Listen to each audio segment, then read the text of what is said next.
Chapter 20. Henry VI. Contemporary Monarchs. 1422. During the reigns of the Lancastrian princes, the authority of Parliament seems to have been more confirmed, and the privileges of the people more regarded, than during any former period. And the two preceding kings, though men of great spirit and abilities, abstained from such exertions of prerogative, as even weak princes, whose title was undisputed, were tempted to think they might venture upon with impunity.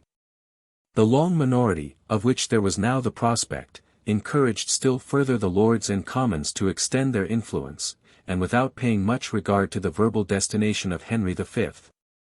They assumed the power of giving a new arrangement to the whole administration.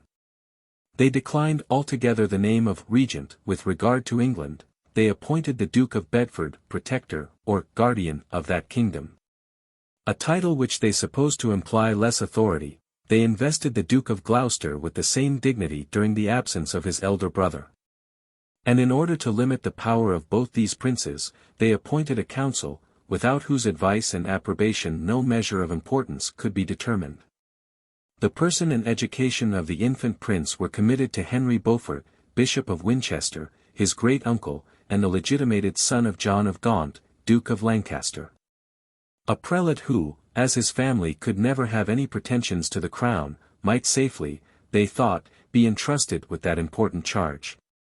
The two princes, the Dukes of Bedford and Gloucester, who seemed injured by this plan of government, yet, being persons of great integrity and honor, acquiesced in any appointment which tended to give security to the public.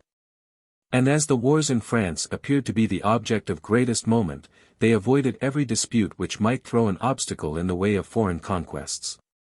When the state of affairs between the English and French kings was considered with a superficial eye, every advantage seemed to be on the side of the former. And the total expulsion of Charles appeared to be an event which might naturally be expected from the superior power of his competitor. Though Henry was yet in his infancy, the administration was devolved on the Duke of Bedford, the most accomplished prince of his age, whose experience, prudence, valor, and generosity qualified him for his high office, and enabled him both to maintain union among his friends, and to gain the confidence of his enemies. The whole power of England was at his command. He was at the head of armies inured to victory. He was seconded by the most renowned generals of the age, the Earls of Somerset, Warwick, Salisbury, Suffolk, and Arundel, Sir John Talbot and Sir John Fastolfe, and besides Guienne, the ancient inheritance of England. He was master of the capital, and of almost all the northern provinces, which were well enabled to furnish him with supplies both of men and money, and to assist and support his English forces. But Charles, notwithstanding the present inferiority of his power, possessed some advantages, derived partly from his situation, partly from his personal character, which promised him success, and served, first to control, then to overbalance the superior force and opulence of his enemies. He was the true and undoubted heir of the monarchy. All Frenchmen, who knew the interests, or desired the independence, of their country, turned their eyes towards him as its sole resource. The exclusion given him by the imbecility of his father, and the forced or precipitate consent of the states, had plainly no validity. That spirit of faction which had blinded the people could not long hold them in so gross a delusion. Their national and inveterate hatred against the English, the authors of all their calamities, must soon revive, and inspire them with indignation at bending their necks under the yoke of that hostile people. Great nobles and princes, accustomed to maintain an independence against their native sovereigns, would never endure a subjection to strangers. And though most of the princes of the blood were, since the fatal battle of Azincourt, detained prisoners in England, the inhabitants of their domains, their friends, their vassals, all declared a zealous attachment to the king and exerted themselves in resisting the violence of foreign invaders. Charles himself, though only in his 20th year, was of a character well calculated to become the object of these benevolent sentiments. And perhaps from the favor which naturally attends youth, was the more likely, on account of his tender age, to acquire the goodwill of his native subjects. He was a prince of the most friendly and benign disposition, of easy and familiar manners, and of a just and sound, though not a very vigorous understanding. Sincere, generous, affable, he engaged from affection the services of his followers, even while his low fortunes might make it their interest to desert him. And the lenity of his temper could pardon in them those sallies of discontent, to which princes in his situation are so frequently exposed. The love of pleasure often seduced him into indolence. But amidst all his irregularities, the goodness of his heart still shone forth. And by exerting at intervals his courage and activity, he proved that his general remissness proceeded not from the want either of a just spirit of ambition, or of personal valor. Though the virtues of this amiable prince lay some time in obscurity, the Duke of Bedford knew that his title alone made him formidable, and that every foreign assistance would be requisite, ere an English regent could hope to complete the conquest of France. An enterprise which, however it might seem to be much advanced, was still exposed to many and great difficulties. The chief circumstance which had procured to the English all their present advantages, was the resentment of the Duke of Burgundy against Charles. And as that prince seemed intent rather on gratifying his passion than consulting his interests, it was the more easy for the regent, by demonstrations of respect and confidence, to retain him in the alliance of England. He bent, therefore, all his endeavours to that purpose. He gave the Duke every proof of friendship and regard. He even offered him the regency of France, which Philip declined, and that he might corroborate national connections by private ties. He concluded his own marriage with the Princess of Burgundy, which had been stipulated by the Treaty of Arras. 1423. Being sensible that, next to the alliance of Burgundy, the friendship of the Duke of Brittany was of the greatest importance towards forwarding the English conquests. And that, as the provinces of France, already subdued, lay between the dominions of these two princes, he could never hope for any security without preserving his connections with them. He was very intent on strengthening himself also from that quarter. The Duke of Brittany, having received many just reasons of displeasure from the ministers of Charles, had already acceded to the Treaty of Troyes, and had, with other vassals of the crown, done homage to Henry V.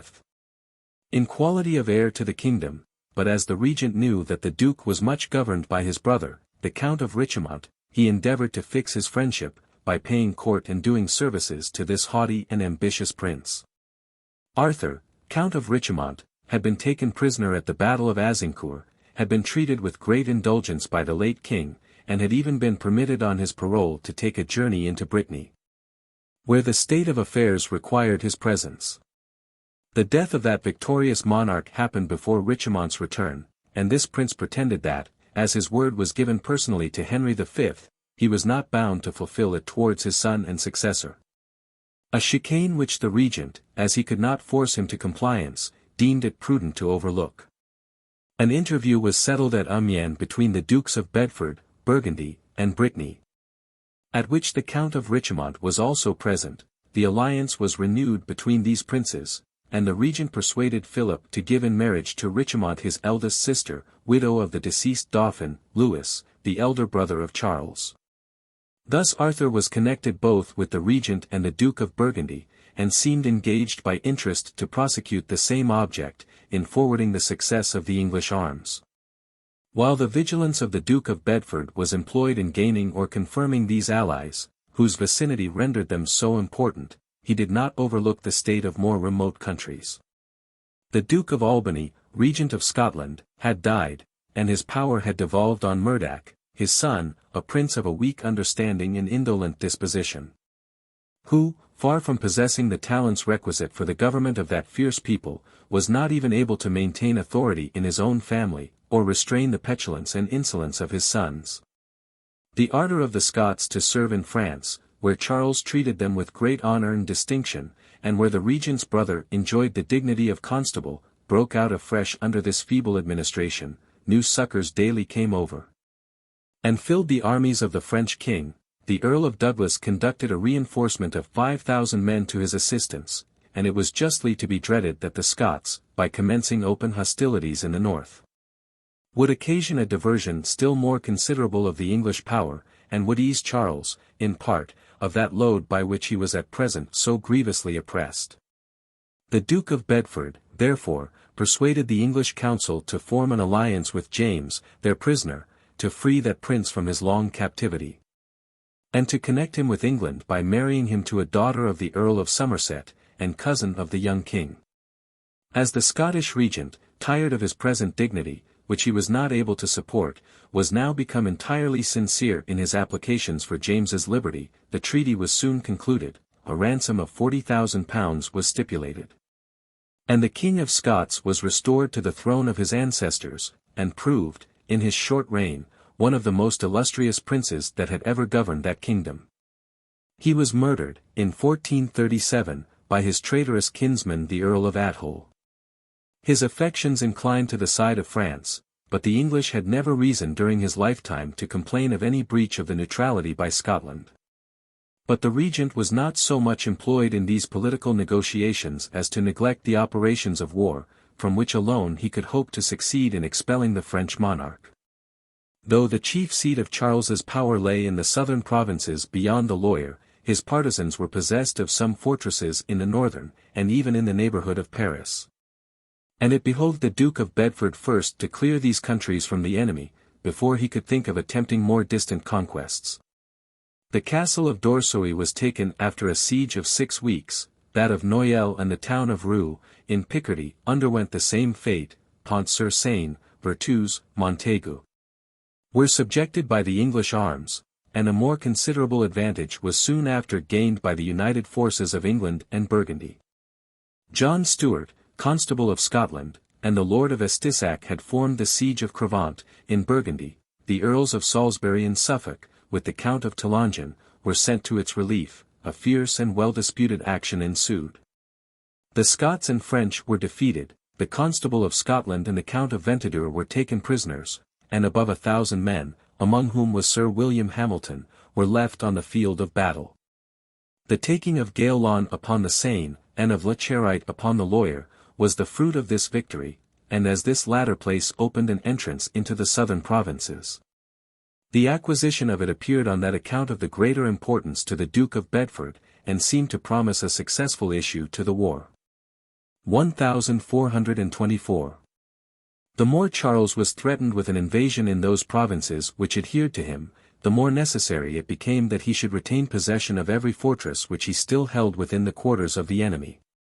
The Duke of Bedford had besieged in person, during the space of 3 months, the town of Ivry, in Normandy, and the brave governor, unable to make any longer defence, was obliged to capitulate. And he agreed to surrender the town, if, before a certain term, no relief arrived. Charles, informed of these conditions, determined to make an attempt for saving the place. He collected, with some difficulty, an army of 14,000 men, of whom 1/2 were Scots, and he sent them thither under the command of the Earl of Buchan, Constable of France, who was attended by the Earl of Douglas, his countryman, the Duke of Alençon, the Marescal de Lafayette, the Count of Aumerle, and the Viscount of Narbonne. When the constable arrived within a few leagues of Ivry, he found that he was come too late, and that the place was already surrendered. He immediately turned to the left, and sat down before Verneuil, which the inhabitants, in spite of the garrison, delivered up to him. Buchan might now have returned in safety, and with the glory of making an acquisition no less important than the place which he was sent to relieve, but hearing of Bedford's approach, he called a council of war, in order to deliberate concerning the conduct which he should hold in this emergence. The wiser part of the council declared for a retreat, and represented, that all the past misfortunes of the French had proceeded from their rashness in giving battle when no necessity obliged them. That this army was the last resource of the king, and the only defense of the few provinces which remained to him. And that every reason invited him to embrace cautious measures, which might leave time for his subjects to return to a sense of their duty, and give leisure for discord to arise among his enemies, who, being united by no common bond of interest or motive of alliance, could not long persevere in their animosity against him. All these prudential considerations were overborne by a vain point of honor, not to turn their backs to the enemy, and they resolved to await the arrival of the Duke of Bedford. The numbers were nearly equal in this action. And as the long continuance of war had introduced discipline, which, however imperfect, sufficed to maintain some appearance of order in such small armies, the battle was fierce, and well disputed, and attended with bloodshed on both sides. The constable drew up his forces under the walls of Verneuil, and resolved to abide the attack of the enemy, but the impatience of the Viscount of Narbonne, who advanced precipitately, and obliged the whole line to follow him in some hurry and confusion, was the cause of the misfortune which ensued. The English archers, fixing their palisadoes before them, according to their usual custom, sent a volley of arrows amidst the thickest of the French army. And though beaten from their ground, and obliged to take shelter among the baggage, they soon rallied, and continued to do great execution upon the enemy. The Duke of Bedford, meanwhile, at the head of the men-at-arms, made impression on the French, broke their ranks, chased them off the field, and rendered the victory entirely complete and decisive. The constable himself perished in battle as well as the Earl of Douglas and his son, the Counts of Aumale, Tonnerre, and Ventadour, with many other considerable nobility. The Duke of Alençon, the Marescal de Lafayette, the Lords of Gaucourt and Mortemar, were taken prisoners. There fell about 4,000 of the French, and 1,600 of the English. A loss esteemed, at that time, so unusual on the side of the victors, that the Duke of Bedford forbade all rejoicings for his success. Verneuil was surrendered next day by capitulation. The condition of the King of France now appeared very terrible, and almost desperate. He had lost the flower of his army and the bravest of his nobles in this fatal action. He had no resource either for recruiting or subsisting his troops. He wanted money even for his personal subsistence. And though all parade of a court was banished, it was with difficulty he could keep a table, supplied with the plainest necessaries. For himself and his few followers, every day brought him intelligence of some loss or misfortune. Towns which were bravely defended were obliged at last to surrender for want of relief or supply. He saw his partisans entirely chased from all the provinces which lay north of the Loire, and he expected soon to lose, by the united efforts of his enemies, all the territories of which he had hitherto continued master. When an incident happened which saved him on the brink of ruin, and lost the English such an opportunity for completing their conquests, as they never afterwards were able to recall. Jacqueline, Countess of Hainaut and Holland, and heir of these provinces, had espoused John, Duke of Brabant cousin german to the Duke of Burgundy. But having made this choice from the usual motives of princes, she soon found reason to repent of the unequal alliance. She was a princess of a masculine spirit and uncommon understanding. The Duke of Brabant was of a sickly complexion and weak mind. She was in the vigor of her age. He had only reached his 15th year. These causes had inspired her with such contempt for her husband, which soon proceeded to antipathy, that she determined to dissolve a marriage, where, it is probable, nothing but the ceremony had as yet intervened. The court of Rome was commonly very open to applications of this nature, when seconded by power and money. But as the princess foresaw great opposition from her husband's relations, and was impatient to effect her purpose, she made her escape into England, and threw herself under the protection of the Duke of Gloucester.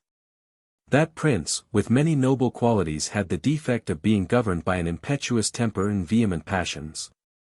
And he was rashly induced, as well by the charms of the countess herself, as by the prospect of possessing her rich inheritance, to offer himself to her as a husband.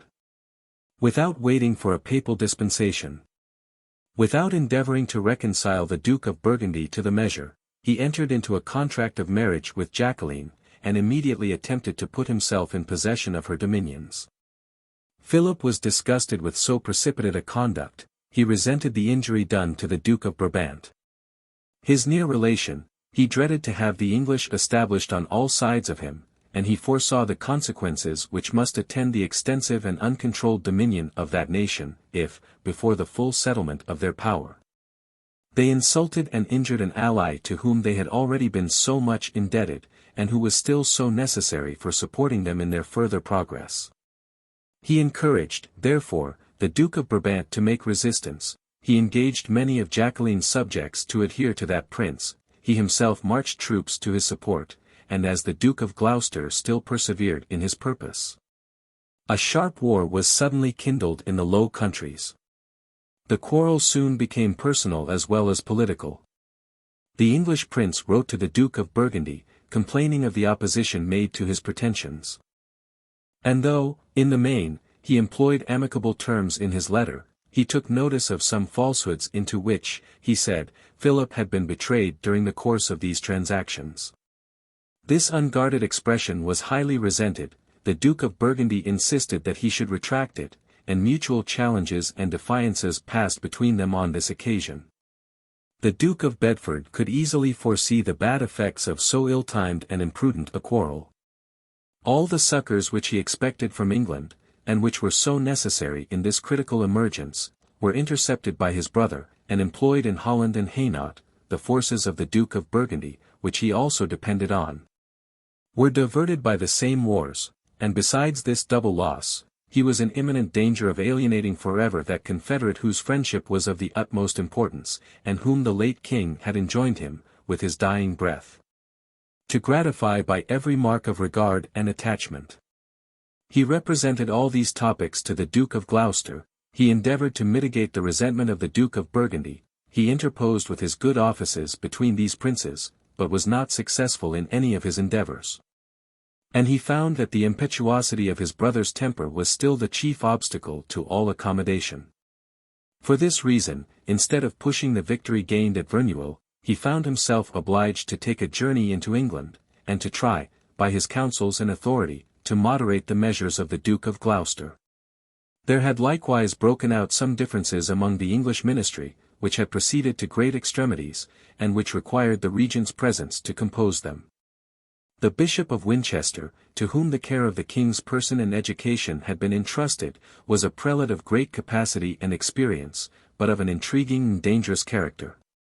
And as he aspired to the government of affairs, he had continual disputes with his nephew the Protector, and he gained frequent advantages over the vehement and impolitic temper of that prince.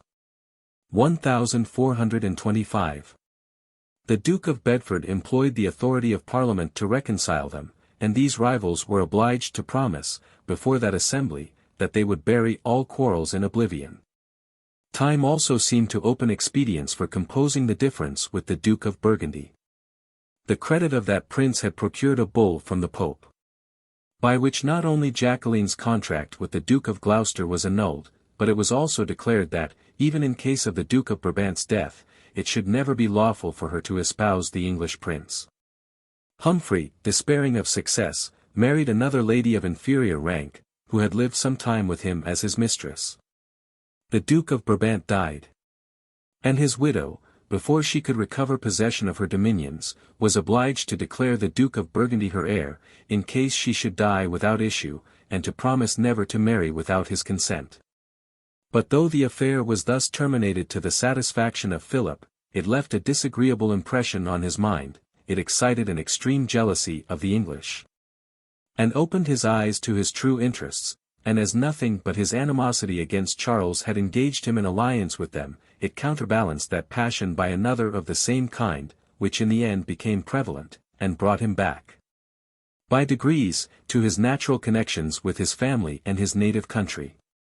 About the same time, the Duke of Brittany began to withdraw himself from the English alliance. His brother, the Count of Richemont, though connected by marriage with the Dukes of Burgundy and Bedford, was extremely attached by inclination to the French interest. And he willingly hearkened to all the advances which Charles made him for obtaining his friendship. The staff of Constable, vacant by the Earl of Buchan's death, was offered him. And as his martial and ambitious temper aspired to the command of armies, which he had in vain attempted to obtain from the Duke of Bedford, he not only accepted that office, but brought over his brother to an alliance with the French monarch. The new constable, having made this one change in his measures, firmly adhered ever after to his engagements with France. Though his pride and violence, which would admit of no rival in his master's confidence, and even prompted him to assassinate the other favorites, had so much disgusted Charles, that he once banished him the court, and refused to admit him to his presence, he still acted with vigor for the service of that monarch, and obtained at last, by his perseverance, the pardon of all past offences.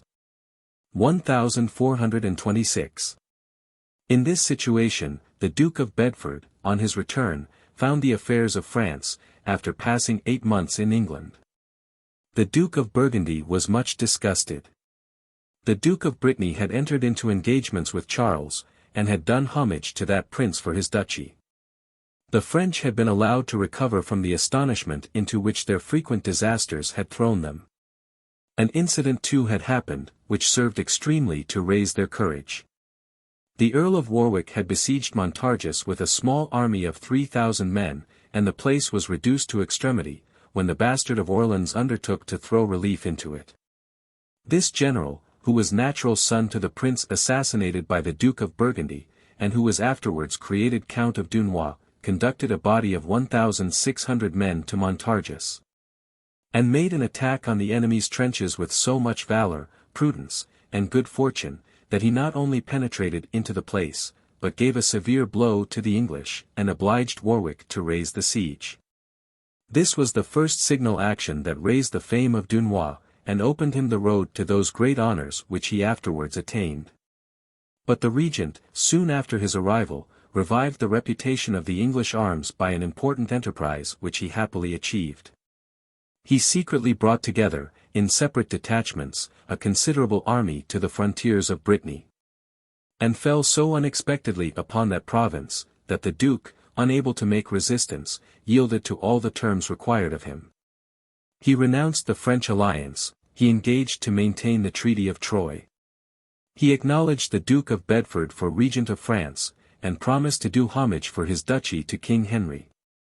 And the English prince, having thus freed himself from a dangerous enemy who lay behind him, resolved on an undertaking, which, if successful, would, he hoped, cast the balance between the two nations, and prepare the way for the final conquest of France. 1428. The city of Orleans was so situated between the provinces commanded by Henry, and those possessed by Charles, that it opened an easy entrance to either. And as the Duke of Bedford intended to make a great effort for penetrating into the south of France, it behoved him to begin with this place, which, in the present circumstances, was become the most important in the kingdom.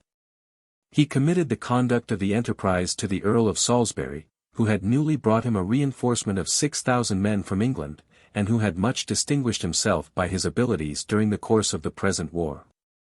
Salisbury, passing the lawyer, made himself master of several small places, which surrounded Orleans on that side. And as his intentions were thereby known, the French king used every expedient to supply the city with a garrison and provisions, and enable it to maintain a long and obstinate siege. The Lord of Gawker, a brave and experienced captain, was appointed governor. Many officers of distinction threw themselves into the place. The troops which they conducted were inured to war, and were determined to make the most obstinate resistance, and even the inhabitants, disciplined by the long continuance of hostilities, were well qualified, in their own defense, to second the efforts of the most veteran forces. The eyes of all Europe were turned towards this scene, where, it was reasonably supposed, the French were to make their last stand for maintaining the independence of their monarchy, and the rights of their sovereign. The Earl of Salisbury at last approached the place with an army, which consisted only of 10,000 men. And not being able, with so small a force, to invest so great a city, that commanded a bridge over the Loire, he stationed himself on the southern side towards Sologne, leaving the other, towards the Beauce, still open to the enemy. He there attacked the fortifications which guarded the entrance to the bridge, and, after an obstinate resistance, he carried several of them, but was himself killed by a cannon ball as he was taking a view of the enemy. The Earl of Suffolk succeeded to the command, and being reinforced with great numbers of English and Burgundians, he passed the river with the main body of his army, and invested Orleans on the other side. As it was now the depth of winter, Suffolk, who found it difficult, in that season, to throw up entrenchments all around, contented himself, for the present, with erecting redoubts at different distances, where his men were lodged in safety, and were ready to intercept the supplies which the enemy might attempt to throw into the place. Though he had several pieces of artillery in his camp, and this is among the first sieges in Europe where cannon were found to be of importance, the art of engineering was hitherto so imperfect, that Suffolk trusted more to famine than to force for subduing the city. And he purposed in the spring to render the circumvallation more complete, by drawing entrenchments from one redoubt to another. Numberless feats of valor were performed both by the besiegers and besieged during the winter. Bold sallies were made, and repulsed with equal boldness, convoys were sometimes introduced. And often intercepted, the supplies were still unequal to the consumption of the place, and the English seemed daily, though slowly, to be advancing towards the completion of their enterprise. 1429. But while Suffolk lay in this situation, the French parties ravaged all the country around, and the besiegers, who were obliged to draw their provisions from a distance, were themselves exposed to the danger of want and famine. Sir John Fastolfe was bringing up a large convoy of even kind of stores, which he escorted with a detachment of 2,500 men. When he was attacked by a body of 4,000 French, under the command of the Counts of Clermont and Dunois, Fastolfe drew up his troops behind the wagons. But the French generals, afraid of attacking him in that posture, planted a battery of cannon against him, which threw everything into confusion, and would have ensured them the victory, had not the impatience of some Scottish troops, who broke the line of battle, brought on an engagement, in which Fastolfe was victorious. The Count of Dunois was wounded, and about 500 French were left on the field of battle. This action, which was of great importance in the present conjuncture, was commonly called the Battle of Herrings. Because the convoy brought a great quantity of that kind of provisions, for the use of the English army during the Lent season. Charles seemed now to have but one expedient for saving this city, which had been so long invested. The Duke of Orleans, who was still prisoner in England, prevailed on the Protector and the Council to consent that all his domains should be allowed to preserve a neutrality during the war, and should be sequestered, for greater security, into the hands of the Duke of Burgundy. This prince, who was much less cordial in the English interests than formerly, went to Paris, and made the proposal to the Duke of Bedford. But the regent coldly replied, that he was not of a humour to beat the bushes while others ran away with the game, an answer which so disgusted the Duke, that he recalled all the troops of Burgundy that acted in the siege.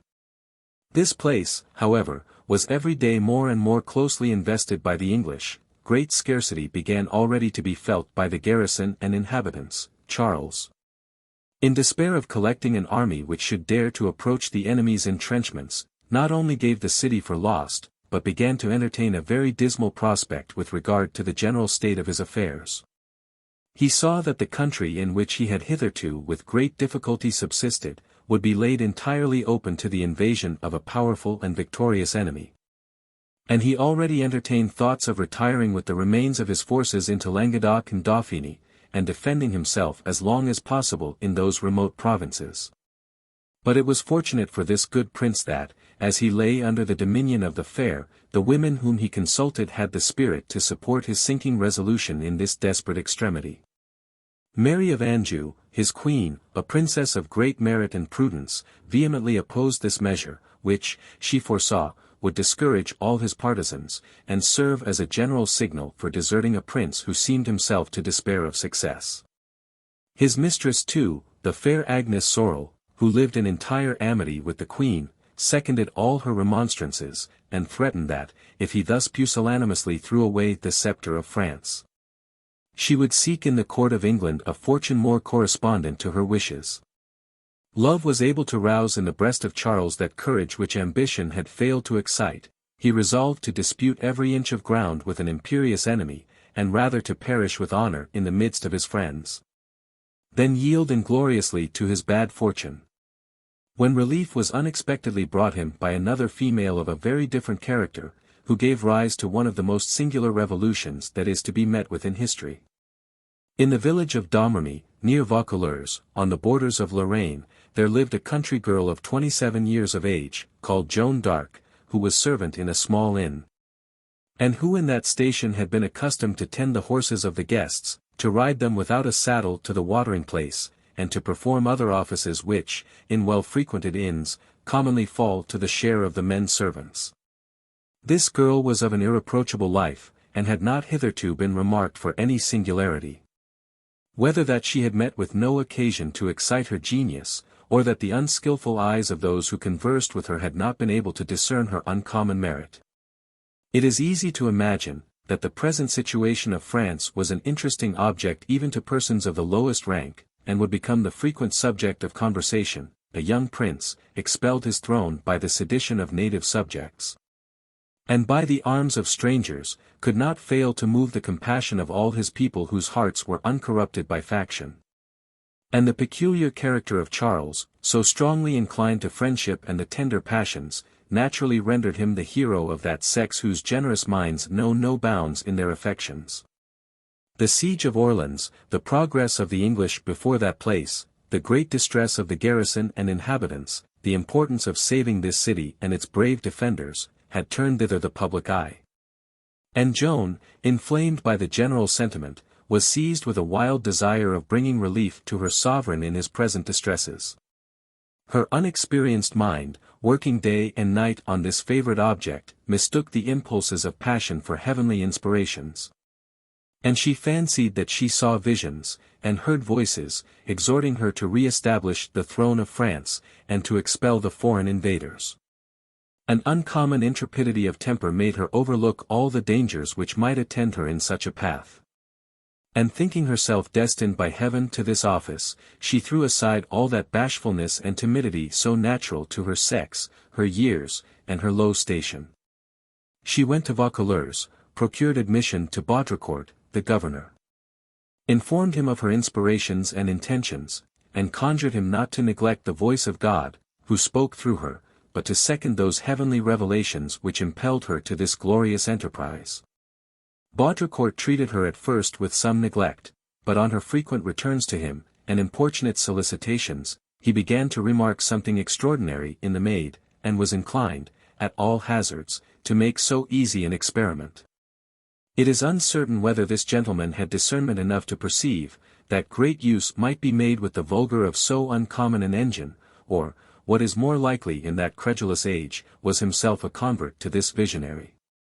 But he adopted at last the schemes of Joan, and he gave her some attendants, who conducted her to the French court, which at that time resided at Chinon. It is the business of history to distinguish between the miraculous and the marvelous. To reject the first in all narrations merely profane and human, to doubt the second. And when obliged by unquestionable testimony, as in the present case, to admit of something extraordinary, to receive as little of it as is consistent with the known facts and circumstances. It is pretended, that Joan, immediately on her admission, knew the king, though she had never seen his face before, and though he purposely kept himself in the crowd of courtiers. And had laid aside everything in his dress and apparel which might distinguish him, that she offered him, in the name of the Supreme Creator, to raise the siege of Orleans, and conduct him to Reims to be there crowned and anointed.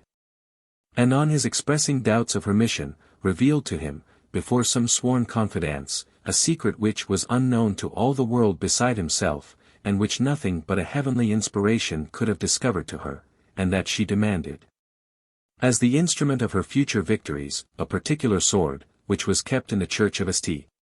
Catherine of Fierbois, and which, though she had never seen it, she described by all its marks, and by the place in which it had long lain neglected.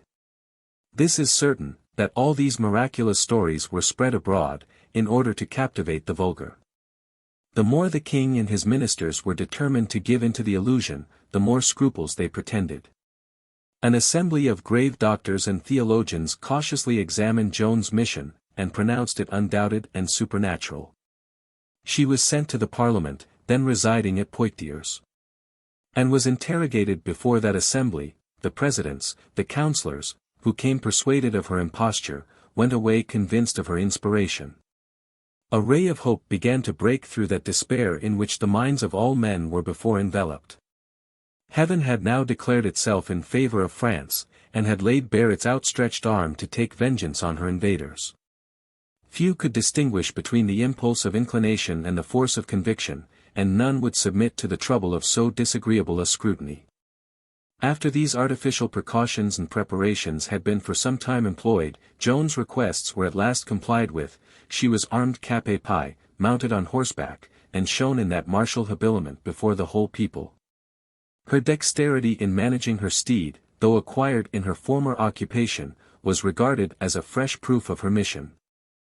And she was received with the loudest acclamations by the spectators.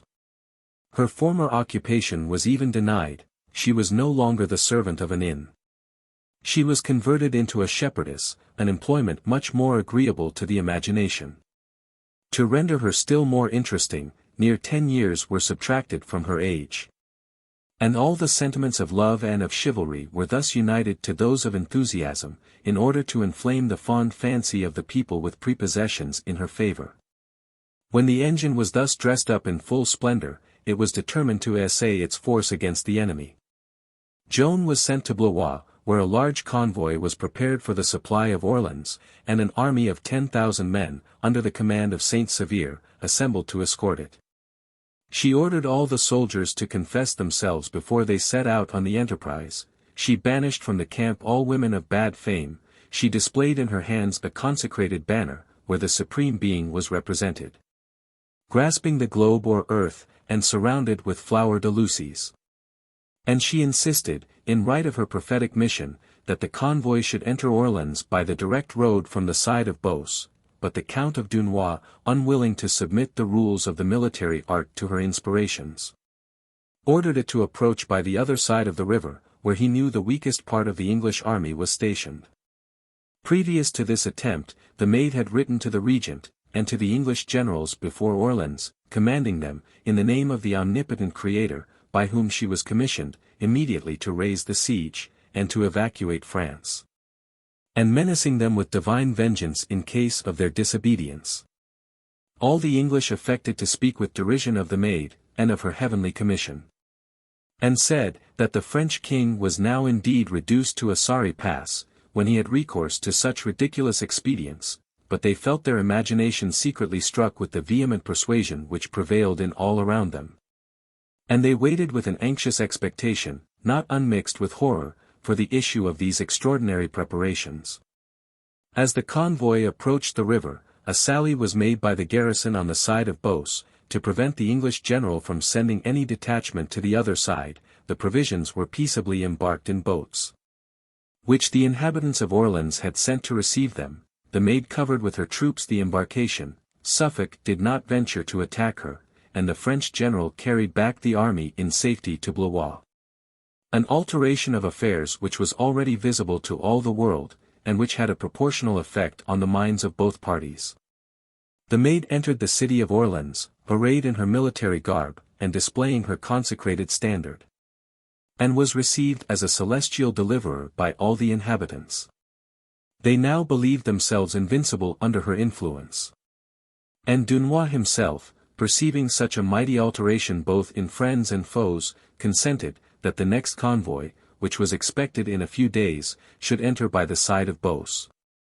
The convoy approached, no sign of resistance appeared in the besiegers, the wagons and troops passed without interruption between the redoubts of the English. A dead silence and astonishment reigned among those troops, formerly so elated with victory, and so fierce for the combat.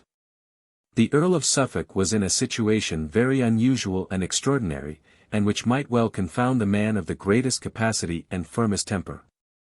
He saw his troops overawed, and strongly impressed with the idea of a divine influence accompanying the Maid.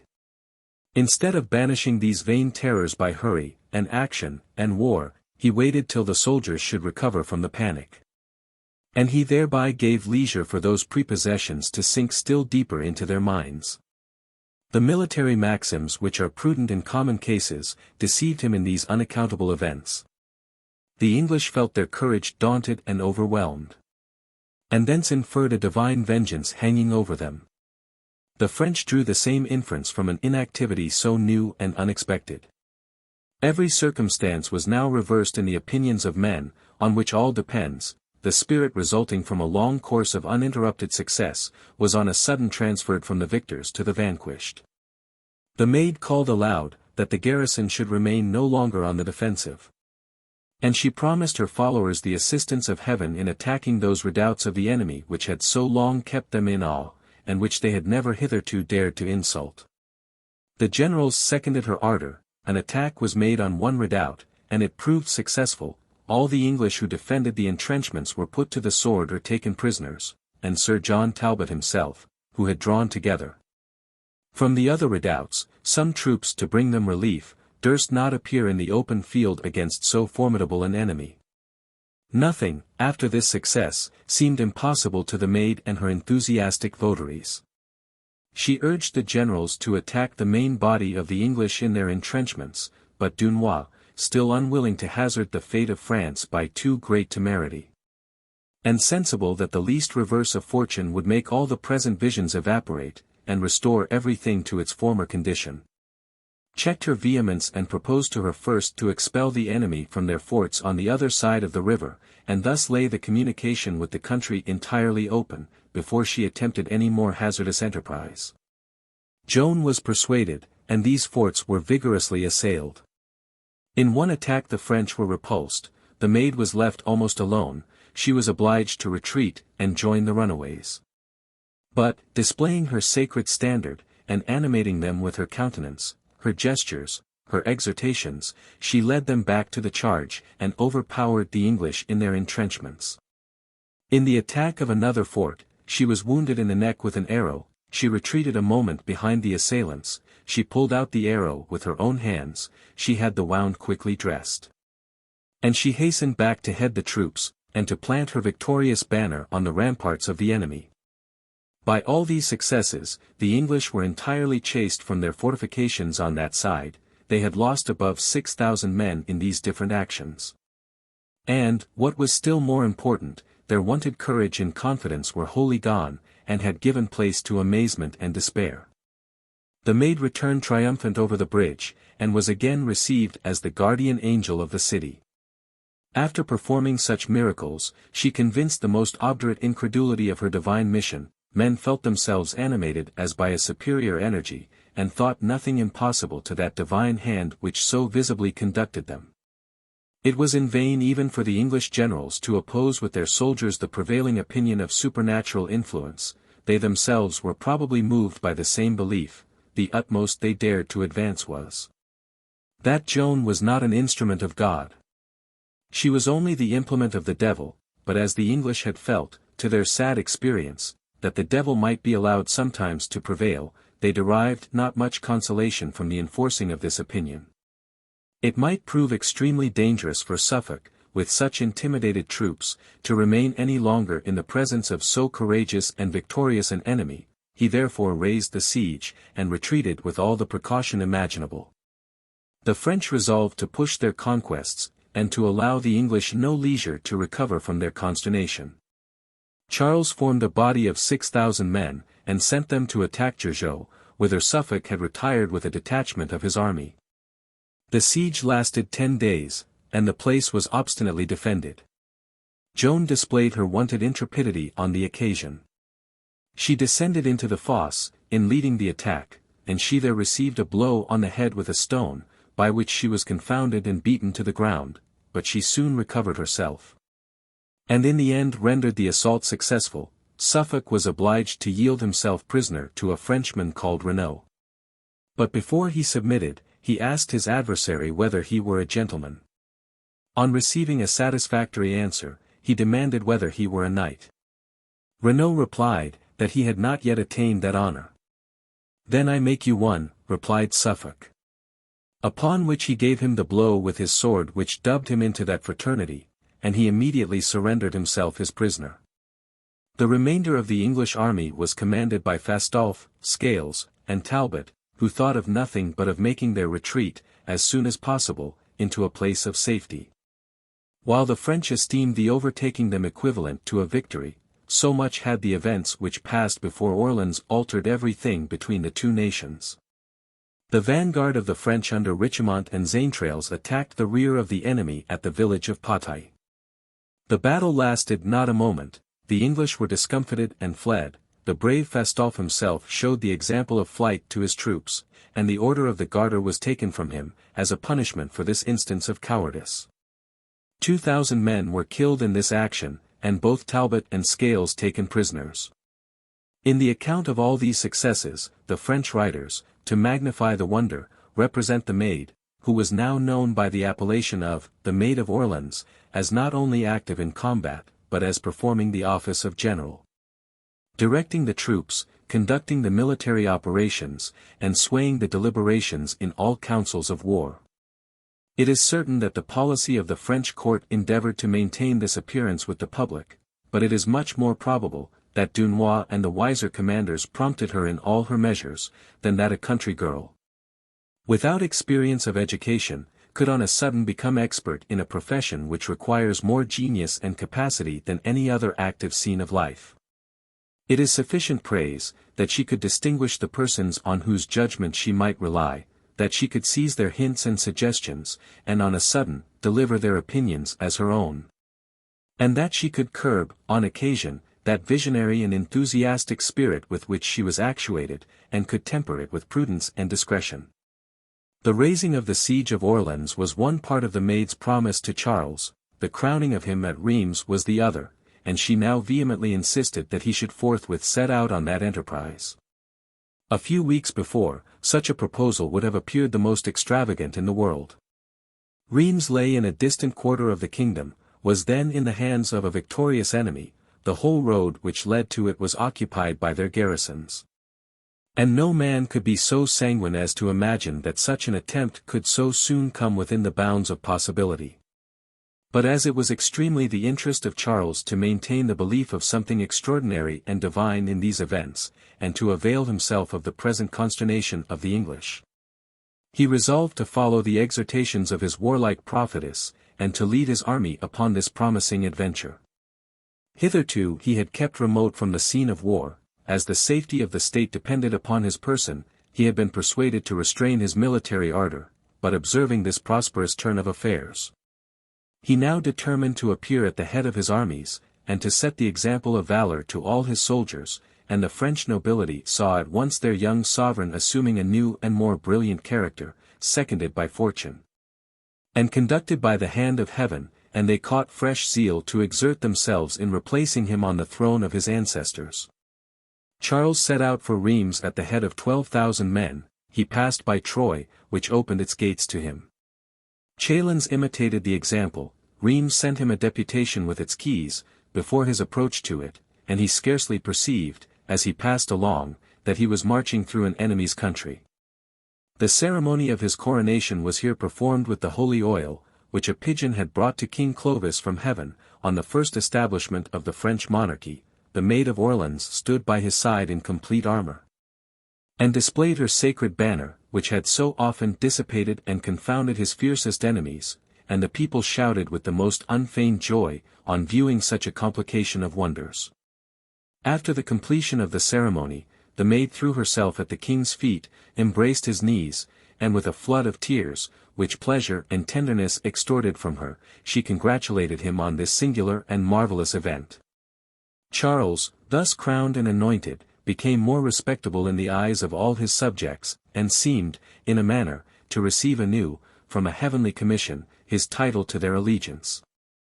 The inclinations of men swaying their belief, no one doubted of the inspirations and prophetic spirit of the maid, so many incidents which passed all human comprehension, left little room to question a superior influence, and the real and undoubted facts brought credit to every exaggeration, which could scarcely be rendered more wonderful. Laon, Soissons, Château-Thierry, Provins, and many other towns and fortresses in that neighborhood, immediately after Charles's coronation, submitted to him on the first summons. And the whole nation was disposed to give him the most zealous testimonies of their duty and affection. Nothing can impress us with a higher idea of the wisdom, address, and resolution of the Duke of Bedford, than his being able to maintain himself in so perilous a situation, and to preserve some footing in France, after the defection of so many places, and amidst the universal inclination of the rest to imitate that contagious example. This prince seemed present everywhere by his vigilance and foresight, he employed every resource which fortune had yet left him, he put all the English garrisons in a posture of defense, he kept a watchful eye over every attempt among the French towards an insurrection, he retained the Parisians in obedience. By alternately employing caresses and severity, and knowing that the Duke of Burgundy was already wavering in his fidelity, he acted with so much skill and prudence, as to renew, in this dangerous crisis, his alliance with that prince. An alliance of the utmost importance to the credit and support of the English government. The small supplies which he received from England set the talents of this great man in a still stronger light. The ardor of the English for foreign conquests was now extremely abetted by time and reflection. The Parliament seems even to have become sensible of the danger which might attend their further progress. No supply of money could be obtained by the regent during his greatest distresses, and men enlisted slowly under his standard, or soon deserted, by reason of the wonderful accounts which had reached England, of the magic and sorcery, and diabolical power of the Maid of Orleans. It happened fortunately, in this emergency, that the Bishop of Winchester, now created a cardinal, landed at Calais with a body of 5,000 men, which he was conducting into Bohemia, on a crusade against the Hussites. He was persuaded to lend these troops to his nephew during the present difficulties, and the regent was thereby enabled to take the field, and to oppose the French king, who was advancing with his army to the gates of Paris. The extraordinary capacity of the Duke of Bedford appeared also in his military operations. He attempted to restore the courage of his troops by boldly advancing to the face of the enemy. But he chose his posts with so much caution, as always to decline a combat, and to render it impossible for Charles to attack him. He still attended that prince in all his movements, covered his own towns and garrisons, and kept himself in a posture to reap advantage from every imprudence or false step of the enemy.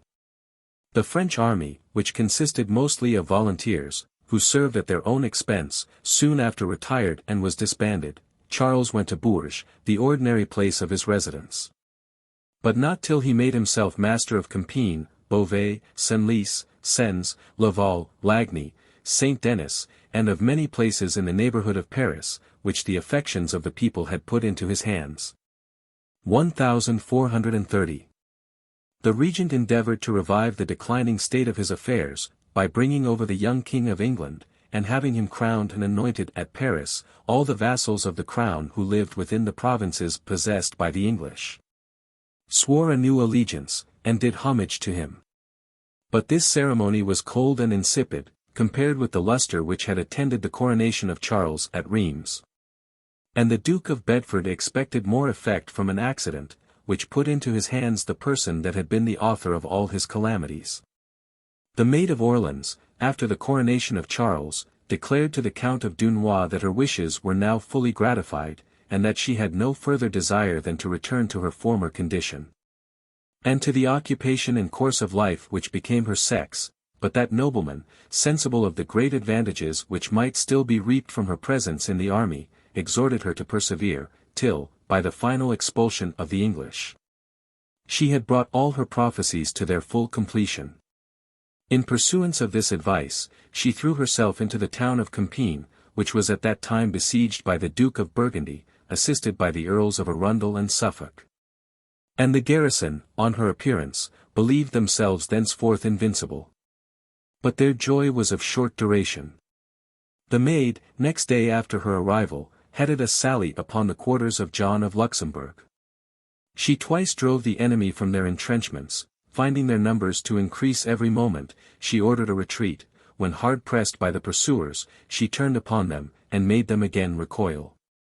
But being here deserted by her friends, and surrounded by the enemy, she was at last, after exerting the utmost valor, taken prisoner by the Burgundians. The common opinion was, that the French officers, finding the merit of every victory ascribed to her, had, in envy to her renown, by which they were themselves so much eclipsed, willingly exposed her to this fatal accident. The envy of her friends, on this occasion, was not a greater proof of her merit than the triumph of her enemies. A complete victory would not have given more joy to the English and their partisans. The service of Te Deum, which has so often been profaned by princes, was publicly celebrated on this fortunate event at Paris. The Duke of Bedford fancied that, by the captivity of that extraordinary woman, who had blasted all his successes, he should again recover his former ascendant over France. And to push farther the present advantage, he purchased the captive from John of Luxembourg, and formed a prosecution against her, which, whether it proceeded from vengeance or policy, was equally barbarous and dishonorable. 1431. There was no possible reason why Joan should not be regarded as a prisoner of war, and be entitled to all the courtesy and good usage which civilized nations practice towards enemies on these occasions. She had never, in her military capacity, forfeited, by any act of treachery or cruelty, her claim to that treatment. She was unstained by any civil crime, even the virtues and the very decorums of her sex had ever been rigidly observed by her, and though her appearing in war, and leading armies to battle, may seem an exception, she had thereby performed such signal service to her prince, that she had abundantly compensated for this irregularity, and was, on that very account, the more an object of praise and admiration. It was necessary, therefore, for the Duke of Bedford to interest religion some way in the prosecution, and to cover under that cloak his violation of justice and humanity. The Bishop of Beauvais, a man wholly devoted to the English interests, presented a petition against Joan, on pretence that she was taken within the bounds of his diocese, and he desired to have her tried by an ecclesiastical court for sorcery, impiety, idolatry, and magic. The University of Paris was so mean as to join in the same request. Several prelates, among whom the Cardinal of Winchester was the only Englishman, were appointed her judges. They held their court in Rouen, where the young King of England then resided, and the maid, clothed in her former military apparel, but loaded with irons, was produced before this tribunal. She first desired to be eased of her chains. Her judges answered, that she had once already attempted an escape by throwing herself from a tower. She confessed the fact, maintained the justice of her intention, and owned that, if she could, she would still execute that purpose. All her other speeches showed the same firmness and intrepidity. Though harassed with interrogatories during the course of near 4 months, she never betrayed any weakness or womanish submission, and no advantage was gained over her. The point which her judges pushed most vehemently, was her visions and revelations, and intercourse with departed saints. And they asked her, whether she would submit to the Church the truth of these inspirations. She replied, that she would submit them to God, the fountain of truth. They then exclaimed, that she was a heretic, and denied the authority of the Church. She appealed to the Pope. They rejected her appeal. They asked her, why she put trust in her standard, which had been consecrated by magical incantations. She replied that she put trust in the Supreme Being alone, whose image was impressed upon it. They demanded, why she carried in her hand that standard at the anointment and coronation of Charles at Rheims. She answered, that the person who had shared the danger was entitled to share the glory. When accused of going to war, contrary to the decorums of her sex, and of assuming government and command over men, she scrupled not to reply, that her sole purpose was to defeat the English, and to expel them the kingdom. In the issue, she was condemned for all the crimes of which she had been accused, aggravated by heresy. Her revelations were declared to be inventions of the devil to delude the people, and she was sentenced to be delivered over to the secular arm. Joan, so long surrounded by inveterate enemies, who treated her with every mark of contumely, browbeaten and overawed by men of superior rank, and men invested with the ensigns of a sacred character, which she had been accustomed to revere, felt her spirit at last subdued. And those visionary dreams of inspiration, in which she had been buoyed up by the triumphs of success and the applauses of her own party, gave way to the terrors of that punishment to which she was sentenced. She publicly declared herself willing to recant. She acknowledged the illusion of those revelations which the Church had rejected, and she promised never more to maintain them. Her sentence was then mitigated. She was condemned to perpetual imprisonment, and to be fed during life on bread and water. Enough was now done to fulfill all political views, and to convince both the French and the English, that the opinion of divine influence, which had so much encouraged the one and daunted the other, was entirely without foundation. But the barbarous vengeance of Joan's enemies was not satisfied with this victory. Suspecting that the female dress, which she had now consented to wear, was disagreeable to her, they purposely placed in her apartment a suit of men's apparel, and watched for the effects of that temptation upon her. On the sight of a dress in which she had acquired so much renown, and which, she once believed, she wore by the particular appointment of heaven, all her former ideas and passions revived. And she ventured in her solitude to clothe herself again in the forbidden garment. Her insidious enemies caught her in that situation. her fault was interpreted to be no less than a relapse into heresy, no recantation would now suffice. And no pardon could be granted her. She was condemned to be burned in the marketplace of Rouen, and the infamous sentence was accordingly executed. This admirable heroine, to whom the more generous superstition of the ancients would have erected altars, was, on pretence of heresy and magic, delivered over alive to the flames, and expiated, by that dreadful punishment, the signal services which she had rendered to her prince and to her native country. 1432. The affairs of the English, far from being advanced by this execution, went every day more and more to decay. The great abilities of the regent were unable to resist the strong inclination which had seized the French to return under the obedience of their rightful sovereign, and which that act of cruelty was ill-fitted to remove. Chartres was surprised, by a stratagem of the Count of Dunois, a body of the English, under Lord Willoughby, was defeated at Asti. Celeron upon the Sarthe, the fair in the suburbs of Caen, seated in the midst of the English territories, was pillaged by Delort. A French officer, the Duke of Bedford himself, was obliged by Dunois to raise the siege of Lagny with some loss of reputation, and all these misfortunes, though light, yet being continued and uninterrupted, brought discredit on the English, and menaced them with an approaching revolution. But the chief detriment which the regent sustained, was by the death of his duchess, who had hitherto preserved some appearance of friendship between him and her brother, the Duke of Burgundy, and his marriage, soon afterwards, with Jacqueline of Luxembourg, was the beginning of a breach between them. Philip complained, that the regent had never had the civility to inform him of his intentions, and that so sudden a marriage was a slight on his sister's memory. The Cardinal of Winchester meditated a reconciliation between these princes, and brought both of them to St. Omer's for that purpose. The Duke of Bedford here expected the first visit, both as he was son, brother, and uncle to a king, and because he had already made such advances as to come into the Duke of Burgundy's territories, in order to have an interview with him, but Philip, proud of his great power and independent dominions, refused to pay this compliment to the regent. And the two princes, unable to adjust the ceremonial, parted without seeing each other. A bad prognostic of their cordial intentions to renew past amity. Nothing could be more repugnant to the interests of the House of Burgundy, than to unite the crowns of France and England on the same head.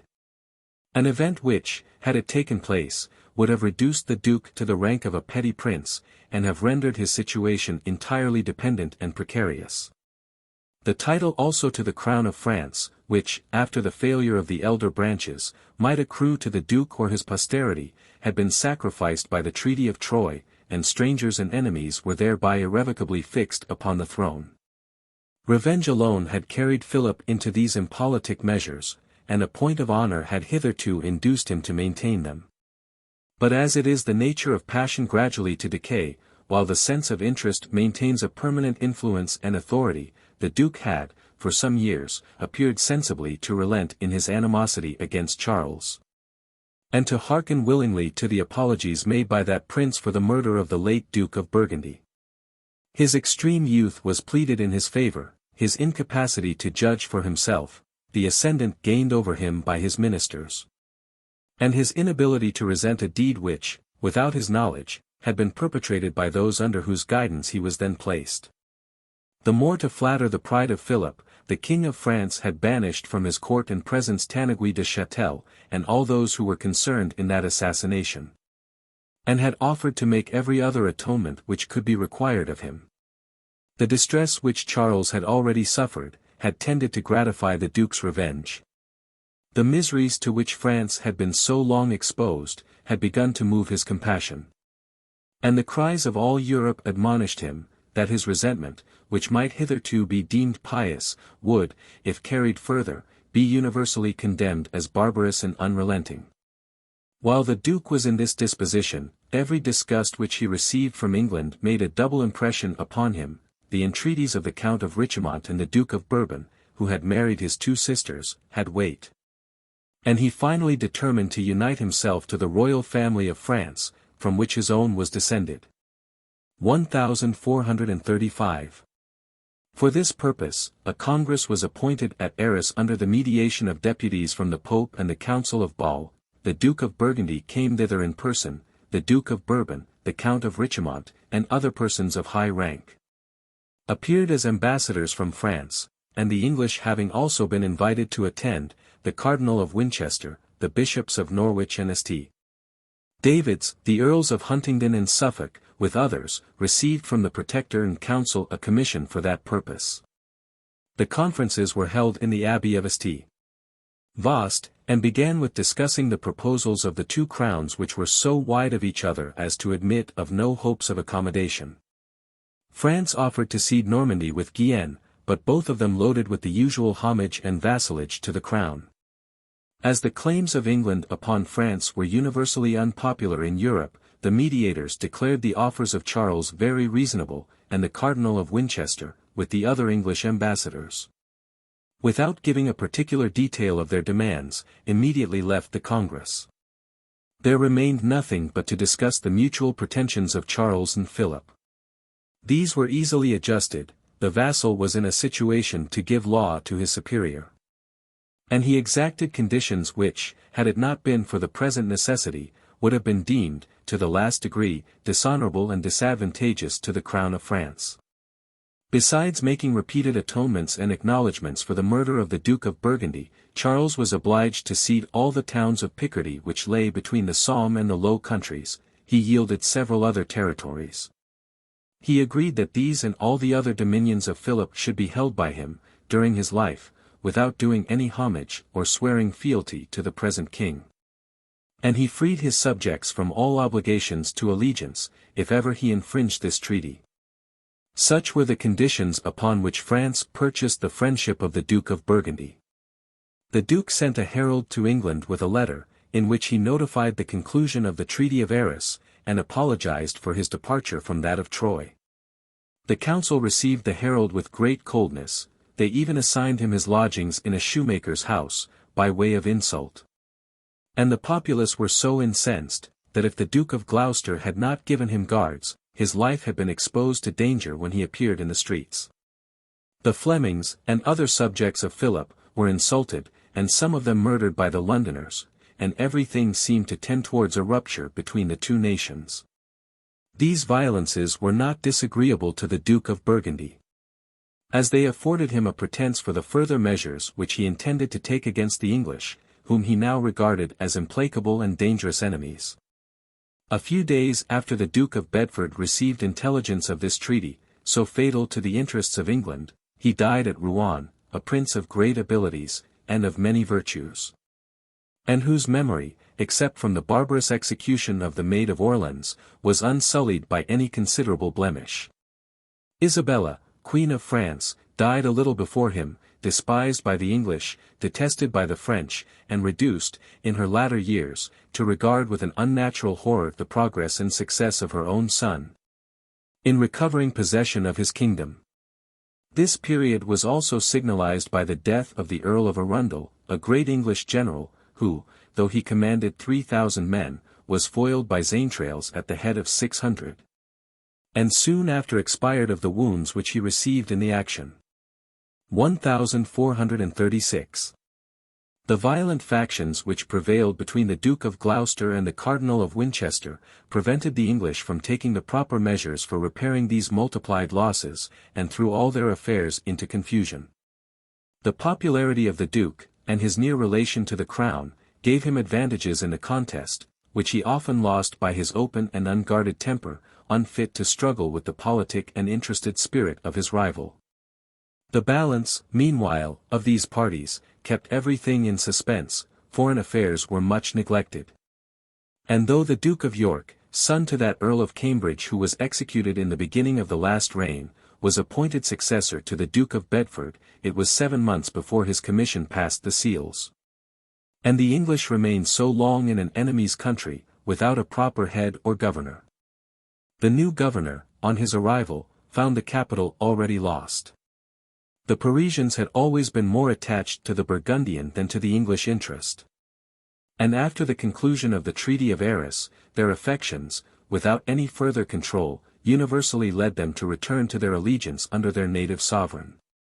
The constable, together with Lisle Adam, the same person who had before put Paris into the hands of the Duke of Burgundy, was introduced in the night time by intelligence with the citizens, Lord Willoughby, who commanded only a small garrison of 1,500 men, was expelled. This nobleman discovered valor and presence of mind on the occasion.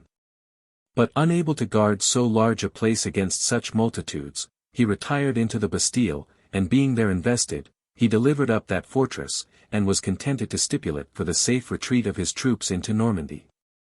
In the same season, the Duke of Burgundy openly took part against England, and commenced hostilities by the siege of Calais, the only place which now gave the English any sure hold of France, and still rendered them dangerous. As he was beloved among his own subjects, and had acquired the epithet of good, from his popular qualities, he was able to interest all the inhabitants of the Low Countries in the success of this enterprise. And he invested that place with an army formidable from its numbers, but without experience, discipline, or military spirit. On the first alarm of this siege, the Duke of Gloucester assembled some forces, sent a defiance to Philip, and challenged him to wait the event of a battle, which he promised to give, as soon as the wind would permit him to reach Calais. The warlike genius of the English had at that time rendered them terrible to all the northern parts of Europe, especially to the Flemings, who were more expert in manufactures than in arms.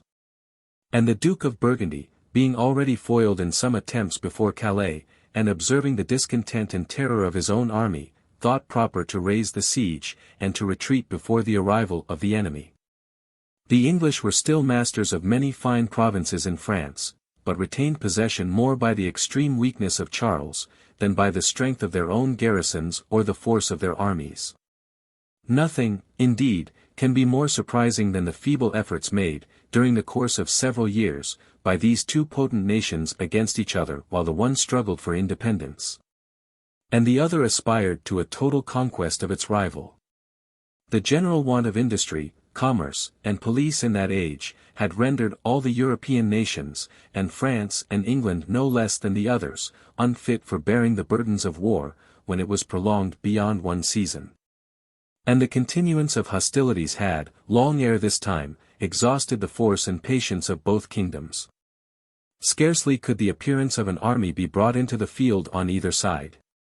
And all the operations consisted in the surprisal of places, in the rencounter of detached parties, and in incursions upon the open country, which were performed by small bodies, assembled on a sudden from the neighboring garrisons.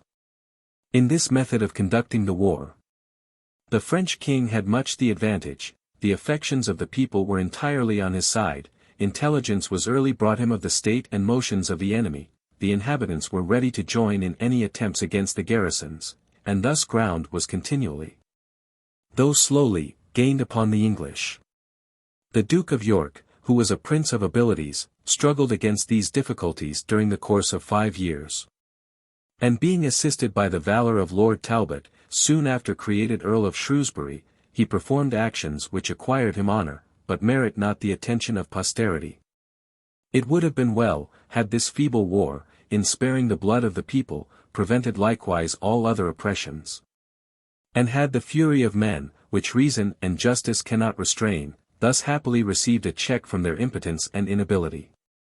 But the French and English, though they exerted such small force, were, however, stretching beyond their resources, which were still smaller. And the troops, destitute of pay, were obliged to subsist by plundering and oppressing the country, both of friends and enemies. The fields in all the north of France, which was the seat of war, were laid waste and left uncultivated. 1440. The cities were gradually depopulated, not by the blood spilt in battle, but by the more destructive pillage of the garrisons. And both parties, weary of hostilities which decided nothing, seemed at last desirous of peace, and they set on foot negotiations for that purpose. But the proposals of France, and the demands of England, were still so wide of each other, that all hope of accommodation immediately vanished. The English ambassadors demanded restitution of all the provinces which had once been annexed to England, together with the final cession of Calais and its district. and required the possession of these extensive territories without the burden of any fealty or homage on the part of their prince. The French offered only part of Guienne, part of Normandy, and Calais, loaded with the usual burdens. It appeared in vain to continue the negotiation while there was so little prospect of agreement. The English were still too haughty to stoop from the vast hopes which they had formerly entertained, and to accept of terms more suitable to the present condition of the two kingdoms. The Duke of York soon after resigned his government to the Earl of Warwick, a nobleman of reputation, whom death prevented from long enjoying this dignity. The Duke, upon the demise of that nobleman, returned to his charge. And during his administration, a truce was concluded between the King of England and the Duke of Burgundy, which had become necessary for the commercial interests of their subjects. The war with France continued in the same languid and feeble state as before. The captivity of 5 princes of the blood, taken prisoners in the Battle of Azincourt, was a considerable advantage, which England long enjoyed over its enemy. But this superiority was now entirely lost. Some of these princes had died, some had been ransomed, and the Duke of Orleans, the most powerful among them, was the last that remained in the hands of the English. He offered the sum of 54,000 nobles for his liberty. And when this proposal was laid before the Council of England, as every question was there an object of faction, the party of the Duke of Gloucester, and that of the Cardinal of Winchester, were divided in their sentiments with regard to it. The Duke reminded the Council of the dying advice of the late King, that none of these prisoners should on any account be released, till his son should be of sufficient age to hold himself the reins of government. The Cardinal insisted on the greatness of the sum offered, which, in reality, was nearly equal to 2/3 of all the extraordinary supplies that the Parliament, during the course of 7 years, granted for the support of the war. And he added, that the release of this prince was more likely to be advantageous than prejudicial to the English interests.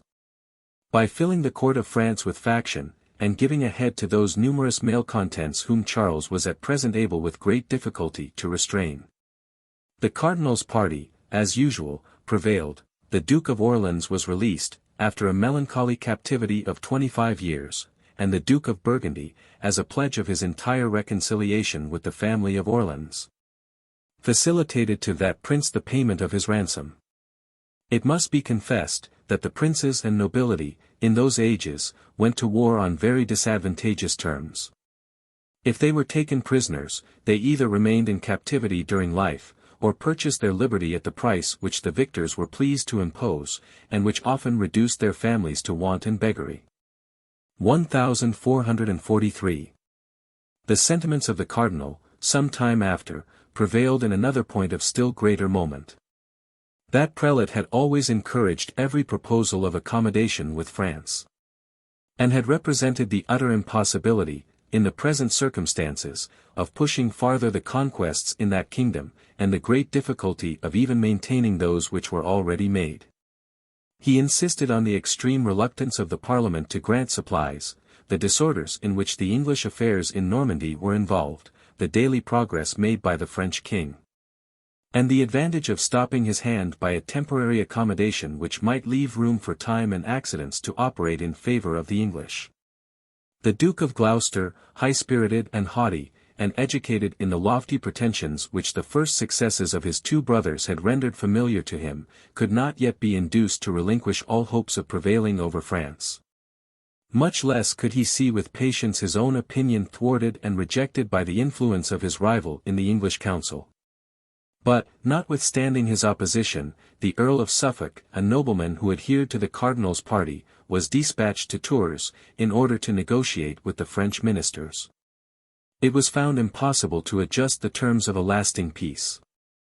But a truce for 22 months was concluded, which left everything on the present footing between the parties. The numerous disorders under which the French government labored, and which time alone could remedy, induced Charles to assent to this truce, and the same motives engaged him afterwards to prolong it. But Suffolk, not content with executing this object of his commission, proceeded also to finish another business, which seems rather to have been implied than expressed in the powers that had been granted him. In proportion as Henry advanced in years, his character became fully known in the court, and was no longer ambiguous to either faction. Of the most harmless, inoffensive, simple manners, but of the most slender capacity, he was fitted, both by the softness of his temper and the weakness of his understanding, to be perpetually governed by those who surrounded him. And it was easy to foresee that his reign would prove a perpetual minority. As he had now reached the 23rd year of his age, it was natural to think of choosing him a queen. And each party was ambitious of having him receive one from their hand, as it was probable that this circumstance would decide forever the victory between them. The Duke of Gloucester proposed a daughter of the Count of Armagnac, but had not credit to effect his purpose. The cardinal and his friends had cast their eye on Margaret of Anjou, daughter of Regnier, titular king of Sicily, Naples, and Jerusalem, descended from the Count of Anjou, brother of Charles V, who had left these magnificent titles, but without any real power or possessions, to his posterity. This princess herself was the most accomplished of her age, both in body and mind, and seemed to possess those qualities which would equally qualify her to acquire the ascendant over Henry, and to supply all his defects and weaknesses. Of a masculine, courageous spirit, of an enterprising temper, endowed with solidity as well as vivacity of understanding, she had not been able to conceal these great talents even in the privacy of her father's family. And it was reasonable to expect, that when she should mount the throne, they would break out with still superior luster. The Earl of Suffolk, therefore, in concert with his associates of the English Council, made proposals of marriage to Margaret, which were accepted.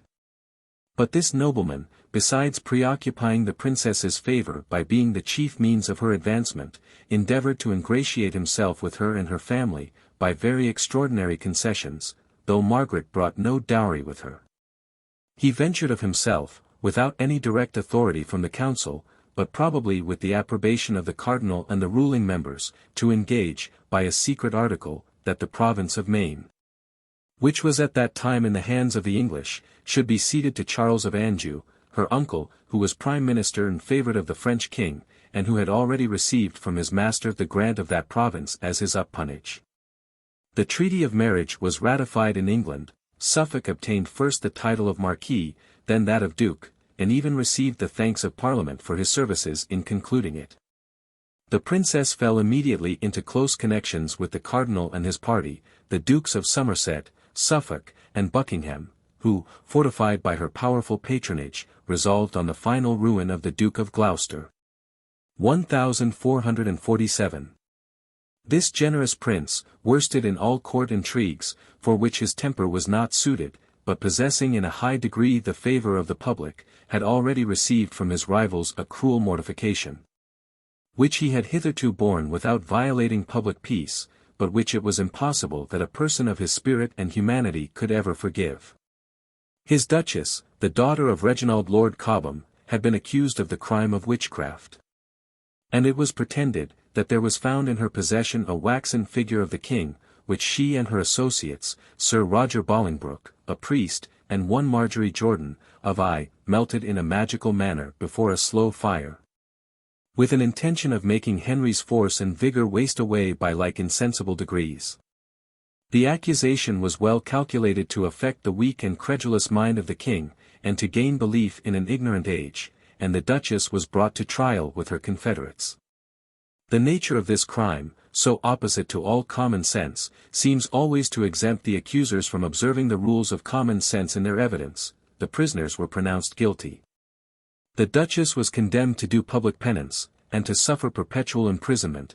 The others were executed. But as these violent proceedings were ascribed solely to the malice of the duke's enemies, the people, contrary to their usual practice in such marvellous trials, acquitted the unhappy sufferers, and increased their esteem and affection towards a prince who was thus exposed, without protection, to those mortal injuries. These sentiments of the public made the Cardinal of Winchester and his party sensible that it was necessary to destroy a man whose popularity might become dangerous, and whose resentment they had so much cause to apprehend. In order to effect their purpose, a parliament was summoned to meet, not at London, which was supposed to be too well affected to the Duke, but at St. Edmundsbury, where they expected that he would lie entirely at their mercy. As soon as he appeared, he was accused of treason, and thrown into prison. He was soon after found dead in his bed. And though it was pretended that his death was natural, and though his body, which was exposed to public view, bore no marks of outward violence, no one doubted but he had fallen a victim to the vengeance of his enemies. An artifice, formerly practiced in the case of Edward II, Richard II, and Thomas of Woodstock, Duke of Gloucester, could deceive nobody. The reason of this assassination of the Duke seems, not that the ruling party apprehended his acquittal in Parliament on account of his innocence, which, in such times, was seldom much regarded, but that they imagined his public trial and execution would have been more invidious than his private murder which they pretended to deny. Some gentlemen of his retinue were afterwards tried as accomplices in his treasons, and were condemned to be hanged, drawn, and quartered. They were hanged and cut down. But just as the executioner was proceeding to quarter them, their pardon was produced, and they were recovered to life, the most barbarous kind of mercy that can possibly be imagined. This prince is said to have received a better education than was usual in his age, to have founded one of the first public libraries in England, and to have been a great patron of learned men. Among other advantages which he reaped from this turn of mind, it tended much to cure him of credulity, of which the following instance is given by Sir Thomas More. There was a man who pretended that, though he was born blind, he had recovered his sight by touching the shrine of St. Albans.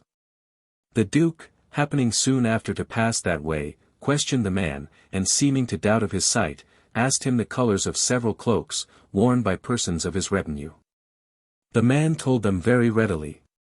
"You are a knave," cried the prince.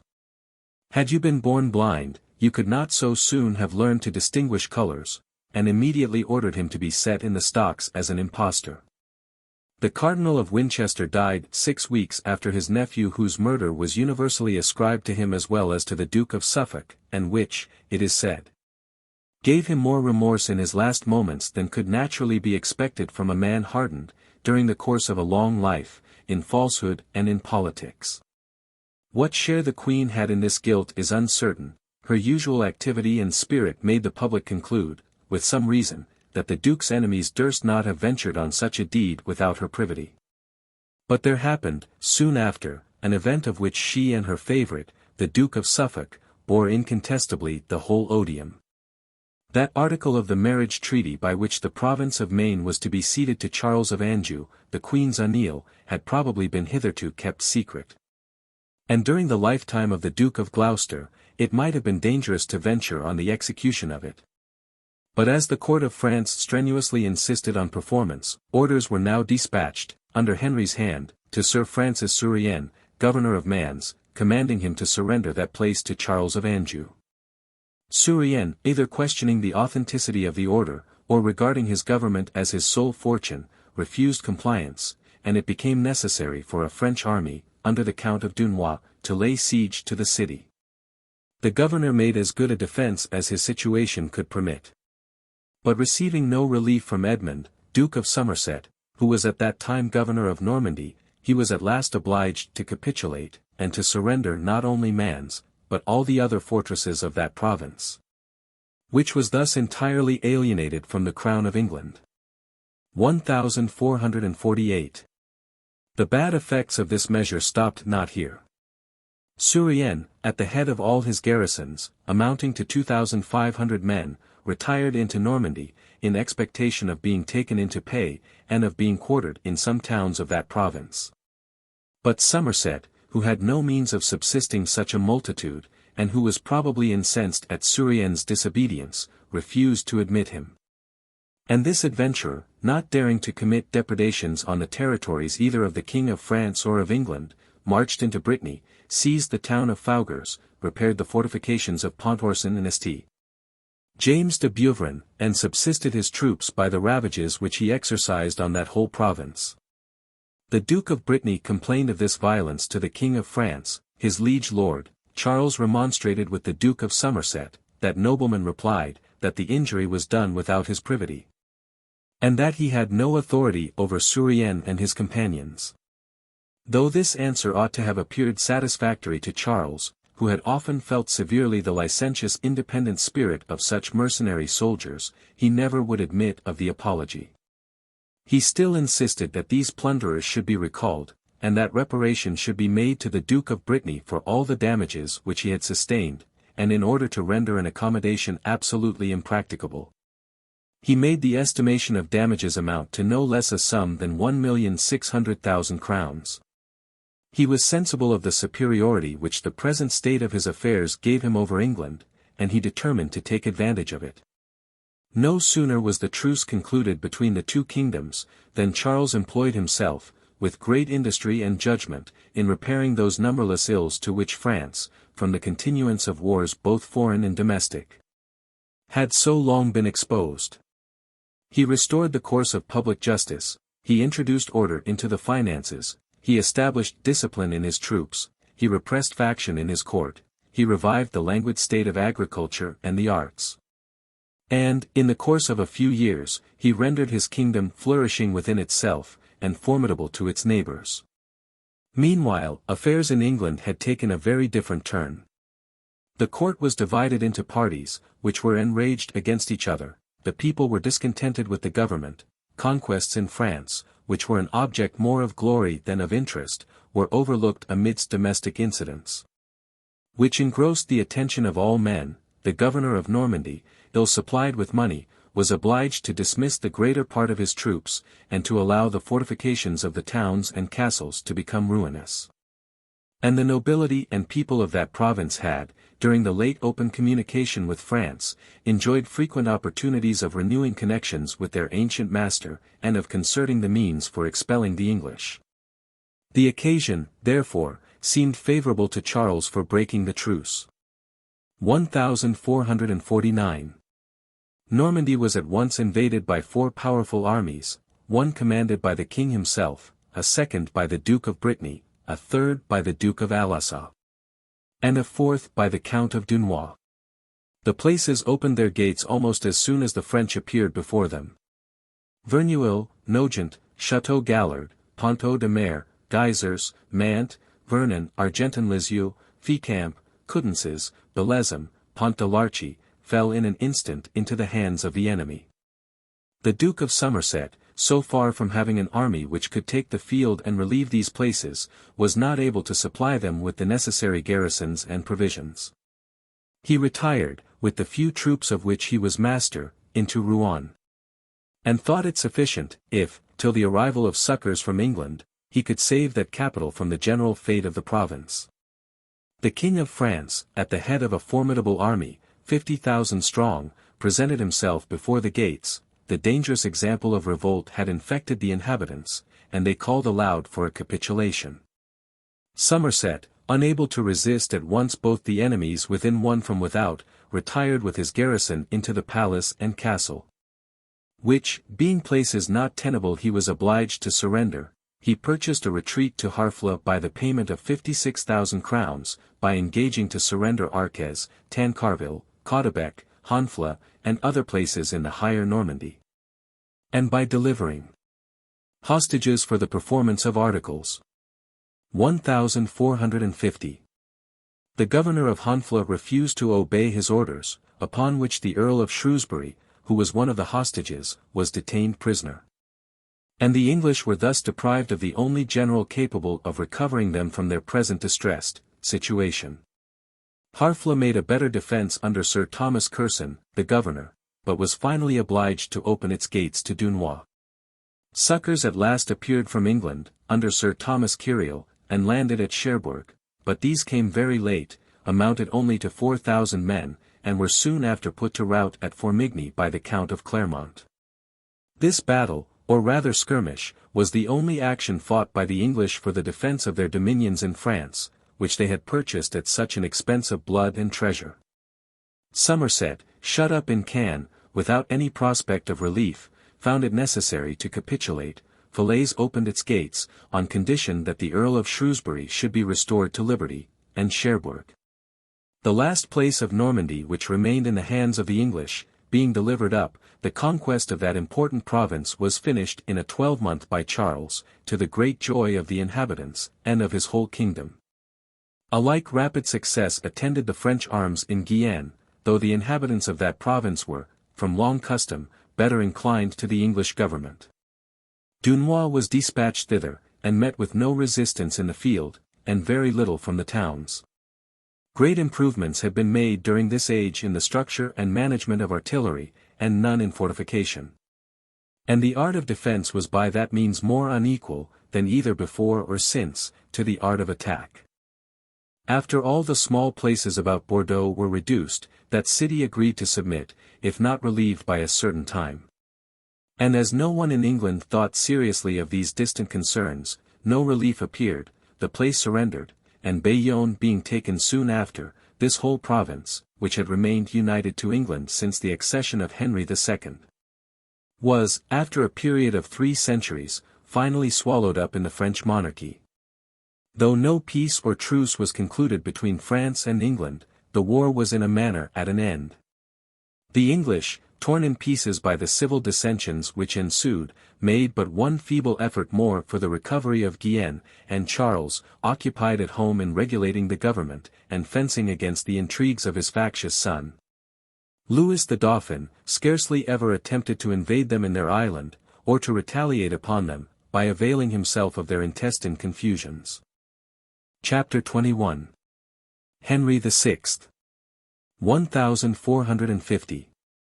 A weak prince, seated on the throne of England, had never failed, how gentle soever and innocent, to be infested with faction, discontent, rebellion, and evil commotions. And as the incapacity of Henry appeared every day in a fuller light, these dangerous consequences began, from past experience, to be universally and justly apprehended. Men also of unquiet spirits, no longer employed in foreign wars, whence they were now excluded by the situation of the neighboring states, were the more likely to excite intestine disorders, and by their emulation, rivalship, and animosities, to tear the bowels of their native country. But though these causes alone were sufficient to breed confusion, there concurred another circumstance of the most dangerous nature. A pretender to the crown appeared, the tie itself of the weak prince who enjoyed the name of sovereignty was disputed. And the English were now to pay the severe though late penalty of their turbulence under Richard II, and of their levity in violating, without any necessity or just reason, the lineal succession of their monarchs. All the males of the House of Mortimer were extinct, but Anne, the sister of the last Earl of Marche, having espoused the Earl of Cambridge, beheaded in the reign of Henry V, had transmitted her latent, but not yet forgotten claim to be on Richard, Duke of York. This prince, thus descended by his mother from Philippa, only daughter of the Duke of Clarence, second son of Edward III, stood plainly in the order of succession before the king, who derived his descent from the Duke of Lancaster, third son of that monarch. And that claim could not, in many respects, have fallen into more dangerous hands than those of the Duke of York. Richard was a man of valor and abilities, of a prudent conduct and mild disposition. He had enjoyed an opportunity of displaying these virtues in his government of France. And though recalled from that command by the intrigues and superior interest of the Duke of Somerset, he had been sent to suppress a rebellion in Ireland. Had succeeded much better in that enterprise than his rival in the defence of Normandy, and had even been able to attach to his person and family the whole Irish nation, whom he was sent to subdue. In the right of his father, he bore the rank of first prince of the blood. And by this station he gave a lustre to his title derived from the family of Mortimer, which, though of great nobility, was equalled by other families in the kingdom, and had been eclipsed by the royal descent of the House of Lancaster. He possessed an immense fortune from the union of so many successions, those of Cambridge and York on the one hand, with those of Mortimer on the other. Which last inheritance had before been augmented by a union of the estates of Clarence and Ulster with the patrimonial possessions of the family of Marche.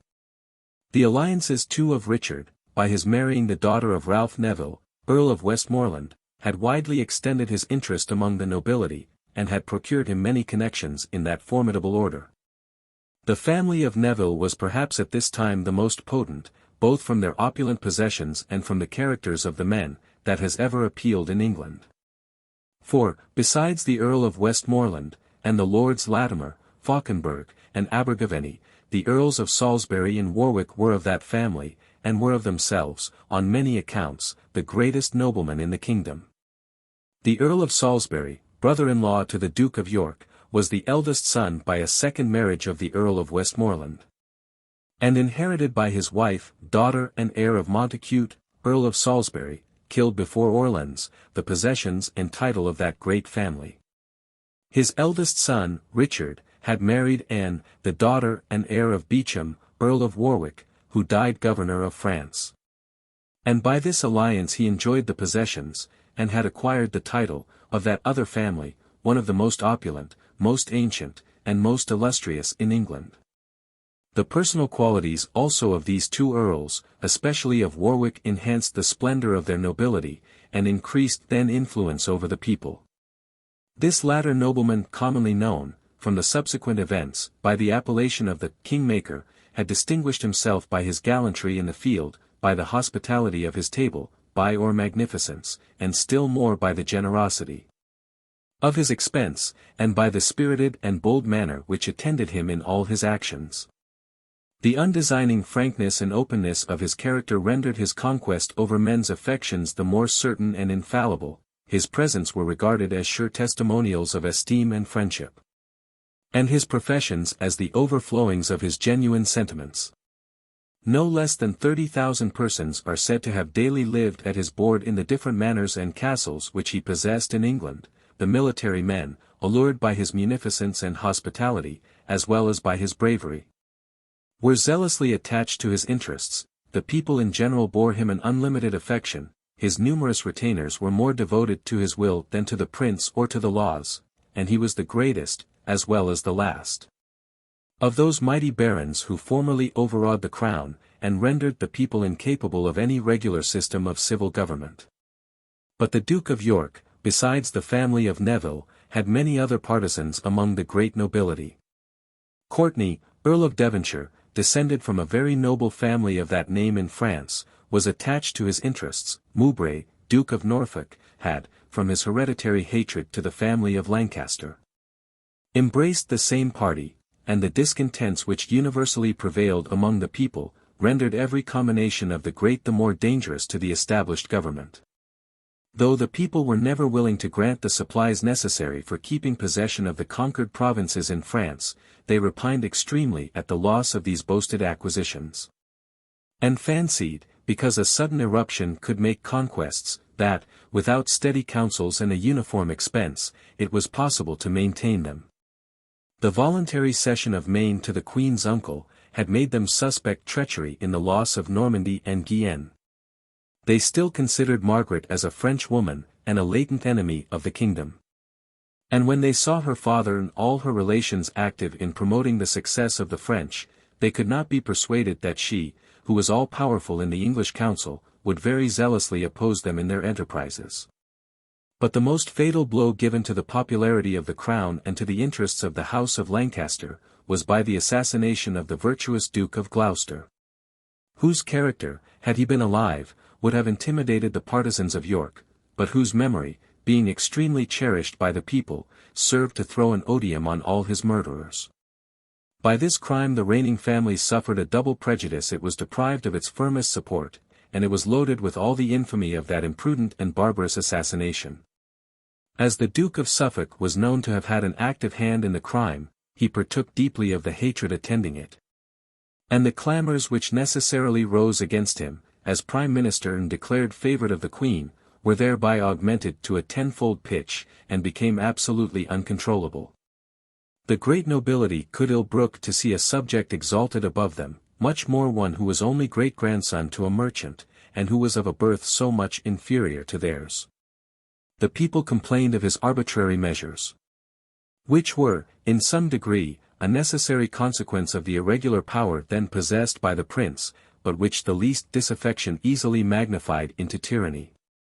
The great acquisitions which he daily made were the object of envy, and as they were gained at the expense of the crown, which was itself reduced to poverty, they appeared on that account, to all indifferent persons, the more exceptionable and invidious. The revenues of the crown, which had long been disproportioned to its power and dignity, had been extremely dilapidated during the minority of Henry, both by the rapacity of the courtiers, which the king's uncles could not control, and by the necessary expenses of the French war, which had always been very ill supplied by the grants of Parliament. The royal domains were dissipated.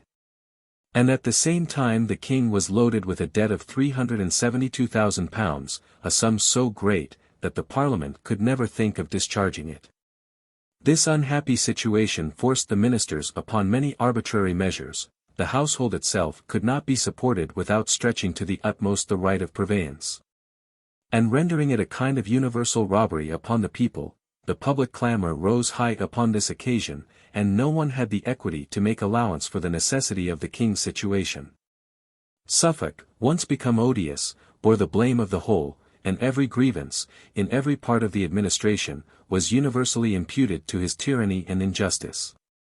This nobleman, sensible of the public hatred under which he laboured, and foreseeing an attack from the Commons, endeavoured to overawe his enemies, by boldly presenting himself to the charge, and by insisting upon his own innocence and even upon his merits, and those of his family, in the public service. He rose in the House of Peers, took notice of the clamours propagated against him, and complained that after serving the crown in 34 campaigns, after living abroad 17 years, without once returning to his native country, after losing a father and 3 brothers in the wars with France, after being himself a prisoner, and purchasing his liberty by a great ransom, it should yet be suspected, that he had been debauched from his allegiance by that enemy whom he had ever opposed with such zeal and fortitude, and that he had betrayed his prince, who had rewarded his services by the highest honours and greatest offices that it was in his power to confer. This speech did not answer the purpose intended. The Commons, rather provoked at his challenge, opened their charge against him, and sent up to the Peers an accusation of high treason, divided into several articles. They insisted, that he had persuaded the French king to invade England with an armed force, in order to depose the king, and to place on the throne his own son, John de la Pole, whom he intended to marry to Margaret, the only daughter of the late John, Duke of Somerset, and to whom, he imagined, he would by that means acquire a title to the crown, that he had contributed to the release of the Duke of Orleans, in hopes that that prince would assist King Charles in expelling the English from France, and recovering full possession of his kingdom, that he had afterwards encouraged that monarch to make open war on Normandy and Guienne, and had promoted his conquests by betraying the secrets of England, and obstructing the succours intended to be sent to those provinces, and that he had, without any powers or commission, promised by treaty to cede the province of Maine to Charles of Anjou, and had accordingly ceded it, which proved in the issue the chief cause of the loss of Normandy.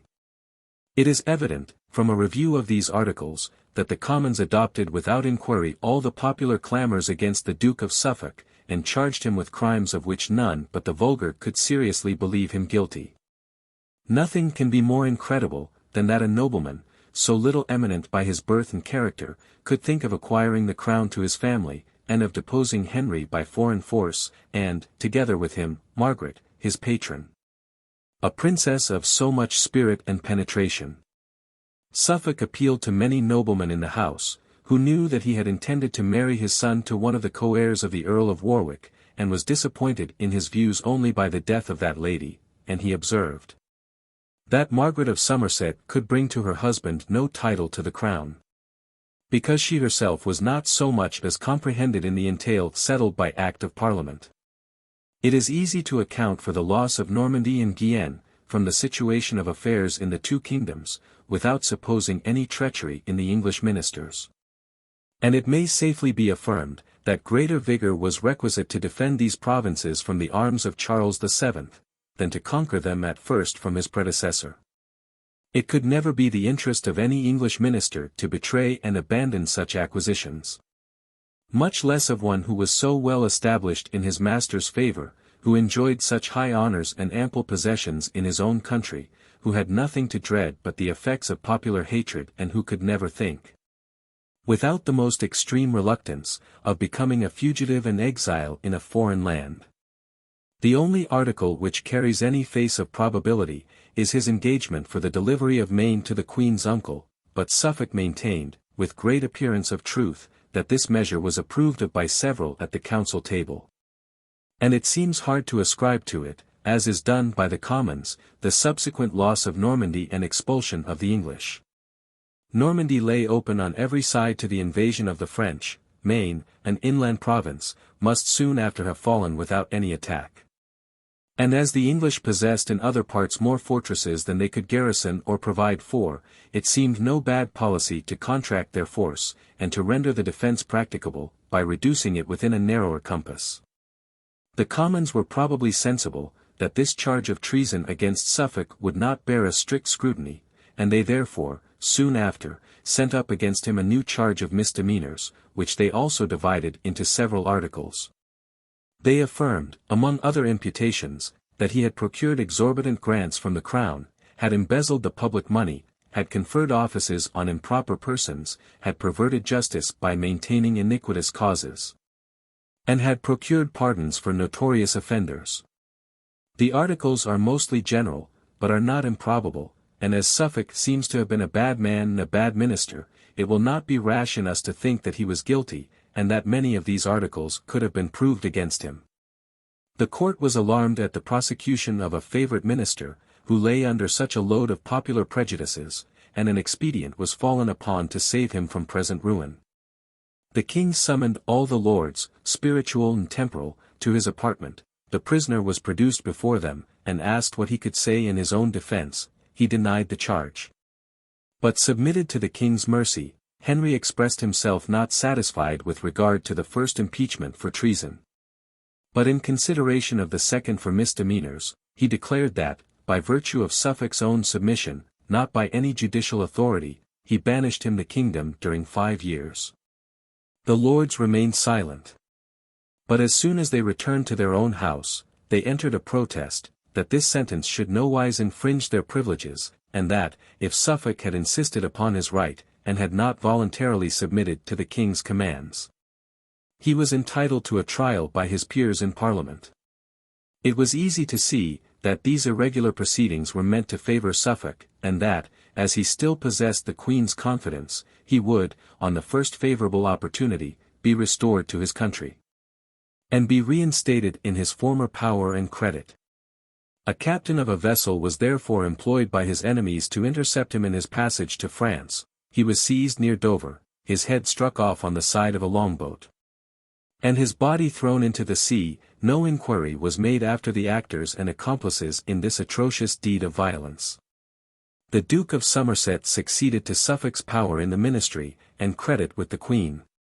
And as he was the person under whose government the French provinces had been lost, the public, who always judge by the event, soon made him equally the object of their animosity and hatred. The Duke of York was absent in Ireland during all these transactions, and however it might be suspected that his partisans had excited and supported the prosecution against Suffolk, no immediate ground of complaint could, on that account, lie against him. But there happened, soon after, an incident which roused the jealousy of the court, and discovered to them the extreme danger to which they were exposed from the pretensions of that popular prince.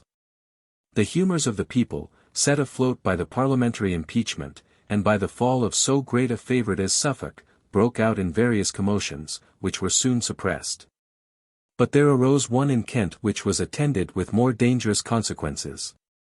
A man of low condition, one John Cade, a native of Ireland, who had been obliged to fly into France for crimes, observed, on his return to England, the discontents of the people. And he laid on them the foundation of projects which were at first crowned with surprising success. He took the name of John Mortimer, intending, as is supposed, to pass himself for a son of that Sir John Mortimer who had been sentenced to death by Parliament, and executed, in the beginning of this reign, without any trial or evidence, merely upon an indictment of high treason given in against him. On the first mention of that popular name, the common people of Kent, to the number of 20,000, flocked to Cade's standard. And he excited their zeal by publishing complaints against the numerous abuses in government, and demanding a redress of grievances. The court, not yet fully sensible of the danger, sent a small force against the rioters, under the command of Sir Humphrey Stafford, who was defeated and slain in an action near Sevenoak. And Cade, advancing with his followers towards London, encamped on Blackheath. Though elated by his victory, he still maintained the appearance of moderation. And sending to the court a plausible list of grievances, he promised that, when these should be redressed, and when Lord Say, the treasurer, and Cromer, sheriff of Kent, should be punished for their malversations, he would immediately lay down his arms. The council, who observed that nobody was willing to fight against men so reasonable in their pretensions, carried the king, for present safety, to Kenilworth. And the city immediately opened its gates to Cade, who maintained, during some time, great order and discipline among his followers. He always led them into the fields during the night time, and published severe edicts against plunder and violence of every kind, but being obliged, in order to gratify their malevolence against Say and Cromer, to put these men to death without a legal trial, he found that, after the commission of this crime, he was no longer master of their riotous disposition, and that all his orders were neglected. They broke into a rich house, which they plundered, and the citizens, alarmed at this act of violence, shut their gates against them. And being seconded by a detachment of soldiers, sent them by Lord Scales, governor of the Tower, they repulsed the rebels with great slaughter. The Kentish men were so discouraged by the blow, that upon receiving a general pardon from the primate, then chancellor, they retreated towards Rochester, and there dispersed. The pardon was soon after annulled, as extorted by violence. A price was set on Cade's head, who was killed by one Iden, a gentleman of Sussex, and many of his followers were capitally punished for their rebellion. It was imagined by the court, that the Duke of York had secretly instigated Cade to this attempt, in order to try, by that experiment, the dispositions of the people towards his title and family, and as the event had so far succeeded to his wish, the ruling party had greater reason than ever to apprehend the future consequences of his pretensions. At the same time they heard that he intended to return from Ireland, and fearing that he meant to bring an armed force along with him, they issued orders, in the king's name, for opposing him, and for debarring him entrance into England. But the duke refuted his enemies by coming attended with no more than his ordinary retinue. The precautions of the ministers served only to show him their jealousy and malignity against him. He was sensible that his title, by being dangerous to the king, was also become dangerous to himself. He now saw the impossibility of remaining in his present situation, and the necessity of proceeding forward in support of his claim. His partisans, therefore, were instructed to maintain, in all companies, his right by succession. And by the established laws and constitution of the kingdom, these questions became every day more and more the subject of conversation. The minds of men were insensibly sharpened against each other by disputes, before they came to more dangerous extremities, and various topics were pleaded in support of the pretensions of each party. The partisans of the House of Lancaster maintained that, though the elevation of Henry IV might at first be deemed somewhat irregular, and could not be justified by any of those principles on which that prince chose to rest his title, it was yet founded on general consent, was a national act, and was derived from the voluntary approbation of a free people, who, being loosened from their allegiance by the tyranny of the preceding government, were moved by gratitude, as well as by a sense of public interest, to entrust the scepter into the hands of their deliverer, that, even if that establishment were allowed to be at first invalid, it had acquired solidity by time. The only principle which ultimately gives authority to government, and removes those scruples which the irregular steps attending almost all revolutions naturally excite in the minds of the people, that the right of succession was a rule admitted only for general good, and for the maintenance of public order, and could never be pleaded to the overthrow of national tranquility, and the subversion of regular establishments, that the principles of liberty, no less than the maxims of internal peace, were injured by these pretensions of the House of York. And if so many reiterated acts of the legislature, by which the crown was entailed on the present family, were now invalidated, the English must be considered not as a free people, who could dispose of their own government, but as a troop of slaves, who were implicitly transmitted by succession from one master to another, that the nation was bound to allegiance under the House of Lancaster by moral no less than by political duty. And were they to infringe those numerous oaths of fealty which they had sworn to Henry and his predecessors, they would thenceforth be thrown loose from all principles, and it would be found difficult ever after to fix and restrain them. that the Duke of York himself had frequently done homage to the king as his lawful sovereign, and had thereby, in the most solemn manner, made an indirect renunciation of those claims with which he now dared to disturb the tranquillity of the public, that even though the violation of the rights of blood, made on the deposition of Richard, was perhaps rash and imprudent, it was too late to remedy the mischief. The danger of a disputed succession could no longer be obviated. The people, accustomed to a government which, in the hands of the late king, had been so glorious, and in that of his predecessor, so prudent and salutary, would still ascribe a right to it. By causing multiplied disorders, and by shedding an inundation of blood, the advantage would only be obtained of exchanging one pretender for another. And the House of York itself, if established on the throne, would, on the first opportunity, be exposed to those revolutions, which the giddy spirit excited in the people gave so much reason to apprehend, and that, though the present king enjoyed not the shining talents which had appeared in his father and grandfather, he might still have a son who should be endowed with them. He is himself eminent for the most harmless and inoffensive manners. And if active princes were dethroned on pretence of tyranny, and indolent ones on the plea of incapacity, there would thenceforth remain in the constitution no established rule of obedience to any sovereign. Those strong topics in favor of the House of Lancaster, were opposed by arguments no less convincing on the side of the House of York.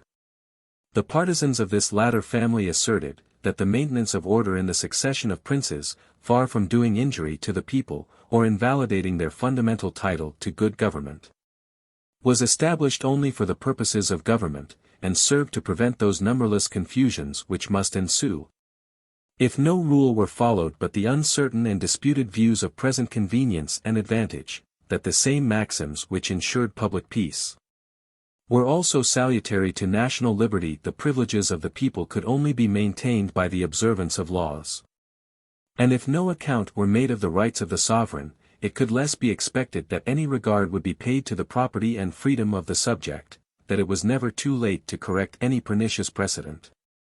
An unjust establishment, the longer it stood, acquired the greater sanction and validity. It could, with more appearance of reason, be pleaded as an authority for a like injustice. And the maintenance of it, instead of favoring public tranquillity, tended to disjoint every principle by which human society was supported, that usurpers would be happy, if their present possession of power, or their continuance for a few years, could convert them into legal princes. But nothing would be more miserable than the people, if all restraints on violence and ambition were thus removed, and a full scope given to the attempts of every turbulent innovator. That time indeed might bestow solidity on a government whose first foundations were the most infirm. But it required both a long course of time to produce this effect, and the total extinction of those claimants whose title was built on the original principles of the Constitution, that the deposition of Richard II, and the advancement of Henry IV, were not deliberate national acts, but the result of the levity and violence of the people, and proceeded from those very defects in human nature which the establishment of political society, and of an order in succession, was calculated to prevent, that the subsequent entails of the crown were a continuance of the same violence and usurpation. They were not ratified by the legislature, since the consent of the rightful king was still wanting. And the acquiescence, first of the family of Mortimer, then of the family of York, proceeded from present necessity, and implied no renunciation of their pretensions that the restoration of the true order of succession could not be considered as a change which familiarized the people to devolutions, but as the correction of a former abuse, which had itself encouraged the giddy spirit of innovation, rebellion, and disobedience, and that, as the original title of Lancaster stood only, in the person of Henry IV. On present convenience, even this principle, unjustifiable as it was when not supported by laws and warranted by the Constitution, had now entirely gone over to the other side. Nor was there any comparison between a prince utterly unable to sway the scepter, and blindly governed by corrupt ministers, or by an imperious queen, engaged in foreign and hostile interests, and a prince of mature years, of approved wisdom and experience, a native of England, the lineal heir of the crown, who, by his restoration, would replace everything on ancient foundations. So many plausible arguments could be urged on both sides of this interesting question, that the people were extremely divided in their sentiments. And though the noblemen of greatest power and influence seem to have espoused the party of York, the opposite cause had the advantage of being supported by the present laws, and by the immediate possession of royal authority. There were also many great noblemen in the Lancastrian party, who balanced the power of their antagonists, and kept the nation in suspense between them. The Earl of Northumberland adhered to the present government. The Earl of Westmoreland, in spite of his connections with the Duke of York, and with the family of Neville, of which he was the head, was brought over to the same party. And the whole north of England, the most warlike part of the kingdom, was, by means of these two potent noblemen, warmly engaged in the interests of Lancaster. Edmund Beaufort, Duke of Somerset, and his brother Henry, were great supports of that cause. As were also Henry Holland, Duke of Exeter, Stafford, Duke of Buckingham, the Earl of Shrewsbury, the Lords Clifford, Dudley, Scales, Audley, and other noblemen. While the kingdom was in this situation, it might naturally be expected that so many turbulent barons, possessed of so much independent authority, would immediately have flown to arms, and have decided the quarrel, after their usual manner. By war and battle, under the standards of the contending princes. But there still were many causes which retarded these desperate extremities, and made a long train of faction, intrigue, and cabal, precede the military operations. By the gradual progress of arts in England, as well as in other parts of Europe, the people were now become of some importance, laws were beginning to be respected by them. And it was requisite, by various pretenses, previously to reconcile their minds to the overthrow of such an ancient establishment as that of the House of Lancaster, ere their concurrence could reasonably be expected. The Duke of York himself, the new claimant, was of a moderate and cautious character, an enemy to violence and disposed to trust rather to time and policy, than to sanguinary measures, for the success of his pretensions.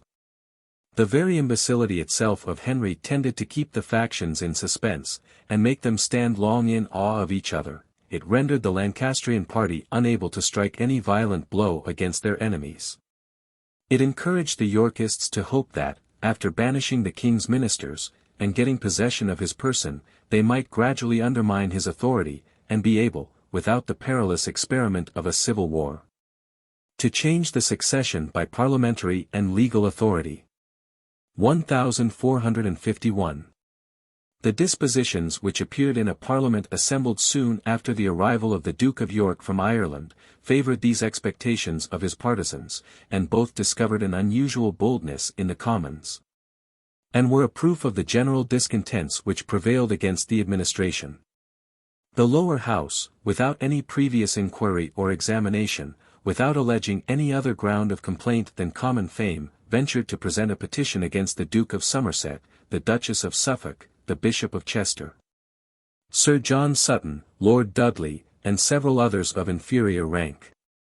And they prayed the king to remove them forever from his person and councils, and to prohibit them from approaching within 12 miles of the court. This was a violent attack, somewhat arbitrary, and supported but by few precedents, against the ministry. Yet the king durst not openly oppose it. He replied that, except the lords, he would banish all the others from court during a year, unless he should have occasion for their service in suppressing any rebellion. At the same time he rejected a bill, which had passed both houses, for attainting the late Duke of Suffolk, and which, in several of its clauses, discovered a very general prejudice against the measures of the court. 1452. The Duke of York, trusting to these symptoms, raised an army of 10,000 men, with which he marched towards London, demanding a reformation of the government, and the removal of the Duke of Somerset from all power and authority. He unexpectedly found the gates of the city shut against him, and on his retreating into Kent, he was followed by the king at the head of a superior army, in which several of Richard's friends, particularly Salisbury and Warwick, appeared. Probably with a view of mediating between the parties, and of seconding, on occasion, the Duke of York's pretensions. A parley ensued. Richard still insisted upon the removal of Somerset, and his submitting to a trial in Parliament. The court pretended to comply with his demand. And that nobleman was put in arrest, the Duke of York was then persuaded to pay his respects to the king in his tent. And, on repeating his charge against the Duke of Somerset, he was surprised to see that minister step from behind the curtain, and offer to maintain his innocence. Richard now found that he had been betrayed, that he was in the hands of his enemies. And that it was become necessary, for his own safety, to lower his pretensions. No violence, however, was attempted against him.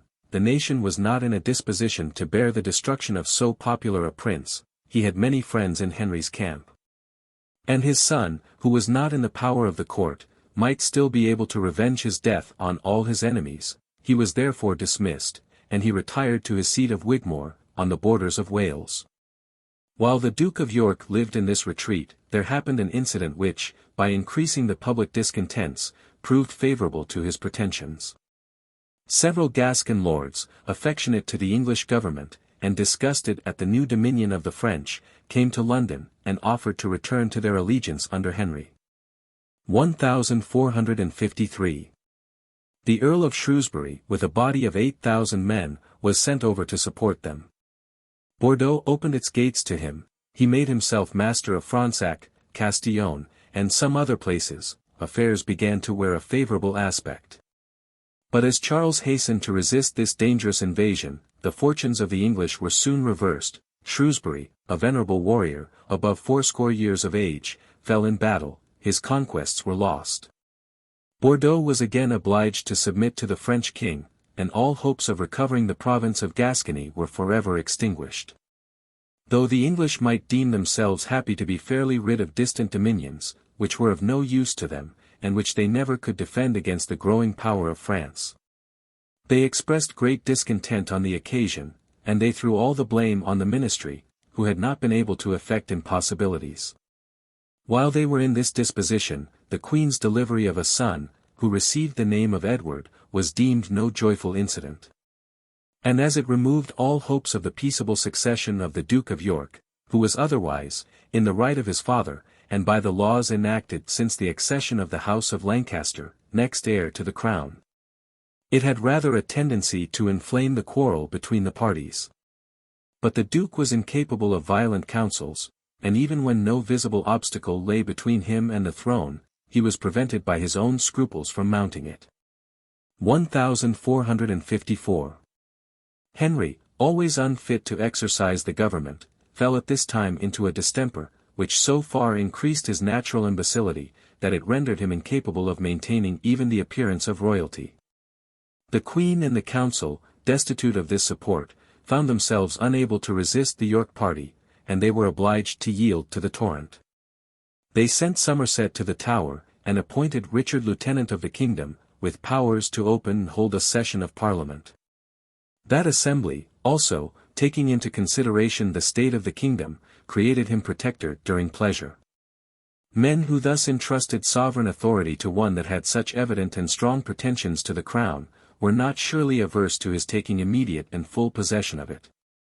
Yet the Duke, instead of pushing them to make further concessions, appeared somewhat timid and irresolute even in receiving the power which was tendered to him. He desired that it might be recorded in Parliament, that this authority was conferred on him from their own free motion.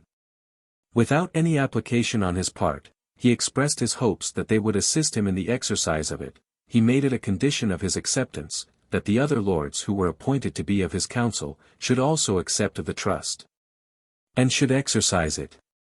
And he required, that all the powers of his office should be specified and defined by Act of Parliament. This moderation of Richard was certainly very unusual and very amiable, yet was it attended with bad consequences in the present juncture. And by giving time to the animosities of faction to rise and ferment, it proved the source of all those furious wars and commotions which ensued. The enemies of the Duke of York soon found it in their power to make advantage of his excessive caution. Henry being so far recovered from his distemper, as to carry the appearance of exercising the royal power, they moved him to resume his authority, to annul the protectorship of the Duke, to release Somerset from the Tower, and to commit the administration into the hands of that nobleman. 1455. Richard, sensible of the dangers which might attend his former acceptance of the parliamentary commission, should he submit to the annulling of it, levied an army, but still without advancing any pretensions to the crown. He complained only of the king's ministers, and demanded a reformation of the government. A battle was fought at St. Albans, in which the Yorkists were superior, and, without suffering any material loss, slew about 5,000 of their enemies. Among whom were the Duke of Somerset, the Earl of Northumberland, the Earl of Stafford, eldest son of the Duke of Buckingham, Lord Clifford, and many other persons of distinction. The king himself fell into the hands of the Duke of York, who treated him with great respect and tenderness. He was only obliged, which he regarded as no hardship, to commit the whole authority of the crown into the hands of his rival. This was the first blood spilt in that fatal quarrel which was not finished in less than a course of 30 years, which was signalized by 12 pitched battles, which opened a scene of extraordinary fierceness and cruelty. Is computed to have cost the lives of 80 princes of the blood, and almost entirely annihilated the ancient nobility of England. The strong attachments, which, at that time, men of the same kindred bore to each other, and the vindictive spirit, which was considered as a point of honor, rendered the great families implacable in their resentments. And every moment widened the breach between the parties. Yet affairs did not immediately proceed to the last extremities. The nation was kept some time in suspense. The vigor and spirit of Queen Margaret, supporting her small power, still proved a balance to the great authority of Richard, which was checked by his irresolute temper. A parliament, which was soon after assembled, plainly discovered, by the contrariety of their proceedings, the contrariety of the motives by which they were actuated. They granted the Yorkists a general indemnity, and they restored the protectorship to the Duke, who, in accepting it, still persevered in all his former precautions. But at the same time they renewed their oaths of fealty to Henry, and fixed the continuance of the protectorship to the majority of his son Edward, who was vested with the usual dignities of Prince of Wales, Duke of Cornwall, and Earl of Chester. The only decisive act passed in this Parliament, was a full resumption of all the grants which had been made since the death of Henry V, and which had reduced the crown to great poverty. 1456. It was not found difficult to wrest power from hands so little tenacious as those of the Duke of York. Margaret, availing herself of that prince's absence, produced her husband before the House of Lords. And as his state of health permitted him at that time to act his part with some tolerable decency, he declared his intentions of resuming the government, and of putting an end to Richard's authority. This measure, being unexpected, was not opposed by the contrary party. The House of Lords, who were many of them disgusted with the late act of resumption, assented to Henry's proposal. And the king was declared to be reinstated in sovereign authority. Even the Duke of York acquiesced in this irregular act of the peers, and no disturbance ensued. But that prince's claim to the crown was too well known, and the steps which he had taken to promote it were too evident ever to allow sincere trust and confidence to have place between the parties. 1457. The court retired to Coventry, and invited the Duke of York and the Earls of Salisbury and Warwick to attend the king's person. When they were on the road, they received intelligence that designs were formed against their liberties and lives. They immediately separated themselves. Richard withdrew to his castle of Wigmore, Salisbury to Middleham, in Yorkshire, and Warwick to his government of Calais, which had been committed to him after the Battle of St. Albans, and which, as it gave him the command of the only regular military force maintained by England, was of the utmost importance in the present juncture. Still, men of peaceable dispositions, and among the rest Borcia, Archbishop of Canterbury, thought it not too late to interpose with their good offices, in order to prevent that effusion of blood, with which the kingdom was threatened. And the awe in which each party stood of the other, rendered the mediation for some time successful. It was agreed that all the great leaders on both sides should meet in London, and be solemnly reconciled. 1458. The Duke of York and his partisans came thither with numerous retinues, and took up their quarters near each other for mutual security. The leaders of the Lancastrian party used the same precaution. The mayor, at the head of 5,000 men, kept a strict watch, night and day, and was extremely vigilant in maintaining peace between them. Terms were adjusted, which removed not the ground of difference. An outward reconciliation only was procured, and in order to notify this accord to the whole people, a solemn procession to St. Paul's was appointed, where the Duke of York led Queen Margaret, and a leader of one party marched hand in hand with a leader of the opposite. The less real cordiality prevailed, the more were the exterior demonstrations of amity redoubled. But it was evident, that a contest for a crown could not thus be peaceably accommodated, that each party watched only for an opportunity of subverting the other. And that much blood must yet be spilt, ere the nation could be restored to perfect tranquility, or enjoy a settled and established government. 1459. Even the smallest accident, without any formed design, was sufficient, in the present disposition of men's minds, to dissolve the seeming harmony between the parties. And had the intentions of the leaders been ever so amicable, they would have found it difficult to restrain the animosity of their followers. One of the king's retinue insulted one of the Earl of Warwick's, their companions on both sides took part in the quarrel, a fierce combat ensued, the Earl apprehended his life to be aimed at, he fled to his government of Calais. And both parties, in every county of England, openly made preparations for deciding the contest by war and arms.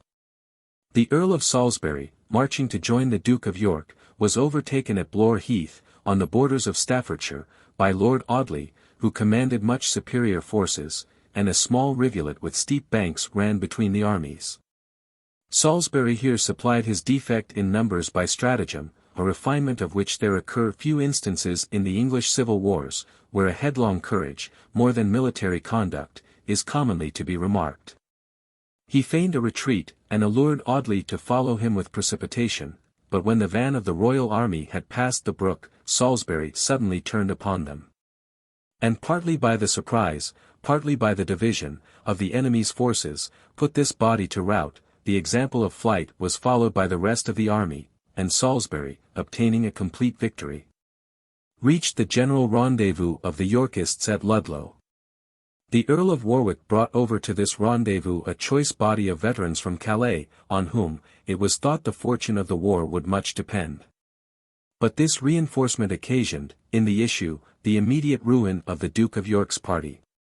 When the royal army approached and a general action was every hour expected, Sir Andrew Trollope, who commanded the veterans, deserted to the king in the night time. And the Yorkists were so dismayed at this instance of treachery, which made every man suspicious of his fellow, that they separated next day without striking a stroke. The Duke fled to Ireland, the Earl of Warwick, attended by many of the other leaders, escaped to Calais, where his great popularity among all orders of men, particularly among the military, soon drew to him partisans, and rendered his power very formidable. The friends of the House of York in England kept themselves everywhere in readiness to rise on the first summons from their leaders. 1460.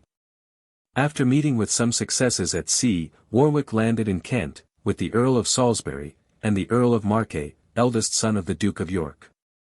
And being met by the Primate, by Lord Cobham, and other persons of distinction, he marched, amidst the acclamations of the people, to London. The city immediately opened its gates to him. And his troops increasing on every day's march, he soon found himself in a condition to face the royal army, which hastened from Coventry to attack him. The battle was fought at Northampton, and was soon decided against the royalists by the infidelity of Lord Grey of Ruthin, who, commanding Henry's van, deserted to the enemy during the heat of action, and spread a consternation through the troops. The Duke of Buckingham, the Earl of Shrewsbury, the Lords Beaumont and Egremont, and Sir William Lucy were killed in the action or pursuit. The slaughter fell chiefly on the gentry and nobility. The common people were spared by orders of the Earls of Warwick and Marche. Henry himself, that empty shadow of a king, was again taken prisoner. And as the innocence and simplicity of his manners, which bore the appearance of sanctity, had procured him the tender regard of the people, the Earl of Warwick and the other leaders took care to distinguish themselves by their respectful demeanour towards him. A parliament was summoned in the king's name, and met at Westminster, where the Duke soon after appeared from Ireland. This prince had never hitherto advanced openly any claim to the crown, he had only complained of ill ministers, and demanded a redress of grievances. And even in the present crisis, when the Parliament was surrounded by his victorious army, he showed such a regard to law and liberty, as is unusual during the prevalence of a party in any civil dissensions. And was still less to be expected in those violent and licentious times. He advanced towards the throne. And being met by the Archbishop of Canterbury, who asked him, whether he had yet paid his respects to the king, he replied, that he knew of none to whom he owed that title. He then stood near the throne and addressing himself to the House of Peers, he gave them a deduction of his title by descent, mentioned the cruelties by which the House of Lancaster had paved their way to sovereign power. Insisted on the calamities which had attended the government of Henry, exhorted them to return into the right path, by doing justice to the lineal successor, and thus pleaded his cause before them as his natural and legal judges. This cool and moderate manner of demanding a crown intimidated his friends and encouraged his enemies. The lords remained in suspense, and no one ventured to utter a word on the occasion. Richard, who had probably expected that the peers would have invited him to place himself on the throne, was much disappointed at their silence, but desiring them to reflect on what he had proposed to them, he departed the house. The peers took the matter into consideration.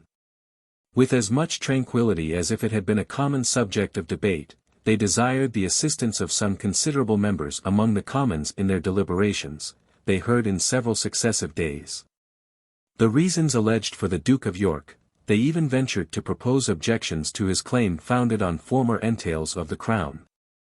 And on the oaths of fealty sworn to the House of Lancaster, they also observed that as Richard had all along borne the arms of York, not those of Clarence, he could not claim as successor to the latter family, and after receiving answers to these objections, derived from the violence and power by which the House of Lancaster supported their present possession of the crown, they proceeded to give a decision. Their sentence was calculated, as far as possible, to please both parties. They declared the title of the Duke of York to be certain and indefeasible.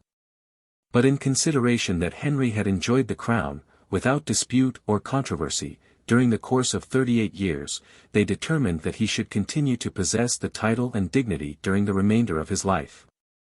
That the administration of the government, meanwhile, should remain with Richard, that he should be acknowledged the true and lawful heir of the monarchy. That every one should swear to maintain his succession, and it should be treason to attempt his life, and that all former settlements of the crown, in this and the 2 last reigns, should be abrogated and rescinded. The Duke acquiesced in this decision. Henry himself, being a prisoner, could not oppose it, even if he had enjoyed his liberty.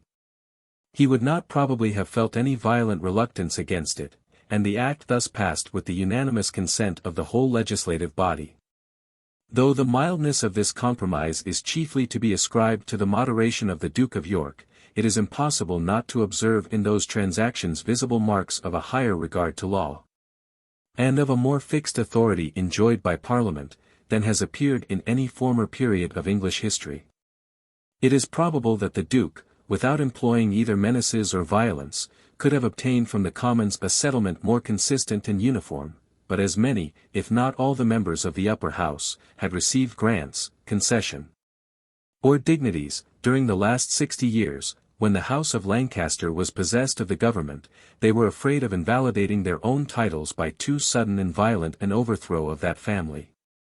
And in thus temporizing between the parties, they fixed the throne on a basis upon which it could not possibly stand. The Duke, apprehending his chief danger to arise from the genius and spirit of Queen Margaret, sought a pretence for banishing her the kingdom. He sent her, in the king's name, a summons to come immediately to London, intending, in case of her disobedience, to proceed to extremities against her. But the Queen needed not this menace to excite her activity in defending the rights of her family. After the defeat at Northampton, she had fled with her infant son to Durham, thence to Scotland, but soon returning, she applied to the northern barons, and employed every motive to procure their assistance. Her affability, insinuation, and address, qualities in which she excelled, her caresses, her promises, wrought a powerful effect on every one who approached her, the admiration of her great qualities was succeeded by compassion towards her helpless condition. The nobility of that quarter, who regarded themselves as the most warlike in the kingdom, were moved by indignation to find the southern barons pretend to dispose of the crown and settle the government. And that they might allure the people to their standard, they promised them the spoils of all the provinces on the other side of the Trent. By these means, the Queen had collected an army 20,000 strong, with a celerity which was neither expected by her friends nor apprehended by her enemies. The Duke of York, informed of her appearance in the north, hastened thither with a body of 5,000 men, to suppress, as he imagined, the beginnings of an insurrection. When, on his arrival at Wakefield, he found himself so much outnumbered by the enemy, he threw himself into Sandal Castle, which was situated in the neighbourhood. And he was advised by the Earl of Salisbury, and other prudent counsellors, to remain in that fortress till his son, the Earl of Marche, who was levying forces in the borders of Wales, could advance to his assistance. But the Duke, though deficient in political courage, possessed personal bravery in an eminent degree. And notwithstanding his wisdom and experience, he thought that he should be forever disgraced, if, by taking shelter behind walls, he should for a moment resign the victory to a woman. He descended into the plain, and offered battle to the enemy, which was instantly accepted. The great inequality of numbers was sufficient alone to decide the victory. But the Queen, by sending a detachment, who fell on the back of the Duke's army, rendered her advantage still more certain and undisputed. The Duke himself was killed in the action. And as his body was found among the slain, the head was cut off by Margaret's orders, and fixed on the gates of York, with a paper crown upon it, in derision of his pretended title. His son, the Earl of Rutland, a youth of 17, was brought to Lord Clifford, and that barbarian, in revenge of his father's death, who had perished in the battle of St. Albans, murdered in cool blood, and with his own hands, this innocent prince, whose exterior figure, as well as other accomplishments, are represented by historians as extremely amiable. The Earl of Salisbury was wounded and taken prisoner, and immediately beheaded, with several other persons of distinction, by martial law at Pomfret. There fell near 3,000 Yorkists in this battle. The Duke himself was greatly and justly lamented by his own party. A prince who merited a better fate, and whose errors in conduct proceeded entirely from such qualities as render him the more an object of esteem and affection. He perished in the 50th year of his age, and left 3 sons, Edward, George, and Richard, with 3 daughters, Anne, Elizabeth, and Margaret. 1461. The Queen, after this important victory, divided her army. She sent the smaller division, under Jasper Tudor, Earl of Pembroke, half-brother to the king, against Edward the new Duke of York. She herself marched with the larger division towards London, where the Earl of Warwick had been left with the command of the Yorkists. Pembroke was defeated by Edward at Mortimer's Cross, in Herefordshire, with the loss of near 4,000 men. His army was dispersed, he himself escaped by flight. But his father, Sir Owen Tudor, was taken prisoner, and immediately beheaded by Edward's orders. This barbarous practice, being once begun, was continued by both parties, from a spirit of revenge, which covered itself under the pretence of retaliation. Margaret compensated this defeat by a victory which she obtained over the Earl of Warwick. That nobleman on the approach of the Lancastrians, led out his army, reinforced by a strong body of the Londoners, who were affectionate to his cause, and he gave battle to the Queen at St. Albans. While the armies were warmly engaged, Lovelace, who commanded a considerable body of the Yorkists, withdrew from the combat. And this treacherous conduct, of which there are many instances in those civil wars, decided the victory in favour of the Queen. About 2,300 of the vanquished perished in the battle and pursuit. And the person of the king fell again into the hands of his own party. This weak prince was sure to be almost equally a prisoner whichever faction had the keeping of him. And scarce any more decorum was observed by one than by the other, in their method of treating him. Lord Boneville, to whose care he had been entrusted by the Yorkists, remained with him after the defeat, on assurances of pardon given him by Henry, but Margaret, regardless of her husband's promise, immediately ordered the head of that nobleman to be struck off by the executioner. Sir Thomas Kyriel, a brave warrior, who had signalized himself in the French wars, was treated in the same manner.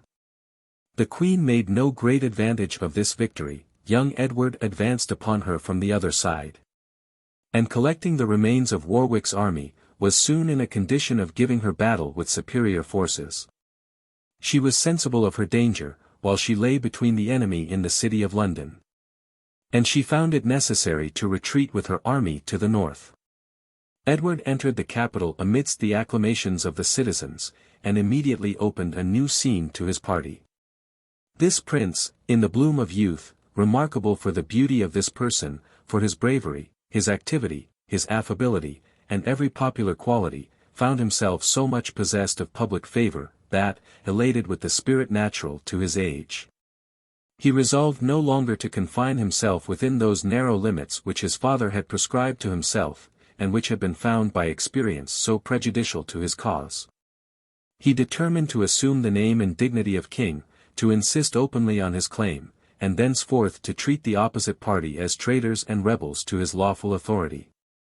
But as a national consent, or the appearance of it, still seemed, notwithstanding his plausible title, requisite to precede this bold measure, and as the assembling of a parliament might occasion too many delays, and be attended with other inconveniences, he ventured to proceed in a less regular manner, and to put it out of the power of his enemies to throw obstacles in the way of his elevation. His army was ordered to assemble in St. John's Fields. Great numbers of people surrounded them. An harangue was pronounced to this mixed multitude, setting forth the title of Edward, and inveighing against the tyranny and usurpation of the rival family, and the people were then asked whether they would have Henry of Lancaster for king. They unanimously exclaimed against the proposal. It was then demanded whether they would accept of Edward, eldest son of the late Duke of York. They expressed their assent by loud and joyful acclamations. A great number of bishops, lords, magistrates, and other persons of distinction were next assembled at Baynard's Castle, who ratified the popular election, and the new king was on the subsequent day proclaimed in London, by the title of Edward IV. In this manner ended the reign of Henry VI, a monarch, who, while in his cradle, had been proclaimed king both of France and England, and who began his life with the most splendid prospects that any prince in Europe had ever enjoyed. The Revolution was unhappy for his people, as it was the source of civil wars, but was almost entirely indifferent to Henry himself, who was utterly incapable of exercising his authority, and who, provided he personally met with good usage, was equally easy, as he was equally enslaved, in the hands of his enemies and of his friends. His weakness and his disputed title were the chief causes of the public calamities, but whether his queen and his ministers were not also guilty of some great abuses of power, it is not easy for us at this distance of time to determine. There remain no proofs on record of any considerable violation of the laws, except in the assassination of the Duke of Gloucester, which was a private crime, formed no precedent, and was but too much of a piece with the usual ferocity and cruelty of the times. The most remarkable law which passed in this reign, was that for the due election of members of Parliament in counties. After the fall of the feudal system, the distinction of tenures was in some measure lost. And every freeholder, as well those who held of mean lords, as the immediate tenants of the crown, were by degrees admitted to give their votes at elections. This innovation, for such it may probably be esteemed, was indirectly confirmed by a law of Henry IV, which gave right to such a multitude of electors, as was the occasion of great disorder. In the 8th and 10th of this king, therefore, laws were enacted, limiting the electors to such as possessed 40 shillings a year in land, free from all burdens within the county. This sum was equivalent to near £20 a year of our present money, and it were to be wished, that the spirit, as well as letter, of this law had been maintained. The preamble of the statute is remarkable, whereas the elections of knights have of late, in many counties of England, been made by outrageous and excessive numbers of people, many of them of small substance and value, yet pretending to a right equal to the best knights and esquires. Whereby manslaughters, riots, batteries, and divisions among the gentlemen and other people of the same counties, shall very likely rise and be, unless due remedy be provided in this behalf, etc. We may learn from these expressions what an important matter the election of a member of Parliament was now become in England. That assembly was beginning in this period to assume great authority. The Commons had it much in their power to enforce the execution of the laws. And if they failed of success in this particular, it proceeded less from any exorbitant power of the crown, than from the licentious spirit of the aristocracy, and perhaps from the rude education of the age, and their own ignorance of the advantages resulting from a regular administration of justice. When the Duke of York, the Earls of Salisbury and Warwick, fled the kingdom upon the desertion of their troops, a parliament was summoned at Coventry in 1460, by which they were all attainted. This parliament seems to have been very irregularly constituted, and scarcely deserves the name. Insomuch, that an act passed in it, that all such knights of any county, as were returned by virtue of the king's letters, without any other election, should be valid. And that no sheriff should, for returning them, incur the penalty of the statute of Henry IV. All the acts of that parliament were afterwards reversed, because it was unlawfully summoned, and the knights and barons not duly chosen. The parliaments in this reign, instead of relaxing their vigilance against the usurpations of the court of Rome, endeavored to enforce the former statutes enacted for that purpose. The Commons petitioned, that no foreigner should be capable of any church preferment, and that the patron might be allowed to present anew upon the non-residence of any incumbent, but the king eluded these petitions. Pope Martin wrote him a severe letter against the statute of provisors, which he calls an abominable law, that would infallibly damn every one who observed it. The Cardinal of Winchester was legate. And as he was also a kind of prime minister, and immensely rich from the profits of his clerical dignities, the Parliament became jealous lest he should extend the papal power. And they protested, that the cardinal should absent himself in all affairs and councils of the king, whenever the Pope or See of Rome was touched upon. Permission was given by Parliament to export corn when it was at low prices. Wheat at 6 shillings and 8 pence a quarter, money of that age, barley at 3 shillings and 4 pence. It appears from these prices, that corn still remained at near half its present value, though other commodities were much cheaper. The inland commerce of corn was also opened in the 18th of the king, by allowing any collector of the customs to grant a license of carrying it from one county to another. The same year a kind of navigation act was proposed with regard to all places within the straits, but the king rejected it. The first instance of debt contracted upon parliamentary security occurs in this reign. The commencement of this pernicious practice deserves to be noted, a practice the more likely to become pernicious, the more a nation advances in opulence and credit. The ruinous effects of it are now become apparent, and threaten the very existence of the nation. Chapter 22. Edward IV. 1461. Young Edward, now in his 20th year, was of a temper well fitted to make his way through such a scene of war, havoc, and devastation, as must conduct him to the full possession of that crown, which he claimed from hereditary right, but which he had assumed from the tumultuary election alone of his own party. He was bold, active, enterprising, and his hardness of heart and severity of character rendered him impregnable to all those movements of compassion which might relax his vigor in the prosecution of the most bloody revenges upon his enemies. The very commencement of his reign gave symptoms of his sanguinary disposition. A tradesman of London, who kept shop at the Sign of the Crown, having said that he would make his son heir to the crown. This harmless pleasantry was interpreted to be spoken in derision of Edward's assumed title, and he was condemned and executed for the offence. Such an act of tyranny was a proper prelude to the events which ensued. The scaffold, as well as the field, incessantly streamed with the noblest blood of England, spilt in the quarrel between the two contending families, whose animosity was now become implacable. The people, divided in their affections, took different symbols of party. The partisans of the House of Lancaster chose the red rose as their mark of distinction, those of York were denominated from the white. And these civil wars were thus known over Europe by the name of the quarrel between the two roses. The license in which Queen Margaret had been obliged to indulge her troops, infused great terror and aversion into the city of London, and all the southern parts of the kingdom. And as she there expected an obstinate resistance, she had prudently retired northwards among her own partisans. The same license, joined to the zeal of faction, soon brought great multitudes to her standard. And she was able, in a few days, to assemble an army 60,000 strong in Yorkshire. The king and the Earl of Warwick hastened, with an army of 40,000 men, to check her progress. And when they reached Pomfret, they dispatched a body of troops, under the command of Lord Fitzwalter, to secure the passage of Ferry Bridge over the River Are, which lay between them and the enemy.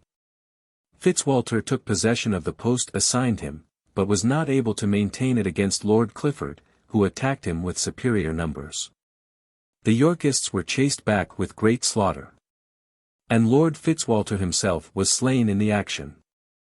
The Earl of Warwick, dreading the consequences of this disaster, at a time when a decisive action was every hour expected, immediately ordered his horse to be brought him, which he stabbed before the whole army.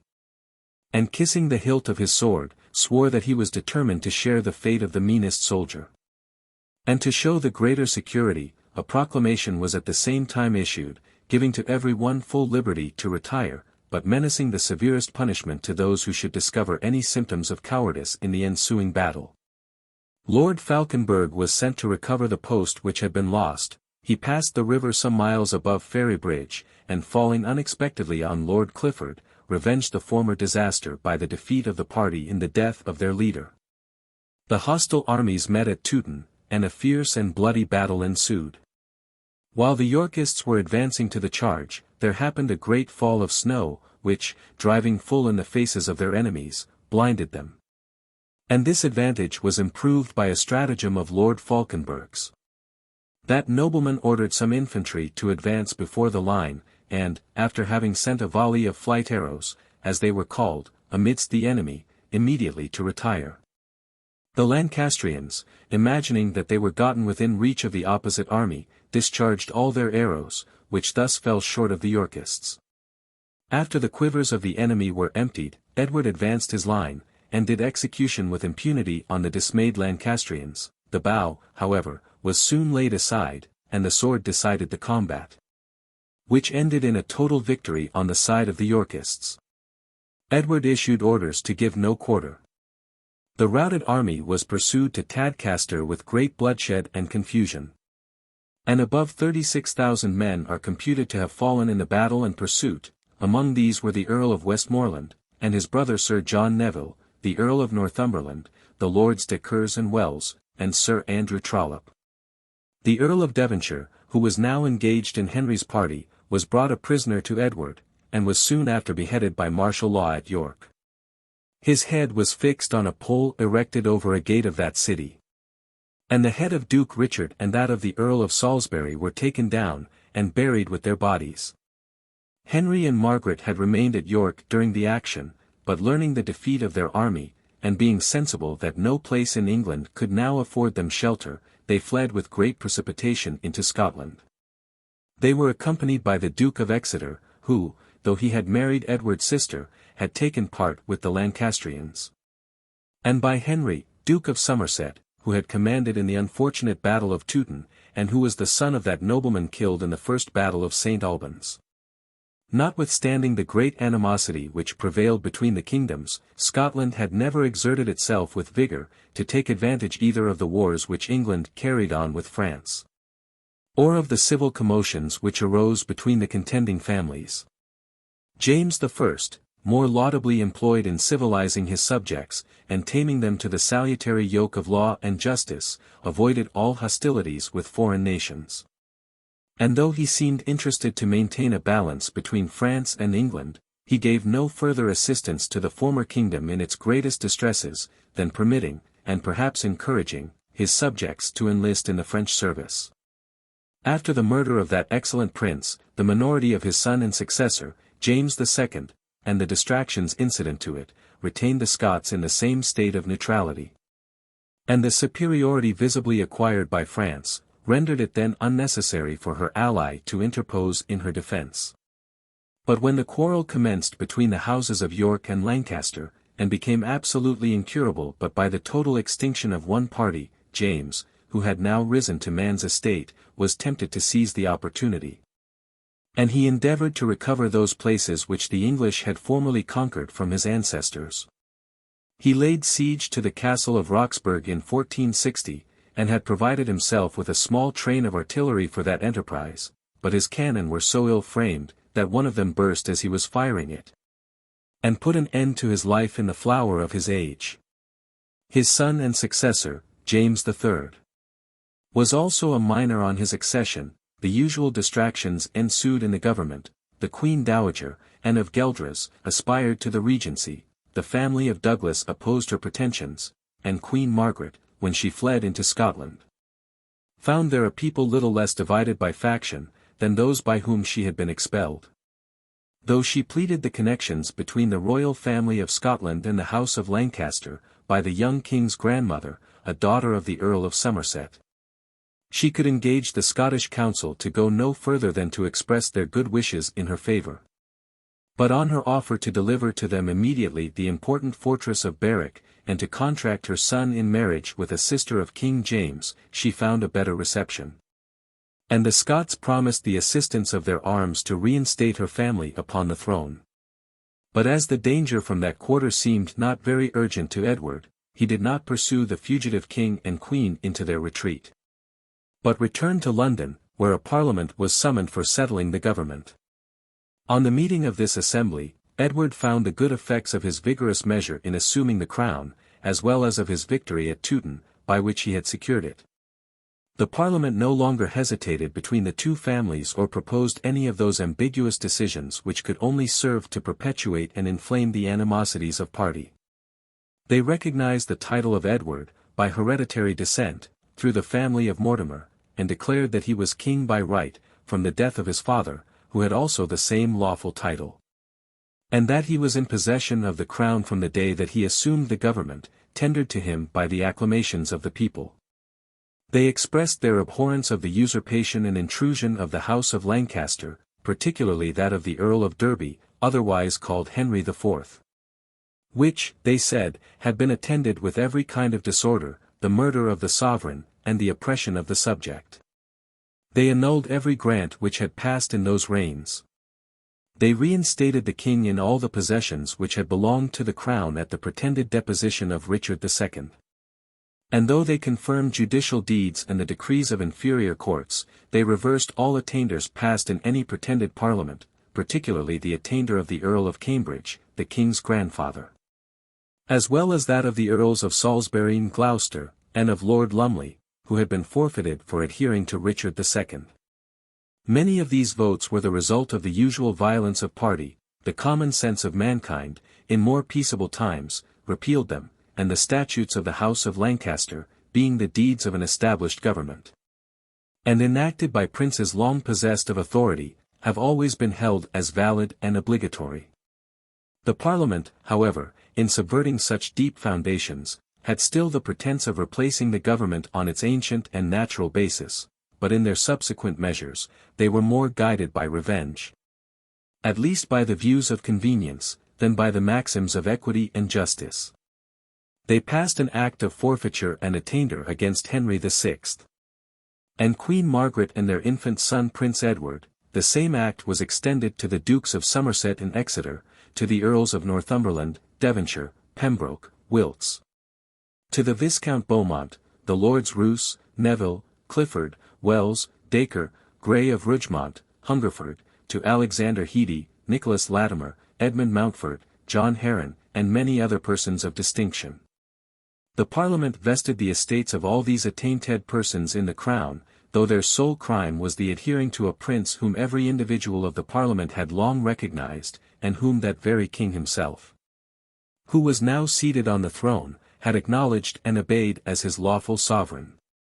The necessity of supporting the government established will more fully justify some other acts of violence, though the method of conducting them may still appear exceptionable. John, Earl of Oxford, and his son Aubrey de Vere were detected in a correspondence with Margaret, were tried by martial law before the Constable, were condemned and executed.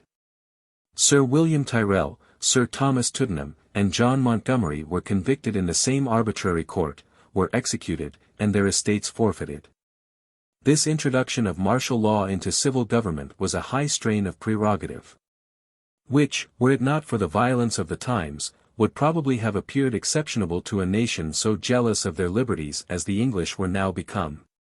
It was impossible, but such a great and sudden revolution must leave the roots of discontent and dissatisfaction in the subject, which would require great art, or, in lieu of it, great violence, to extirpate them. The latter was more suitable to the genius of the nation in that uncultivated age. But the new establishment still seemed precarious and uncertain, not only from the domestic discontents of the people, but from the efforts of foreign powers. Louis, the 11th of the name, had succeeded to his father, Charles, in 1460, and was led, from the obvious motives of national interest, to feed the flames of civil discord among such dangerous neighbors, by giving support to the weaker party. But the intriguing and politic genius of this prince was here checked by itself. Having attempted to subdue the independent spirit of his own vassals, he had excited such an opposition at home, as prevented him from making all the advantage which the opportunity afforded, of the dissensions among the English. 1462. He sent, however, a small body to Henry's assistance under Varenne, seneschal of Normandy, who landed in Northumberland, and got possession of the castle of Alnwick. But as the indefatigable Margaret went in person to France, where she solicited larger supplies and promised Louis to deliver up Calais, if her family should by his means be restored to the throne of England, he was induced to send along with her a body of 2,000 men at arms, which enabled her to take the field, and to make an inroad into England. 1464. Though reinforced by a numerous train of adventurers from Scotland, and by many partisans of the family of Lancaster, she received a check at Hedgeley Moor from Lord Montacute, or Montague, brother to the Earl of Warwick, and warden of the East Marches between Scotland and England. Montague was so encouraged with this success, that, while a numerous reinforcement was on their march to join him by orders from Edward, he yet ventured, with his own troops alone, to attack the Lancastrians at Hexham. And he obtained a complete victory over them. The Duke of Somerset, the Lords Roos and Hungerford, were taken in the pursuit, and immediately beheaded by martial law at Hexham. Summary justice was in like manner executed at Newcastle on Sir Humphrey Neville, and several other gentlemen. All those who were spared in the field, suffered on the scaffold. And the utter extermination of their adversaries was now become the plain object of the York party, a conduct which received but too plausible an apology from the preceding practice of the Lancastrians. The fate of the unfortunate royal family, after this defeat, was singular. Margaret, flying with her son into a forest, where she endeavored to conceal herself, was beset, during the darkness of the night, by robbers, who, either ignorant or regardless of her quality, despoiled her of her rings and jewels, and treated her with the utmost indignity. The partition of this rich booty raised a quarrel among them. And while their attention was thus engaged, she took the opportunity of making her escape with her son into the thickest of the forest, where she wandered for some time, overspent with hunger and fatigue, and sunk with terror and affliction. While in this wretched condition, she saw a robber approach with his naked sword, and finding that she had no means of escape, she suddenly embraced the resolution of trusting entirely for protection to his faith and generosity. She advanced towards him, and presenting to him the young prince, called out to him, "Here, my friend, I commit to your care the safety of your king's son." The man, whose humanity and generous spirit had been obscured, not entirely lost, by his vicious course of life, was struck with the singularity of the event, was charmed with the confidence reposed in him, and vowed not only to abstain from all injury against the princess, but to devote himself entirely to her service. By his means she dwelt some time concealed in the forest, and was at last conducted to the sea-coast, whence she made her escape into Flanders. She passed thence into her father's court, where she lived several years in privacy and retirement. Her husband was not so fortunate or so dexterous in finding the means of escape. Some of his friends took him under their protection, and conveyed him into Lancashire, where he remained concealed during a 12-month. But he was at last detected, delivered up to Edward, and thrown into the Tower. The safety of his person was owing less to the generosity of his enemies, than to the contempt which they had entertained of his courage and his understanding. The imprisonment of Henry, the expulsion of Margaret, the execution and confiscation of all the most eminent Lancastrians, seemed to give full security to Edward's government, whose title by blood, being now recognized by Parliament, and universally submitted to by the people, was no longer in danger of being impeached by any antagonist. In this prosperous situation, the king delivered himself up, without control, to those pleasures which his youth, his high fortune, and his natural temper invited him to enjoy. And the cares of royalty were less attended to than the dissipation of amusement, or the allurements of passion. The cruel and unrelenting spirit of Edward, though inured to the ferocity of civil wars, was at the same time extremely devoted to the softer passions, which, without mitigating his severe temper, maintained a great influence over him, and shared his attachment with the pursuits of ambition and the thirst of military glory.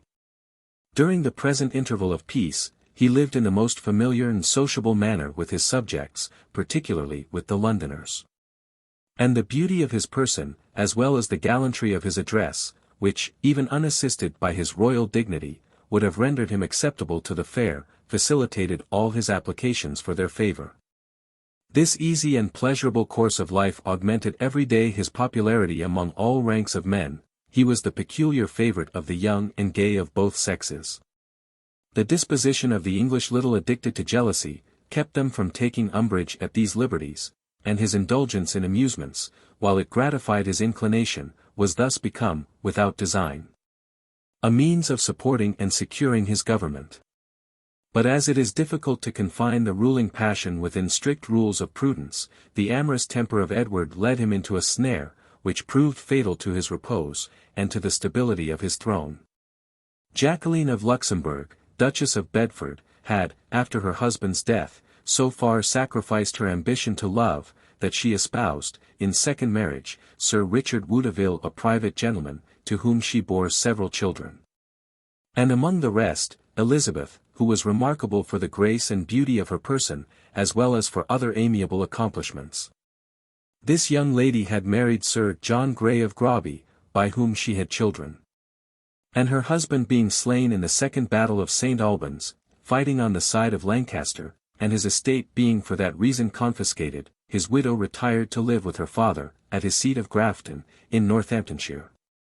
The king came accidentally to the house after a hunting party, in order to pay a visit to the Duchess of Bedford. And as the occasion seemed favourable for obtaining some grace from this gallant monarch, the young widow flung herself at his feet, and with many tears entreated him to take pity on her impoverished and distressed children. The sight of so much beauty in affliction strongly affected the amorous Edward. Love stole sensibly into his heart under the guise of compassion. And her sorrow, so becoming a virtuous matron, made his esteem and regard quickly correspond to his affection. He raised her from the ground with assurances of favour. He found his passion increase every moment, by the conversation of the amiable object, and he was soon reduced, in his turn, to the posture and style of a supplicant at the feet of Elizabeth.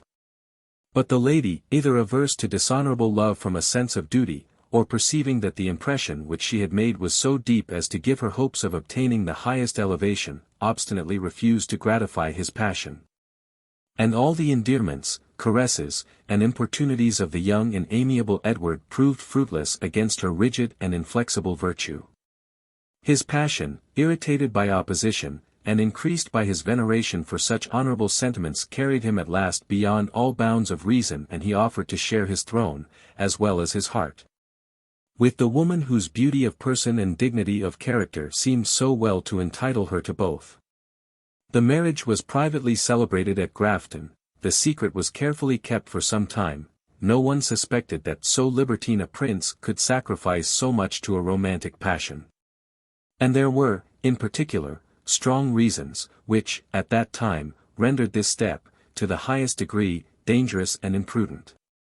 The king, desirous to secure his throne, as well by the prospect of issue as by foreign alliances, had, a little before, determined to make application to some neighbouring princess, and he had cast his eye on Bona of Savoy, sister to the Queen of France, who, he hoped, would by her marriage ensure him the friendship of that power, which was alone both able and inclined to give support and assistance to his rival.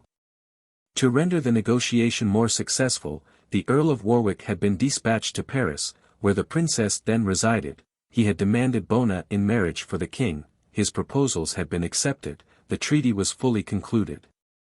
And nothing remained but the ratification of the terms agreed on, and the bringing over the princess to England. But when the secret of Edward's marriage broke out, the haughty earl, deeming himself affronted, both by being employed in this fruitless negotiation, and by being kept a stranger to the king's intentions, who had owed everything to his friendship, immediately returned to England, inflamed with rage and indignation. The influence of passion over so young a man as Edward, might have served as an excuse for his imprudent conduct, had he deigned to acknowledge his error, or had pleaded his weakness as an apology. But his faulty shame or pride prevented him from so much as mentioning the matter to Warwick, and that nobleman was allowed to depart the court, full of the same ill humour and discontent which he brought to it. 1466. Every incident now tended to widen the breach between the king and this powerful subject. The queen, who lost not her influence by marriage, was equally solicitous to draw every grace and favour to her own friends and kindred, and to exclude those of the earl, whom she regarded as her mortal enemy. Her father was created Earl of Rivers, he was made treasurer in the room of Lord Mountjoy, he was invested in the office of constable for life, and his son received the survivance of that high dignity. The same young nobleman was married to the only daughter of Lord Scales, enjoyed the great estate of that family, and had the title of Scales conferred upon him. Catherine, the Queen's sister, was married to the young Duke of Buckingham, who was a ward of the Crown. Mary, another of her sisters, espoused William Herbert, created Earl of Huntingdon, and, a third sister, was given in marriage to the son and heir of Grey, Lord Ruthven, created Earl of Kent. The daughter and heir of the Duke of Exeter, who was also the king's niece, was contracted to Sir Thomas Grey, one of the Queen's sons by her former husband. And as Lord Montague was treating of a marriage between his son and this lady, the preference given to young Grey was deemed an injury and affront to the whole family of Neville. The Earl of Warwick could not suffer with patience the least diminution of that credit which he had long enjoyed, and which he thought he had merited by such important services. Though he had received so many grants from the Crown, that the revenue arising from them amounted, besides his patrimonial estate, to 80,000 crowns a year, according to the computation of Philip de Comines. His ambitious spirit was still dissatisfied, so long as he saw others surpass him in authority and influence with the king. Edward also, jealous of that power which had supported him and which he himself had contributed still higher to exalt, was well pleased to raise up rivals in credit to the Earl of Warwick. And he justified, by this political view, his extreme partiality to the Queen's kindred. But the nobility of England, envying the sudden growth of the Woutevilles, were more inclined to take part with Warwick's discontent, to whose grandeur they were already accustomed, and who had reconciled them to his superiority by his gracious and popular manners. And as Edward obtained from Parliament a general resumption of all grants, which he had made since his accession, and which had extremely impoverished the Crown, this act, though it passed with some exceptions, particularly one in favour of the Earl of Warwick, gave a general alarm to the nobility, and disgusted many, even zealous partisans of the family of York. But the most considerable associate that Warwick acquired to his party, was George, Duke of Clarence, the king's second brother. This prince deemed himself no less injured than the other grandees, by the uncontrolled influence of the Queen and her relations. And as his fortunes were still left upon a precarious footing, while theirs were fully established, this neglect, joined to his unquiet and restless spirit, inclined him to give countenance to all the malcontents. The favourable opportunity of gaining him was espied by the Earl of Warwick, who offered him in marriage his elder daughter, and co-heir of his immense fortunes. A settlement which, as it was superior to any that the king himself could confer upon him, immediately attached him to the party of the Earl. Thus an extensive and dangerous combination was insensibly formed against Edward and his ministry. Though the immediate object of the malcontents was not to overturn the throne, it was difficult to foresee the extremities to which they might be carried, and as opposition to government was usually in those ages prosecuted by force of arms, Civil convulsions and disorders were likely to be soon the result of these intrigues and confederacies. While this cloud was gathering at home, Edward carried his views abroad, and endeavored to secure himself against his factious nobility, by entering into foreign alliances. The dark and dangerous ambition of Louis XI. The more it was known, the greater alarm it excited among his neighbors and vassals. And as it was supported by great abilities, and unrestrained by any principle of faith or humanity, they found no security to themselves but by a jealous combination against him. Philip, Duke of Burgundy, was now dead, his rich and extensive dominions were devolved to Charles, his only son, whose martial disposition acquired him the surname of Bold, and whose ambition, more outrageous than that of Louis, but seconded by less power and policy, was regarded with a more favorable eye by the other potentates of Europe. The opposition of interests, and still more a natural antipathy of character, produced a declared animosity between these bad princes. And Edward was thus secure of the sincere attachment of either of them, for whom he should choose to declare himself. The Duke of Burgundy, being descended by his mother, a daughter of Portugal, from John of Gaunt, was naturally inclined to favour the House of Lancaster, but this consideration was easily overbalanced by political motives.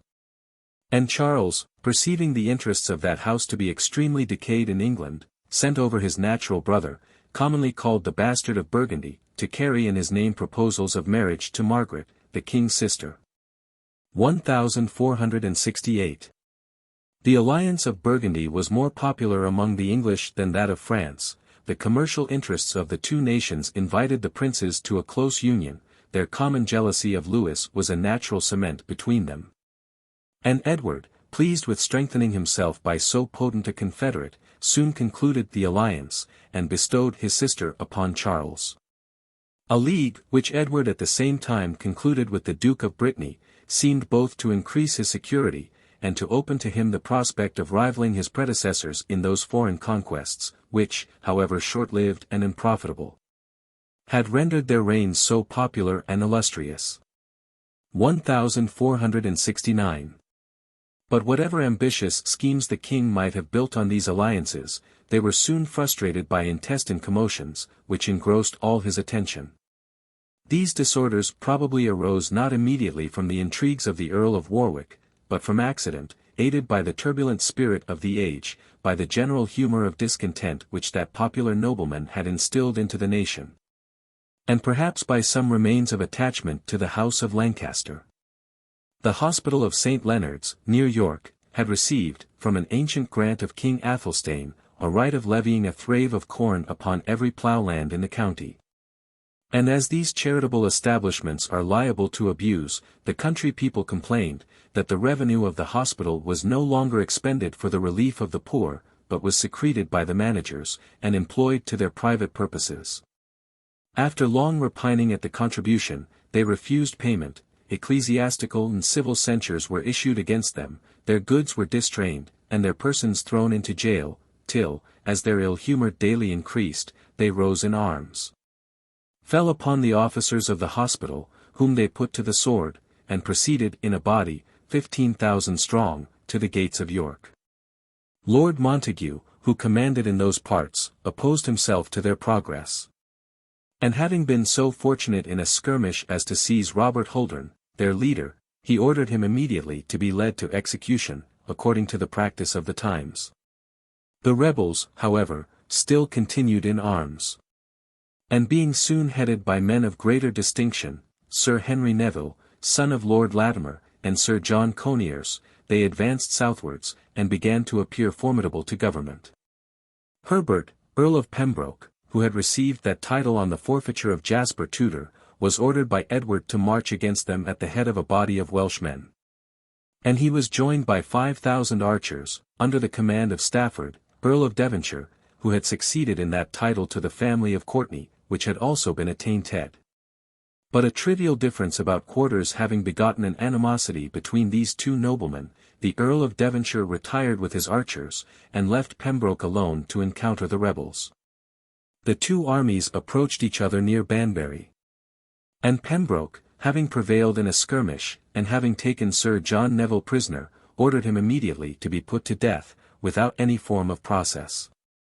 This execution enraged without terrifying the rebels. They attacked the Welsh army, routed them, put them to the sword without mercy, and having seized Pembroke, they took immediate revenge upon him for the death of their leader. The king, imputing this misfortune to the Earl of Devonshire, who had deserted Pembroke, ordered him to be executed in a like summary manner.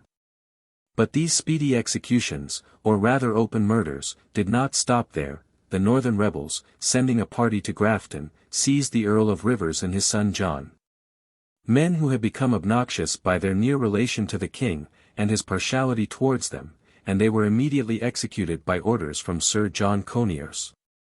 There is no part of English history since the Conquest so obscure, so uncertain, so little authentic or consistent, as that of the wars between the two Roses. Historians differ about many material circumstances. Some events of the utmost consequence, in which they almost all agree, are incredible, and contradicted by records. And it is remarkable, that this profound darkness falls upon us just on the eve of the restoration of letters, and when the art of printing was already known in Europe. All we can distinguish with certainty through the deep cloud which covers that period, is a scene of horror and bloodshed, savage manners, arbitrary executions, and treacherous, dishonorable conduct in all parties. There is no possibility, for instance, of accounting for the views and intentions of the Earl of Warwick at this time. It is agreed that he resided, together with his son-in-law, the Duke of Clarence, in his government of Calais during the commencement of this rebellion, and that his brother Montague acted with vigor against the northern rebels. We may thence presume, that the insurrection had not proceeded from the secret counsels and instigation of Warwick. Though the murder committed by the rebels on the Earl of Rivers, his capital enemy, forms, on the other hand, a violent presumption against him. He and Clarence came over to England, offered their service to Edward, were received without any suspicion, were entrusted by him in the highest commands, and still persevered in their fidelity. Soon after, we find the rebels quieted and dispersed by a general pardon granted by Edward from the advice of the Earl of Warwick. But why so courageous a prince, if secure of Warwick's fidelity, should have granted a general pardon to men who had been guilty of such violent and personal outrages against him, is not intelligible. Nor why that nobleman, if unfaithful, should have endeavored to appease a rebellion of which he was able to make such advantages. But it appears, that after this insurrection, there was an interval of peace, during which the king loaded the family of Neville with honours and favours of the highest nature. He made Lord Montague a marquis. By the same name, he created his son George Duke of Bedford. He publicly declared his intention of marrying that young nobleman to his eldest daughter, Elizabeth, who, as he had yet no sons, was presumptive heir of the crown, yet we find that soon after, being invited to a feast by the Archbishop of York, a younger brother of Warwick and Montague, he entertained a sudden suspicion that they intended to seize his person or to murder him, and he abruptly left the entertainment. 1470. Soon after, there broke out another rebellion, which is as unaccountable as all the preceding events. Chiefly because no sufficient reason is assigned for it, and because, so far as appears, the family of Neville had no hand in exciting and fomenting it. It arose in Lincolnshire, and was headed by Sir Robert Wells, son to the lord of that name. The army of the rebels amounted to 30,000 men, but Lord Wells himself, far from giving countenance to them, fled into a sanctuary, in order to secure his person against the king's anger or suspicions. He was allured from this retreat by a promise of safety, and was soon after, notwithstanding this assurance, beheaded, along with Sir Thomas Dymock, by orders from Edward. The king fought a battle with the rebels, defeated them, took Sir Robert Wells and Sir Thomas Lawn prisoners, and ordered them immediately to be beheaded. Edward, during these transactions, had entertained so little jealousy of the Earl of Warwick or Duke of Clarence, that he sent them with commissions of array to levy forces against the rebels, but these malcontents, as soon as they left the court, raised troops in their own name, issued declarations against the government, and complained of grievances, oppressions, and bad ministers. The unexpected defeat of Wells disconcerted all their measures, and they retired northwards into Lancashire, where they expected to be joined by Lord Stanley, who had married the Earl of Warwick's sister. But as that nobleman refused all concurrence with them, and as Lord Montague also remained quiet in Yorkshire, they were obliged to disband their army, and to fly into Devonshire, where they embarked and made sail towards Calais. The deputy governor, whom Warwick had left at Calais, was one Vauquelin, a Gascon, who, seeing the Earl return in this miserable condition, refused him admittance. And would not so much as permit the Duchess of Clarence to land, though, a few days before, she had been delivered on shipboard of a son, and was at that time extremely disordered by sickness. With difficulty he would allow a few flagons of wine to be carried to the ship for the use of the ladies, but as he was a man of sagacity, and well acquainted with the revolutions to which England was subject, he secretly apologized to Warwick for this appearance of infidelity, and represented it as proceeding entirely from zeal for his service. He said that the fortress was ill supplied with provisions, that he could not depend on the attachment of the garrison, that the inhabitants, who lived by the English commerce, would certainly declare for the established government. That the place was at present unable to resist the power of England on the one hand, and that of the Duke of Burgundy on the other. And that, by seeming to declare for Edward, he would acquire the confidence of that prince, and still keep it in his power, when it should become safe and prudent, to restore Calais to its ancient master. It is uncertain whether Warwick was satisfied with this apology, or suspected a double infidelity in Vauquelin, but he feigned to be entirely convinced by him. And having seized some Flemish vessels which he found lying off Calais, he immediately made sail towards France. The King of France, uneasy at the close conjunction between Edward and the Duke of Burgundy, received with the greatest demonstrations of regard the unfortunate Warwick, with whom he had formerly maintained a secret correspondence, and whom he hoped still to make his instrument in overturning the government of England, and re-establishing the House of Lancaster. No animosity was ever greater than that which had long prevailed between that house and the Earl of Warwick. His father had been executed by orders from Margaret, he himself had twice reduced Henry to captivity, had banished the Queen, had put to death all their most zealous partisans either in the field or on the scaffold, and had occasioned innumerable ills to that unhappy family. For this reason, believing that such inveterate rancor could never admit of any cordial reconciliation, he had not mentioned Henry's name when he took arms against Edward. And he rather endeavored to prevail by means of his own adherents, than revive a party which he sincerely hated. But his present distresses and the entreaties of Louis made him hearken to terms of accommodation. And Margaret being sent for from Angers, where she then resided, an agreement was, from common interest, soon concluded between them. It was stipulated, that Warwick should espouse the cause of Henry, and endeavour to restore him to liberty, and to re-establish him on the throne. That the administration of the government, during the minority of young Edward, Henry's son, should be entrusted conjointly to the Earl of Warwick and the Duke of Clarence.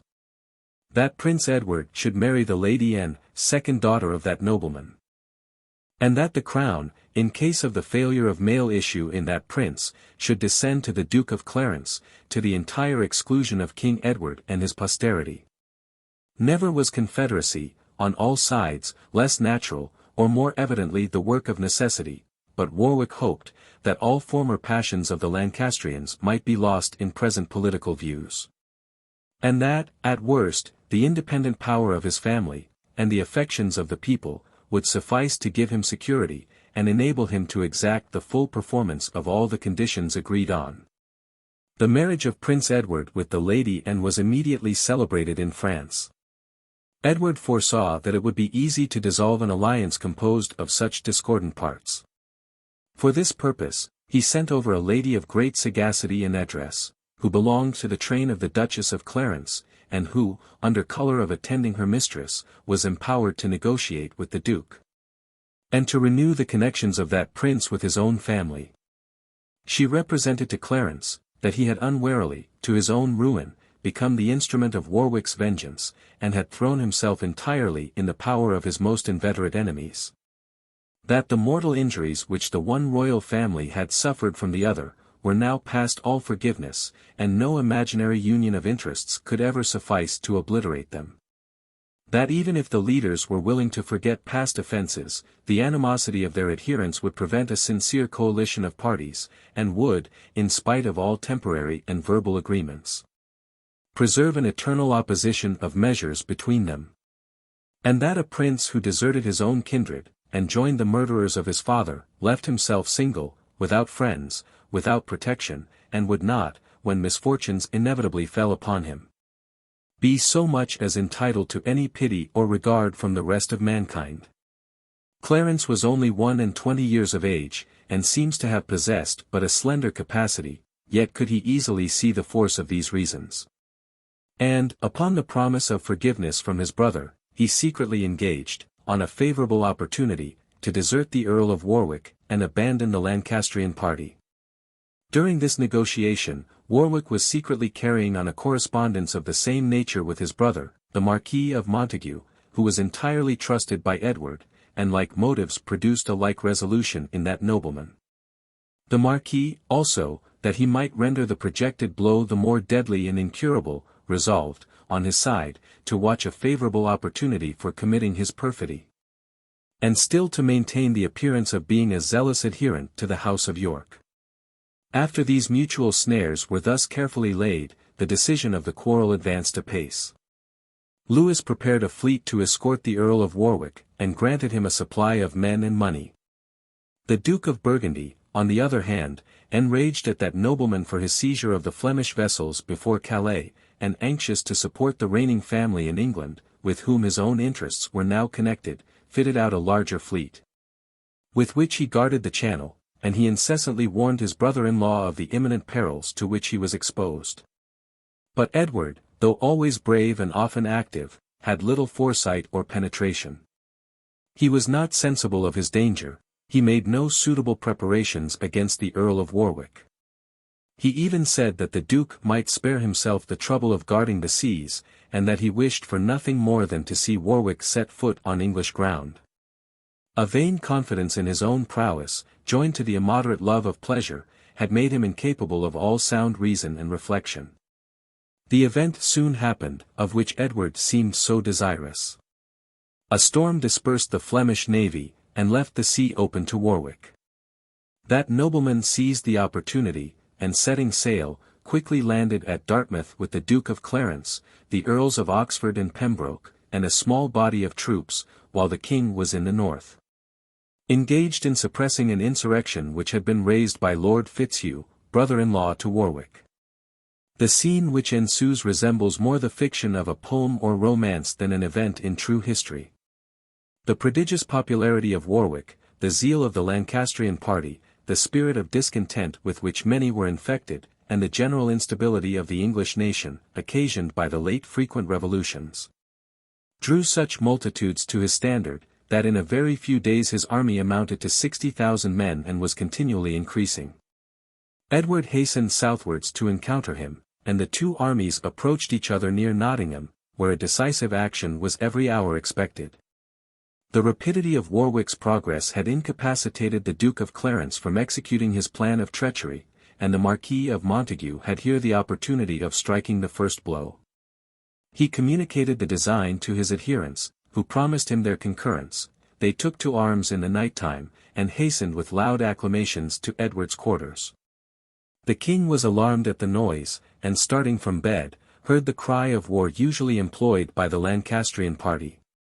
Lord Hastings, his chamberlain, informed him of the danger, and urged him to make his escape by speedy flight from an army where he had so many concealed enemies, and where few seemed zealously attached to his service.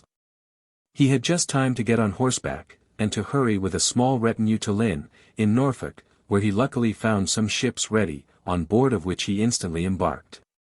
And after this manner the Earl of Warwick, in no longer space than 11 days after his first landing, was left entire master of the kingdom. But Edward's danger did not end with his embarkation. The Easterlings or Hanse towns were then at war both with France and England, and some ships of these people, hovering on the English coast, espied the king's vessels, and gave chase to them. Nor was it without extreme difficulty that he made his escape into the port of Alkmaar, in Holland. He had fled from England with such precipitation, that he had carried nothing of value along with him. And the only reward which he could bestow on the captain of the vessel that brought him over, was a robe lined with sables, promising him an ample recompense if fortune should ever become more propitious to him. It is not likely that Edward could be very fond of presenting himself in this lamentable plight before the Duke of Burgundy. And that having so suddenly, after his mighty vaunts, lost all footing in his own kingdom, he could be insensible to the ridicule which must attend him in the eyes of that prince. The Duke, on his part, was no less embarrassed how he should receive the dethroned monarch. As he had ever borne a greater affection to the House of Lancaster than to that of York, nothing but political views had engaged him to contract an alliance with the latter. And he foresaw, that probably the revolution in England would now turn this alliance against him, and render the reigning family his implacable and jealous enemy. For this reason, when the first rumor of that event reached him, attended with the circumstance of Edward's death, he seemed rather pleased with the catastrophe.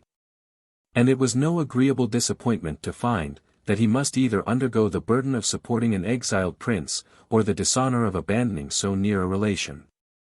He began already to say, that his connections were with the kingdom of England, not with the king, and it was indifferent to him whether the name of Edward or that of Henry were employed in the articles of treaty. These sentiments were continually strengthened by the subsequent events.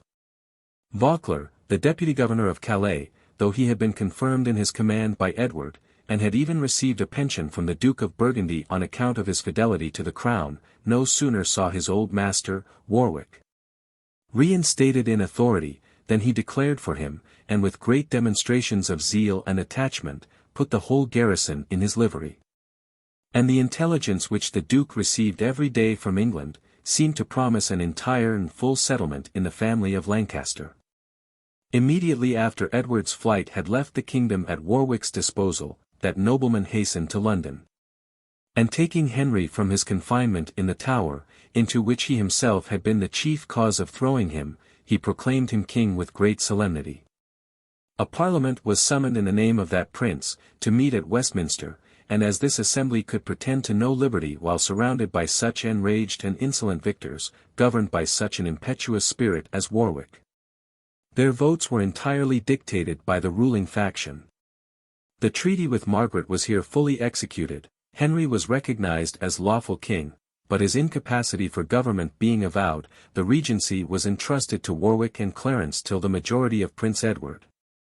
And in default of that prince's issue, Clarence was declared successor to the crown. The usual business also of reversals went on without opposition, every statute made during the reign of Edward was repealed. That prince was declared to be a usurper, he and his adherents were attainted. And in particular Richard, Duke of Gloucester, his younger brother, all the attainders of the Lancastrians, the Dukes of Somerset and Exeter, the Earls of Richmond, Pembroke, Oxford, and Ormond, were reversed. And every one was restored who had lost either honors or fortunes by his former adherence to the cause of Henry. The ruling party were more sparing in their executions than was usual after any revolution during those violent times. The only victim of distinction was John Tybetot, Earl of Worcester. This accomplished person, born in an age and nation where the nobility valued themselves on ignorance as their privilege, and left learning to monks and schoolmasters, for whom indeed the spurious erudition that prevailed was best fitted, had been struck with the first rays of true science, which began to penetrate from the south, and had been zealous, by his exhortation and example, to propagate the love of letters among his unpolished countrymen. It is pretended, that knowledge had not produced on this nobleman himself the effect which naturally attends it, of humanizing the temper and softening the heart. And that he had enraged the Lancastrians against him by the severities which he exercised upon them during the prevalence of his own party. He endeavored to conceal himself after the flight of Edward, but was caught on the top of a tree in the forest of Weybridge, was conducted to London, tried before the Earl of Oxford, condemned, and executed. All the other considerable Yorkists either fled beyond sea, or took shelter in sanctuaries, where the ecclesiastical privileges afforded them protection. In London alone it is computed that no less than 2,000 persons saved themselves in this manner, and among the rest, Edward's queen, who was there delivered of a son, called by his father's name. Queen Margaret, the other rival queen, had not yet appeared in England, but on receiving intelligence of Warwick's success, was preparing with Prince Edward for her journey. All the banished Lancastrians flocked to her. And, among the rest, the Duke of Somerset, son of the Duke beheaded after the Battle of Hexham. This nobleman, who had long been regarded as the head of the party, had fled into the Low Countries on the discomfiture of his friends. And as he concealed his name and quality, he had there languished in extreme indigence. Philip de Comines tells us that he himself saw him, as well as the Duke of Exeter, in a condition no better than that of a common beggar. Till being discovered by Philip, Duke of Burgundy, they had small pensions allotted them, and were living in silence and obscurity when the success of their party called them from their retreat. But both Somerset and Margaret were detained by contrary winds from reaching England, till a new revolution in that kingdom, no less sudden and surprising than the former, threw them into greater misery than that from which they had just emerged. Though the Duke of Burgundy, by neglecting Edward, and paying court to the established government, had endeavoured to conciliate the friendship of the Lancastrians, he found that he had not succeeded to his wish. And the connections between the King of France and the Earl of Warwick still held him in great anxiety. This nobleman, too hastily regarding Charles as a determined enemy, had sent over to Calais a body of 4,000 men, who made inroads into the Low Countries. And the Duke of Burgundy saw himself in danger of being overwhelmed by the united arms of England and of France. He resolved therefore to grant some assistance to his brother-in-law, but in such a covert manner as should give the least offence possible to the English government. 1471. He equipped 4 large vessels, in the name of some private merchants, at Tervier, in Zealand. And causing 14 ships to be secretly hired from the Easterlings, he delivered this small squadron to Edward, who, receiving also a sum of money from the Duke, immediately set sail for England. No sooner was Charles informed of his departure than he issued a proclamation inhibiting all his subjects from giving him countenance or assistance. An artifice which could not deceive the Earl of Warwick, but which might serve as a decent pretence, if that nobleman were so disposed, for maintaining friendship with the Duke of Burgundy. Edward, impatient to take revenge on his enemies, and to recover his lost authority, made an attempt to land with his forces, which exceeded not 2,000 men, on the coast of Norfolk. But being there repulsed, he sailed northwards, and disembarked at Ravenspur, in Yorkshire. Finding that the new magistrates who had been appointed by the Earl of Warwick, kept the people everywhere from joining him, he pretended, and even made oath, that he came not to challenge the crown, but only the inheritance of the House of York, which of right belonged to him, and that he did not intend to disturb the peace of the kingdom. His partisans every moment flocked to his standard, he was admitted into the city of York, and he was soon in such a situation as gave him hopes of succeeding in all his claims and pretensions. The Marquis of Montague commanded in the northern counties. But from some mysterious reasons, which, as well as many other important transactions in that age, no historian has cleared up, he totally neglected the beginnings of an insurrection which he ought to have esteemed so formidable. Warwick assembled an army at Leicester, with an intention of meeting and of giving battle to the enemy, but Edward, by taking another road, passed him unmolested, and presented himself before the gates of London. Had he here been refused admittance, he was totally undone, but there were many reasons which inclined the citizens to favour him. His numerous friends, issuing from their sanctuaries, were active in his cause. Many rich merchants, who had formerly lent him money, saw no other chance for their payment but his restoration. The city dames who had been liberal of their favours to him, and who still retained an affection for this young and gallant prince, swayed their husbands and friends in his favour. And above all, the Archbishop of York, Warwick's brother, to whom the care of the city was committed, had secretly, from unknown reasons, entered into a correspondence with him, and he facilitated Edward's admission into London. The most likely cause which can be assigned for those multiplied infidelities, even in the family of Neville itself, is the spirit of faction, which, when it becomes inveterate, it is very difficult for any man entirely to shake off. The persons who had long distinguished themselves in the York party, were unable to act with zeal and cordiality for the support of the Lancastrians. And they were inclined, by any prospect of favour or accommodation offered them by Edward, to return to their ancient connections. However this may be, Edward's entrance into London made him master not only of that rich and powerful city, but also of the person of Henry, who, destined to be the perpetual sport of fortune, thus fell again into the hands of his enemies. It appears not that Warwick, during his short administration, which had continued only 6 months, had been guilty of any unpopular act, or had anywise deserved to lose that general favour with which he had so lately overwhelmed Edward. But this prince, who was formerly on the defensive, was now the aggressor. And having overcome the difficulties which always attend the beginnings of an insurrection, possessed many advantages above his enemy, his partisans were actuated by that zeal and courage which the notion of an attack inspires. His opponents were intimidated for a like reason. Every one who had been disappointed in the hopes which he had entertained from Warwick's elevation either became a cool friend or an open enemy to that nobleman, and each malcontent, from whatever cause, proved an accession to Edward's army.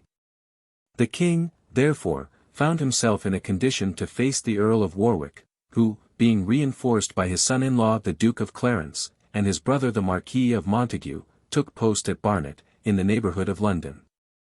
The arrival of Queen Margaret was every day expected, who would have drawn together all the genuine Lancastrians, and have brought a great accession to Warwick's forces, but this very consideration proved a motive to the Earl rather to hurry on a decisive action than to share the victory with rivals and ancient enemies, who, he foresaw, would, in case of success, claim the chief merit in the enterprise. But while his jealousy was always directed towards that side, he overlooked the dangerous infidelity of friends, who lay the nearest to his bosom. His brother Montague, who had lately temporized, seems now to have remained sincerely attached to the interests of his family, but his son-in-law, though bound to him by every tie of honour and gratitude, though he shared the power of the regency, though he had been invested by Warwick in all the honours and patrimony of the House of York, resolved to fulfil the secret engagements which he had formerly taken with his brother. And to support the interests of his own family, he deserted to the king in the night time, and carried over a body of 12,000 men along with him. Warwick was now too far advanced to retreat, and as he rejected with disdain all terms of peace offered him by Edward and Clarence, he was obliged to hazard a general engagement. The battle was fought with obstinacy on both sides. The two armies, in imitation of their leaders, displayed uncommon valor, and the victory remained long undecided between them. But an accident threw the balance to the side of the Yorkists. Edward's cognizance was a sun, that of Warwick a star with rays. And the mistiness of the morning rendering it difficult to distinguish them, the Earl of Oxford, who fought on the side of the Lancastrians, was by mistake attacked by his friends, and chased off the field of battle. Warwick, contrary to his more usual practice, engaged that day on foot, resolving to show his army that he meant to share every fortune with them. And he was slain in the thickest of the engagement. His brother underwent the same fate. And as Edward had issued orders not to give any quarter, a great and undistinguished slaughter was made in the pursuit. There fell about 1,500 on the side of the victors. The same day on which this decisive battle was fought, Queen Margaret and her son, now about 18 years of age, and a young prince of great hopes, landed at Weymouth, supported by a small body of French forces. When this princess received intelligence of her husband's captivity, and of the defeat and death of the Earl of Warwick, her courage which had supported her under so many disastrous events, here quite left her. And she immediately foresaw all the dismal consequences of this calamity. At first she took sanctuary in the Abbey of Beaulieu. But being encouraged by the appearance of Tudor, Earl of Pembroke, and Courtenay, Earl of Devonshire, of the Lords Wenlock and St. John, with other men of rank, who exhorted her still to hope for success, she resumed her former spirit, and determined to defend to the utmost the ruins of her fallen fortunes.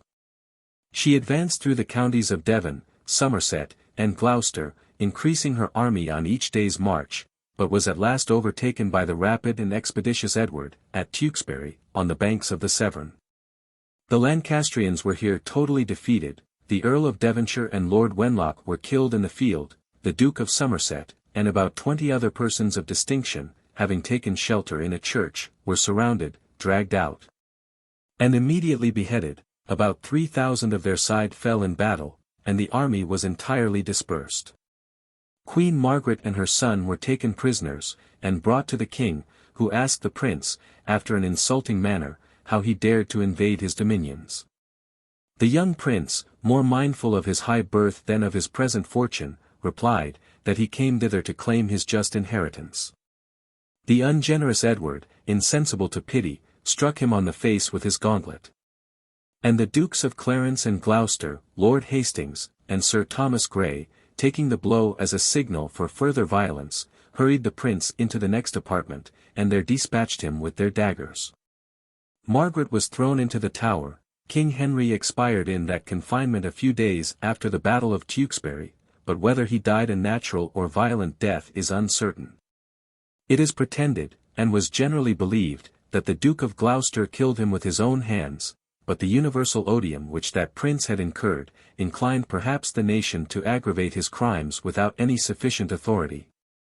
It is certain, however, that Henry's death was sudden, and though he labored under an ill state of health, this circumstance, joined to the general manners of the age, gave a natural ground of suspicion, which was rather increased than diminished by the exposing of his body to public view. That precaution served only to recall many similar instances in the English history, and to suggest the comparison. All the hopes of the House of Lancaster seemed now to be utterly extinguished. Every legitimate prince of that family was dead, almost every great leader of the party had perished in battle or on the scaffold. The Earl of Pembroke, who was levying forces in Wales, disbanded his army when he received intelligence of the Battle of Tewkesbury, and he fled into Brittany with his nephew, the young Earl of Richmond. The bastard of Falconberg, who had levied some forces, and had advanced to London during Edward's absence, was repulsed, his men deserted him. He was taken prisoner and immediately executed, and peace being now fully restored to the nation, a parliament was summoned, which ratified as usual all the acts of the victor, and recognized his legal authority. But this prince, who had been so firm, and active, and intrepid during the course of adversity, was still unable to resist the allurements of a prosperous fortune. And he wholly devoted himself, as before, to pleasure and amusement, after he became entirely master of his kingdom, and had no longer any enemy who could give him anxiety or alarm. He recovered, however, by this gay and inoffensive course of life, and by his easy, familiar manners, that popularity which, it is natural to imagine, he had lost by the repeated cruelties exercised upon his enemies. And the example also of his jovial festivity served to abate the former acrimony of faction among his subjects, and to restore the social disposition which had been so long interrupted between the opposite parties. All men seemed to be fully satisfied with the present government, and the memory of past calamities served only to impress the people more strongly with a sense of their allegiance, and with the resolution of never incurring any more the hazard of renewing such direful scenes. 1474. But while the king was thus indulging himself in pleasure, he was roused from his lethargy by a prospect of foreign conquests, which, it is probable, his desire of popularity, more than the spirit of ambition, had made him covet. Though he deemed himself little beholden to the Duke of Burgundy for the reception which that prince had given him during his exile, the political interests of their states maintained still a close connection between them, and they agreed to unite their arms in making a powerful invasion on France. A league was formed, in which Edward stipulated to pass the seas with an army exceeding 10,000 men, and to invade the French territories. Charles promised to join him with all his forces. The king was to challenge the crown of France, and to obtain at least the provinces of Normandy and Guienne. The duke was to acquire Champagne and some other territories, and to free all his dominions from the burden of homage to the crown of France, and neither party was to make peace without the consent of the other. They were the more encouraged to hope for success from this league, as the Count of St. Pol, Constable of France, who was master of St. Quentin and other towns on the Somme, had secretly promised to join them. And there were also hopes of engaging the Duke of Brittany to enter into the confederacy. The prospect of a French war was always a sure means of making the Parliament open their purses, as far as the habits of that age would permit. They voted the king a tenth of rents, or 2 shillings in the pound, which must have been very inaccurately levied, since it produced only £31,460. And they added to this supply a whole 15th, and 3/4 of another. But as the king deemed these sums still unequal to the undertaking, he attempted to levy money by way of benevolence, a kind of exaction which, except during the reigns of Henry III. and Richard II, had not been much practiced in former times, and which, though the consent of the parties was pretended to be gained, could not be deemed entirely voluntary. The clauses annexed to the parliamentary grant show sufficiently the spirit of the nation in this respect. The money levied by the 15th was not to be put into the king's hands but to be kept in religious houses. And if the expedition into France should not take place, it was immediately to be refunded to the people. After these grants, the Parliament was dissolved, which had sitten near 2 years and a half, and had undergone several prorogations. A practice not very usual at that time in England. 1475.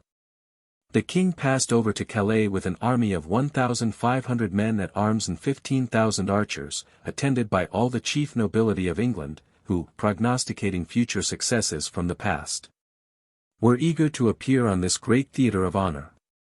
But all their sanguine hopes were damped when they found, on entering the French territories, that neither did the constable open his gates to them, nor the Duke of Burgundy bring them the smallest assistance. That prince, transported by his ardent temper, had carried all his armies to a great distance, and had employed them in wars on the frontiers of Germany, and against the Duke of Lorraine, and though he came in person to Edward, and endeavored to apologize for this breach of treaty, there was no prospect that they would be able this campaign to make a conjunction with the English. This circumstance gave great disgust to the king, and inclined him to hearken to those advances which Louis continually made him for an accommodation. That monarch, more swayed by political views than by the point of honor, deemed no submissions too mean which might free him from enemies who had proved so formidable to his predecessors, and who, united to so many other enemies, might still shake the well-established government of France. It appears from Comines, that discipline was at this time very imperfect among the English, and that their civil wars, though long continued, yet, being always decided by hasty battles, had still left them ignorant of the improvements which the military art was beginning to receive upon the continent. But as Louis was sensible that the warlike genius of the people would soon render them excellent soldiers, he was far from despising them for their present want of experience. And he employed all his art to detach them from the alliance of Burgundy. When Edward sent him a herald to claim the crown of France, and to carry him a defiance in case of refusal, so far from answering to this bravado in like haughty terms, he replied with great temper, and even made the herald a considerable present. He took afterwards an opportunity of sending a herald to the English camp, and having given him directions to apply to the Lord Stanley and Howard, who, he heard, were friends to peace, he desired the good offices of these noblemen in promoting an accommodation with their master. As Edward was now fallen into like dispositions, a truce was soon concluded on terms more advantageous than honorable to Louis. He stipulated to pay Edward immediately 75,000 crowns, on condition that he should withdraw his army from France, and promised to pay him 50,000 crowns a year during their joint lives. It was added, that the Dauphin, when of age, should marry Edward's eldest daughter. In order to ratify this treaty, the two monarchs agreed to have a personal interview, and for that purpose suitable preparations were made at Pecquigny, near Amiens. A close rail was drawn across a bridge in that place, with no larger intervals than would allow the arm to pass, a precaution against a similar accident to that which befell the Duke of Burgundy in his conference with the Dauphin at Montreux. Edward and Louis came to the opposite sides, conferred privately together, and having confirmed their friendship, and interchanged many mutual civilities, they soon after parted. Louis was anxious not only to gain the king's friendship but also that of the nation, and of all the considerable persons in the English court. He bestowed pensions, to the amount of 16,000 crowns a year, on several of the king's favourites, on Lord Hastings 2,000 crowns, on Laura Howard and others in proportion. And these great ministers were not ashamed thus to receive wages from a foreign prince. As the two armies, after the conclusion of the truce, remained some time in the neighborhood of each other, the English were not only admitted freely into Amiens, where Louis resided, but had also their charges defrayed. And had wine and victuals furnished them in every inn, without any payment being demanded. They flocked thither in such multitude that once above 9,000 of them were in the town, and they might have made themselves masters of the king's person. But Louis, concluding from their jovial and dissolute manner of living, that they had no bad intentions, was careful not to betray the least sign of fear or jealousy. And when Edward, informed of this disorder, desired him to shut the gates against them, he replied, that he would never agree to exclude the English from the place where he resided. But that Edward, if he pleased, might recall them, and place his own officers at the gates of Amiens to prevent their returning.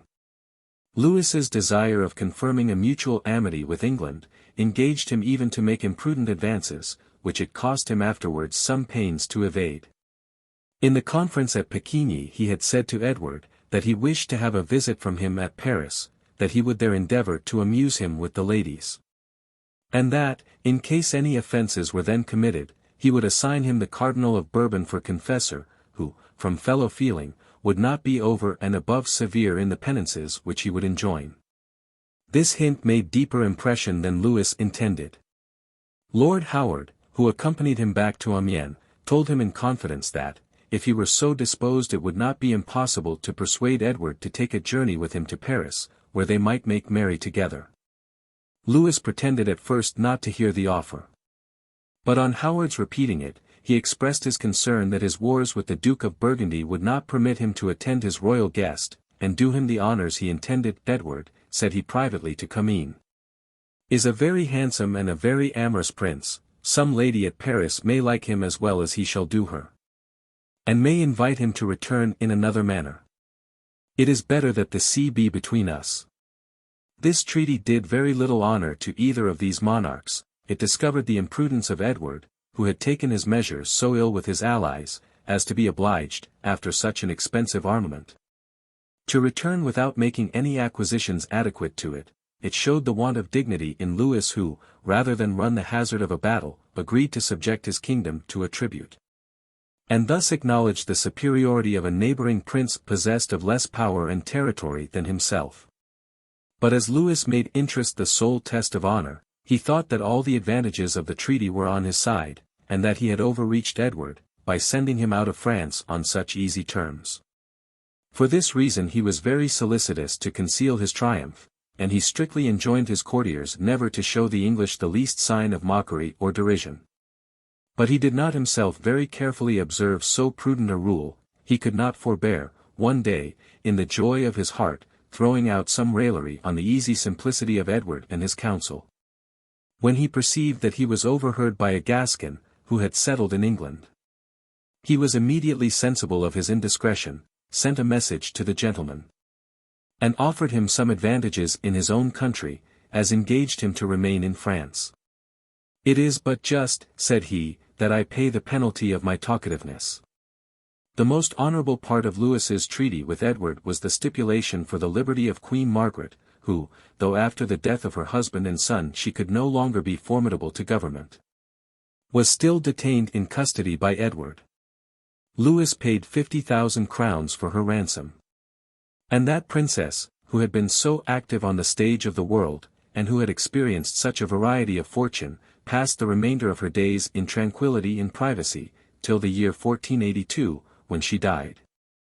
An admirable princess, but more illustrious by her undaunted spirit in adversity, than by her moderation in prosperity.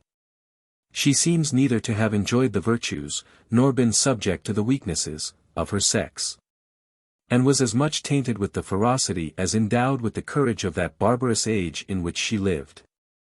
Though Edward had so little reason to be satisfied with the conduct of the Duke of Burgundy, he reserved to that prince a power of acceding to the Treaty of Pecquigny, but Charles, when the offer was made him, haughtily replied that he was able to support himself without the assistance of England, and that he would make no peace with Louis till 3 months after Edward's return into his own country. This prince possessed all the ambition and courage of a conqueror, but being defective in policy and prudence, qualities no less essential, he was unfortunate in all his enterprises, and perished at last in battle against the Swiss. A people whom he despised, and who, though brave and free, had hitherto been in a manner overlooked in the general system of Europe. This event, which happened in the year 1477, produced a great alteration in the views of all the princes, and was attended with consequences which were felt for many generations.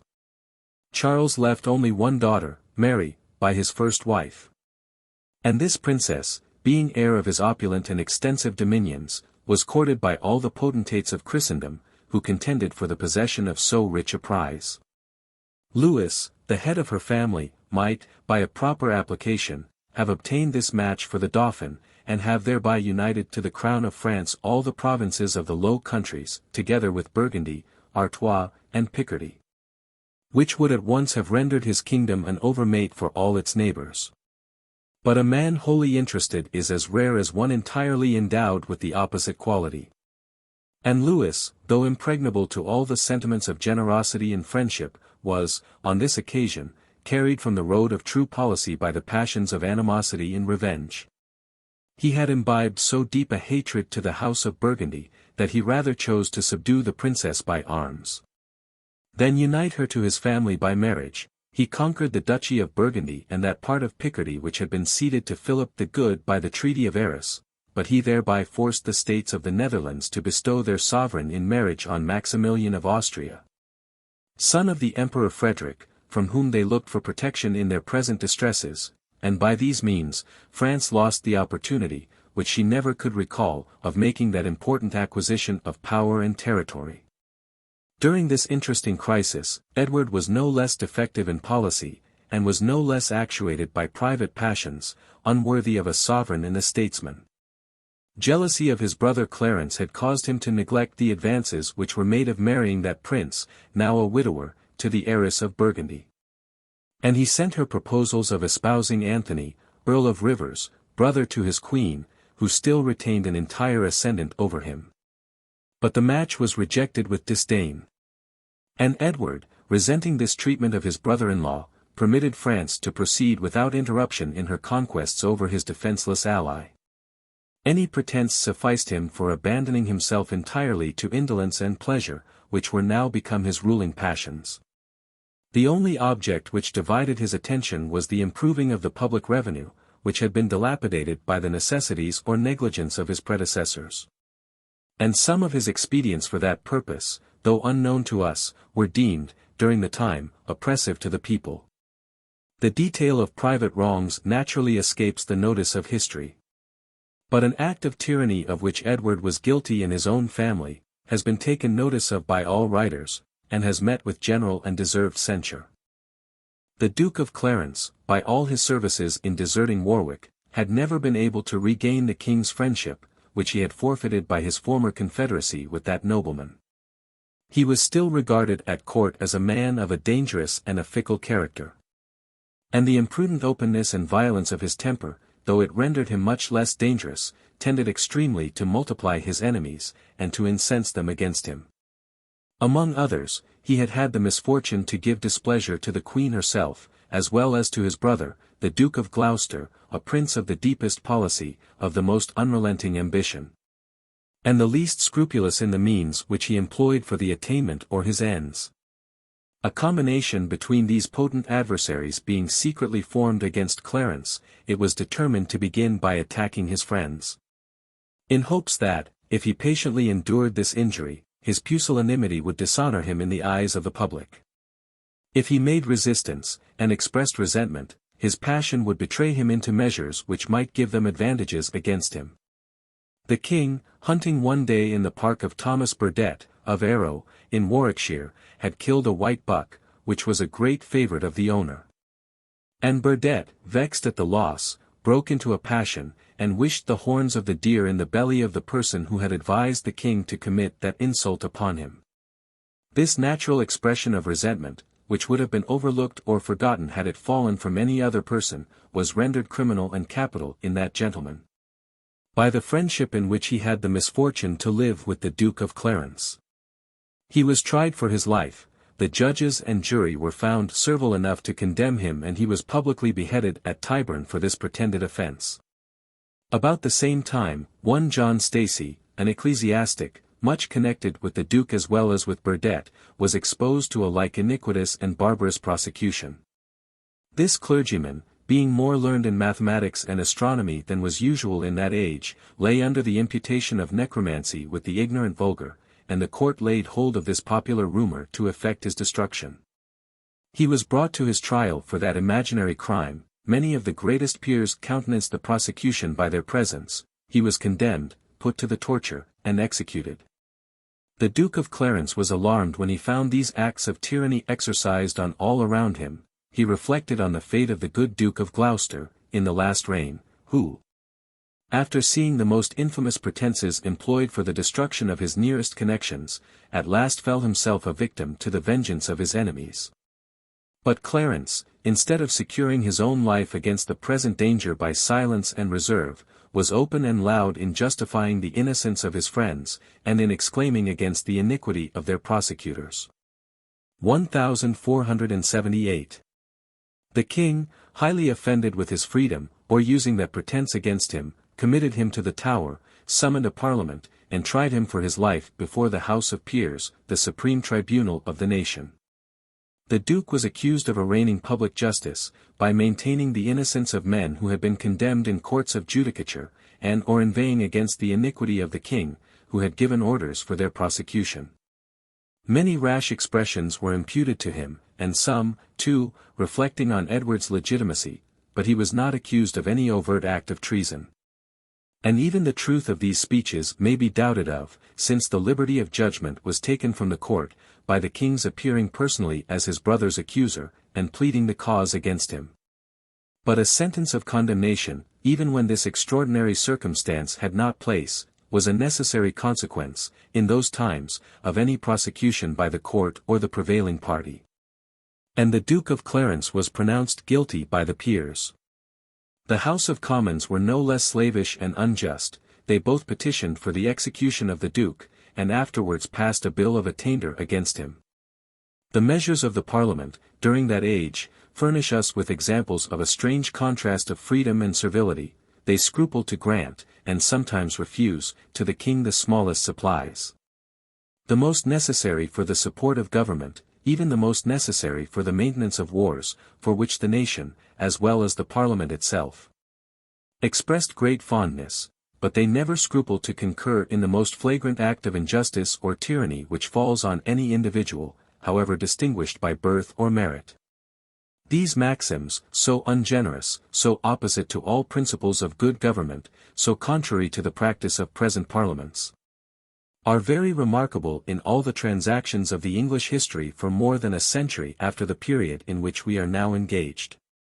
The only favour which the king granted his brother after his condemnation, was to leave him the choice of his death, and he was privately drowned in a butt of Malmsey in the Tower. A whimsical choice, which implies that he had an extraordinary passion for that liquor. The Duke left 2 children by the elder daughter of the Earl of Warwick. A son, created an earl by his grandfather's title, and a daughter, afterwards Countess of Salisbury. Both this prince and princess were also unfortunate in their end, and died a violent death. A fate which, for many years, attended almost all the descendants of the royal blood in England. There prevails a report, that a chief source of the violent prosecution of the Duke of Clarence, whose name was George, was a current prophecy, that the king's son should be murdered by one, the initial letter of whose name was G. It is not impossible, but, in those ignorant times, such a silly reason might have some influence. But it is more probable that the whole story is the invention of a subsequent period, and founded on the murder of these children by the Duke of Gloucester. Comines remarks, that at that time the English never were without some superstitious prophecy or other, by which they accounted for every event. All the glories of Edward's reign terminated with the civil wars, where his laurels, too, were extremely sullied with blood, violence, and cruelty. His spirit seems afterwards to have been sunk in indolence and pleasure, or his measures were frustrated by imprudence and the want of foresight. There was no object on which he was more intent than to have all his daughters settled by splendid marriages, though most of these princesses were yet in their infancy, and though the completion of his views, it was obvious, must depend on numberless accidents, which were impossible to be foreseen or prevented. His eldest daughter, Elizabeth, was contracted to the Dauphin, his second, Cicely, to the eldest son of James III, King of Scotland, his third, and, to Philip, only son of Maximilian and the Duchess of Burgundy. His fourth, Catherine, to John, son and heir to Ferdinand, King of Aragon, and Isabella, Queen of Castile. None of these projected marriages took place. And the king himself saw in his lifetime the rupture of the first, that with the Dauphin, for which he had always discovered a peculiar fondness. Louis, who paid no regard to treaties or engagements, found his advantage in contracting the Dauphin to the Princess Margaret, daughter of Maximilian, and the king, notwithstanding his indolence, prepared to revenge the indignity. 1482. The French monarch, eminent for prudence as well as perfidy, endeavoured to guard against the blow, and by a proper distribution of presents in the court of Scotland, he incited James to make war upon England. This prince, who lived on bad terms with his own nobility, and whose force was very unequal to the enterprise, levied an army, but when he was ready to enter England, the barons, conspiring against his favourites, put them to death without trial. And the army presently disbanded. The Duke of Gloucester, attended by the Duke of Albany, James's brother, who had been banished his country, entered Scotland at the head of an army, took Berwick, and obliged the Scots to accept of a peace, by which they resigned that fortress to Edward. This success emboldened the king to think more seriously of a French war. But while he was making preparations for that enterprise, he was seized with a distemper, of which he expired in the 42nd year of his age, and the 23rd of his reign, a prince more splendid and showy than either prudent or virtuous. Brave, though cruel, addicted to pleasure, though capable of activity in great emergencies, and less fitted to prevent ills by wise precautions, than to remedy them, after they took place, by his vigour and enterprise. Besides 5 daughters, this king left 2 sons, Edward, Prince of Wales, his successor, then in his 13th year, and Richard, Duke of York, in his 9th. Chapter 23. Edward V and Richard III. 1483. During the latter years of Edward IV, the nation having in a great measure forgotten the bloody feuds between the 2 Roses, and peaceably acquiescing in the established government, was agitated only by some court intrigues, which, being restrained by the authority of the king, seemed nowise to endanger the public tranquillity. These intrigues arose from the perpetual rivalship between 2 parties, one consisting of the Queen and her relations, particularly the Earl of Rivers, her brother, and the Marquis of Dorset, her son. The other composed of the ancient nobility, who envied the sudden growth and unlimited credit of that aspiring family. At the head of this latter party was the Duke of Buckingham, a man of very noble birth, of ample possessions, of great alliances, of shining parts, who, though he had married the Queen's sister, was too haughty to act in subserviency to her inclinations, and aimed rather at maintaining an independent influence and authority. Lord Hastings, the Chamberlain, was another leader of the same party.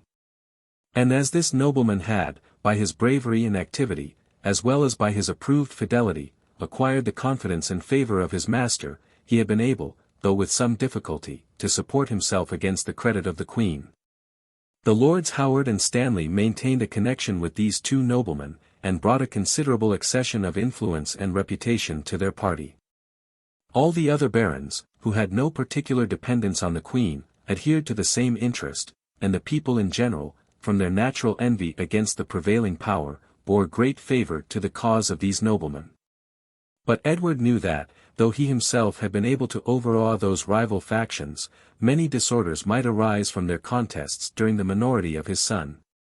And he therefore took care, in his last illness, to summon together several of the leaders on both sides, and by composing their ancient quarrels, to provide, as far as possible, for the future tranquillity of the government. After expressing his intentions, that his brother, the Duke of Gloucester, then absent in the north, should be entrusted with the regency, he recommended to them peace and unanimity during the tender years of his son. Represented to them the dangers which must attend the continuance of their animosities, and engaged them to embrace each other with all the appearance of the most cordial reconciliation. But this temporary or feigned agreement lasted no longer than the king's life. He had no sooner expired, than the jealousies of the parties broke out afresh. And each of them applied, by separate messages, to the Duke of Gloucester, and endeavoured to acquire his favour and friendship. This prince, during his brother's reign, had endeavoured to live on good terms with both parties. And his high birth, his extensive abilities, and his great services, had enabled him to support himself without falling into a dependence on either. But the new situation of affairs, when the supreme power was devolved upon him, immediately changed his measures, and he secretly determined to preserve no longer that neutrality which he had hitherto maintained. His exorbitant ambition, unrestrained by any principle either of justice or humanity, made him carry his views to the possession of the crown itself. And as this object could not be attained without the ruin of the Queen and her family, he fell, without hesitation, into concert with the opposite party. But being sensible that the most profound dissimulation was requisite for effecting his criminal purposes, he redoubled his professions of zeal and attachment to that princess. And he gained such credit with her as to influence her conduct in a point which, as it was of the utmost importance, was violently disputed between the opposite factions. The young king, at the time of his father's death, resided in the castle of Ludlow, on the borders of Wales. Whither he had been sent, that the influence of his presence might overawe the Welsh, and restore the tranquillity of that country, which had been disturbed by some late commotions. His person was committed to the care of his uncle, the Earl of Rivers, the most accomplished nobleman in England, who, having united an uncommon taste for literature to great abilities in business and valour in the field, was entitled by his talents, still more than by nearness of blood, to direct the education of the young monarch. The Queen, anxious to preserve that ascendant over her son which she had long maintained over her husband, wrote to the Earl of Rivers, that he should levy a body of forces, in order to escort the king to London, to protect him during his coronation, and to keep him from falling into the hands of their enemies. The opposite faction, sensible that Edward was now of an age when great advantages could be made of his name and countenance, and was approaching to the age when he would be legally entitled to exert in person his authority, foresaw that the tendency of this measure was to perpetuate their subjection under their rivals. And they vehemently opposed a resolution which they represented as the signal for renewing a civil war in the kingdom. Lord Hastings threatened to depart instantly to his government of Calais. The other nobles seemed resolute to oppose force by force, and as the Duke of Gloucester, on pretence of pacifying the quarrel, had declared against all appearance of an armed power, which might be dangerous, and was nowise necessary. The Queen, trusting to the sincerity of his friendship, and overawed by so violent an opposition, recalled her orders to her brother, and desired him to bring up no greater retinue than should be necessary to support the state and dignity of the young sovereign. The Duke of Gloucester, meanwhile, set out from York, attended by a numerous train of the northern gentry. When he reached Northampton, he was joined by the Duke of Buckingham, who was also attended by a splendid retinue. And as he heard that the king was hourly expected on that road, he resolved to await his arrival, under colour of conducting him thence in person to London.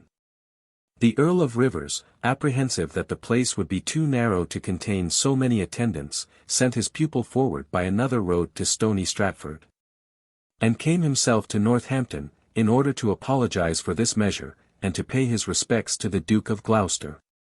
He was received with the greatest appearance of cordiality. He passed the evening in an amicable manner with Gloucester and Buckingham. He proceeded on the road with them next day to join the king, but as he was entering Stony Stratford, he was arrested by orders from the Duke of Gloucester. Sir Richard Grey, one of the Queen's sons, was at the same time put under a guard, together with Sir Thomas Vaughan, who possessed a considerable office in the king's household. And all the prisoners were instantly conducted to Pomfret. Gloucester approached the young prince with the greatest demonstrations of respect, and endeavoured to satisfy him with regard to the violence committed on his uncle and brother, but Edward, much attached to these near relations, by whom he had been tenderly educated, was not such a master of dissimulation as to conceal his displeasure. The people, however, were extremely rejoiced at this revolution. And the Duke was received in London with the loudest acclamations, but the Queen no sooner received intelligence of her brother's imprisonment, than she foresaw that Gloucester's violence would not stop there, and that her own ruin, if not that of all her children, was finally determined. She therefore fled into the sanctuary of Westminster, attended by the Marquis of Dorset, and she carried thither the 5 princesses, together with the Duke of York. She trusted that the ecclesiastical privileges, which had formerly, during the total ruin of her husband and family, given her protection against the fury of the Lancastrian faction, would not now be violated by her brother-in-law, while her son was on the throne. And she resolved to await there the return of better fortune. But Gloucester, anxious to have the Duke of York in his power, proposed to take him by force from the sanctuary.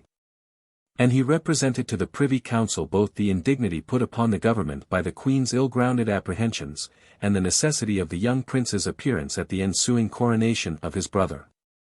It was further urged, that ecclesiastical privileges were originally intended only to give protection to unhappy men persecuted for their debts or crimes, and were entirely useless to a person who, by reason of his tender age, could lie under the burden of neither, and who, for the same reason, was utterly incapable of claiming security from any sanctuary.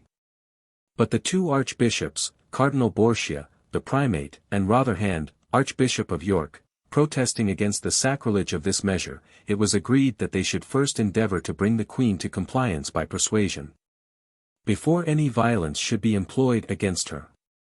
These prelates were persons of known integrity and honour, and being themselves entirely persuaded of the Duke's good intentions, they employed every argument, accompanied with earnest entreaties, exhortations, and assurances, to bring her over to the same opinion. She long continued obstinate, and insisted that the Duke of York, by living in the sanctuary, was not only secure himself, but gave security to the king, whose life no one would dare to attempt while his successor and avenger remained in safety. But finding that none supported her in these sentiments, and that force, in case of refusal, was threatened by the council, she at last complied, and produced her son to the 2 prelates. She was here on a sudden struck with a kind of presage of his future fate, she tenderly embraced him, she bedewed him with her tears, and bidding him an eternal adieu, delivered him, with many expressions of regret and reluctance, into their custody. The Duke of Gloucester, being the nearest male of the royal family capable of exercising the government, seemed entitled, by the customs of the realm, to the office of protector. And the council, not waiting for the consent of Parliament, made no scruple of investing him with that high dignity. The general prejudice entertained by the nobility against the Queen and her kindred, occasioned this precipitation and irregularity. And no one foresaw any danger to the succession, much less to the lives of the young princes, from a measure so obvious and so natural. Besides that the Duke had hitherto been able to cover, by the most profound dissimulation, his fierce and savage nature, the numerous issue of Edward, together with the 2 children of Clarence, seemed to be an eternal obstacle to his ambition. And it appeared equally impracticable for him to destroy so many persons possessed of a preferable title, and imprudent to exclude them. But a man who had abandoned all principles of honour and humanity, was soon carried by his predominant passion beyond the reach of fear or precaution. And Gloucester, having so far succeeded in his views, no longer hesitated in removing the other obstructions which lay between him and the throne. The death of the Earl of Rivers, and of the other prisoners detained in Pomfret, was first determined. And he easily obtained the consent of the Duke of Buckingham, as well as of Lord Hastings, to this violent and sanguinary measure. However easy it was, in those times, to procure a sentence against the most innocent person, it appeared still more easy to dispatch an enemy without any trial or form of process. And orders were accordingly issued to Sir Richard Ratcliffe, a proper instrument in the hands of this tyrant, to cut off the heads of the prisoners. The Protector then assailed the fidelity of Buckingham by all the arguments capable of swaying a vicious mind, which knew no motive of action but interest and ambition. He represented that the execution of persons so nearly related to the king, whom that prince so openly professed to love, and whose fate he so much resented, would never pass unpunished. And all the actors in that scene were bound in prudence to prevent the effects of his future vengeance, that it would be impossible to keep the queen forever at a distance from her son, and equally impossible to prevent her from instilling into his tender mind the thoughts of retaliating, by like executions, the sanguinary insults committed on her family, that the only method of obviating these mischiefs was to put the scepter in the hands of a man of whose friendship the duke might be assured, and whose years and experience taught him to pay respect to merit and to the rights of ancient nobility, and that the same necessity which had carried them so far in resisting the usurpation of these intruders must justify them in attempting further innovations, and in making, by national consent, a new settlement of the succession. To these reasons he added the offers of great private advantages to the Duke of Buckingham, and he easily obtained from him a promise of supporting him in all his enterprises. The Duke of Gloucester, knowing the importance of gaining Lord Hastings, sounded at a distance his sentiments, by means of Catesby, a lawyer, who lived in great intimacy with that nobleman, but found him impregnable in his allegiance and fidelity to the children of Edward, who had ever honored him with his friendship. He saw, therefore, that there were no longer any measures to be kept with him, and he determined to ruin utterly the man whom he despaired of engaging to concur in his usurpation. On the very day when Rivers, Grey, and Vaughan were executed, or rather murdered, at Pontefract by the advice of Hastings, the Protector summoned a council in the Tower, whither that nobleman, suspecting no design against him, repaired without hesitation. The Duke of Gloucester was capable of committing the most bloody and treacherous murders with the utmost coolness and indifference. On taking his place at the council table, he appeared in the easiest and most jovial humor imaginable. He seemed to indulge himself in familiar conversation with the councillors, before they should enter on business, and having paid some compliments to Morton, Bishop of Ely, on the good and early strawberries which he raised in his garden at Holborn, he begged the favour of having a dish of them, which that prelate immediately dispatched a servant to bring to him. The Protector then left the council, as if called away by some other business.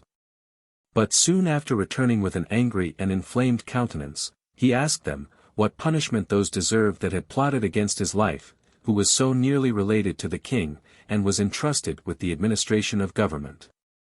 Hastings replied, that they merited the punishment of traitors. These traitors, cried the Protector, are the sorceress, my brother's wife, and Jane Shore, his mistress, with others their associates. See to what a condition they have reduced me by their incantations and witchcraft, upon which he laid bare his arm, all shriveled and decayed. But the councillors, who knew that this infirmity had attended him from his birth, looked on each other with amazement. And, above all, Lord Hastings, who, as he had since Edward's death engaged in an intrigue with Jane Shore, was naturally anxious concerning the issue of these extraordinary proceedings. Certainly, my lord, said he, if they be guilty of these crimes, they deserve the severest punishment. And do you reply to me, exclaimed the Protector, with your ifs and your ands? You are the chief abettor of that which, sure, you are yourself a traitor, and I swear by St. Paul, that I will not dine before your head be brought me. He struck the table with his hand, armed men rushed in at the signal, the councillors were thrown into the utmost consternation, and one of the guards, as if by accident or mistake, aimed a blow with a pole-axe at Lord Stanley, who, aware of the danger, slunk under the table. And though he saved his life, he received a severe wound in the head, in the Protector's presence. Hastings was seized, was hurried away, and instantly beheaded on a timber log, which lay in the court of the Tower. 2 hours after, a proclamation, well penned, and fairly written, was read to the citizens of London, enumerating his offences, and apologizing to them, from the suddenness of the discovery, for the sudden execution of that nobleman, who was very popular among them. But the saying of a merchant was much talked of on the occasion, who remarked, that the proclamation was certainly drawn by the spirit of prophecy. Lord Stanley, the Archbishop of York, the Bishop of Ely, and other councillors, were committed prisoners in different chambers of the Tower. And the Protector, in order to carry on the farce of his accusations, ordered the goods of Jane Shore to be seized, and he summoned her to answer before the council for sorcery and witchcraft. But as no proofs, which could be received even in that ignorant age, were produced against her, he directed her to be tried in the spiritual court for her adulteries and lewdness, and she did penance in a white sheet in St. Paul's, before the whole people.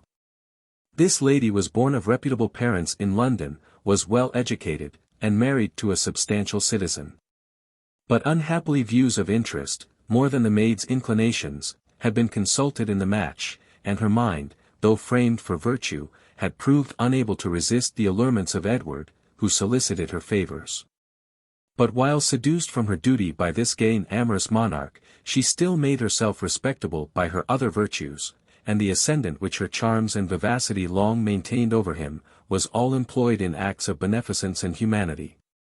She was still forward to oppose calumny, to protect the oppressed, to relieve the indigent, and her good offices, the genuine dictates of her heart, never waited the solicitation of presents, or the hopes of reciprocal services. But she lived not only to feel the bitterness of shame imposed on her by this tyrant, but to experience, in old age and poverty, the ingratitude of those courtiers who had long solicited her friendship, and been protected by her credit. No one, among the great multitudes whom she had obliged, had the humanity to bring her consolation or relief. She languished out her life in solitude and indigence. And amidst a court inured to the most atrocious crimes, the frail ties of this woman justified all violations of friendship towards her, and all neglect of former obligations. These acts of violence, exercised against all the nearest connections of the late king, prognosticated the severest fate to his defenceless children. And after the murder of Hastings, the Protector no longer made a secret of his intentions to usurp the crown. The licentious life of Edward, who was not restrained in his pleasures either by honor or prudence, afforded a pretence for declaring his marriage with the Queen invalid, and all his posterity illegitimate. It was asserted that, before espousing the Lady Elizabeth Grey, he had paid court to the Lady Eleanor Talbot, daughter of the Earl of Shrewsbury. And being repulsed by the virtue of that lady, he was obliged, ere he could gratify his desires, to consent to a private marriage, without any witnesses, by Stillington, Bishop of Bath, who afterwards divulged the secret. It was also maintained that the Act of Attainder passed against the Duke of Clarence, had virtually incapacitated his children from succeeding to the crown. And these two families being set aside, the Protector remained the only true and legitimate heir of the House of York.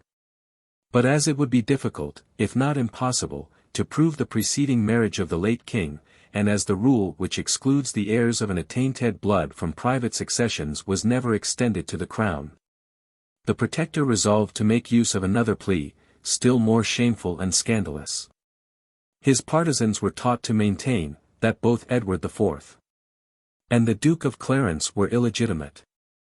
That the Duchess of York had received different lovers into her bed, who were the fathers of these children, that their resemblance to those gallants was a sufficient proof of their spurious birth. And that the Duke of Gloucester alone, of all her sons, appeared by his features and countenance to be the true offspring of the Duke of York. Nothing can be imagined more impudent than this assertion, which threw so foul an imputation on his own mother, a princess of irreproachable virtue, and then alive. Yet the place chosen for first promulgating it was the pulpit, before a large congregation, and in the Protector's presence. Dr. Shaw was appointed to preach in St. Paul's. And having chosen this passage for his text, "Bastards' lips shall not thrive," he enlarged on all the topics which could discredit the birth of Edward IV, the Duke of Clarence, and of all their children. He then broke out in a panegyric on the Duke of Gloucester, and exclaimed, "Behold this excellent prince, the express image of his noble father, the genuine descendant of the House of York. Bearing no less in the virtues of his mind than in the features of his countenance the character of the gallant Richard. Once your hero and favourite, he alone is entitled to your allegiance, he must deliver you from the dominion of all intruders, he alone can restore the lost glory and honour of the nation." It was previously concerted, that as the doctor should pronounce these words, the Duke of Gloucester should enter the church, and it was expected that the audience would cry out, "God save King Richard," which would immediately have been laid hold of as a popular consent, and interpreted to be the voice of the nation. But by a ridiculous mistake, worthy of the whole scene, the Duke did not appear till after this exclamation was already recited by the preacher. The doctor was therefore obliged to repeat his rhetorical figure out of its proper place. The audience, less from the absurd conduct of the discourse than from their detestation of these proceedings, kept a profound silence, and the Protector and his preacher were equally abashed at the ill success of their stratagem. But the Duke was too far advanced to recede from his criminal and ambitious purpose. A new expedient was tried to work on the people. The mayor, who was brother to Dr. Shaw, and entirely in the Protector's interests, called an assembly of the citizens, where the Duke of Buckingham, who possessed some talents for eloquence, harangued them on the Protector's title to the crown, and displayed those numerous virtues of which he pretended that prince was possessed. He next asked them whether they would have the Duke for king, and then stopped, in expectation of hearing the cry, "God save King Richard." He was surprised to observe them silent, and turning about to the mayor, asked him the reason. The mayor replied, that perhaps they did not understand him. Buckingham then repeated his discourse with some variation, enforced the same topics, asked the same question, and was received with the same silence. "I now see the cause," said the mayor, "the citizens are not accustomed to be harangued by any but their recorder, and know not how to answer a person of your grace's quality." The recorder, Fitzwilliams, was then commanded to repeat the substance of the Duke's speech. But the man, who was averse to the office, took care, throughout his whole discourse, to have it understood that he spoke nothing of himself, and that he only conveyed to them the sense of the Duke of Buckingham. Still the audience kept a profound silence. "This is wonderful obstinacy," cried the Duke. "Express your meaning, my friends, one way or other. When we apply to you on this occasion, it is merely from the regard which we bear to you. The Lords and Commons have sufficient authority, without your consent, to appoint a king, but I require you here to declare, in plain terms, whether or not you will have the Duke of Gloucester for your sovereign." After all these efforts, some of the meanest apprentices, incited by the Protector's and Buckingham's servants, raised a feeble cry. "God save King Richard." The sentiments of the nation were now sufficiently declared, the voice of the people was the voice of God, and Buckingham, with the mayor, hastened to Baynard's Castle, where the Protector then resided, that they might make him a tender of the crown. When Richard was told that a great multitude was in the court, he refused to appear to them, and pretended to be apprehensive for his personal safety. A circumstance taken notice of by Buckingham, who observed to the citizens that the prince was ignorant of the whole design. At last he was persuaded to step forth, but he still kept at some distance. And he asked the meaning of their intrusion and importunity. Buckingham told him that the nation was resolved to have him for king. The Protector declared his purpose of maintaining his loyalty to the present sovereign, and exhorted them to adhere to the same resolution. He was told that the people had determined to have another prince, and if he rejected their unanimous voice, they must look out for one who would be more compliant. This argument was too powerful to be resisted. He was prevailed on to accept of the crown, and he thenceforth acted as legitimate and rightful sovereign. This ridiculous farce was soon after followed by a scene truly tragical. The murder of the two young princes.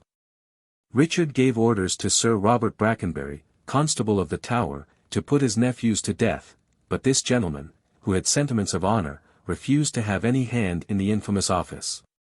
The tyrant then sent for Sir James Tyrrell, who promised obedience, and he ordered Brackenbury to resign to this gentleman the keys and government of the Tower for one night. Tyr, choosing 3 associates, Slater, Dighton, and Forrest, came in the night time to the door of the chamber where the princes were lodged, and sending in the assassins he bade them execute their commission, while he himself stayed without. They found the young princes in bed, and fallen into a profound sleep. After suffocating them with the bolster and pillows, they showed their naked bodies to Tyrrell, who ordered them to be buried at the foot of the stairs, deep in the ground, under a heap of stones. These circumstances were all confessed by the actors in the following reign, and they were never punished for the crime. Probably because Henry, whose maxims of government were extremely arbitrary, desired to establish it as a principle, that the commands of the reigning sovereign ought to justify every enormity in those who paid obedience to them. But there is one circumstance not so easy to be accounted for. It is pretended that Richard, displeased with the indecent manner of burying his nephews, whom he had murdered, gave his chaplain orders to dig up the bodies, and to inter them in consecrated ground. And as the man died soon after, the place of their burial remained unknown, and the bodies could never be found by any search which Henry could make for them. Yet in the reign of Charles II, when there was occasion to remove some stones and to dig in the very spot which was mentioned as the place of their first interment, the bones of two persons were there found, which by their size exactly corresponded to the age of Edward and his brother. They were concluded with certainty to be the remains of those princes, and were interred under a marble monument by orders of King Charles. Perhaps Richard's chaplain had died before he found an opportunity of executing his master's commands, and the bodies being supposed to be already removed, a diligent search was not made for them by Henry in the place where they had been buried. Chapter 24. Richard III. 1483. The first acts of Richard's administration were to bestow rewards on those who had assisted him in usurping the crown, and to gain by favours those who, he thought, were best able to support his future government. Thomas Lord Howard was created Duke of Norfolk, Sir Thomas Howard, his son, Earl of Surrey, Lord Lovell, a Viscount by the same name. Even Lord Stanley was set at liberty, and made steward of the household. This nobleman had become obnoxious by his first opposition to Richard's views, and also by his marrying the Countess Dowager of Richmond, heir of the Somerset family. But sensible of the necessity of submitting to the present government, he feigned such zeal for Richard's service, that he was received into favour, and even found means to be entrusted with the most important commands by that politic and jealous tyrant. But the person who, both from the greatness of his services and the power and splendour of his family, was best entitled to favours under the new government, was the Duke of Buckingham. And Richard seemed determined to spare no pains or bounty in securing him to his interests. Buckingham was descended from a daughter of Thomas of Woodstock, Duke of Gloucester, uncle to Richard II. And by this pedigree he not only was allied to the royal family, but had claims for dignities as well as estates of a very extensive nature. The Duke of Gloucester, and Henry, Earl of Derby, afterwards Henry IV, had married the two daughters and co-heirs of Bohun, Earl of Hereford, one of the greatest of the ancient barons, whose immense property came thus to be divided into two shares. One was inherited by the family of Buckingham. The other was united to the crown by the House of Lancaster, and, after the attainder of that royal line, was seized, as legally devolved to them, by the sovereigns of the House of York. The Duke of Buckingham laid hold of the present opportunity, and claimed the restitution of that portion of the Hereford estate which had escheat to the crown, as well as of the great office of constable, which had long continued by inheritance in his ancestors of that family. Richard readily complied with these demands, which were probably the price stipulated to Buckingham for his assistance in promoting the usurpation. That nobleman was invested with the office of constable. He received a grant of the estate of Hereford, many other dignities and honours were conferred upon him. And the king thought himself sure of preserving the fidelity of a man whose interests seemed so closely connected with those of the present government.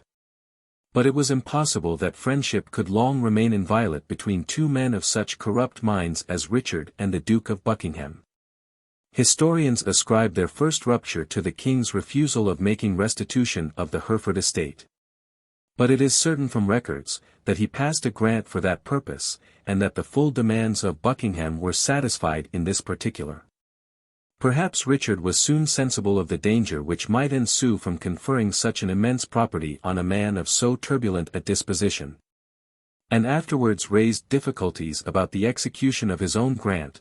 Perhaps he refused some other demands of Buckingham, whom he found it impossible to gratify for his past services. Perhaps he resolved, according to the usual maxim of politicians, to seize the first opportunity of ruining this powerful subject, who had been the principal instrument of his own elevation. And the discovery of this intention begot the first discontent in the Duke of Buckingham. However this may be, it is certain that the Duke, soon after Richard's accession, began to form a conspiracy against the government, and attempted to overthrow that usurpation which he himself had so zealously contributed to establish. Never was there in any country a usurpation more flagrant than that of Richard, or more repugnant to every principle of justice and public interest. His claim was entirely founded on impudent allegations, never attempted to be proved. Some of them incapable of proof, and all of their implying scandalous reflections on his own family, and on the persons with whom he was the most nearly connected. His title was never acknowledged by any national assembly, scarcely even by the lowest populace to whom he appealed.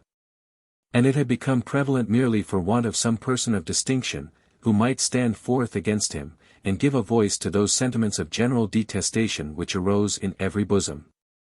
Were men disposed to pardon these violations of public right, the sense of private and domestic duty, which is not to be effaced in the most barbarous times, must have begotten an abhorrence against him, and have represented the murder of the young and innocent princes, his nephews, with whose protection he had been entrusted, in the most odious colors imaginable. To endure such a bloody usurper seemed to draw disgrace upon the nation, and to be attended with immediate danger to every individual who was distinguished by birth, merit, or services. Such was become the general voice of the people. All parties were united in the same sentiments, and the Lancastrians, so long oppressed, and of late so much discredited, felt their blasted hopes again revive, and anxiously expected the consequences of these extraordinary events. The Duke of Buckingham, whose family had been devoted to that interest, and who, by his mother, a daughter of Edmund, Duke of Somerset, was allied to the House of Lancaster, was easily induced to espouse the cause of this party, and to endeavour the restoring of it to its ancient superiority. Morton, Bishop of Ely, a zealous Lancastrian, whom the king had imprisoned, and had afterwards committed to the custody of Buckingham, encouraged these sentiments. And by his exhortations the Duke cast his eye towards the young Earl of Richmond, as the only person who could free the nation from the tyranny of the present usurper.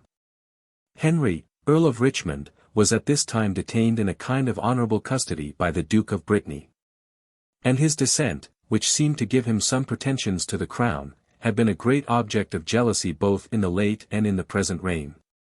John, the first Duke of Somerset, who was grandson of John of Gaunt, by a spurious branch but legitimated by Act of Parliament, had left only one daughter, Margaret.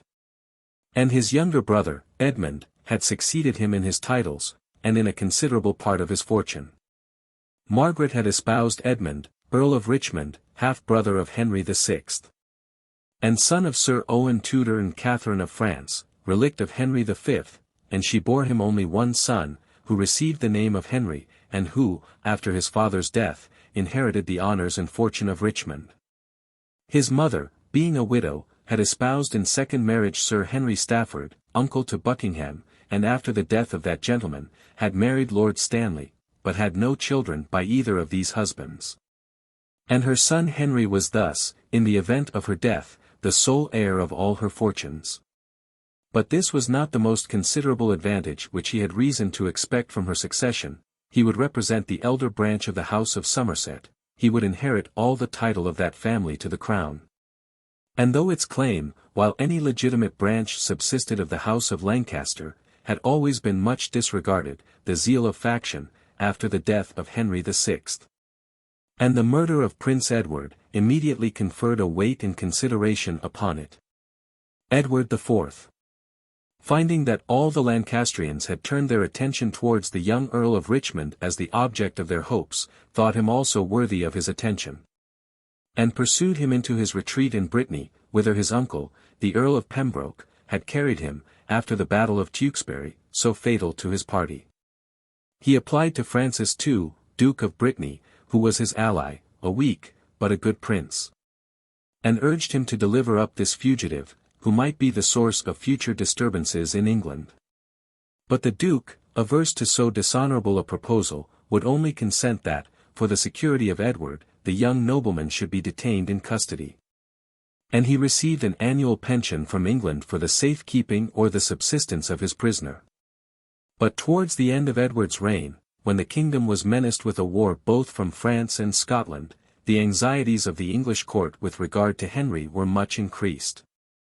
And Edward made a new proposal to the Duke, which covered, under the fairest appearances, the most bloody and treacherous intentions. He pretended that he was desirous of gaining his enemy, and of uniting him to his own family by a marriage with his daughter Elizabeth. And he solicited to have him sent over to England, in order to execute a scheme which would redound so much to his advantage. These pretenses, seconded, as is supposed, by bribes to Peter Landais, a corrupt minister, by whom the Duke was entirely governed, gained credit with the court of Brittany. Henry was delivered into the hands of the English agents. He was ready to embark. When a suspicion of Edward's real design was suggested to the Duke, who recalled his orders, and thus saved the unhappy youth from the imminent danger which hung over him. These symptoms of continued jealousy in the reigning family of England, both seemed to give some authority to Henry's pretensions, and made him the object of general favour and compassion. On account of the dangers and persecutions to which he was exposed, the universal detestation of Richard's conduct turned still more the attention of the nation towards Henry. And as all the descendants of the House of York were either women or minors, he seemed to be the only person from whom the nation could expect the expulsion of the odious and bloody tyrant. But notwithstanding these circumstances, which were so favourable to him, Buckingham and the Bishop of Ely well knew that there would still be many obstacles in his way to the throne. And that, though the nation had been much divided between Henry VI. And the Duke of York, while present possession and hereditary right stood in opposition to each other, yet as soon as these titles were united in Edward IV, the bulk of the people had come over to the reigning family, and the Lancastrians had extremely decayed, both in numbers and in authority. It was therefore suggested by Morton, and readily assented to by the Duke, that the only means of overturning the present usurpation, was to unite the opposite factions. By contracting a marriage between the Earl of Richmond and the Princess Elizabeth, eldest daughter of King Edward, and thereby blending together the opposite pretensions of their families, which had so long been the source of public disorders and convulsions. They were sensible, that the people were extremely desirous of repose after so many bloody and destructive commotions, that both Yorkists and Lancastrians, who now lay equally under oppression, would embrace this scheme with ardour. And that the prospect of reconciling the two parties, which was in itself so desirable an end, would, when added to the general hatred against the present government, render their cause absolutely invincible. In consequence of these views, the prelate, by means of Reginald Bray, steward to the Countess of Richmond, first opened the project of such a union to that lady.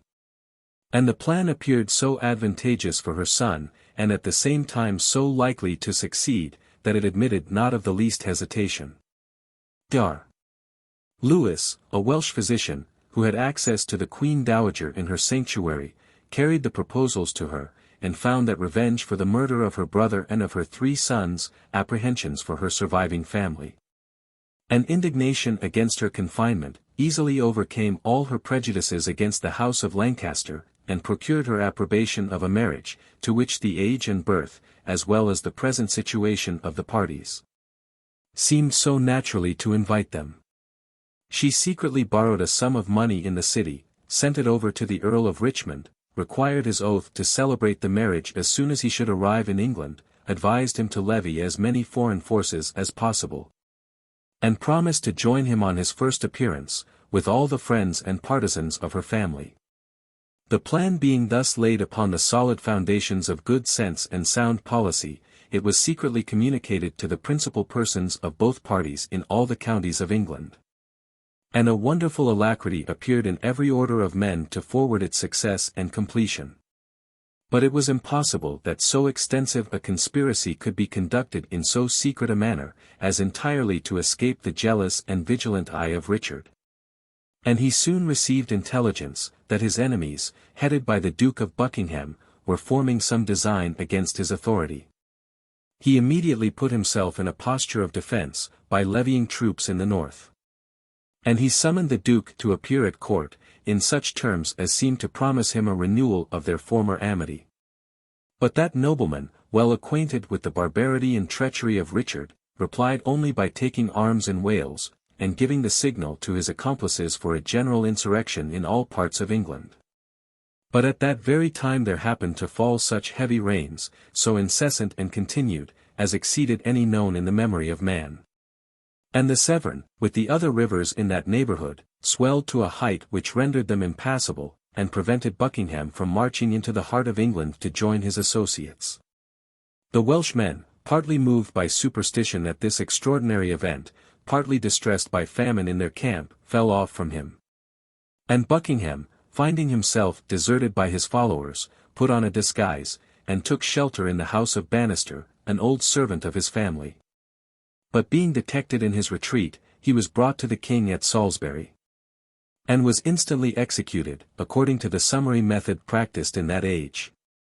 The other conspirators, who took arms in 4 different places, at Exeter, at Salisbury, at Newbury, and at Maidstone, hearing of the Duke of Buckingham's misfortunes, despaired of success, and immediately dispersed themselves. The Marquis of Dorset and the Bishop of Ely made their escape beyond sea, many others were equally fortunate, several fell into Richard's hands, of whom he made some examples.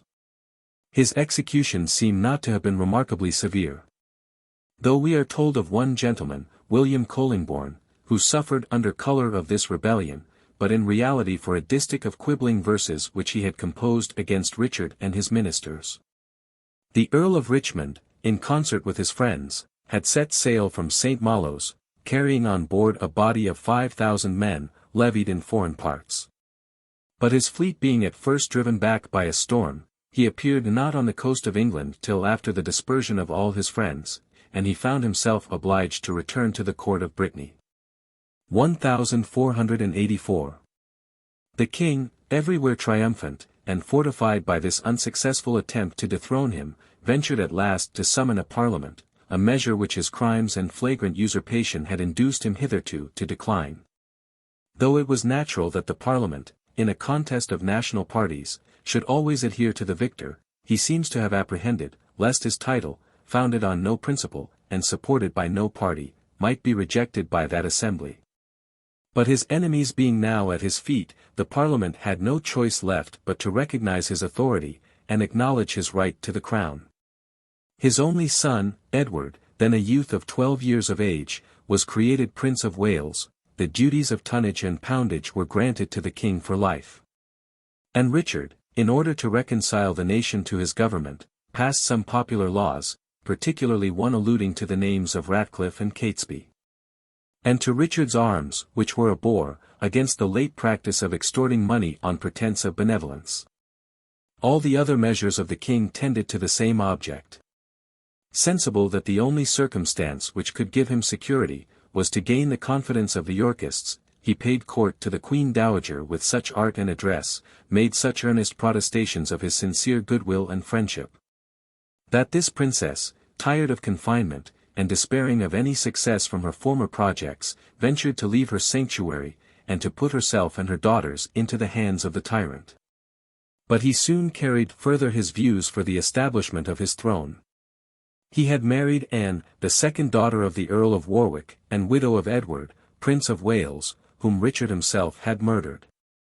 But this princess having borne him but one son, who died about this time, he considered her as an invincible obstacle to the settlement of his fortune, and he was believed to have carried her off by poison. A crime for which the public could not be supposed to have any solid proof, but which the usual tenor of his conduct made it reasonable to suspect.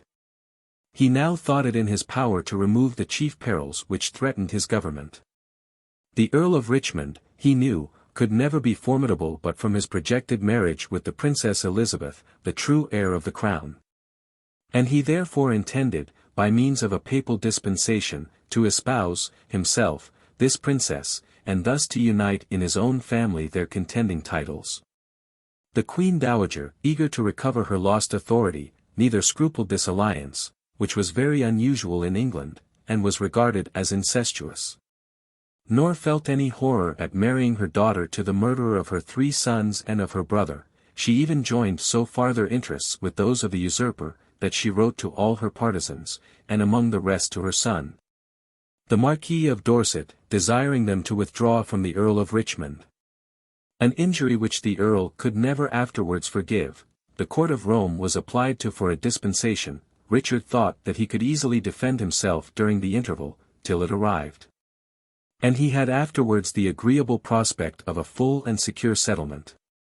He flattered himself that the English nation, seeing all danger removed of a disputed succession, would then acquiesce under the dominion of a prince who was of mature years, of great abilities, and of a genius qualified for government. And that they would forgive him all the crimes which he had committed in paving his way to the throne. But the crimes of Richard were so horrid and so shocking to humanity, that the natural sentiments of men, without any political or public views, were sufficient to render his government unstable.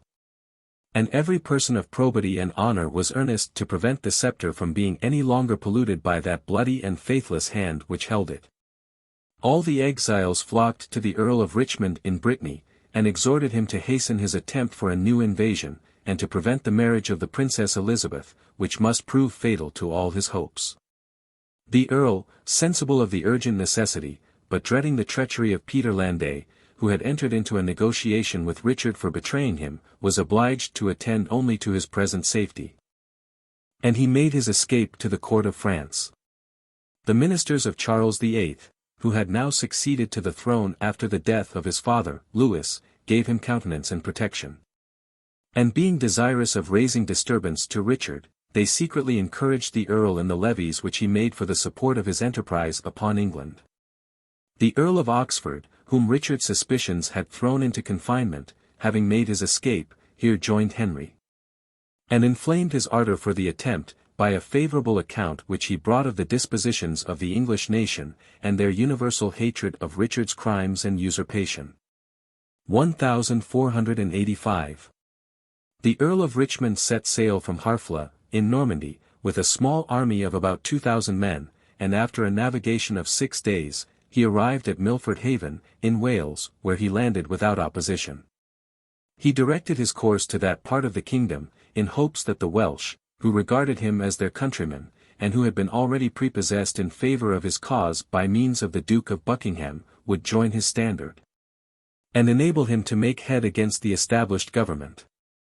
Richard, who knew not in what quarter he might expect the invader, had taken post at Nottingham, in the centre of the kingdom.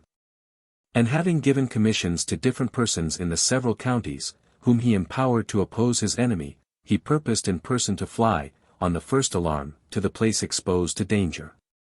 Sir Rice ap Thomas and Sir Walter Herbert were entrusted with his authority in Wales, but the former immediately deserted to Henry, the second made but feeble opposition to him. And the Earl, advancing towards Shrewsbury, received every day some reinforcement from his partisans.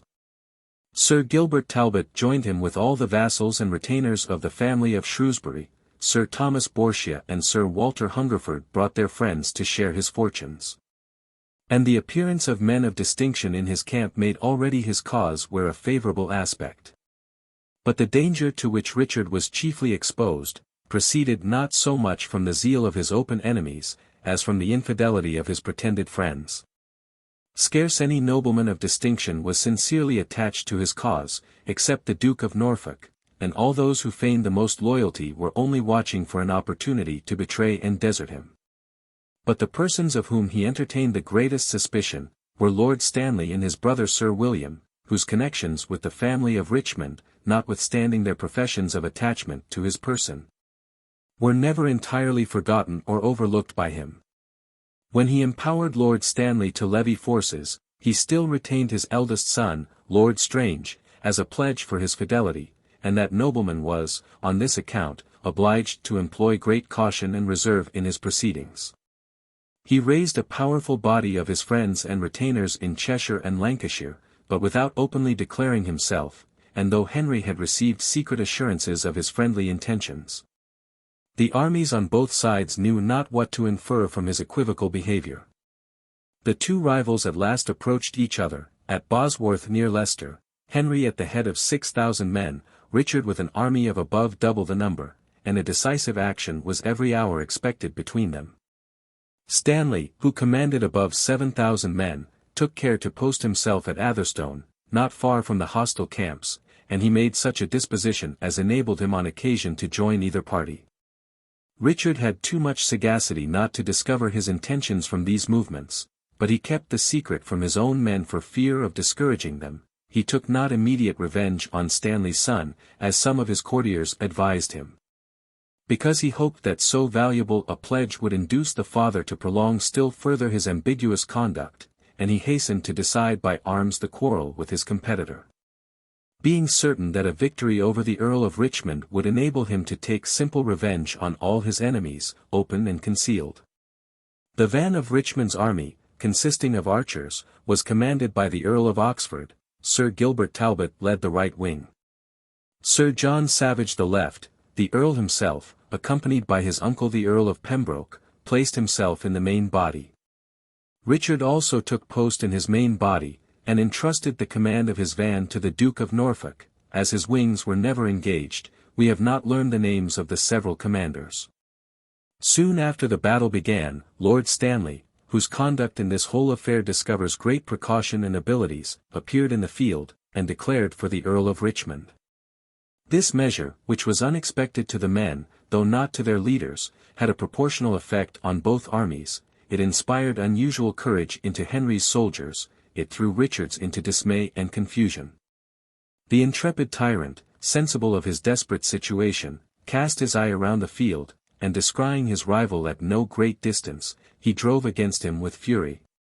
In hopes that either Henry's death or his own would decide the victory between them, he killed with his own hand Sir William Brandon, standard-bearer to the Earl. He dismounted Sir John Cheney. He was now within reach of Richmond himself, who declined not the combat, when Sir William Stanley, breaking in with his troops, surrounded Richard, who, fighting bravely to the last moment, was overwhelmed by numbers, and perished by a fate too mild and honourable for his multiplied and detestable enormities. His men everywhere sought for safety by flight. There fell in this battle about 4,000 of the vanquished, and among these the Duke of Norfolk, Lord Ferrars of Chartley, Sir Richard Ratcliffe, Sir Robert Piercy, and Sir Robert Brackenbury. The loss was inconsiderable on the side of the victors. Sir William Catesby, a great instrument of Richard's crimes, was taken, and soon after beheaded, with some others, at Leicester. The body of Richard was found in the field, covered with dead enemies, and all besmeared with blood. It was thrown carelessly across a horse, was carried to Leicester amidst the shouts of the insulting spectators, and was interred in the Grey Friars Church of that place. The historians who favour Richard, for even this tyrant has met with partisans among the later writers, maintain, that he was well qualified for government, had he legally obtained it, and that he committed no crimes but such as were necessary to procure him possession of the crown. But this is a poor apology, when it is confessed, that he was ready to commit the most horrid crimes which appeared necessary for that purpose. And it is certain, that all his courage and capacity, qualities in which he really seems not to have been deficient, would never have made compensation to the people for the danger of the precedent, and for the contagious example of vice and murder exalted upon the throne. This prince was of a small stature, humpbacked, and had a harsh, disagreeable countenance, so that his body was in every particular no less deformed than his mind. Thus have we pursued the history of England through a series of many barbarous ages, till we have at last reached the dawn of civility and science, and have the prospect, both of greater certainty in our historical narrations, and of being able to present to the reader a spectacle more worthy of his attention. The want of certainty, however, and of circumstances, is not unlike to be complained of throughout every period of this long narration. This island possesses many ancient historians of good credit, as well as many historical monuments. And it is rare, that the annals of so uncultivated a people as were the English, as well as the other European nations after the decline of Roman learning, have been transmitted to posterity so complete, and with so little mixture of falsehood and of fable. This advantage we owe entirely to the clergy of the Church of Rome, who, founding their authority on their superior knowledge, preserved the precious literature of antiquity from a total extinction, and, under shelter of their numerous privileges and immunities, acquired a security by means of the superstition, which they would in vain have claimed from the justice and humanity of those turbulent and licentious ages. Nor is the spectacle altogether unentertaining and uninstructive, which the history of those times presents to us.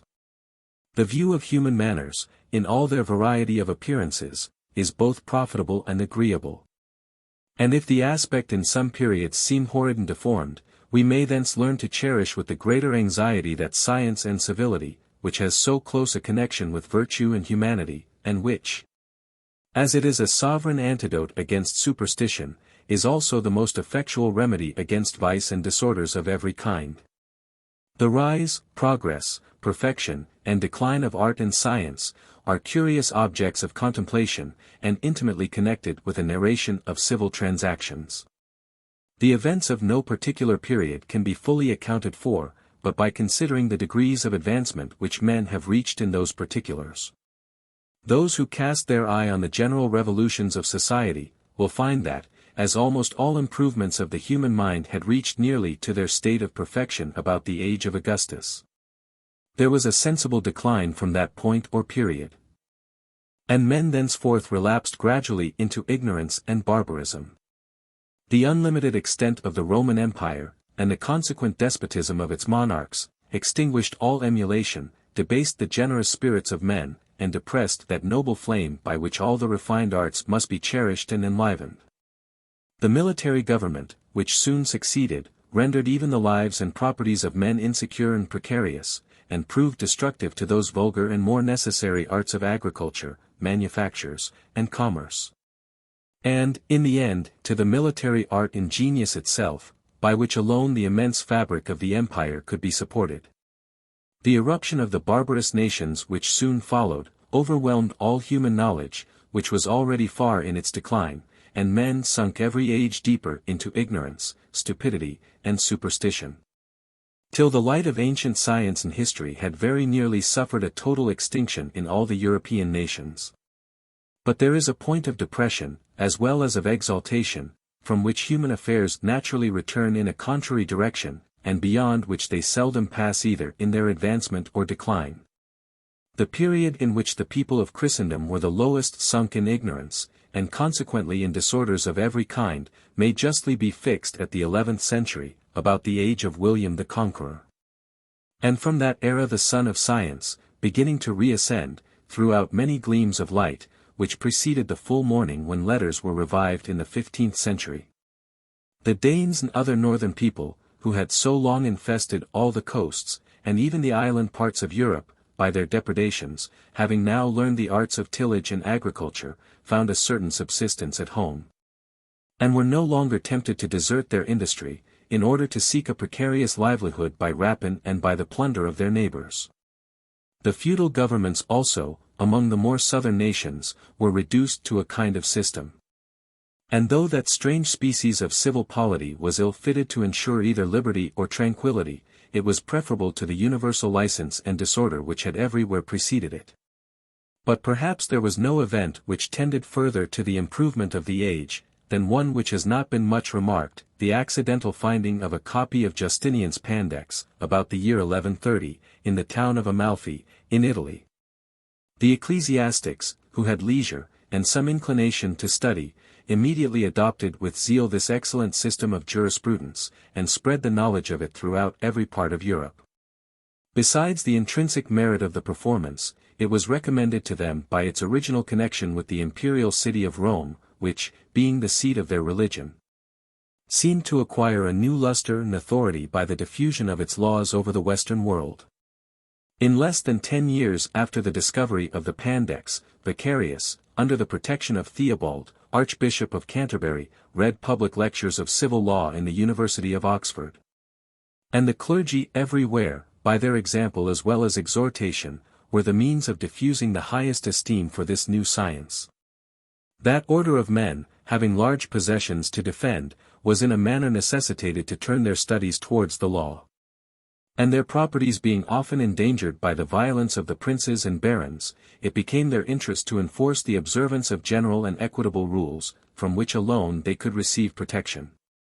As they possessed all the knowledge of the age, and were alone acquainted with the habits of thinking, the practice as well as science of the law fell mostly into their hands, and though the close connection which, without any necessity, they formed between the canon and civil law, begot a jealousy in the laity of England, and prevented the Roman jurisprudence from becoming the municipal law of the country, as was the case in many states of Europe. A great part of it was secretly transferred into the practice of the courts of justice, and the imitation of their neighbors made the English gradually endeavor to raise their own law from its original state of rudeness and imperfection. It is easy to see what advantages Europe must have reaped by its inheriting at once from the ancients so complete an art, which was also so necessary for giving security to all other arts, and which by refining, and still more by bestowing solidity on the judgment, served as a model to further improvements. The sensible utility of the Roman law, both to public and private interest, recommended the study of it, at a time when the more exalted and speculative sciences carried no charms with them. And thus the last branch of ancient literature which remained uncorrupted, was happily the first transmitted to the modern world. For it is remarkable, that in the decline of Roman learning, when the philosophers were universally infected with superstition and sophistry, and the poets and historians with barbarism, the lawyers, who in other countries are seldom models of science or politeness, were yet able, by the constant study and close imitation of their predecessors, to maintain the same good sense in their decisions and reasonings, and the same purity in their language and expression. What bestowed an additional merit on the civil law, was the extreme imperfection of that jurisprudence which preceded it among all the European nations, especially among the Saxons or ancient English. The absurdities which prevailed at that time in the administration of justice, may be conceived from the authentic monuments which remain of the ancient Saxon laws.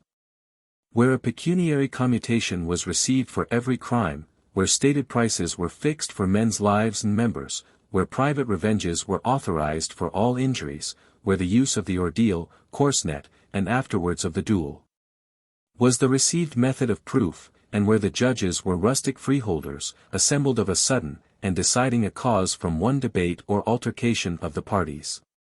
Such a state of society was very little advanced beyond the rude state of nature, violence universally prevailed. Instead of general and equitable maxims, the pretended liberty of the times was only an incapacity of submitting to government, and men, not protected by law in their lives and properties, sought shelter, by their personal servitude and attachments, under some powerful chieftain, or by voluntary combinations. The gradual progress of improvement raised the Europeans somewhat above this uncultivated state, and affairs, in this island particularly, took early a turn which was more favorable to justice and to liberty. Civil employments and occupations soon became honorable among the English, the situation of that people rendered not the perpetual attention to wars so necessary as among their neighbors. And all regard was not confined to the military profession, the gentry, and even the nobility began to deem an acquaintance with the law a necessary part of education. They were less diverted than afterwards from studies of this kind by other sciences.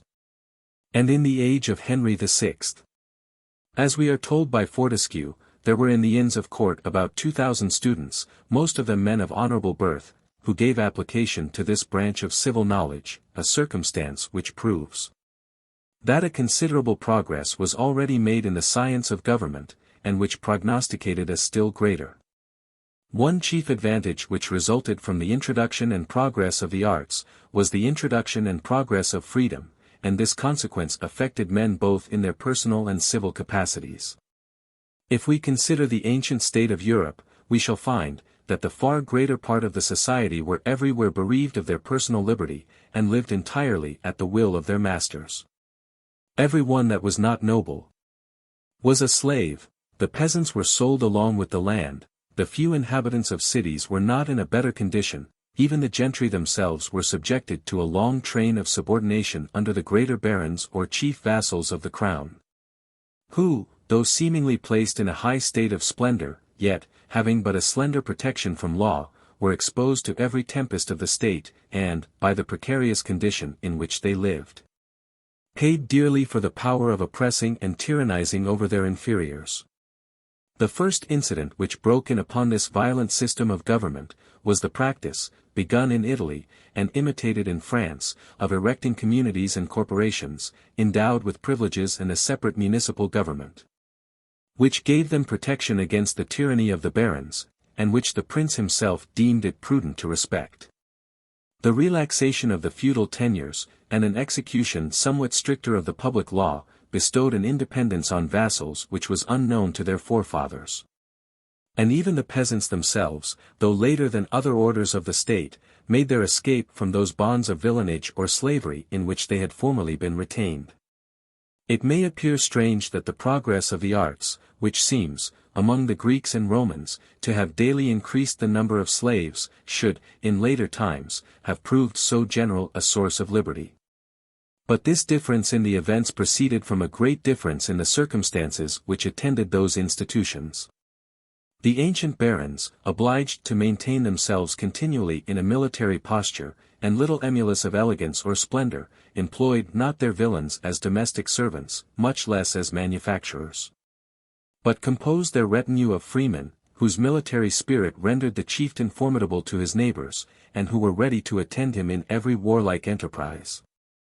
The villains were entirely occupied in the cultivation of their master's land, and paid their rents either in corn and cattle, and other produce of the farm, or in servile offices, which they performed about the baron's family, and upon the farms which he retained in his own possession. In proportion as agriculture improved and money increased, it was found that these services, though extremely burdensome to the villain, were of little advantage to the master, and that the produce of a large estate could be much more conveniently disposed of by the peasants themselves, who raised it, than by the landlord or his bailiff, who were formerly accustomed to receive it. A commutation was therefore made of rents for services, and of money rents for those in kind. And as men, in a subsequent age, discovered that farms were better cultivated where the farmer enjoyed a security in his possession, the practice of granting leases to the peasant began to prevail, which entirely broke the bonds of servitude, already much relaxed from the former practices. After this manner villanage went gradually into disuse throughout the more civilized parts of Europe. The interest of the master, as well as that of the slave, concurred in this alteration. The latest laws which we find in England for enforcing or regulating this species of servitude, were enacted in the reign of Henry VII. And though the ancient statutes on this subject remain still unrepealed by Parliament, it appears that before the end of Elizabeth, the distinction of villain and freeman was totally, though insensibly abolished. And that no person remained in the state, to whom the former laws could be applied. Thus personal freedom became almost general in Europe. An advantage which paved the way for the increase of political or civil liberty, and which, even where it was not attended with this salutary effect, served to give the members of the community some of the most considerable advantages of it. The constitution of the English government, ever since the invasion of this island by the Saxons, may boast of this preeminence, that in no age the will of the monarch was ever entirely absolute and uncontrolled. But in other respects the balance of power has extremely shifted among the several orders of the state, and this fabric has experienced the same mutability that has attended all human institutions. The ancient Saxons, like the other German nations, where each individual was inured to arms, and where the independence of men was secured by a great equality of possessions, seem to have admitted a considerable mixture of democracy into their form of government, and to have been one of the freest nations of which there remains any account in the records of history. After this tribe was settled in England, especially after the dissolution of the Heptarchy, the great extent of the kingdom produced a great inequality in property, and the balance seems to have inclined to the side of aristocracy. The Norman conquest threw more authority into the hands of the sovereign, which, however, admitted of great control, though derived less from the general forms of the constitution, which were inaccurate and irregular, than from the independent power enjoyed by each baron in his particular district or province. The establishment of the Great Charter exalted still higher the aristocracy, imposed regular limits on royal power, and gradually introduced some mixture of democracy into the constitution. But even during this period, from the accession of Edward I, to the death of Richard III, the condition of the commons was nowise eligible, a kind of Polish aristocracy prevailed. And though the kings were limited, the people were as yet far from being free.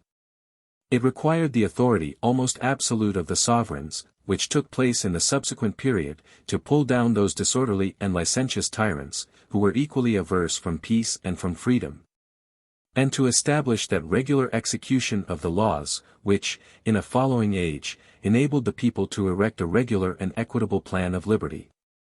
In each of these successive alterations, the only rule of government which is intelligible, or carries any authority with it, is the established practice of the age. And the maxims of administration which are at that time prevalent and universally assented to.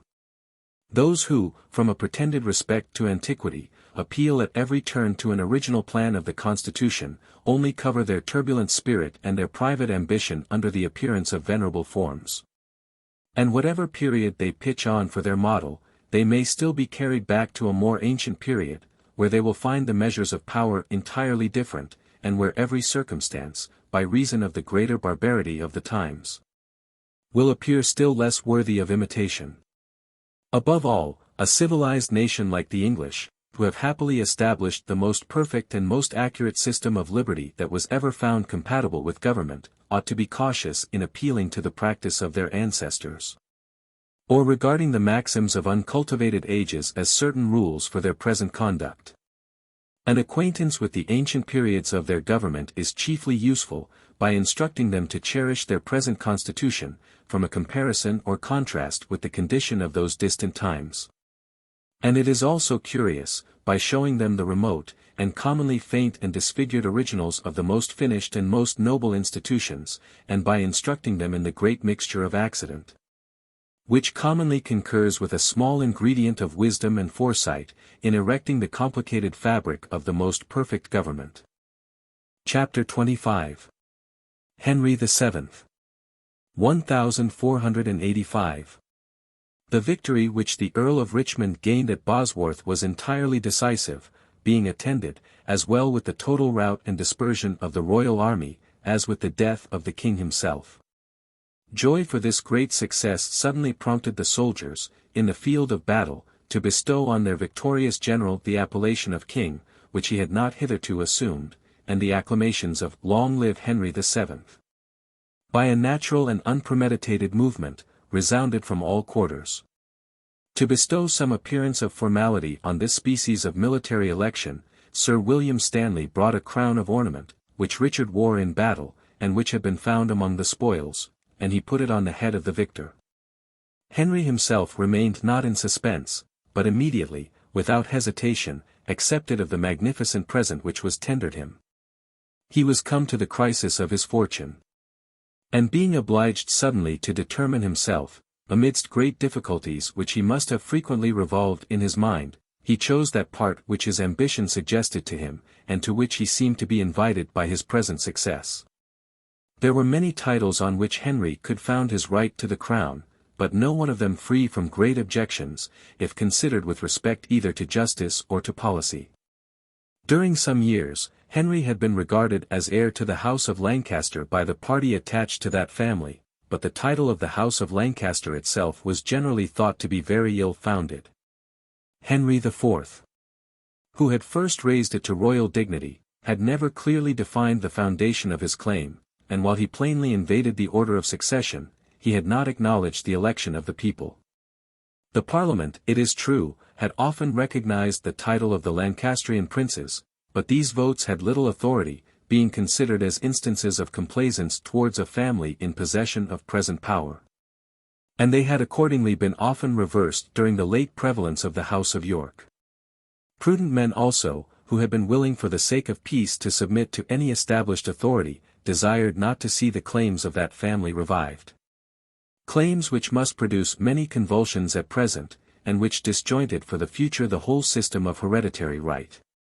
Besides, allowing the title of the House of Lancaster to be legal, Henry himself was not the true heir of that family. And nothing but the obstinacy natural to faction, which never without reluctance will submit to an antagonist, could have engaged the Lancastrians to adopt the Earl of Richmond as their head. His mother indeed, Margaret, Countess of Richmond, was sole daughter and heir of the Duke of Somerset, sprung from John of Gaunt, Duke of Lancaster, but the descent of the Somerset line was itself illegitimate, and even adulterous.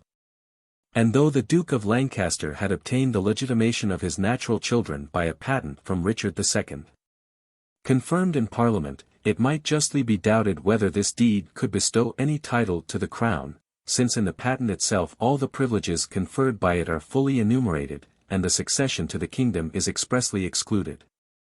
In all settlements of the crown made during the reigns of the Lancastrian princes, the line of Somerset had been entirely overlooked, and it was not till the failure of the legitimate branch, that men had paid any attention to their claim. And to add to the general dissatisfaction against Henry's title, his mother, from whom he derived all his right, was still alive, and evidently preceded him in the order of succession.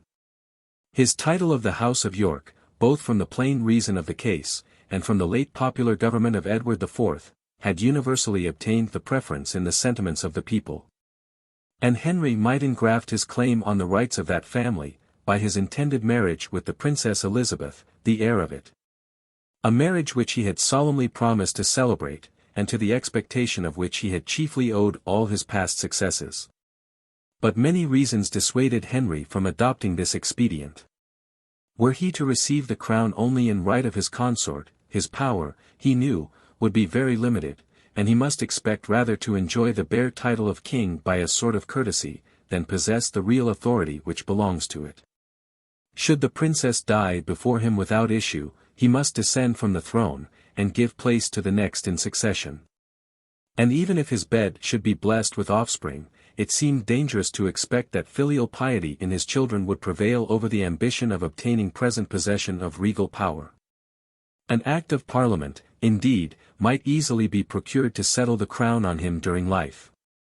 But Henry knew how much superior the claim of succession by blood was to the authority of an assembly, which had always been overborne by violence in the shock of contending titles, and which had ever been more governed by the conjunctures of the times, than by any consideration derived from reason or public interest.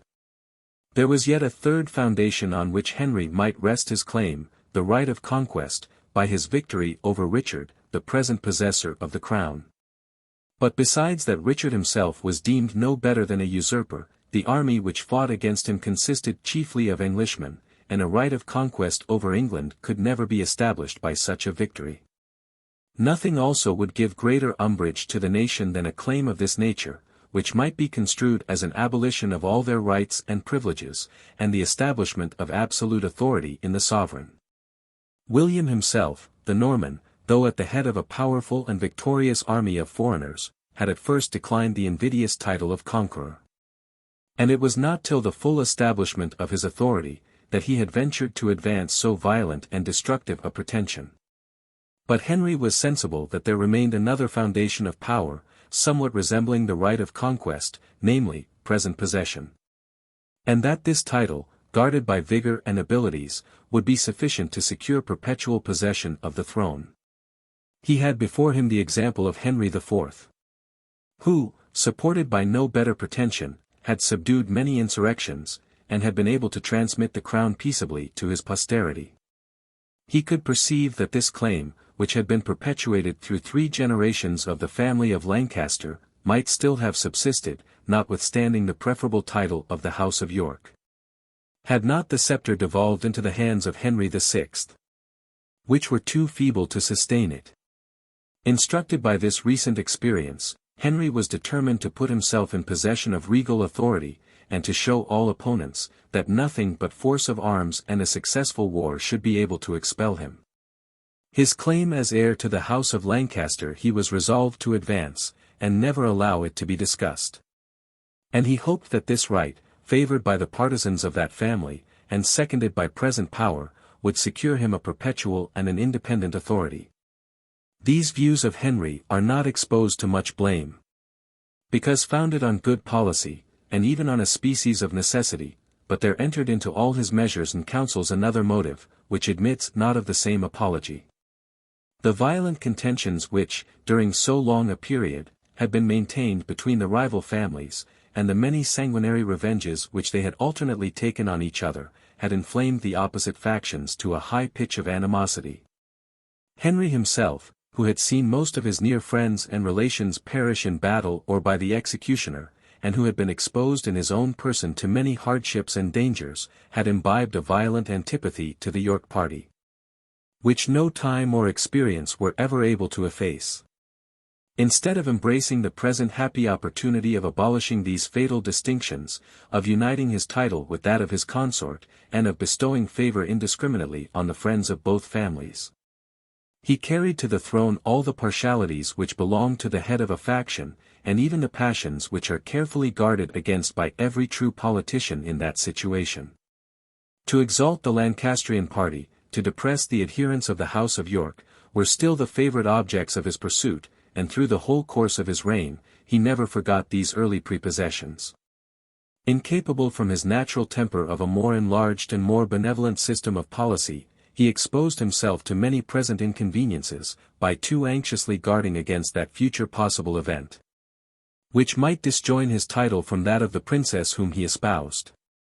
And while he treated the Yorkists as enemies, he soon rendered them such, and taught them to discuss that right to the crown, which he so carefully kept separate, and to perceive its weakness and invalidity.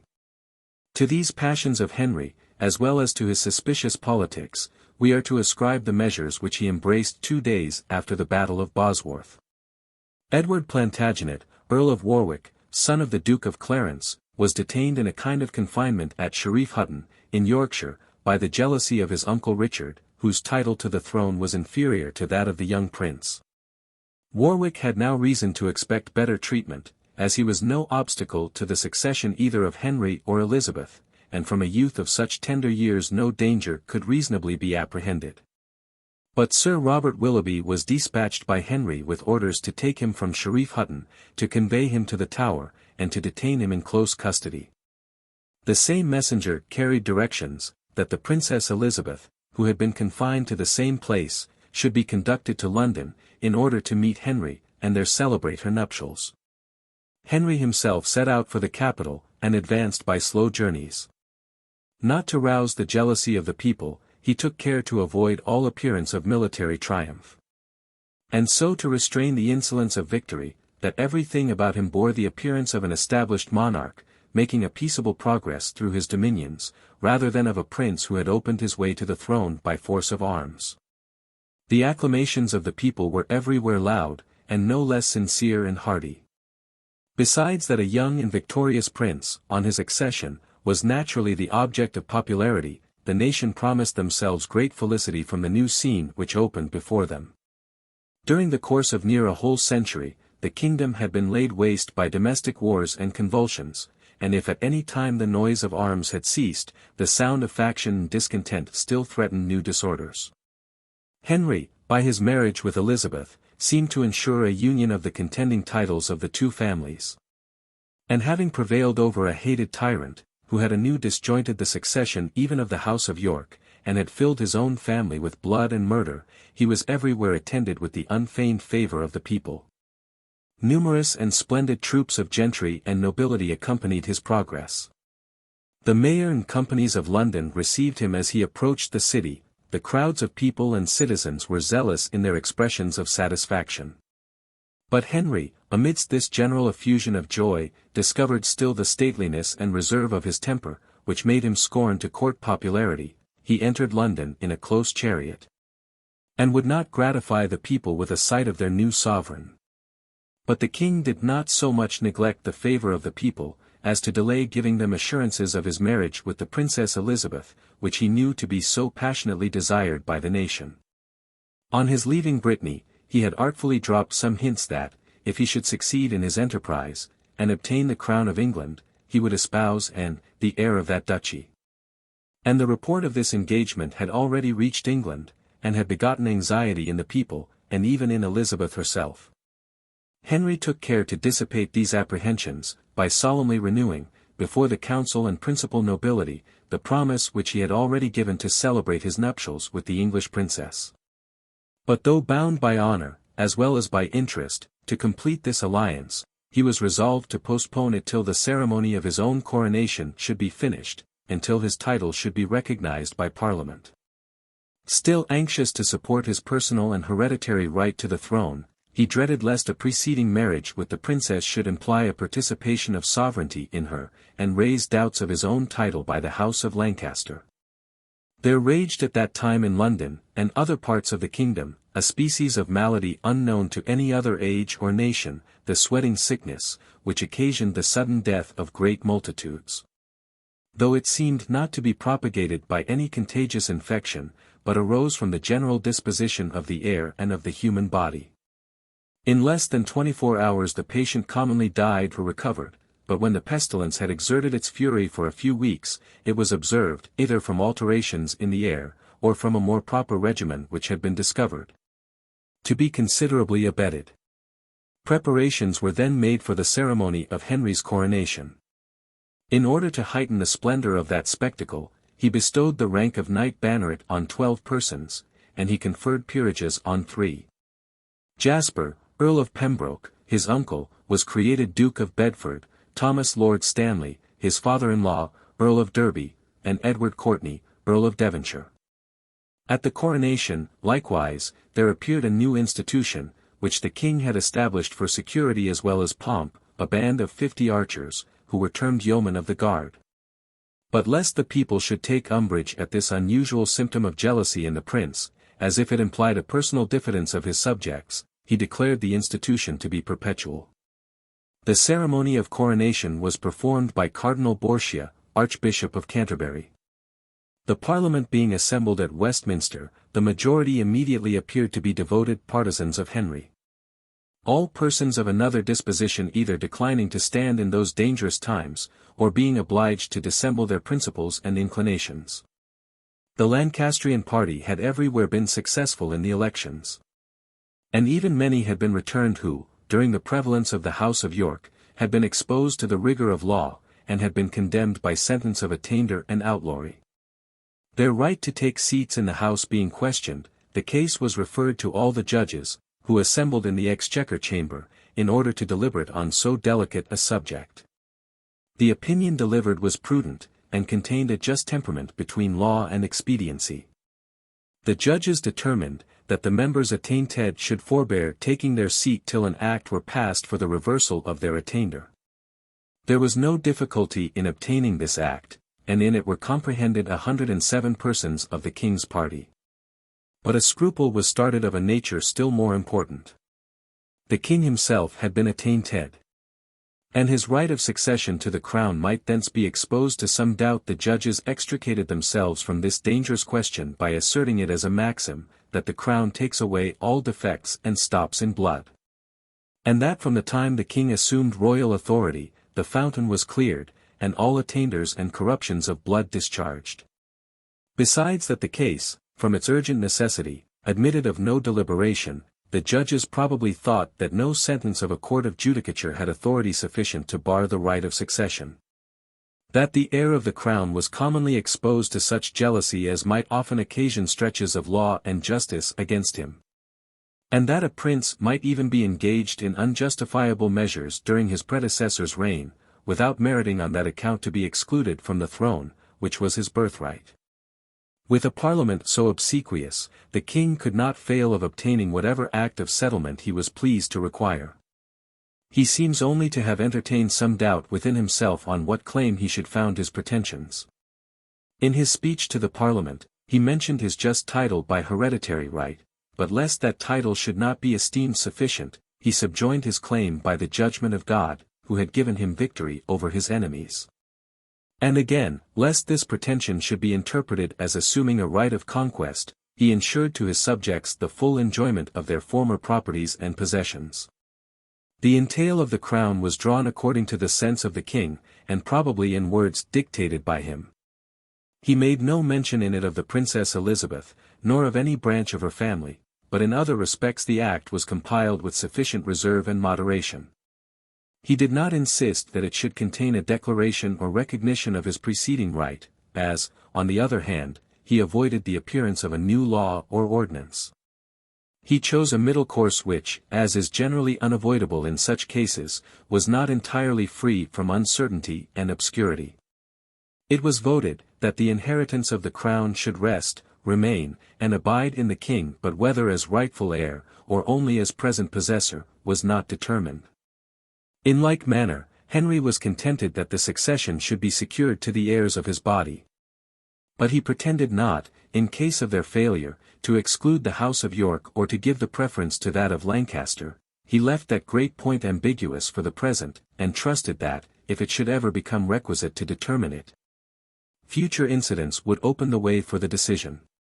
But even after all these precautions, the king was so little satisfied with his own title, that in the following year, he applied to papal authority for a confirmation of it.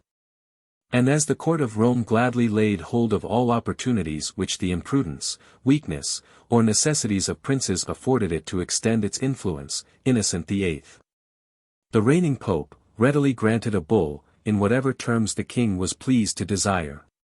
All Henry's titles, by succession, marriage, parliamentary choice, even conquest, are there enumerated, and to the whole the sanction of religion is added.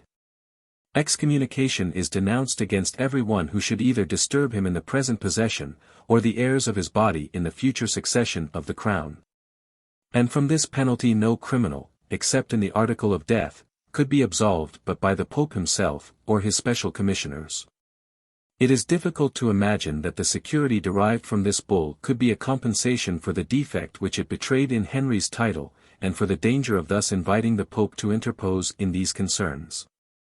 It was natural, and even laudable in Henry to reverse the attainders which had passed against the partisans of the House of Lancaster, but the revenges which he exercised against the adherents of the York family, to which he was so soon to be allied, cannot be considered in the same light.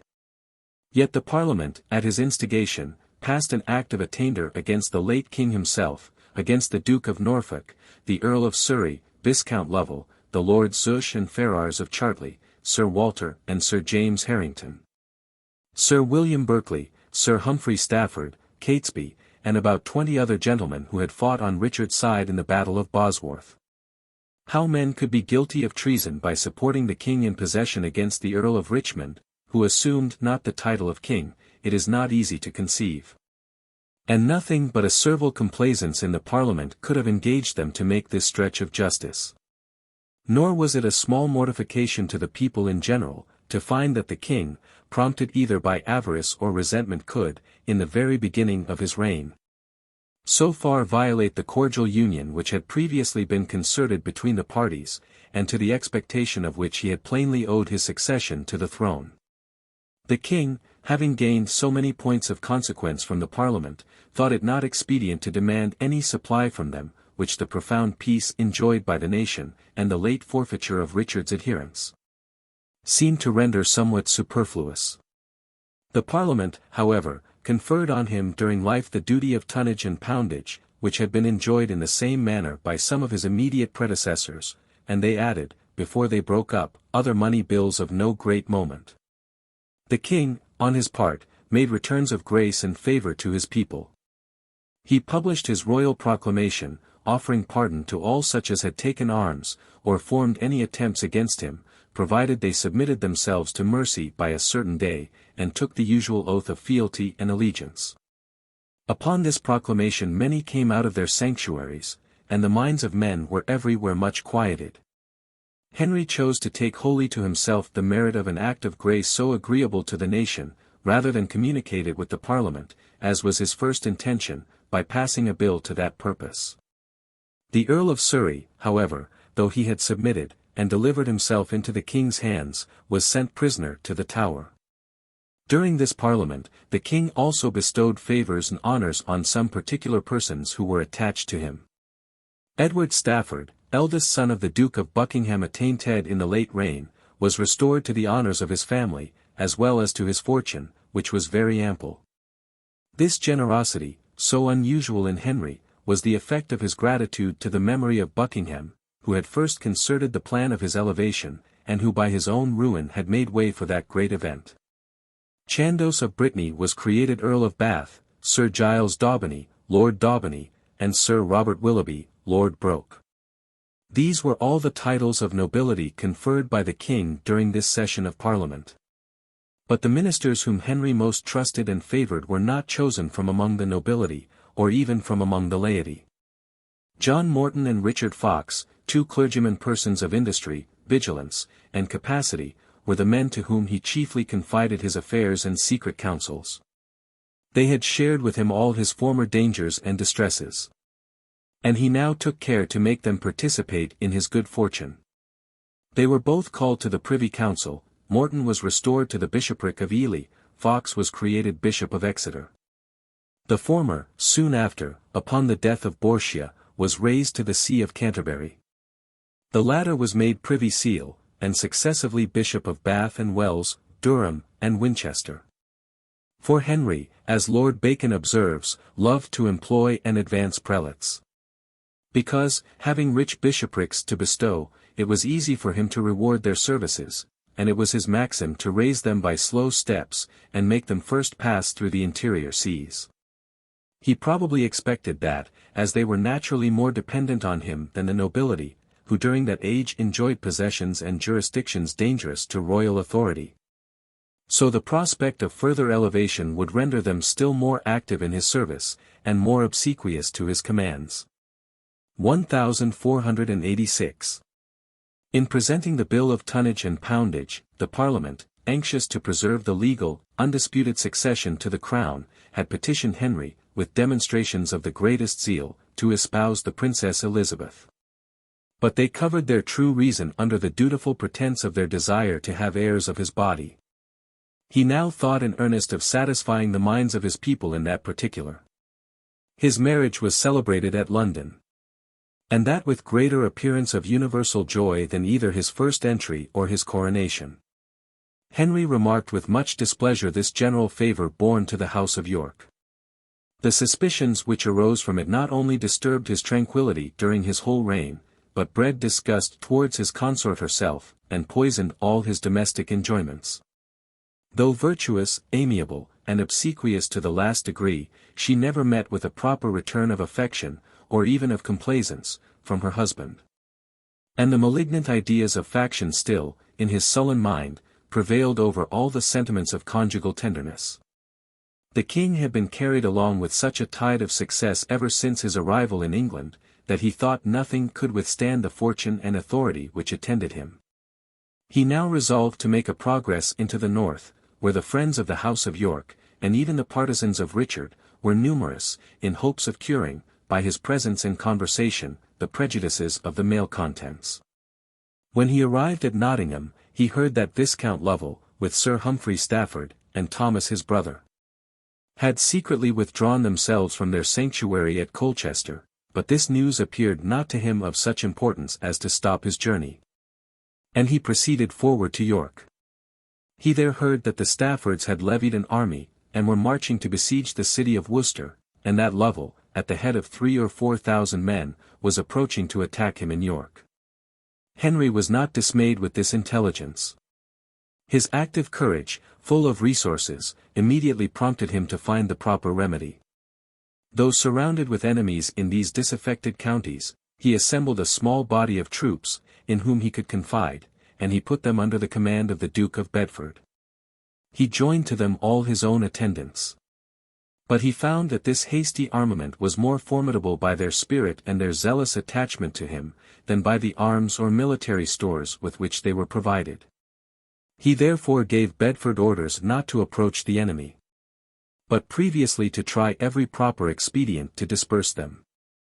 Bedford published a general promise of pardon to the rebels, which had a greater effect on their leader than on his followers. Lovell, who had undertaken an enterprise that exceeded his courage and capacity, was so terrified with the fear of desertion among his troops, that he suddenly withdrew himself. And after lurking some time in Lancashire, he made his escape into Flanders, where he was protected by the Duchess of Burgundy.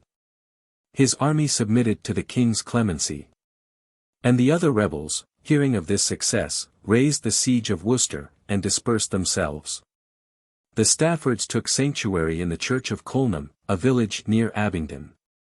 But as it was found that this church had not the privilege of giving protection to rebels, they were taken thence. The elder was executed at Tyburn, the younger, pleading that he had been misled by his brother, obtained a pardon. Henry's joy for this success was followed, some time after, by the birth of a prince, to whom he gave the name of Arthur in memory of the famous British king of that name, from whom it was pretended the family of Tudor derived its descent.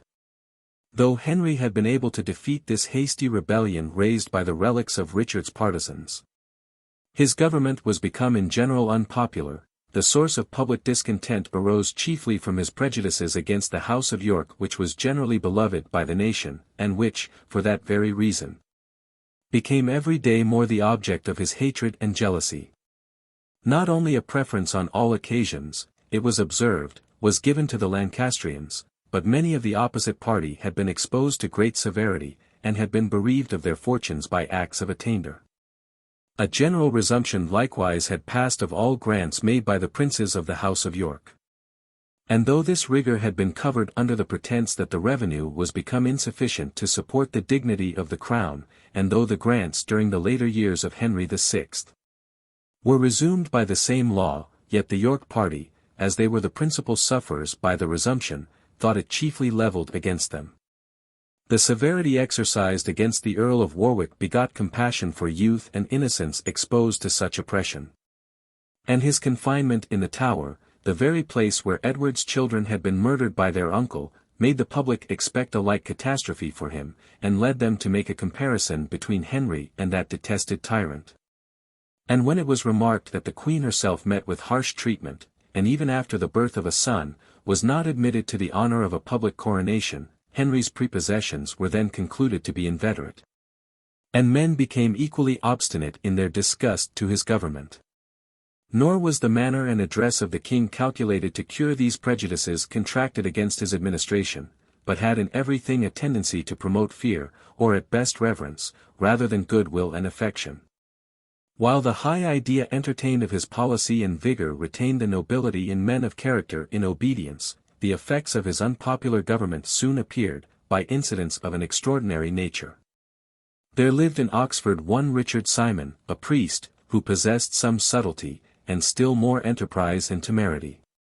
This man had entertained the design of disturbing Henry's government, by raising a pretender to his crown, and for that purpose he cast his eyes on Lambert Simnel, a youth of 15 years of age, who was son of a baker, and who, being endowed with understanding above his years, and address above his condition, seemed well fitted to personate a prince of royal extraction.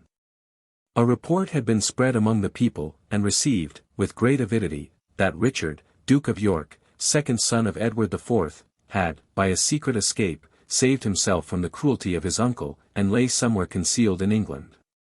Simon, taking advantage of this rumour, had at first instructed his pupil to assume that name, which he found to be so fondly cherished by the public, but hearing afterwards a new report, that Warwick had made his escape from the Tower, and observing that this news was attended with no less general satisfaction, he changed the plan of his imposture, and made Simnel personate that unfortunate prince.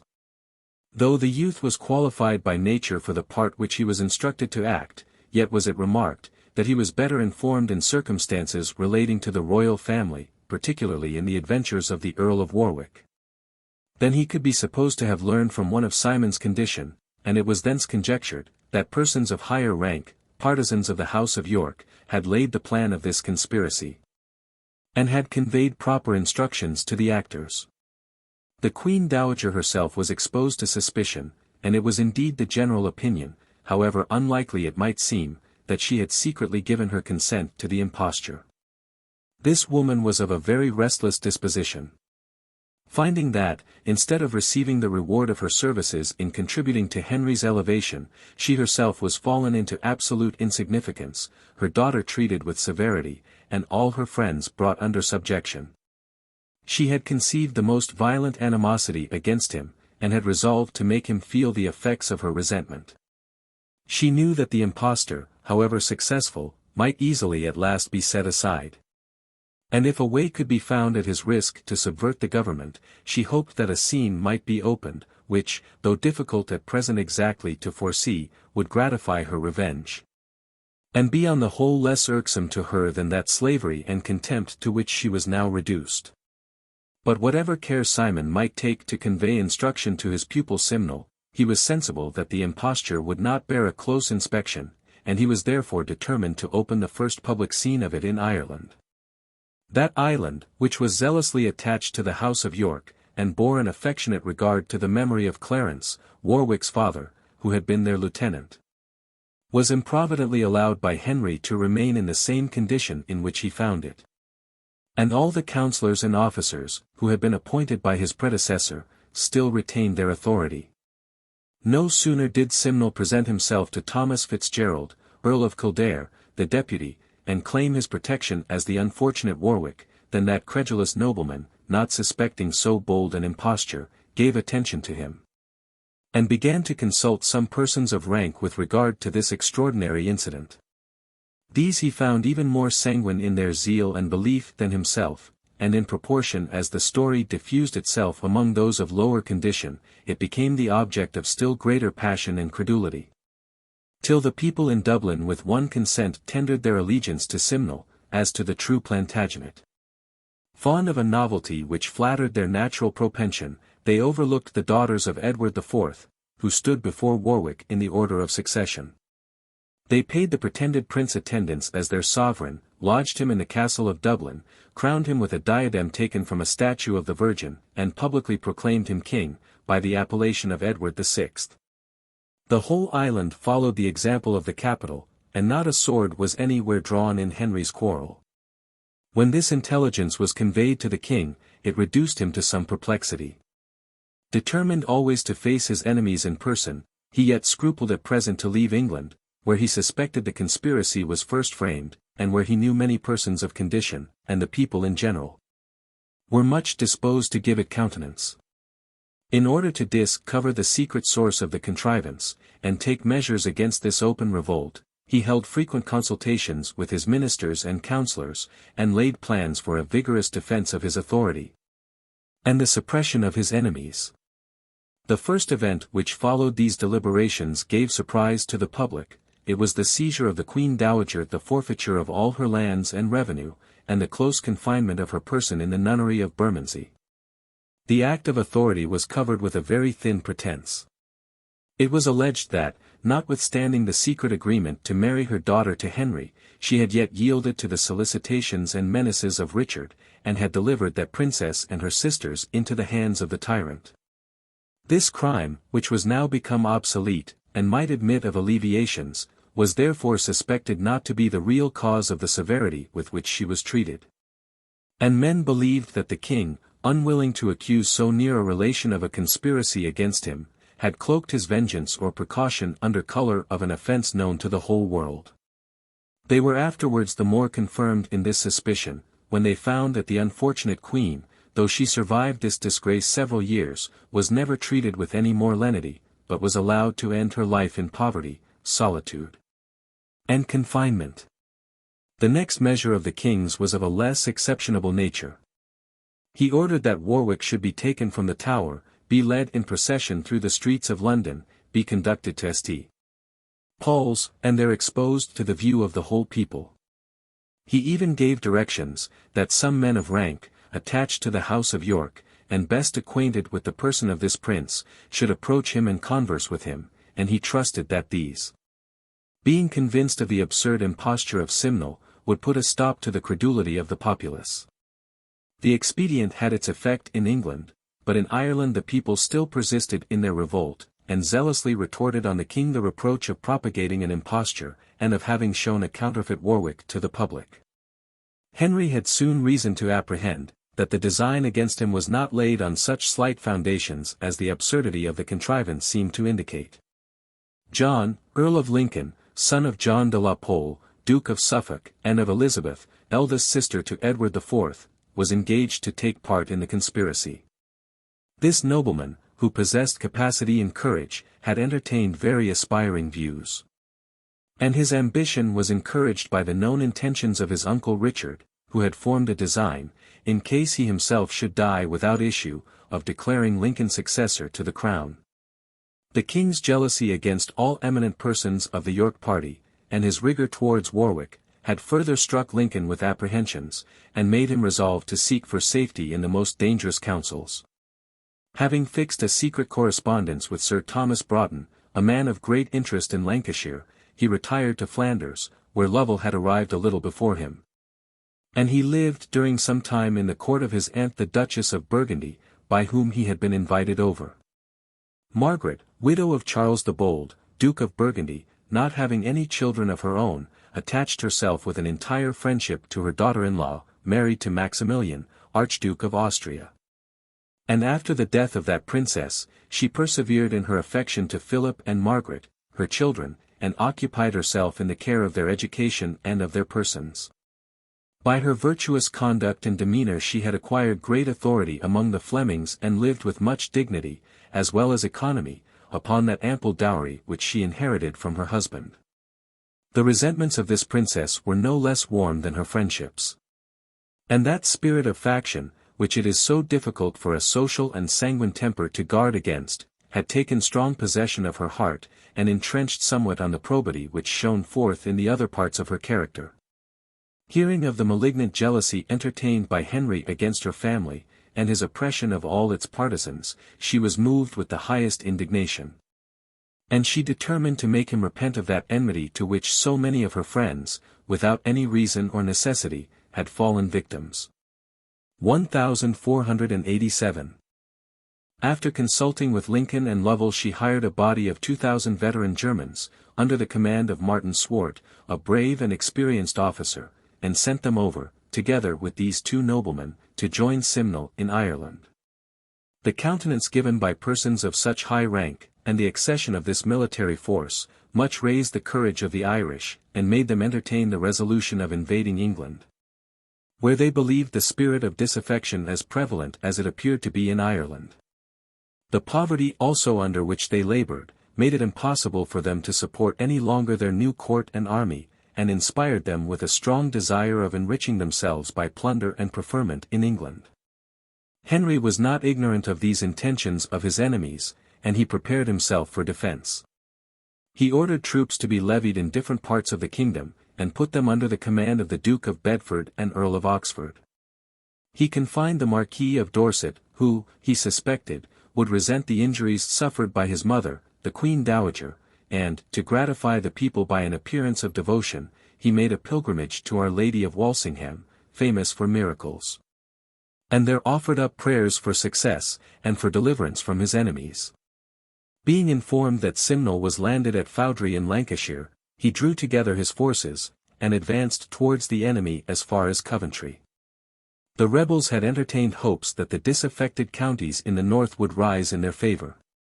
But the people in general, averse to join Irish and German invaders, convinced of Lambert's imposture, and kept in awe by the king's reputation for success and conduct, either remained in tranquillity, or gave assistance to the royal army. The Earl of Lincoln, therefore, who commanded the rebels, finding no hopes but in victory, was determined to bring the matter to a speedy decision. And the king, supported by the native courage of his temper, and emboldened by a great accession of volunteers, who had joined him under the Earl of Shrewsbury and Lord Strange, declined not the combat.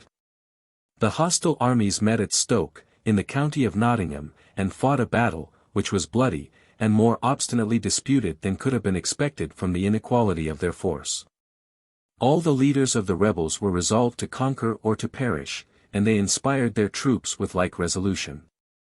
The Germans also, being veteran and experienced soldiers, kept the event long doubtful. And even the Irish, though ill-armed and almost defenceless, showed themselves not defective in spirit and bravery. The king's victory was purchased with loss, but was entirely decisive. Lincoln, Broughton, and Swart perished in the field of battle, with 4,000 of their followers. As Lovell was never more heard of, he was believed to have undergone the same fate. Simnel, with his tutor, Simon, was taken prisoner. Simon, being a priest, was not tried at law, and was only committed to close custody. Simnel was too contemptible to be an object either of apprehension or resentment to Henry. He was pardoned, and made a scullion in the king's kitchen, whence he was afterwards advanced to the rank of a falconer. Henry had now leisure to revenge himself on his enemies. He made a progress into the northern parts, where he gave many proofs of his rigorous disposition. A strict inquiry was made after those who had assisted or favoured the rebels. The punishments were not all sanguinary. The king made his revenge subservient to his avarice. Heavy fines were levied upon the delinquents. The proceedings of the courts, and even the courts themselves, were arbitrary. Either the criminals were tried by commissioners appointed for the purpose, or they suffered punishment by sentence of a court-martial. And as a rumour had prevailed before the Battle of Stoke, that the rebels had gained the victory, that the royal army was cut in pieces, and that the king himself had escaped by flight, Henry was resolved to interpret the belief or propagation of this report as a mark of disaffection.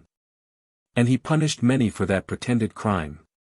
But such in this age was the situation of the English government, that the royal prerogative, which was but imperfectly restrained during the most peaceable periods, was sure, in tumultuous or even suspicious times, which frequently recurred, to break all bounds of law, and to violate public liberty.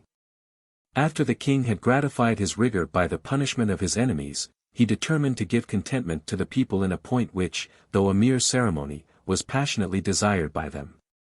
The queen had been married near 2 years, but had not yet been crowned, and this affectation of delay had given great discontent to the public, and had been one principal source of the disaffection which prevailed. The king, instructed by experience, now finished the ceremony of her coronation. And to show a disposition still more gracious, he restored to liberty the Marquis of Dorset, who had been able to clear himself of all the suspicions entertained against him. Chapter 26. Henry VII. 1488. The king acquired great reputation throughout Europe by the vigorous and prosperous conduct of his domestic affairs. But as some incidents about this time invited him to look abroad, and exert himself in behalf of his allies, it will be necessary, in order to give a just account of his foreign measures, to explain the situation of the neighbouring kingdoms. Beginning with Scotland, which lies most contiguous. The kingdom of Scotland had not yet attained that state which distinguishes a civilized monarchy, and which enables the government, by the force of its laws and institutions alone, without any extraordinary capacity in the sovereign, to maintain itself in order and tranquillity. James III, who now filled the throne, was a prince of little industry and of a narrow genius. And though it behoved him to yield the reins of government to his ministers, he had never been able to make any choice which could give contentment both to himself and to his people. When he bestowed his confidence on any of the principal nobility, he found that they exalted their own family to such a height as was dangerous to the prince, and gave umbrage to the state, when he conferred favour on any person of meaner birth, on whose submission he could more depend. The barons of his kingdom, enraged at the power of an upstart minion, proceeded to the utmost extremities against their sovereign. Had Henry entertained the ambition of conquests, a tempting opportunity now offered of reducing that kingdom to subjection. But as he was probably sensible that a warlike people, though they might be overrun by reason of their domestic divisions, could not be retained in obedience without a regular military force, which was then unknown in England, he rather intended the renewal of the peace with Scotland, and sent an embassy to James for that purpose. But the Scots, who never desired a durable peace with England, and who deemed their security to consist in constantly preserving themselves in a warlike posture, would not agree to more than a 7 years' truce, which was accordingly concluded. The European states on the continent were then hastening fast to the situation in which they have remained, without any material alteration, for near 3 centuries. And began to unite themselves into one extensive system of policy, which comprehended the chief powers of Christendom. Spain, which had hitherto been almost entirely occupied within herself, now became formidable by the union of Aragon and Castile in the persons of Ferdinand and Isabella, who, being princes of great capacity, employed their force in enterprises the most advantageous to their combined monarchy. The conquest of Granada from the Moors was then undertaken, and brought near to a happy conclusion. And in that expedition the military genius of Spain was revived, honor and security were attained. And her princes, no longer kept in awe by a domestic enemy so dangerous, began to enter into all the transactions of Europe, and make a great figure in every war and negotiation. Maximilian, king of the Romans, son of the Emperor Frederick, had, by his marriage with the heiress of Burgundy, acquired an interest in the Netherlands. And though the death of his consort had weakened his connections with that country, he still pretended to the government as tutor to his son Philip, and his authority had been acknowledged by Brabant, Holland, and several of the provinces. But as Flanders and Hainaut still refused to submit to his regency, and even appointed other tutors to Philip, he had been engaged in long wars against that obstinate people, and never was able thoroughly to subdue their spirit. That he might free himself from the opposition of France, he had concluded a peace with Louis XI, and had given his daughter Margaret, then an infant, in marriage to the Dauphin, together with Artois, Franche-Comté, and Charolais, as her dowry. But this alliance had not produced the desired effect. The Dauphin succeeded to the crown of France by the appellation of Charles VIII, but Maximilian still found the mutinies of the Flemings fomented by the intrigues of the court of France. France, during the 2 preceding reigns, had made a mighty increase in power and greatness. And had not other states of Europe at the same time received an accession of force, it had been impossible to have retained her within her ancient boundaries. Most of the great fiefs, Normandy, Champagne, Anjou, Dauphiny, Guyenne, Provence, and Burgundy, had been united to the crown. The English had been expelled from all their conquests. The authority of the prince had been raised to such a height as enabled him to maintain law and order, a considerable military force was kept on foot, and the finances were able to support it. Louis XI, indeed, from whom many of these advantages were derived, was dead, and had left his son, in early youth and ill-educated, to sustain the weight of the monarchy, but having entrusted the government to his daughter Anne, Lady of Beaujeu. A woman of spirit and capacity, the French power suffered no check or decline. On the contrary, this princess formed the great project, which at last she happily effected, of uniting to the crown Brittany, the last and most independent fief of the monarchy. Francis II, Duke of Brittany, conscious of his own incapacity for government, had resigned himself to the direction of Peter Landais, a man of mean birth, more remarkable for abilities than for virtue or integrity. The nobles of Brittany, displeased with the great advancement of this favourite, had even proceeded to disaffection against their sovereign. And after many tumults and disorders, they at last united among themselves, and in a violent manner seized, tried, and put to death the obnoxious minister. Dreading the resentment of the prince for this invasion of his authority, many of them retired to France. Others, for protection and safety, maintained a secret correspondence with the French ministry, who, observing the great dissensions among the Bretons, thought the opportunity favourable for invading the duchy.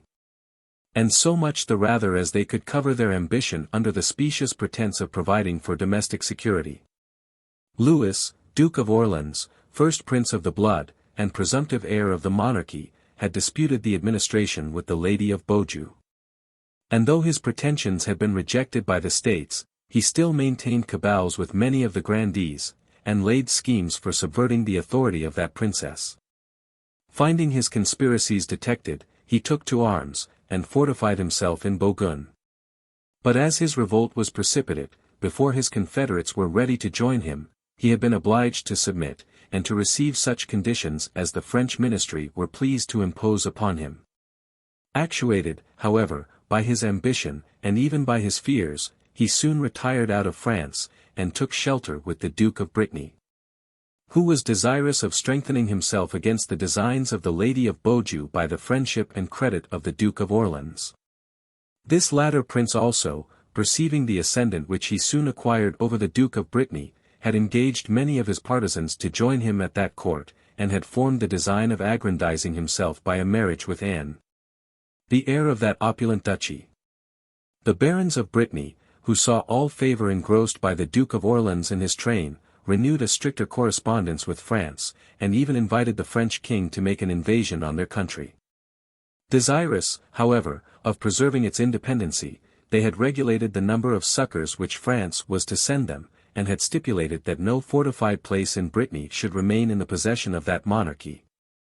A vain precaution, where revolted subjects treat with a power so much superior. The French invaded Brittany with forces 3 times more numerous than those which they had promised to the barons. And advancing into the heart of the country, laid siege to Ploermel. To oppose them, the Duke raised a numerous but ill-disciplined army, which he put under the command of the Duke of Orleans, the Count of Dunois, and others of the French nobility. The army, discontented with this choice, and jealous of their confederates, soon disbanded, and left their prince with too small a force to keep the field against his invaders. He retired to Vannes. But being hotly pursued by the French, who had now made themselves masters of Ploermel, he escaped to Nantes, and the enemy, having previously taken and garrisoned Vannes, Dinant, and other places, laid close siege to that city.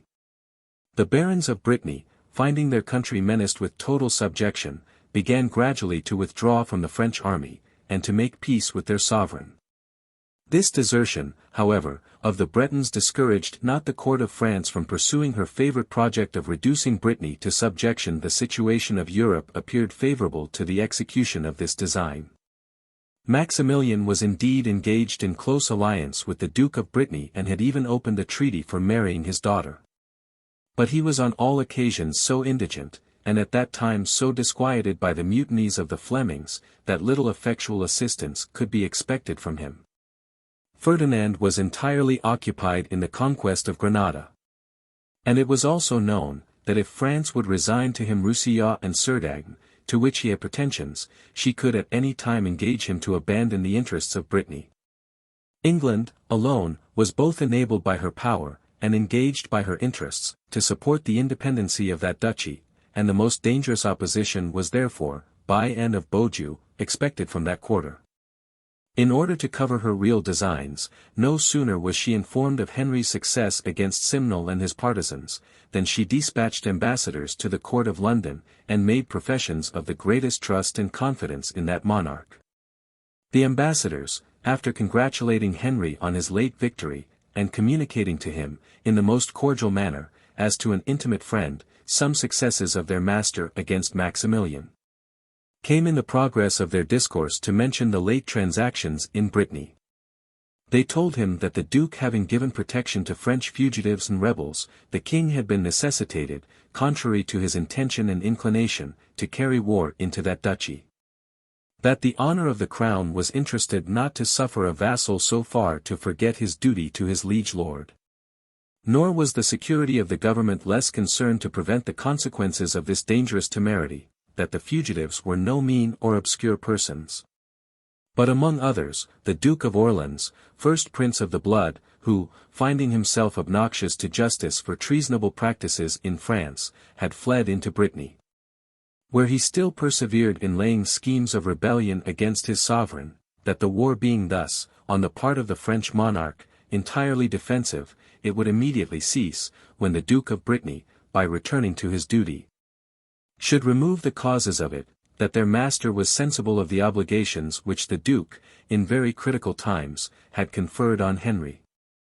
But it was known also, that, in times still more critical, he or his mercenary counsellors had deserted him, and put his life in the utmost hazard, that his sole refuge in these desperate extremities had been the court of France, which not only protected his person, but supplied him with men and money, with which, aided by his own valour and conduct, he had been enabled to mount the throne of England.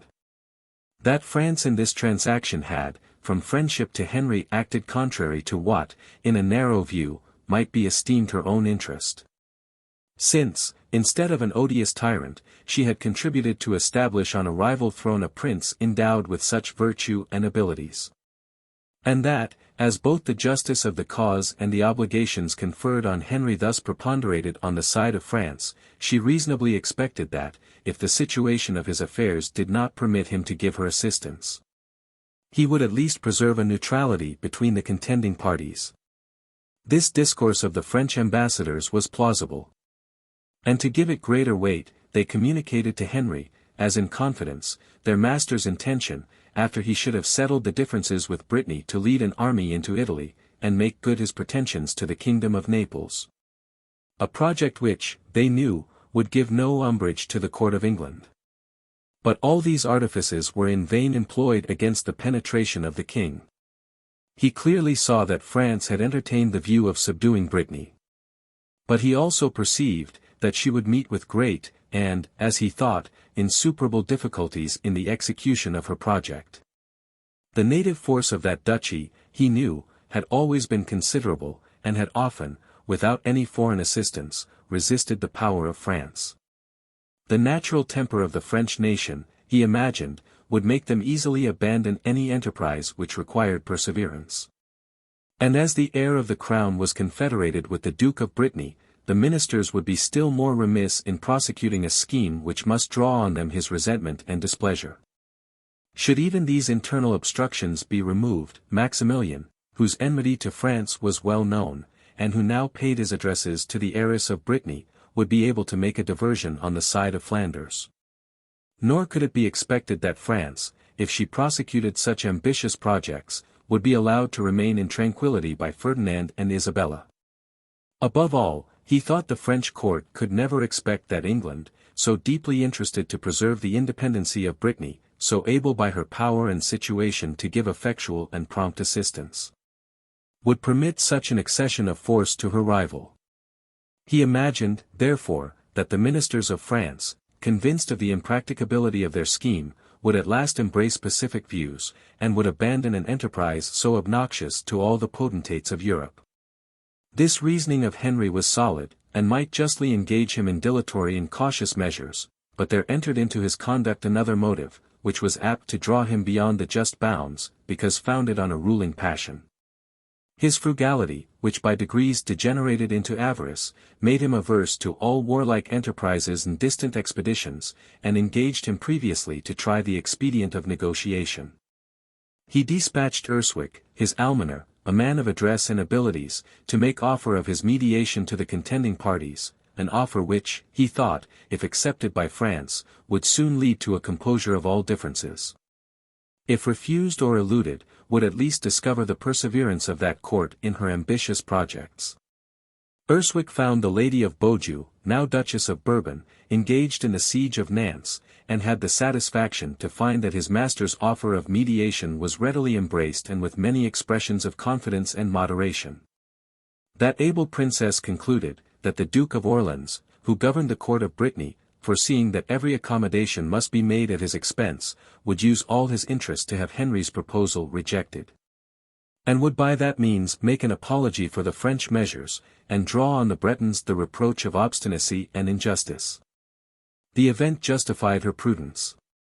When the English ambassador made the same offer to the Duke of Brittany, he received for answer, in the name of that prince, that having so long acted the part of protector and guardian to Henry during his youth and adverse fortune, he had expected from a monarch of such virtue more effectual assistance in his present distresses than a barren offer of mediation, which suspended not the progress of the French arms, that if Henry's gratitude were not sufficient to engage him in such a measure, his prudence, as King of England, should discover to him the pernicious consequences attending the conquest of Brittany, and its annexation to the crown of France, that kingdom, already too powerful, would be enabled, by so great an accession of force, to display, to the ruin of England, that hostile disposition which had always subsisted between those rival nations, that Brittany, so useful an ally, which, by its situation, gave the English an entrance into the heart of France, being annexed to that kingdom, would be equally enabled from its situation to disturb, either by piracies or naval armaments,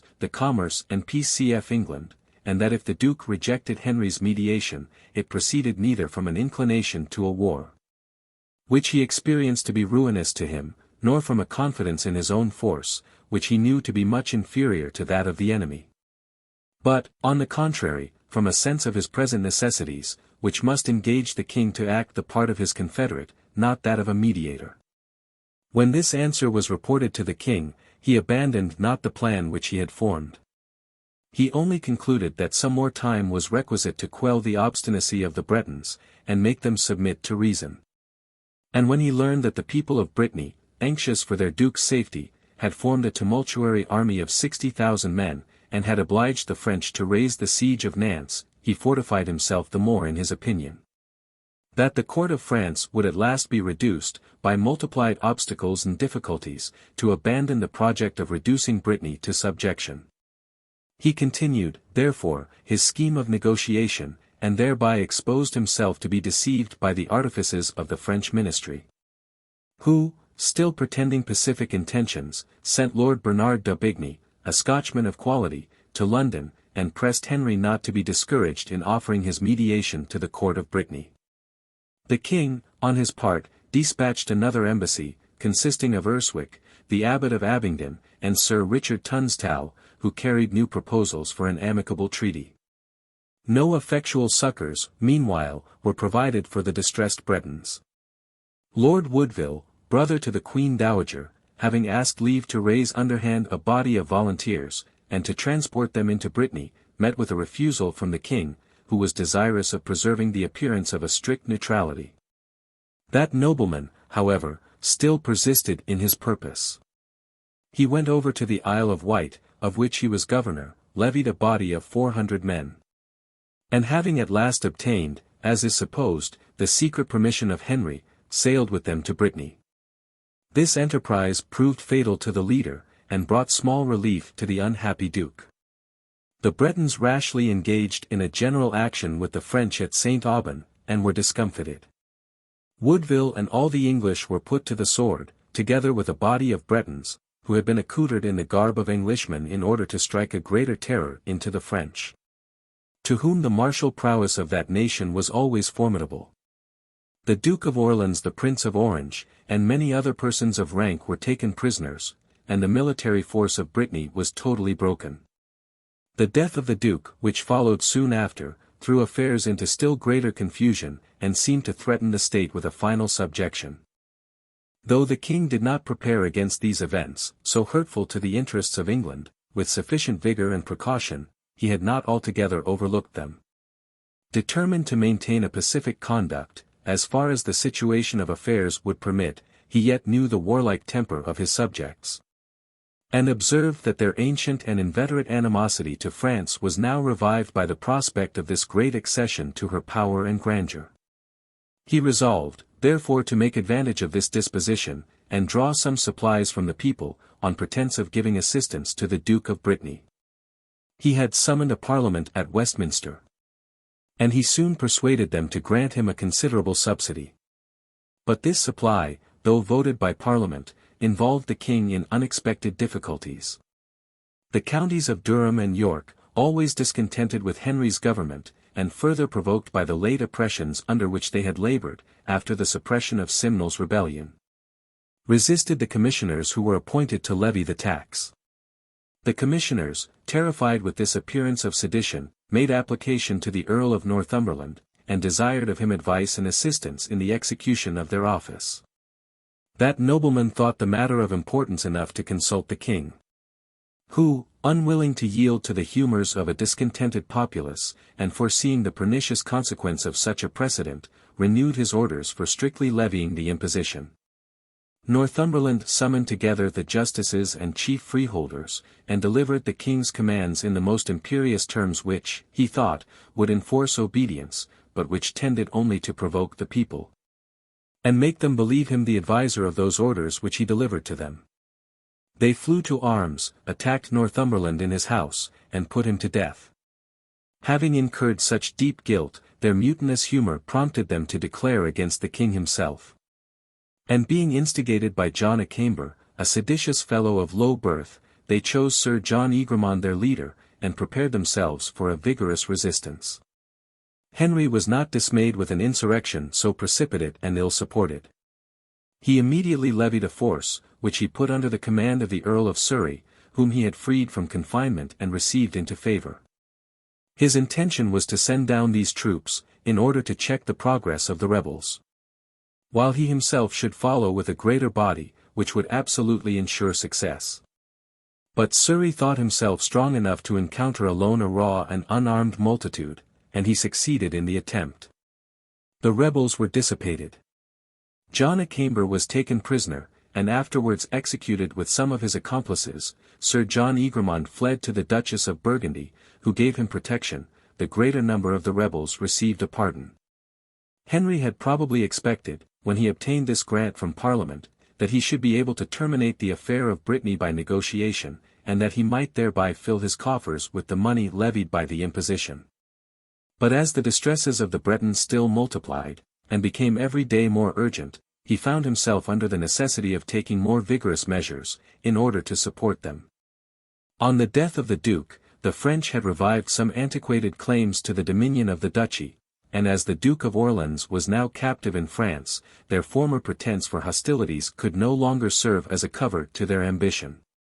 The king resolved therefore to engage as auxiliary to Brittany, and to consult the interests, as well as desires of his people, by opposing himself to the progress of the French power.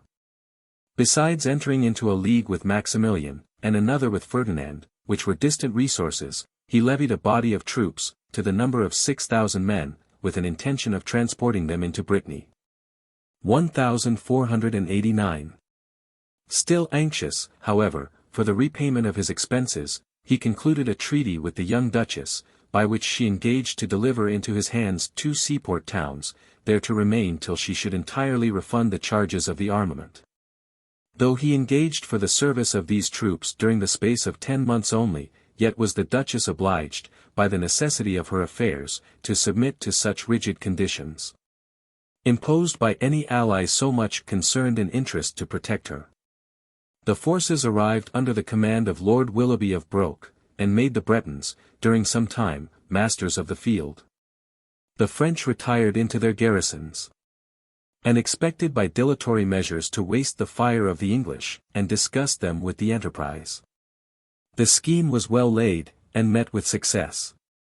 Lord Broke found such discord and confusion in the councils of Brittany, that no measures could be concerted for any undertaking, no supply obtained, no provisions, carriages, artillery, or military stores procured.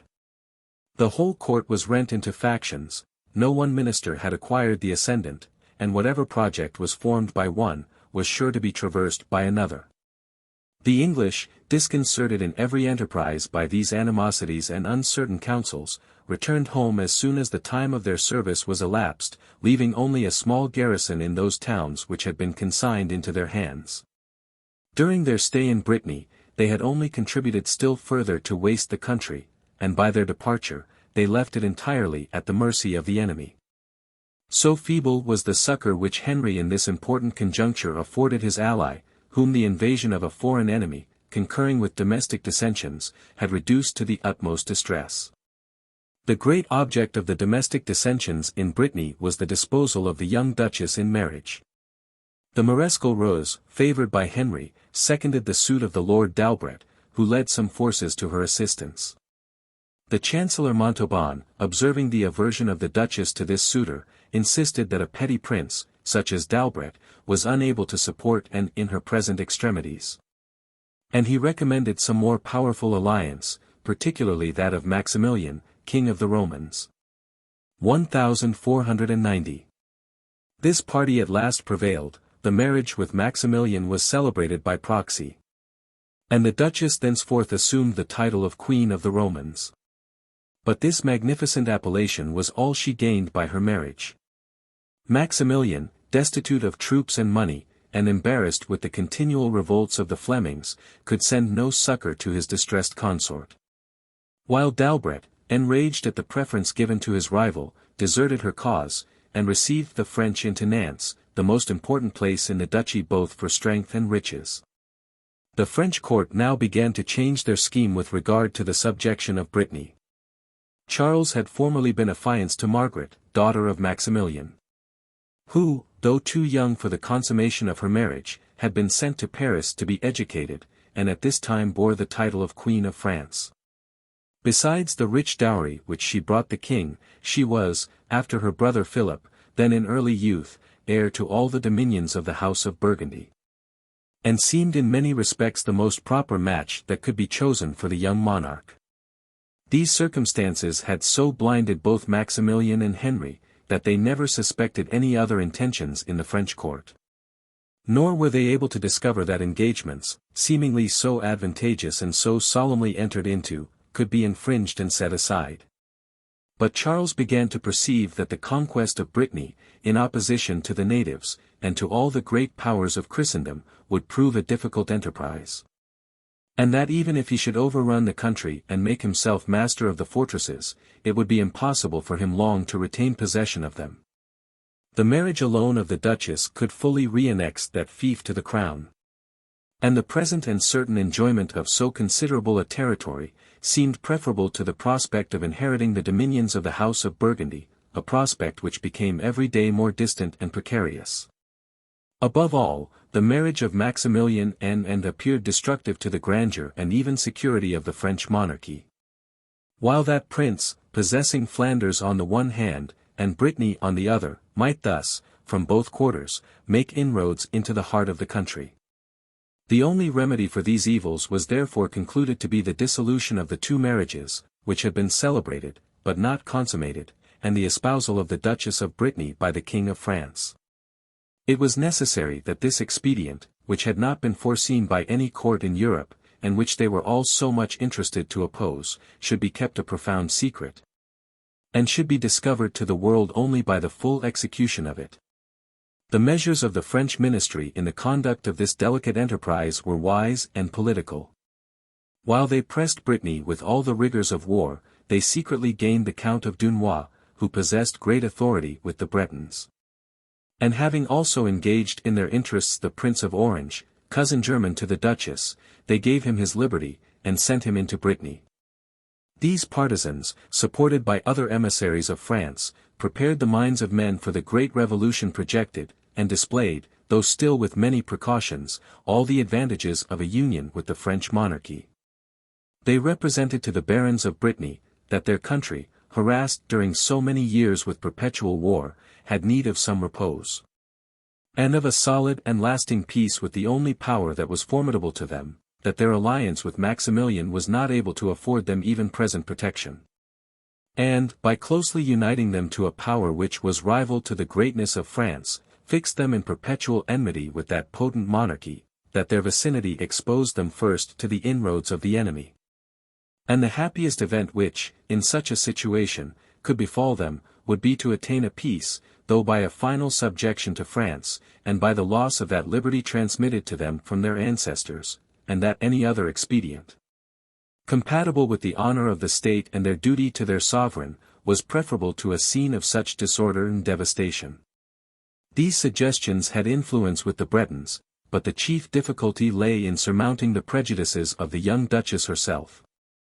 That princess had imbibed a strong prepossession against the French nation, particularly against Charles, the author of all the calamities which, from her earliest infancy, had befallen her family.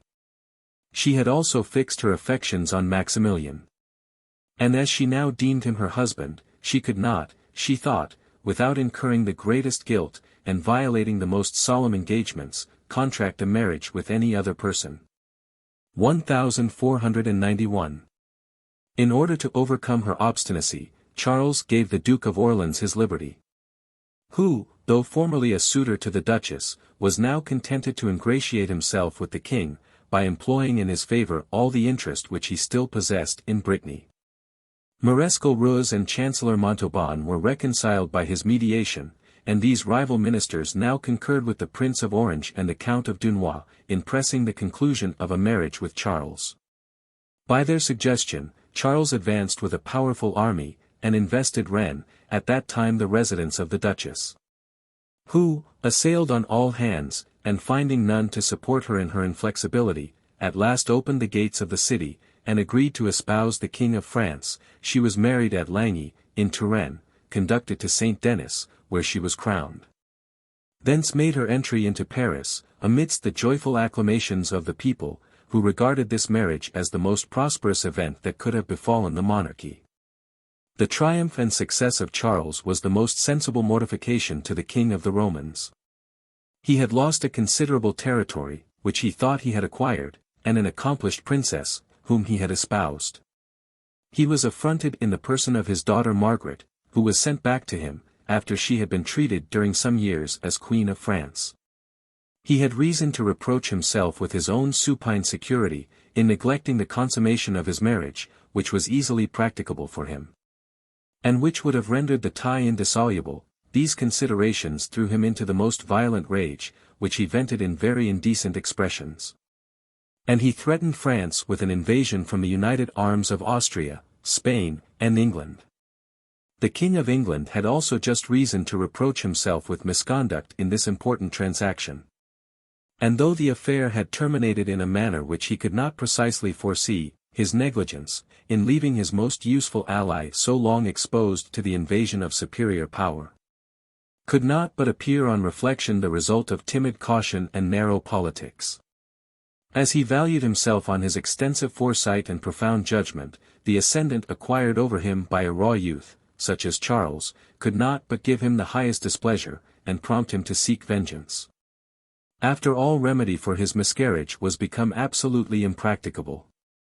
But he was further actuated by avarice, a motive still more predominant with him than either pride or revenge, and he sought, even from his present disappointments, the gratification of this ruling passion. On pretense of a French war, he issued a commission for levying a benevolence on his people, a species of taxation which had been abolished by a recent law of Richard III. This violence, for such it really was, fell chiefly on the commercial part of the nation, who were possessed of the ready money. London alone contributed to the amount of near £10,000. Archbishop Morton, the Chancellor, instructed the commissioners to employ a dilemma, in which every one might be comprehended. If the persons applied to lived frugally, they were told that their parsimony must necessarily have enriched them. If their method of living were splendid and hospitable, they were concluded to be opulent on account of their expenses. This device was by some called Chancellor Morton's fork, by others his crutch. So little apprehensive was the king of a parliament on account of his levying this arbitrary imposition, that he soon after summoned that assembly to meet at Westminster. And he even expected to enrich himself further by working on their passions and prejudices. He knew the displeasure which the English had conceived against France on account of the acquisition of Brittany. And he took care to insist on that topic, in the speech which he himself pronounced to the Parliament. He told them, that France, elated with her late successes, had even proceeded to a contempt of England, and had refused to pay the tribute which Louis XI had stipulated to Edward IV. That it became so warlike a nation as the English to be roused by this indignity, and not to limit their pretensions merely to repelling the present injury, that, for his part, he was determined to lay claim to the crown itself of France. And to maintain by force of arms so just a title, transmitted to him by his gallant ancestors, that Crécy, Poictiers, and Azincourt were sufficient to instruct them in their superiority over the enemy. Nor did he despair of adding new names to the glorious catalogue, that a king of France had been prisoner in London, and a king of England had been crowned at Paris. Events which should animate them to an emulation of like glory with that which had been enjoyed by their forefathers, that the domestic dissensions of England had been the sole cause of her losing these foreign dominions. And her present internal union would be the effectual means of recovering them, that where such lasting honor was in view, and such an important acquisition, it became not brave men to repine at the advance of a little treasure, and that, for his part, he was determined to make the war maintain itself. And hoped by the invasion of so opulent a kingdom as France, to increase rather than diminish the riches of the nation. Notwithstanding these magnificent vaunts of the king, all men of penetration concluded, from the personal character of the man, and still more from the situation of affairs, that he had no serious intention of pushing the war to such extremities as he pretended. France was not now in the same condition as when such successful inroads had been made upon her by former kings of England. The great fiefs were united to the crown, the princes of the blood were desirous of tranquillity. The nation abounded with able captains and veteran soldiers, and the general aspect of her affairs seemed rather to threaten her neighbors, than to promise them any considerable advantages against her. The levity and vainglory of Maximilian were supported by his pompous titles, but were ill seconded by military power, and still less by any revenue proportioned to them. The politic Ferdinand, while he made a show of war, was actually negotiating for peace, and rather than expose himself to any hazard, would accept of very moderate concessions from France. Even England was not free from domestic discontents. And in Scotland, the death of Henry's friend and ally, James III, who had been murdered by his rebellious subjects, had made way for the succession of his son, James IV, who was devoted to the French interest, and would surely be alarmed at any important progress of the English arms. But all these obvious considerations had no influence on the Parliament. Inflamed by the ideas of subduing France, and of enriching themselves by the spoils of that kingdom, they gave into the snare prepared for them, and voted the supply which the king demanded. 2/15 were granted him. And the better to enable his vassals and nobility to attend him, an act was passed, empowering them to sell their estates, without paying any fines for alienation. 1492. The nobility were universally seized with a desire of military glory. And having credulously swallowed all the boasts of the king, they dreamed of no less than carrying their triumphant banners to the gates of Paris, and putting the crown of France on the head of their sovereign. Many of them borrowed large sums, or sold off manors, that they might appear in the field with greater splendor, and lead out their followers in more complete order. The king crossed the sea, and arrived at Calais on the 6th of October, with an army of 25,000 foot and 1,600 horse, which he put under the command of the Duke of Bedford and the Earl of Oxford, but as some inferred, from his opening the campaign in so late a season, that peace would soon be concluded between the crowns, he was desirous of suggesting a contrary inference. He had come over, he said, to make an entire conquest of France, which was not the work of one summer. It was therefore of no consequence at what season he began the invasion, especially as he had Calais ready for winter quarters. As if he had seriously intended this enterprise, he instantly marched into the enemy's country, and laid siege to Boulogne, but notwithstanding this appearance of hostility, there had been secret advances made towards peace above 3 months before. And commissioners had been appointed to treat of the terms. The better to reconcile the minds of men to this unexpected measure, the king's ambassadors arrived in the camp from the Low Countries, and informed him, that Maximilian was in no readiness to join him. Nor was any assistance to be expected from that quarter. Soon after, messengers came from Spain, and brought news of a peace concluded between that kingdom and France, in which Charles had made a cession of the counties of Roussillon and Cerdagne to Ferdinand. Though these articles of intelligence were carefully dispersed throughout the army, the king was still apprehensive lest a sudden peace, after such magnificent promises and high expectations, might expose him to reproach. In order the more effectually to cover the intended measures, he secretly engaged the Marquis of Dorset, together with 23 persons of distinction, to present him a petition for agreeing to a treaty with France. The pretence was founded on the late season of the year, the difficulty of supplying the army at Calais during winter, the obstacles which arose in the siege of Boulogne, the desertion of those allies whose assistance had been most relied on, events which might, all of them, have been foreseen before the embarkation of the forces. In consequence of these preparatory steps, the Bishop of Exeter and Lord Daubeny were sent to confer at Estaples with the Mareschal de Cordes, and to put the last hand to the treaty. A few days sufficed for that purpose. The demands of Henry were wholly pecuniary. And the King of Franco, who deemed the peaceable possession of Brittany an equivalent for any sum, and who was all on fire for his projected expedition into Italy, readily agreed to the proposals made him. He engaged to pay Henry 745,000 crowns, near £400,000 sterling of our present money, partly as a reimbursement of the sums advanced to Brittany, partly as arrears of the pension due to Edward IV. And he stipulated a yearly pension to Henry and his heirs of 25,000 crowns. Thus the king, as remarked by his historian, made profit upon his subjects for the war, and upon his enemies for the peace.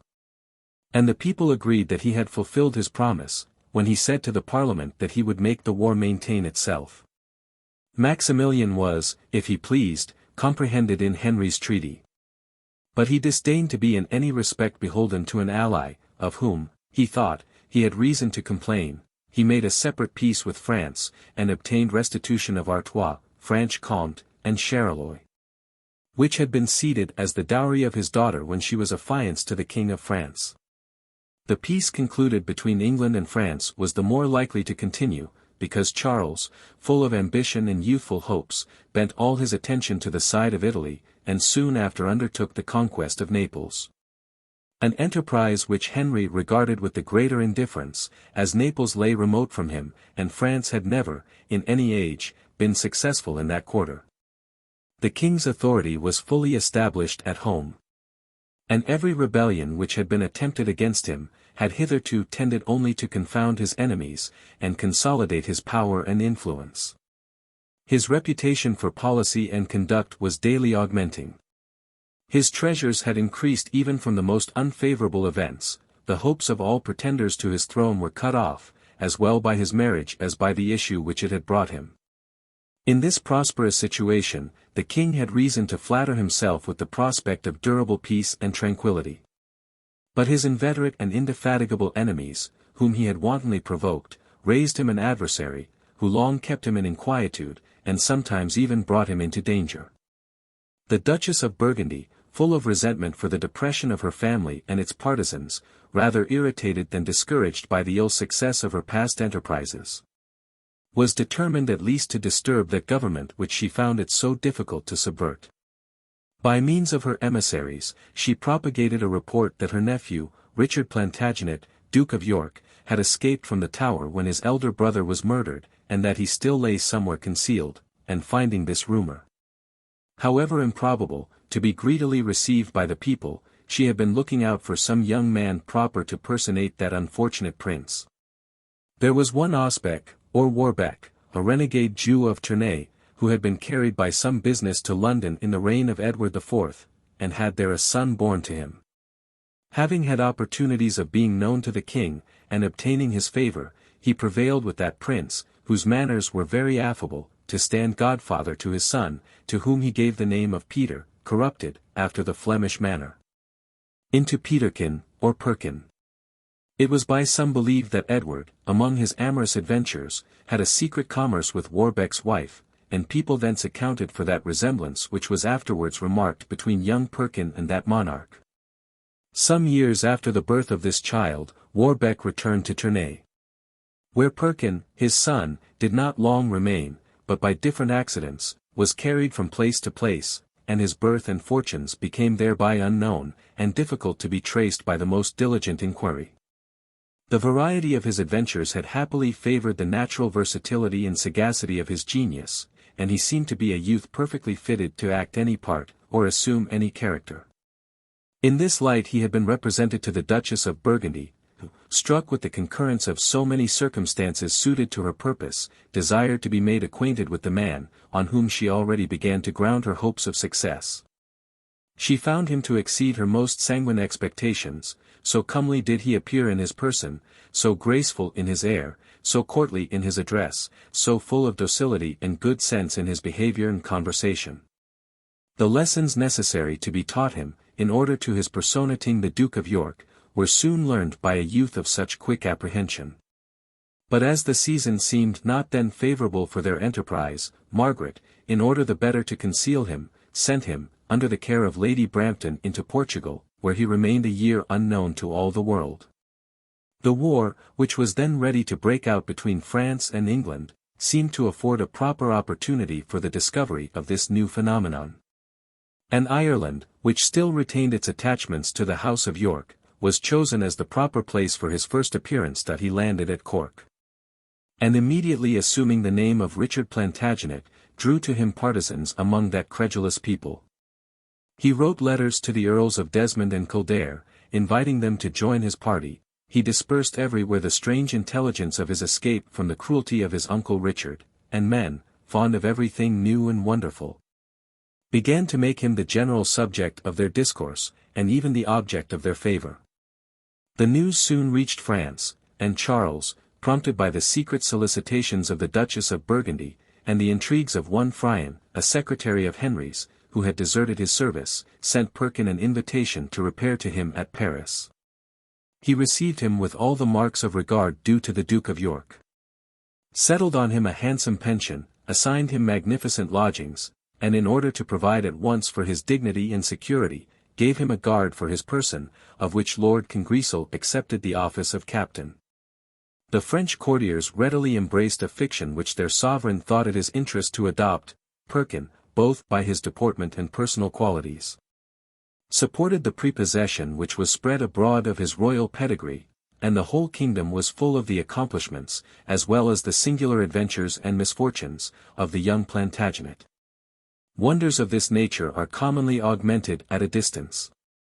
From France the admiration and credulity diffused themselves into England. Sir George Neville, Sir John Taylor, and above 100 gentlemen more, came to Paris, in order to offer their services to the supposed Duke of York, and to share his fortunes, and the impostor had now the appearance of a court attending him, and began to entertain hopes of final success in his undertakings. When peace was concluded between France and England at Staples, Henry applied to have Perkin put into his hands. But Charles, resolute not to betray a young man, of whatever birth, whom he had invited into his kingdom, would agree only to dismiss him. The pretended Richard retired to the Duchess of Burgundy, and craving her protection and assistance, offered to lay before her all the proofs of that birth to which he laid claim. The princess affected ignorance of his pretensions. Even put on the appearance of distrust, and having, as she said, been already deceived by Simnel, she was determined never again to be seduced by any impostor. She desired before all the world to be instructed in his reasons for assuming the name which he bore, seemed to examine every circumstance with the most scrupulous nicety, put many particular questions to him, affected astonishment at his answers.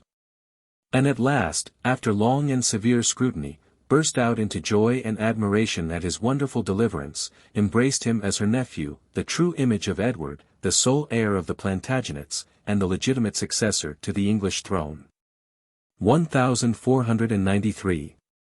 She immediately assigned him an equipage suited to his pretended birth, appointed him a guard of 30 halberdiers, engaged every one to pay court to him, and on all occasions honoured him with the appellation of the White Rose of England.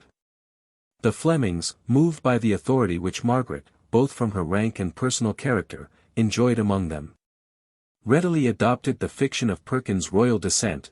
No surmise of his true birth was as yet heard of. Little contradiction was made to the prevailing opinion, and the English, from their great communication with the Low Countries, were every day more and more prepossessed in favour of the impostor. It was not the populace alone of England that gave credit to Perkin's pretensions. Men of the highest birth and quality, disgusted at Henry's government, by which they found the nobility depressed, began to turn their eyes towards the new claimant. And some of them even entered into a correspondence with him. Lord Fitzwater, Sir Simon Mountfort, Sir Thomas Thwaites, betrayed their inclination towards him. Sir William Stanley himself, Lord Chamberlain, who had been so active in raising Henry to the throne, moved either by blind credulity or a restless ambition, entertained the project of a revolt in favour of his enemy. Sir Robert Clifford and William Barley were still more open in their measures. They went over to Flanders, were introduced by the Duchess of Burgundy to the acquaintance of Perkin, and made him a tender of their services. Clifford wrote back to England, that he knew perfectly the person of Richard, Duke of York, that this young man was undoubtedly that prince himself, and that no circumstance of his story was exposed to the least difficulty. Such positive intelligence, conveyed by a person of rank and character, was sufficient with many to put the matter beyond question, and excited the attention and wonder even of the most indifferent. The whole nation was held in suspense. A regular conspiracy was formed against the king's authority, and a correspondence settled between the malcontents in Flanders and those in England. The king was informed of all these particulars. But agreeably to his character, which was both cautious and resolute, he proceeded deliberately, though steadily, in counterworking the projects of his enemies. His first object was to ascertain the death of the real Duke of York, and to confirm the opinion that had always prevailed with regard to that event. 5 persons had been employed by Richard in the murder of his nephews, or could give evidence with regard to it: Sir James Tyrrell, to whom he had committed the government of the Tower for that purpose, and who had seen the dead princes; Forrest, Dighton, and Slater, who perpetrated the crime, and the priest who buried the bodies. Tyrrell and Dighton alone were alive, and they agreed in the same story. But as the priest was dead, and as the bodies were supposed to have been removed by Richard's orders from the place where they were first interred, and could not now be found, it was not in Henry's power to put the fact, so much as he wished, beyond all doubt and controversy. He met at first with more difficulty, but was in the end more successful, in detecting who this wonderful person was that thus boldly advanced pretensions to his crown. He dispersed his spies all over Flanders and England. He engaged many to pretend that they had embraced Perkin's party. He directed them to insinuate themselves into the confidence of the young man's friends. In proportion as they conveyed intelligence of any conspirator, he bribed his retainers, his domestic servants, nay, sometimes his confessor, and by these means traced up some other confederate. Clifford himself he engaged, by the hope of rewards and pardon, to betray the secrets committed to him. The more trust he gave to any of his spies, the higher resentment did he feign against them. Some of them he even caused to be publicly anathematized, in order the better to procure them the confidence of his enemies, and in the issue, the whole plan of the conspiracy was clearly laid before him. And the pedigree, adventures, life, and conversation of the pretended Duke of York. This latter part of the story was immediately published for the satisfaction of the nation. The conspirators he reserved for a slower and surer vengeance. 1494. Meanwhile he remonstrated with the Archduke Philip, on account of the countenance and protection which was afforded in his dominions to so infamous an impostor. Contrary to treaties subsisting between the sovereigns, and to the mutual amity which had so long been maintained by the subjects of both states, Margaret had interest enough to get his application rejected, on pretence that Philip had no authority over the domains of the Duchess Dowager. And the king, in resentment of this injury, cut off all commerce with the Low Countries, banished the Flemings, and recalled his own subjects from these provinces. Philip retaliated by like edicts, but Henry knew, that so mutinous a people as the Flemings would not long bear, in compliance with the humours of their prince, to be deprived of the beneficial branch of commerce which they carried on with England. He had it in his power to inflict more effectual punishment on his domestic enemies, and when his projects were sufficiently matured, he failed not to make them feel the effects of his resentment. Almost in the same instant he arrested Fitzwater, Mountfort, and Thwaites, together with William Daubeny, Robert Rateliff, Thomas Cressener, and Thomas Astwood. All these were arraigned, convicted, and condemned for high treason, in adhering and promising aid to Perkin. Mountfort, Ratcliffe, and Daubeny were immediately executed. Fitzwater was sent over to Calais, and detained in custody. But being detected in practicing on his keeper for an escape, he soon after underwent the same fate. The rest were pardoned, together with William Worsley, Dean of St. Paul's, and some others, who had been accused and examined, but not brought to public trial. Greater and more solemn preparations were deemed requisite for the trial of Stanley, Lord Chamberlain, whose authority in the nation, whose domestic connections with the king, as well as his former services, seemed to secure him against any accusation or punishment. Clifford was directed to come over privately to England, and to throw himself at the king's feet while he sat in council, craving pardon for past offences and offering to atone for them by any services which should be required of him. Henry then told him, that the best proof he could give of penitence, and the only service he could now render him, was the full confession of his guilt, and the discovery of all his accomplices, however distinguished by rank or character. Encouraged by this exhortation, Clifford accused Stanley, then present, as his chief abettor, and offered to lay before the council the full proof of his guilt. Stanley himself could not discover more surprise than was affected by Henry on the occasion. He received the intelligence as absolutely false and incredible. That a man, to whom he was in a great measure beholden for his crown, and even for his life, a man, to whom, by every honour and favour, he had endeavoured to express his gratitude, whose brother, the Earl of Derby, was his own father-in-law, to whom he had even committed the trust of his person, by creating him Lord Chamberlain, that this man, enjoying his full confidence and affection, not actuated by any motive of discontent or apprehension, should engage in a conspiracy against him. Clifford was therefore exhorted to weigh well the consequences of his accusation, but as he persisted in the same positive asseverations, Stanley was committed to custody, and was soon after examined before the council. He denied not the guilt imputed to him by Clifford, he did not even endeavour much to extenuate it. Whether he thought that a frank and open confession would serve as an atonement, or trusted to his present connections and his former services for pardon and security. But princes are often apt to regard great services as a ground of jealousy, especially if accompanied with a craving and restless disposition in the person who has performed them. The general discontent also, and mutinous humour of the people, seemed to require some great example of severity.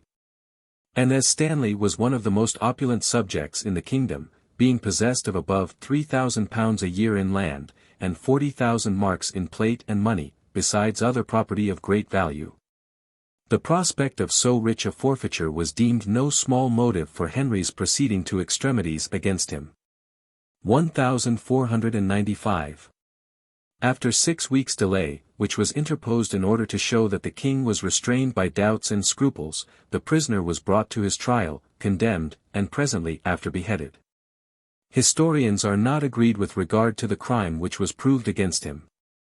The general report is, that he should have said in confidence to Clifford, that if he were sure the young man who appeared in Flanders was really son to King Edward, he never would bear arms against him. The sentiment might disgust Henry, as implying a preference of the House of York to that of Lancaster, but could scarcely be the ground, even in those arbitrary times, of a sentence of high treason against Stanley. It is more probable, therefore, as is asserted by some historians, that he had expressly engaged to assist Perkin, and had actually sent him some supply of money. The fate of Stanley made great impression on the kingdom, and struck all the partisans of Perkin with the deepest dismay. From Clifford's desertion, they found that all their secrets were betrayed. And as it appeared that Stanley, while he seemed to live in the greatest confidence with the king, had been continually surrounded by spies, who reported and registered every action in which he was engaged, nay, every word which fell from him. A general distrust took place, and all mutual confidence was destroyed, even among intimate friends and acquaintance. The jealous and severe temper of the king, together with his great reputation for sagacity and penetration, kept men in awe, and quelled not only the movements of sedition, but the very murmurs of faction. Libels, however, crept out against Henry's person and administration. And being greedily propagated by every secret art, showed that there still remained among the people a considerable root of discontent, which wanted only a proper opportunity to discover itself. But Henry continued more intent on increasing the terrors of his people, than on gaining their affections. Trusting to the great success which attended him in all his enterprises, he gave every day more and more a loose to his rapacious temper, and employed the arts of perverted law and justice, in order to exact fines and compositions from his people. Sir William Capel, alderman of London, was condemned on some penal statutes to pay the sum of £2,743, and was obliged to compound for 1,615. This was the first noted case of the kind. But it became a precedent, which prepared the way for many others. The management, indeed, of these arts of chicanery, was the great secret of the king's administration. While he depressed the nobility, he exalted, and honored, and caressed the lawyers, and by that means both bestowed authority on the laws, and was enabled, whenever he pleased, to pervert them to his own advantage. His government was oppressive. But it was so much the less burdensome, as, by his extending royal authority, and curbing the nobles, he became in reality the sole oppressor in his kingdom. As Perkin found that the king's authority daily gained ground among the people, and that his own pretensions were becoming obsolete, he resolved to attempt something which might revive the hopes and expectations of his partisans.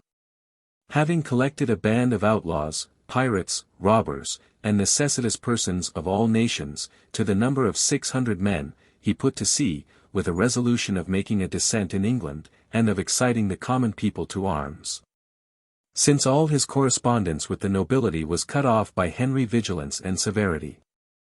Information being brought him that the king had made a progress to the north, he cast anchor on the coast of Kent, and sent some of his retainers ashore, who invited the country to join him. The gentlemen of Kent assembled some troops to oppose him. But they purposed to do more essential service than by repelling the invasion. They carried the semblance of friendship to Perkin, and invited him to come himself ashore, in order to take the command over them. But the wary youth, observing that they had more order and regularity in their movements than could be supposed in new levied forces who had taken arms against established authority, refused to entrust himself into their hands. And the Kentish troops, despairing of success in their stratagem, fell upon such of his retainers as were already landed, and besides some whom they slew, they took 150 prisoners. These were tried and condemned and all of them executed, by orders from the king, who was resolved to use no lenity towards men of such desperate fortunes. This year a parliament was summoned in England, and another in Ireland. And some remarkable laws were passed in both countries. The English Parliament enacted, that no person who should buy arms, or otherwise assist the king for the time being, should ever afterwards, either by course of law or act of Parliament, be attainted for such an instance of obedience. This statute might be exposed to some censure, as favourable to usurpers, were there any precise rule, which always, even during the most factious times, could determine the true successor, and render every one inexcusable who did not submit to him.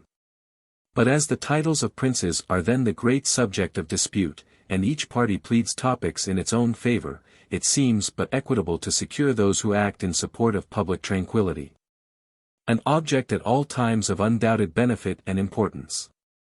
Henry, conscious of his disputed title, promoted this law, in order to secure his partisans against all events.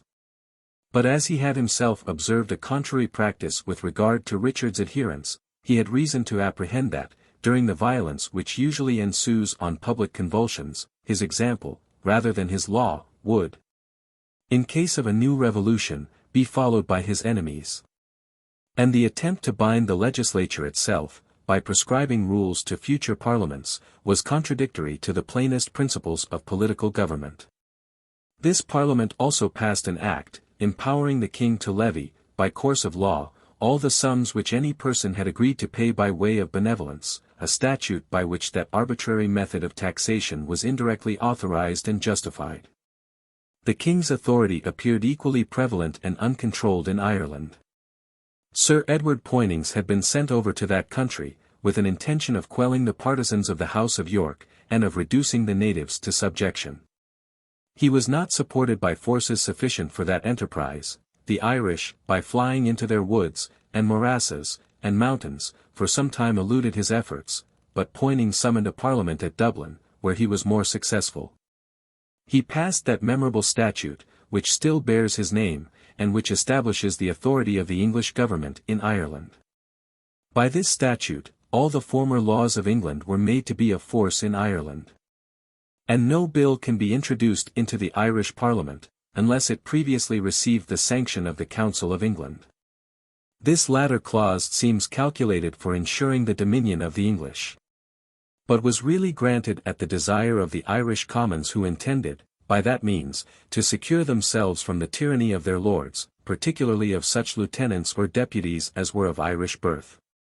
While Henry's authority was thus established throughout his dominions, and general tranquillity prevailed, the whole continent was thrown into combustion by the French invasion of Italy, and by the rapid success which attended Charles in that rash and ill-concerted enterprise.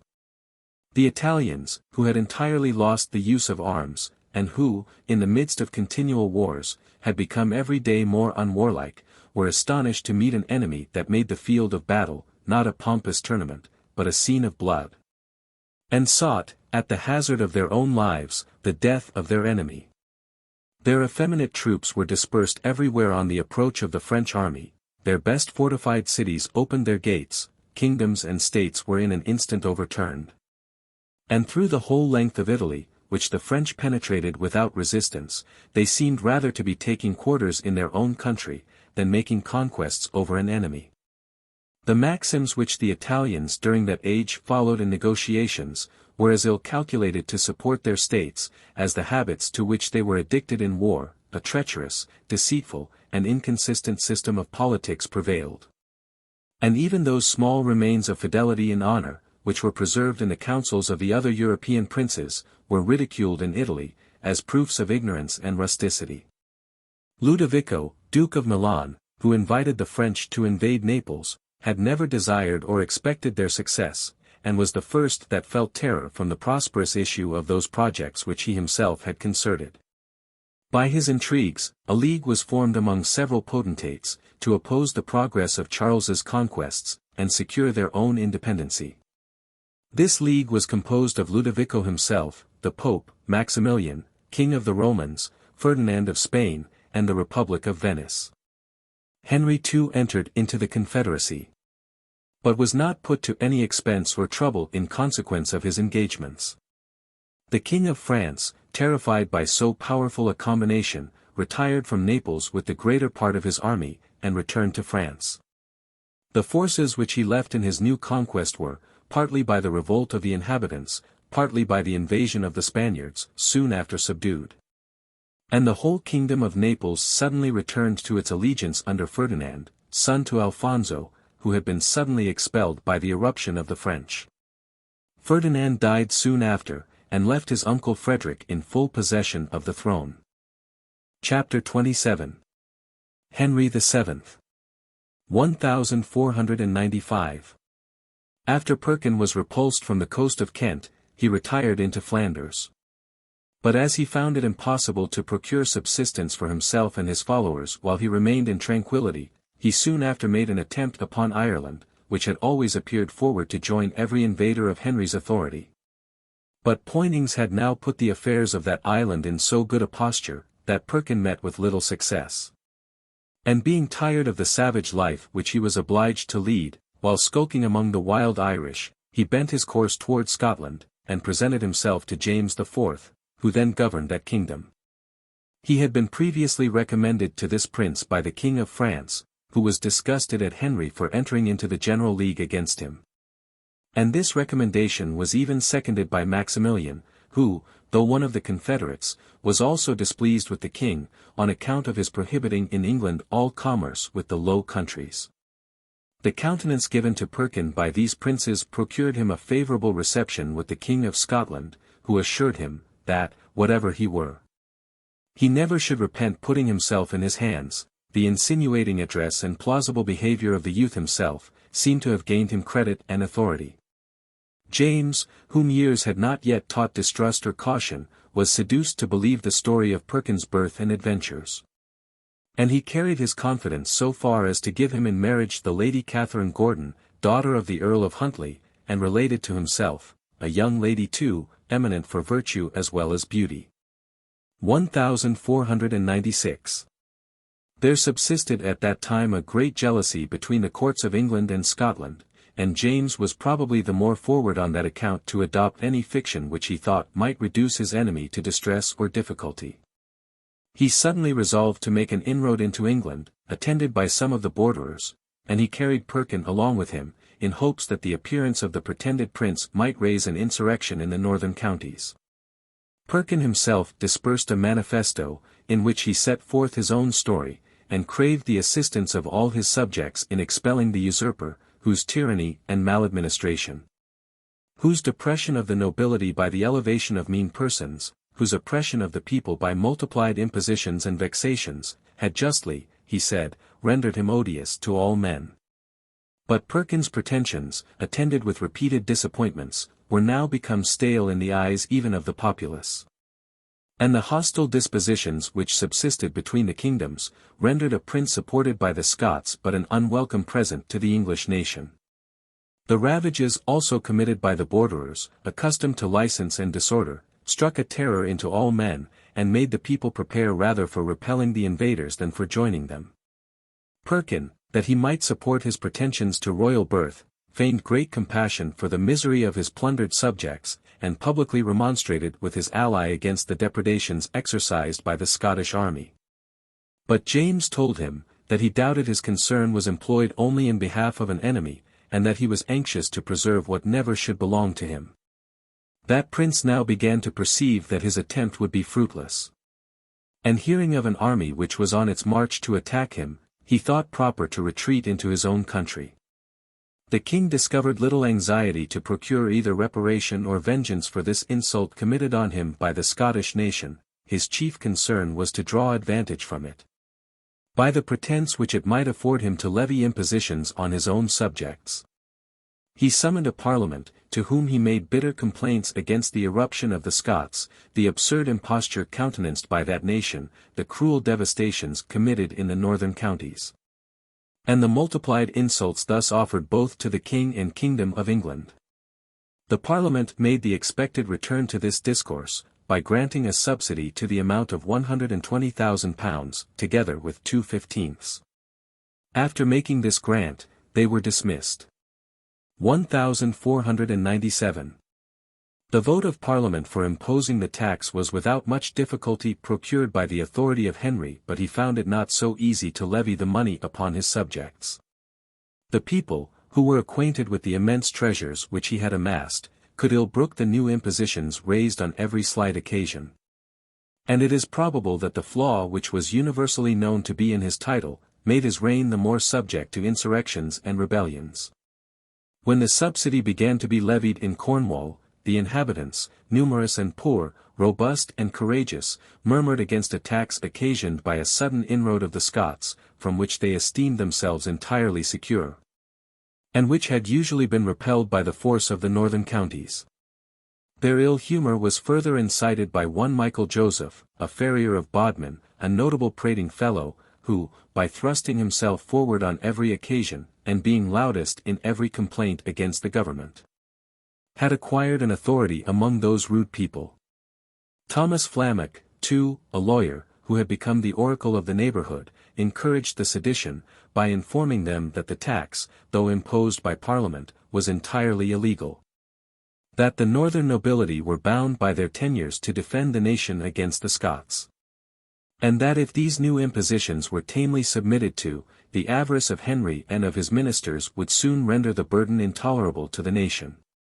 The Cornish, he said, must deliver to the king a petition, seconded by such a force as would give it authority. And in order to procure the concurrence of the rest of the kingdom, care must be taken, by their orderly deportment, to show that they had nothing in view but the public good, and the redress of all those grievances under which the people had so long laboured. Encouraged by these speeches, the multitude flocked together, and armed themselves with axes, bills, bows, and such weapons as country people are usually possessed of. Flammock and Joseph were chosen their leaders. They soon conducted the Cornish through the county of Devon, and reached that of Somerset. At Taunton, the rebels killed, in their fury, an officious and eager commissioner of the subsidy, whom they called the Provost of Perrin. When they reached Wells, they were joined by Lord Audley, a nobleman of an ancient family, popular in his deportment, but vain, ambitious and restless in his temper. He had from the beginning maintained a secret correspondence with the first movers of the insurrection, and was now joyfully received by them as their leader. Proud of the countenance given them by so considerable a nobleman, they continued their march, breathing destruction to the king's ministers and favourites, particularly to Morton, now a cardinal, and Sir Reginald Bray, who were deemed the most active instruments in all his oppressions. Notwithstanding their rage against the administration, they carefully followed the directions given them by their leaders, and as they met with no resistance, they committed, during their march, no violence or disorder.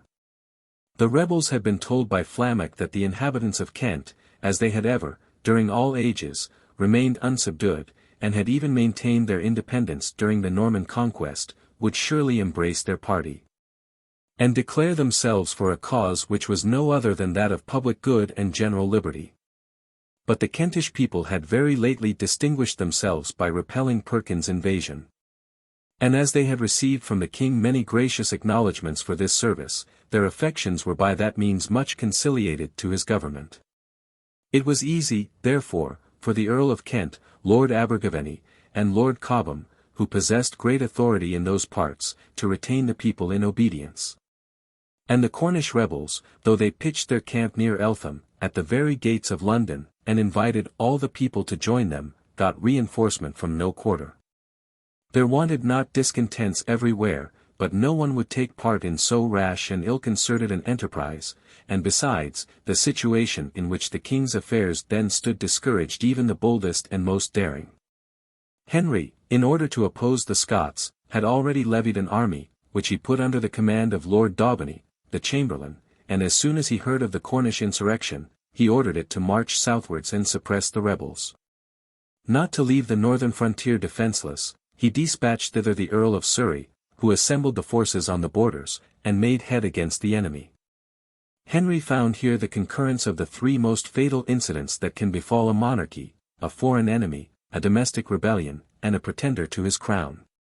But he enjoyed great resources in his army and treasure, and still more in the intrepidity and courage of his own temper. He did not, however, immediately give full scope to his military spirit. On other occasions, he had always hastened to a decision, and it was a usual saying with him, that he desired but to see his rebels but as the Cornish mutineers behaved in an inoffensive manner, and committed no spoil on the country.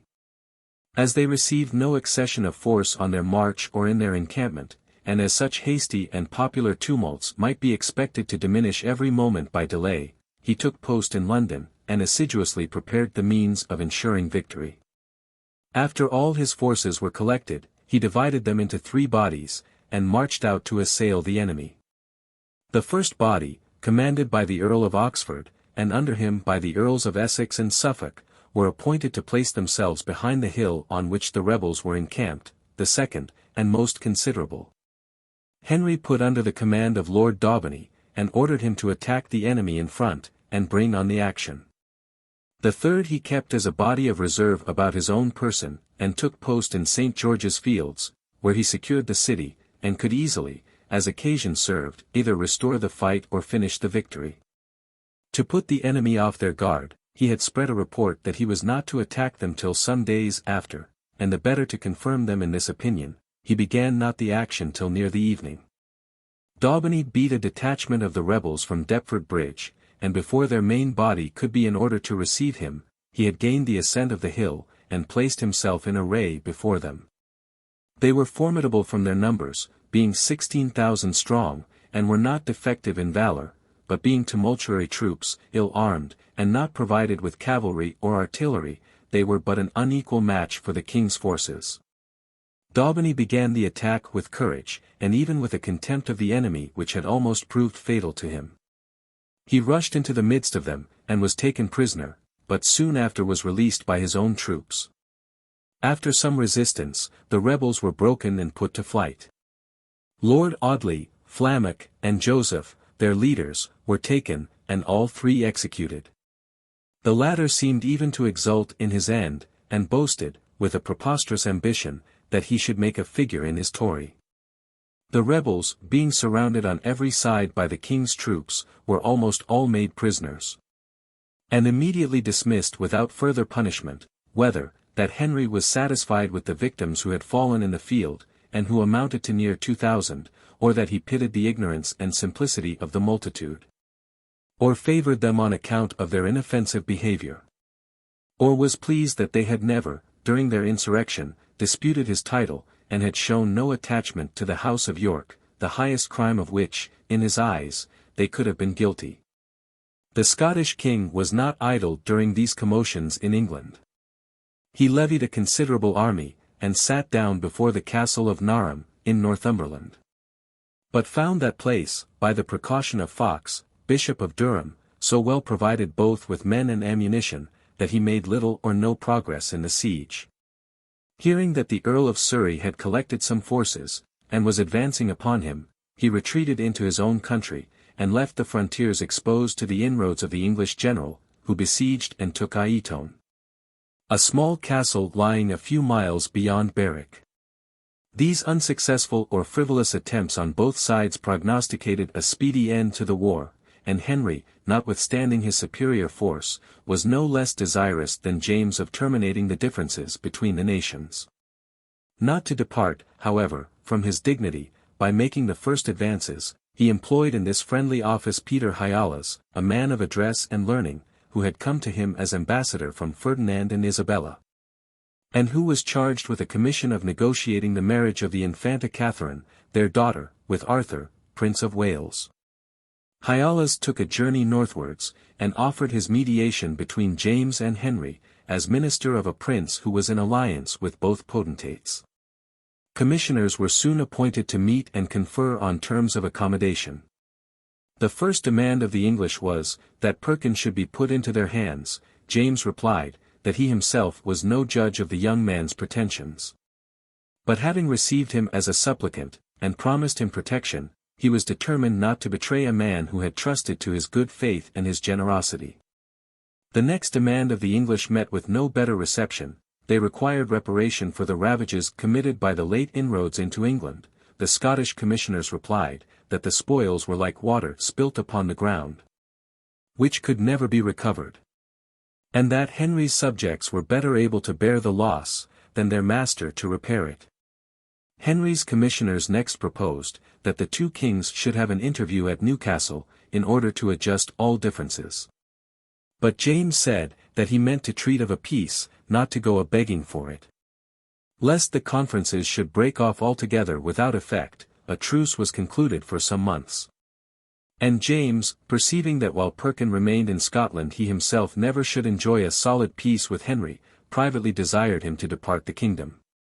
Access was now barred Perkin into the Low Countries, his usual retreat in all his disappointments. The Flemish merchants, who severely felt the loss resulting from the interruption of commerce with England, had made such interest in the Archduke's council, that commissioners were sent to London, in order to treat of an accommodation. The Flemish court agreed, that all English rebels should be excluded the Low Countries, and in this prohibition the domains of the Duchess Dowager were expressly comprehended. When this principal article was agreed to, all the other terms were easily adjusted. A treaty of commerce was finished, which was favourable to the Flemings, and to which they long gave the appellation of Intercursus Magnus, the Great Treaty. And when the English merchants returned to their usual abode at Antwerp, they were publicly received, as in procession, with joy and festivity. Perkin was a Fleming by descent, though born in England. And it might therefore be doubted whether he were included in the treaty between the two nations, but as he must dismiss all his English retainers if he took shelter in the Low Countries, and as he was sure of a cold reception, if not bad usage. Among people who were determined to keep on terms of friendship with the court of England, he thought fit rather to hide himself during some time in the wilds and fastnesses of Ireland. Impatient, however, of a retreat which was both disagreeable and dangerous, he held consultations with his followers, Hearn, Skelton, and Astley, 3 broken tradesmen. By their advice he resolved to try the affections of the Cornish, whose mutinous disposition, notwithstanding the king's lenity, still subsisted after the suppression of their rebellion. No sooner did he appear at Bodmin, in Cornwall, than the populace, to the number of 3,000, flocked to his standard, and Perkin, elated with this appearance of success, took on him, for the first time, the appellation of Richard IV, King of England. Not to suffer the expectations of his followers to languish, he presented himself before Exeter, and by many fair promises invited that city to join him. Finding that the inhabitants shut their gates against him, he laid siege to the place, but being unprovided with artillery, ammunition, and everything requisite for the attempt, he made no progress in his undertaking. Messengers were sent to the king, informing him of this insurrection. The citizens of Exeter meanwhile were determined to hold out to the last extremity, in expectation of receiving succour from the well-known vigilance of that monarch. When Henry was informed that Perkin was landed in England, he expressed great joy, and prepared himself with alacrity to attack him, in hopes of being able, at length, to put a period to pretensions which had so long given him vexation and inquietude. All the courtiers, sensible that their activity on this occasion would be the most acceptable service which they could render the king, displayed their zeal for the enterprise, and forwarded his preparations. The Lords Daubeny and Broke, with Sir Rice A. P. Thomas, hastened forward with a small body of troops to the relief of Exeter. The Earl of Devonshire, and the most considerable gentlemen in the county of that name, took arms of their own accord, and marched to join the king's generals. The Duke of Buckingham put himself at the head of a troop, consisting of young nobility and gentry, who served as volunteers, and who longed for an opportunity of displaying their courage and their loyalty. The king himself prepared to follow with a considerable army, and thus all England seemed united against a pretender who had at first engaged their attention and divided their affections. Perkin, informed of these great preparations, immediately raised the siege of Exeter, and retired to Taunton. Though his followers now amounted to the number of near 7,000, and seemed still resolute to maintain his cause, he himself despaired of success, and secretly withdrew to the sanctuary of Beaulieu, in the New Forest. The Cornish rebels submitted to the king's mercy, and found that it was not yet exhausted in their behalf. Except a few persons of desperate fortunes, who were executed, and some others who were severely fined, all the rest were dismissed with impunity. Lady Catherine Gordon, wife to Perkin, fell into the hands of the victor, and was treated with a generosity which does him honor. He soothed her mind with many marks of regard, placed her in a reputable station about the Queen, and assigned her a pension, which she enjoyed even under his successor. 1498. Henry deliberated what course to take with Perkin himself. Some counseled him to make the privileges of the church yield to reasons of state, to take him by violence from the sanctuary, to inflict on him the punishment due to his temerity. And thus at once to put an end to an imposture which had long disturbed the government, and which the credulity of the people and the artifices of malcontents were still capable of reviving. But the king deemed not the matter of such importance as to merit so violent a remedy. He employed some persons to deal with Perkin, and persuade him, under promise of pardon, to deliver himself into the king's hands. The king conducted him in a species of mock triumph to London. As Perkin passed along the road and through the streets of the city, men of all ranks flocked about him, and the populace treated with the highest derision his fallen fortunes. They seemed desirous of revenging themselves, by their insults, for the shame which their former belief of his impostures had thrown upon them. Though the eyes of the nation were generally opened with regard to Perkin's real parentage, Henry required of him a confession of his life and adventures. And he ordered the account of the whole to be dispersed soon after, for the satisfaction of the public. But as his regard to decency made him entirely suppress the share which the Duchess of Burgundy had had in contriving and conducting the imposture, the people, who knew that she had been the chief instrument in the whole affair, were inclined, on account of the silence on that head, to pay the less credit to the authenticity of the narrative. 1499. But Perkin, though his life was granted him, was still detained in custody, and keepers were appointed to guard him. Impatient of confinement, he broke from his keepers, and flying to the sanctuary of Shine, put himself into the hands of the prior of that monastery. The prior had obtained great credit by his character of sanctity. And he prevailed on the king again to grant a pardon to Perkin. But in order to reduce him to still greater contempt, he was set in the stocks at Westminster and Cheapside, and obliged in both places to read aloud to the people the confession which had formerly been published in his name.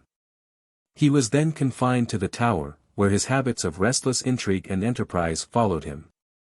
He insinuated himself into the intimacy of 4 servants of Sir John Digby, Lieutenant of the Tower, and by their means opened a correspondence with the Earl of Warwick, who was confined in the same prison. This unfortunate prince, who had from his earliest youth been shut up from the commerce of men, and who was ignorant even of the most common affairs of life, had fallen into a simplicity which made him susceptible of any impression. The continued dread also of the more violent effects of Henry's tyranny, joined to the natural love of liberty, engaged him to embrace a project for his escape, by the murder of the lieutenant, and Perkin offered to conduct the whole enterprise. The conspiracy escaped not the king's vigilance. It was even very generally believed, that the scheme had been laid by himself, in order to draw Warwick and Perkin into the snare. But the subsequent execution of 2 of Digby's servants for the contrivance seems to clear the king of that imputation, which was indeed founded more on the general idea entertained of his character than on any positive evidence. Perkin, by this new attempt, after so many enormities, had rendered himself totally unworthy of mercy, and he was accordingly arraigned, condemned, and soon after hanged at Tyburn, persisting still in the confession of his imposture. It happened about that very time that one Wilford, a cordwainer's son, encouraged by the surprising credit given to other impostures, had undertaken to personate the Earl of Warwick. And a priest had even ventured from the pulpit to recommend his cause to the people, who seemed still to retain a propensity to adopt it. This incident served Henry as a pretense for his severity towards that prince. He was brought to trial, and accused, not of contriving his escape, for as he was committed for no crime, the desire of liberty must have been regarded as natural and innocent, but of forming designs to disturb the government, and raise an insurrection among the people. Warwick confessed the indictment was condemned, and the sentence was executed upon him. This violent act of tyranny, the great blemish of Henry's reign, by which he destroyed the last remaining male of the line of Plantagenet, begot great discontent among the people, who saw an unhappy prince, that had long been denied all the privileges of his high birth, even been cut off from the common benefits of nature, now at last deprived of life itself, merely for attempting to shake off that oppression under which he labored. In vain did Henry endeavor to alleviate the odium of this guilt, by sharing it with his ally, Ferdinand of Aragon, who, he said, had scrupled to give his daughter Catherine in marriage to Arthur while any male descendant of the House of York remained. Men, on the contrary, felt higher indignation at seeing a young prince sacrificed, not to law and justice, but to the jealous politics of two subtle and crafty tyrants. But though these discontents festered in the minds of men, they were so checked by Henry's watchful policy and steady severity, that they seemed not to weaken his government. And foreign princes, deeming his throne now entirely secure, paid him rather the greater deference and attention. The Archduke Philip, in particular, desired an interview with him, and Henry, who had passed over to Calais, agreed to meet him in St. Peter's Church, near that city. The Archduke, on his approaching the king, made haste to alight, and offered to hold Henry's stirrup, a mark of condescension which that prince would not admit of. He called the king, father, patron, protector. And by his whole behavior expressed a strong desire of conciliating the friendship of England. The Duke of Orleans had succeeded to the crown of France by the appellation of Louis XII. And having carried his arms into Italy, and subdued the Duchy of Milan, his progress begot jealousy in Maximilian, Philip's father, as well as in Ferdinand, his father-in-law.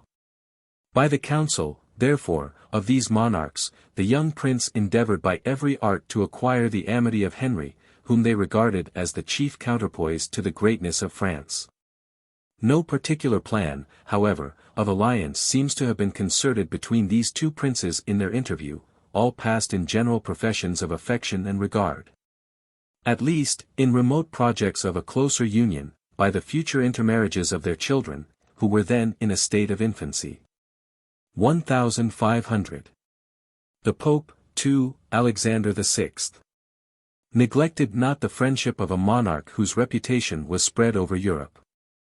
He sent a nuncio into England, who exhorted the king to take part in the great alliance projected for the recovery of the Holy Land, and to lead in person his forces against the infidels.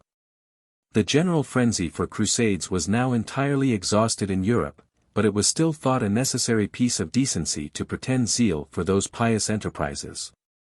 Henry regretted to the nuncio the distance of his situation, which rendered it inconvenient for him to expose his person in defense of the Christian cause. He promised, however, his utmost assistance by aids and contributions. And rather than the Pope should go alone to the holy wars, unaccompanied by any monarch, he even promised to overlook all other considerations, and to attend him in person. He only required, as a necessary condition, that all differences should previously be adjusted among Christian princes, and that some seaport towns in Italy should be consigned to him for his retreat and security.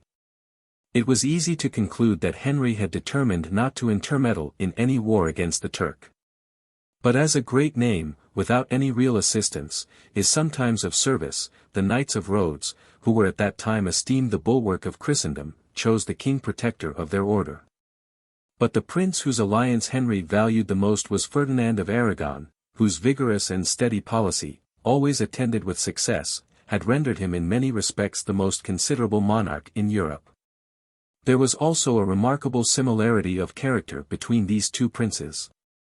Both were full of craft, intrigue, and design, and though a resemblance of this nature be a slender foundation for confidence and amity, where the interests of the parties in the least interfere, such was the situation of Henry and Ferdinand. That no jealousy ever on any occasion arose between them. The king had now the satisfaction of completing a marriage, which had been projected and negotiated during the course of 7 years, between Arthur, Prince of Wales, and the Infanta Catherine, fourth daughter of Ferdinand and Isabella. He near 16 years of age, she 18. But this marriage proved in the issue unprosperous. The young prince, a few months after, sickened and died, much regretted by the nation.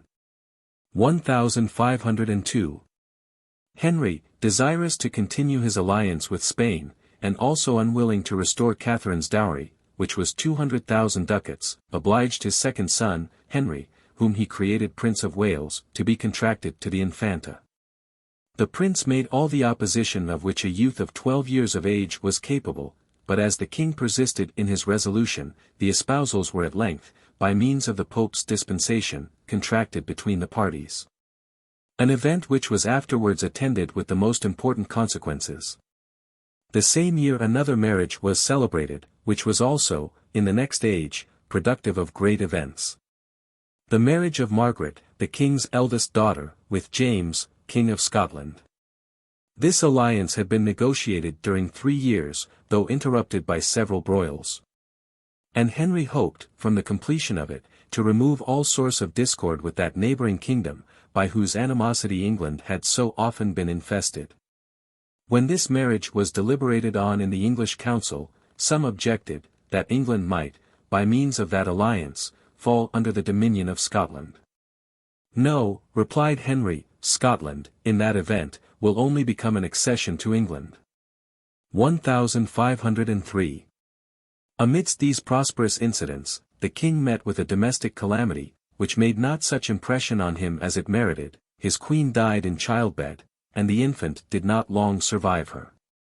This princess was deservedly a favorite of the nation, and the general affection for her increased, on account of the harsh treatment which it was thought she met with from her consort. The situation of the king's affairs, both at home and abroad, was now in every respect very fortunate. All the efforts of the European princes, both in war and negotiation, were turned to the side of Italy. And the various events which there arose, made Henry's alliance be courted by every party, yet interested him so little as never to touch him with concern or anxiety. His close connections with Spain and Scotland ensured his tranquillity. And his continued successes over domestic enemies, owing to the prudence and vigor of his conduct, had reduced the people to entire submission and obedience. Uncontrolled, therefore, by apprehension or opposition of any kind, he gave full scope to his natural propensity. And avarice, which had ever been his ruling passion, being increased by age and encouraged by absolute authority, broke all restraints of shame or justice. He had found 2 ministers, Empson and Dudley, perfectly qualified to second his rapacious and tyrannical inclinations, and to prey upon his defenceless people. These instruments of oppression were both lawyers. The first of mean birth, of brutal manners, of an unrelenting temper, the second better born, better educated, and better bred, but equally unjust, severe, and inflexible. By their knowledge and law, these men were qualified to pervert the forms of justice to the oppression of the innocent, and the formidable authority of the king supported them in all their iniquities. It was their usual practice, at first, to observe so far the appearance of law as to give indictments to those whom they intended to oppress, upon which the persons were committed to prison, but never brought to trial. And were at length obliged, in order to recover their liberty, to pay heavy fines and ransoms, which were called mitigations and compositions. By degrees, the very appearance of law was neglected. The 2 ministers sent forth their precepts to attach men, and summon them before themselves and some others, at their private houses, in a court of commission, where, in a summary manner, without trial or jury, arbitrary decrees were issued, both in pleas of the crown and controversies between private parties. Juries themselves, when summoned, proved but small security to the subject, being browbeaten by these oppressors. Nay, fined, imprisoned, and punished, if they gave sentence against the inclination of the ministers. The whole system of the feudal law, which still prevailed, was turned into a scheme of oppression.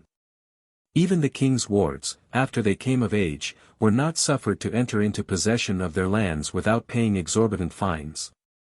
Men were also harassed with informations of intrusion upon scarce colorable titles. When an outlawry in a personal action was issued against any man, he was not allowed to purchase his charter of pardon, except on the payment of a great sum. And if he refused the composition required of him, the strict law, which in such cases allows forfeiture of goods, was rigorously insisted on. Nay, without any color of law, the half of men's lands and rents were seized during 2 years, as a penalty in case of outlawry. But the chief means of oppression employed by these ministers were the penal statutes, which, without consideration of rank, quality, or services, were rigidly put in execution against all men, spies, informers. And inquisitors were rewarded and encouraged in every quarter of the kingdom, and no difference was made, whether the statute were beneficial or hurtful, recent or obsolete, possible or impossible to be executed. The sole end of the king and his ministers was to amass money, and bring every one under the lash of their authority. Through the prevalence of such an arbitrary and iniquitous administration, the English, it may safely be affirmed, were considerable losers by their ancient privileges, which secured them from all taxations, except such as were imposed by their own consent in Parliament. Had the king been empowered to levy general taxes at pleasure, he would naturally have abstained from these oppressive expedients, which destroyed all security in private property, and begot a universal diffidence throughout the nation. In vain did the people look for protection from the Parliament, which was pretty frequently summoned during this reign. 1504. That assembly was so overawed, that at this very time, during the greatest rage of Henry's oppressions, the Commons chose Dudley their speaker, the very man who was the chief instrument of his iniquities. And though the king was known to be immensely opulent, and had no pretence of wars or expensive enterprises of any kind, they granted him the subsidy which he demanded. But so insatiable was his avarice, that next year he levied a new benevolence, and renewed that arbitrary and oppressive method of taxation. 1505.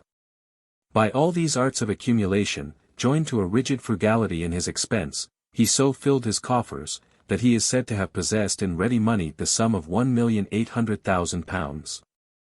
A treasure almost incredible, if we consider the scarcity of money in those times. But while Henry was enriching himself by the spoils of his oppressed people, there happened an event abroad which engaged his attention, and was even the object of his anxiety and concern. Isabella, Queen of Castile, died about this time, and it was foreseen that by this incident the fortunes of Ferdinand, her husband, would be much affected. The king was not only attentive to the fate of his ally, and watchful lest the general system of Europe should be affected by so important an event. He also considered the similarity of his own situation with that of Ferdinand, and regarded the issue of these transactions as a precedent for himself. Joan, the daughter of Ferdinand by Isabella, was married to the Archduke Philip, and being, in right of her mother, heir of Castile, seemed entitled to dispute with Ferdinand the present possession of that kingdom. Henry knew that, notwithstanding his own pretensions by the House of Lancaster, the greater part of the nation was convinced of the superiority of his wife's title.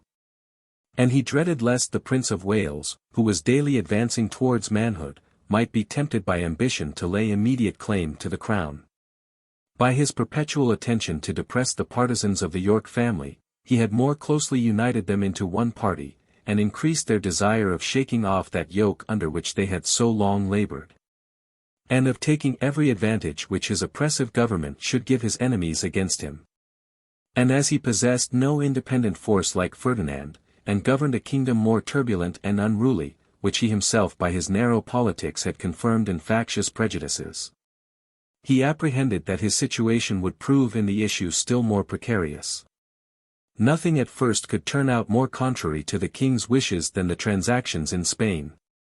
Ferdinand, as well as Henry, had become very unpopular, and from a like cause, his former exactions and impositions.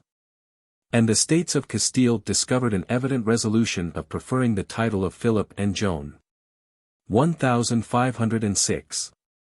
In order, to take advantage of these favorable dispositions, the Archduke, now King of Castile, attended by his consort, embarked for Spain during the winter season. But meeting with a violent tempest in the Channel, was obliged to take shelter in the harbour of Weymouth. Sir John Trenchard, a gentleman of authority in the county of Dorset, hearing of a fleet upon the coast, had assembled some forces. And being joined by Sir John Carey, who was also at the head of an armed body, he came to that town. Finding that Philip, in order to relieve his sickness and fatigue, was already come ashore, he invited him to his house, and immediately dispatched a messenger to inform the court of this important incident. The king sent in all haste the Earl of Arundel to compliment Philip on his arrival in England, and to inform him that he intended to pay him a visit in person, and to give him a suitable reception in his dominions. Philip knew that he could not now depart without the king's consent, and therefore, for the sake of dispatch, he resolved to anticipate his visit, and to have an interview with him at Windsor. Henry received him with all the magnificence possible, and with all the seeming cordiality, but he resolved, notwithstanding, to draw some advantage from this involuntary visit paid him by his royal guest. Edmund de la Pole, Earl of Suffolk, nephew to Edward IV. And brother to the Earl of Lincoln, slain in the Battle of Stoke, had some years before killed a man in a sudden fit of passion, and had been obliged to apply to the king for a remission of the crime. The king had granted his request. But, being little indulgent to all persons connected with the House of York, he obliged him to appear openly in court and plead his pardon. Suffolk, more resenting the affront than grateful for the favour, had fled into Flanders, and taken shelter with his aunt, the Duchess of Burgundy, but being promised forgiveness by the king, he returned to England, and obtained a new pardon. Actuated, however, by the natural inquietude of his temper and uneasy from debts which he had contracted by his great expense at Prince Arthur's wedding, he again made an elopement into Flanders. The king, well acquainted with the general discontent which prevailed against his administration, neglected not this incident, which might become of importance, and he employed his usual artifices to elude the efforts of his enemies. He directed Sir Robert Curson, governor of the castle of Hamas, to desert his charge, and to insinuate himself into the confidence of Suffolk, by making him a tender of his services. Upon information secretly conveyed by Curson, the king seized William Courtenay, eldest son to the Earl of Devonshire, and married to the Lady Catherine, sister of the Queen, William de la Pole, brother to the Earl of Suffolk. Sir James Tyrrell, and Sir James Wyndham, with some persons of inferior quality, and he committed them to custody. Lord Abergavenny and Sir Thomas Green were also apprehended, but were soon after released from their confinement. William de la Pole was long detained in prison, Courtenay was attainted, and, though not executed, he recovered not his liberty during the king's lifetime. But Henry's chief severity fell upon Sir James Wyndham and Sir James Tyrrell, who were brought to their trial, condemned, and executed. The fate of the latter gave general satisfaction. On account of his participation in the murder of the young princes, sons of Edward IV. Notwithstanding these discoveries and executions, Curson was still able to maintain his credit with the Earl of Suffolk. Henry, in order to remove all suspicion, had ordered him to be excommunicated, together with Suffolk himself, for his pretended rebellion. But after that traitor had performed all the services expected from him, he suddenly deserted the Earl, and came over to England, where the king received him with unusual marks of favour and confidence. Suffolk, astonished at this instance of perfidy, finding that even the Duchess of Burgundy, tired with so many fruitless attempts, had become indifferent to his cause, fled secretly into France, thence into Germany, and returned at last into the Low Countries, where he was protected, though not countenanced, by Philip, then in close alliance with the king. Henry neglected not the present opportunity of complaining to his guest of the reception which Suffolk had met with in his dominions. "I really thought," replied the King of Castile, "that your greatness and felicity had set you far above apprehensions from any person of so little consequence, but, to give you satisfaction, I shall banish him my state." "I expect that you will carry your complaisance further," said the king. "I desire to have Suffolk put into my hands, where alone I can depend upon his submission and obedience." "That measure," said Philip, "will reflect dishonour upon you as well as myself. You will be thought to have treated me as a prisoner." "Then the matter is at an end," replied the king, "for I will take that dishonour upon me. And so your honour is saved." The King of Castile found himself under a necessity of complying, but he first exacted Henry's promise that he would spare Suffolk's life. That nobleman was invited over to England by Philip, as if the king would grant him a pardon, on the intercession of his friend and ally. Upon his appearance, he was committed to the Tower. And the King of Castile, having fully satisfied Henry, as well by this concession as by signing a treaty of commerce between England and Castile, which was advantageous to the former kingdom, was at last allowed to depart. After a stay of 3 months, he landed in Spain, was joyfully received by the Castilians, and put in possession of the throne. 1507. He died soon after. And Joan, his widow, falling into deep melancholy, Ferdinand was again enabled to reinstate himself in authority, and to govern, till the day of his death, the whole Spanish monarchy. The king survived these transactions 2 years. But nothing memorable occurs in the remaining part of his reign, except his affiancing his second daughter, Mary, to the young Archduke Charles, son of Philip of Castile. 1508. He entertained also some intentions of marriage for himself, first with the Queen Dowager of Naples, relict of Ferdinand, afterwards with the Duchess Dowager of Savoy, daughter of Maximilian, and sister of Philip. But the decline of his health put an end to all such thoughts, and he began to cast his eye towards that future existence which the iniquities and severities of his reign rendered a very dismal prospect to him. To allay the terrors under which he labored, he endeavored, by distributing alms and founding religious houses, to make atonement for his crimes, and to purchase, by the sacrifice of part of his ill-gotten treasures, a reconciliation with his offended Maker. Remorse even seized him at intervals for the abuse of his authority by Empson and Dudley, but not sufficient to make him stop the rapacious hand of those oppressors. Sir William Capel was again fined £2,000 under some frivolous pretence, and was committed to the Tower for daring to murmur against the iniquity. Harris, an alderman of London, was indicted, and died of vexation before his trial came to an issue. Sir Lawrence Aylmer, who had been mayor, and his 2 sheriffs, were condemned in heavy fines, and sent to prison till they made payment. The king gave countenance to all these oppressions, till death, by its nearer approaches, impressed new terrors upon him, and he then ordered, by a general clause in his will, that restitution should be made to all those whom he had injured. 1509. He died of a consumption at his favorite palace of Richmond, after a reign of 23 years and 8 months, and in the 52nd year of his age. The reign of Henry VII was, in the main, fortunate for his people at home, and honorable abroad. He put an end to the civil wars with which the nation had long been harassed, he maintained peace and order in the state, he depressed the former exorbitant power of the nobility, and, together with the friendship of some foreign princes, he acquired the consideration and regard of all. He loved peace without fearing war, though agitated with continual suspicions of his servants and ministers. He discovered no timidity, either in the conduct of his affairs, or in the day of battle. And though often severe in his punishments, he was commonly less actuated by revenge than by maxims of policy. The services which he rendered the people were derived from his views of private advantage, rather than the motives of public spirit.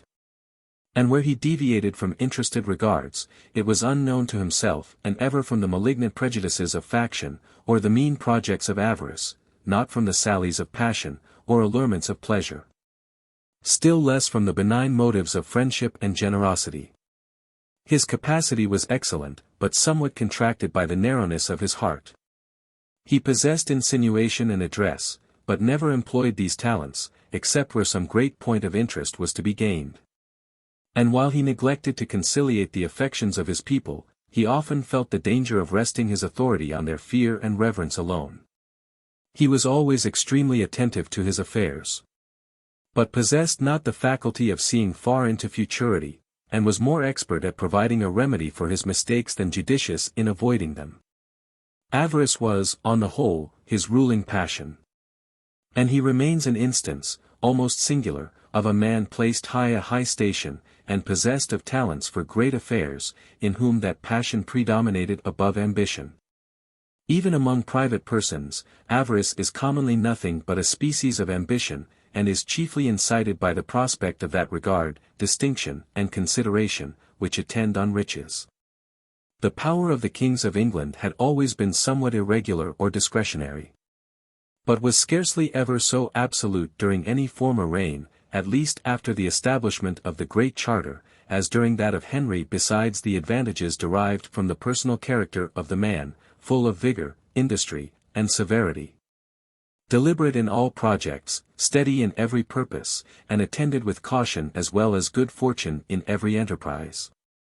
He came to the throne after long and bloody civil wars, which had destroyed all the great nobility, who alone could resist the encroachments of his authority.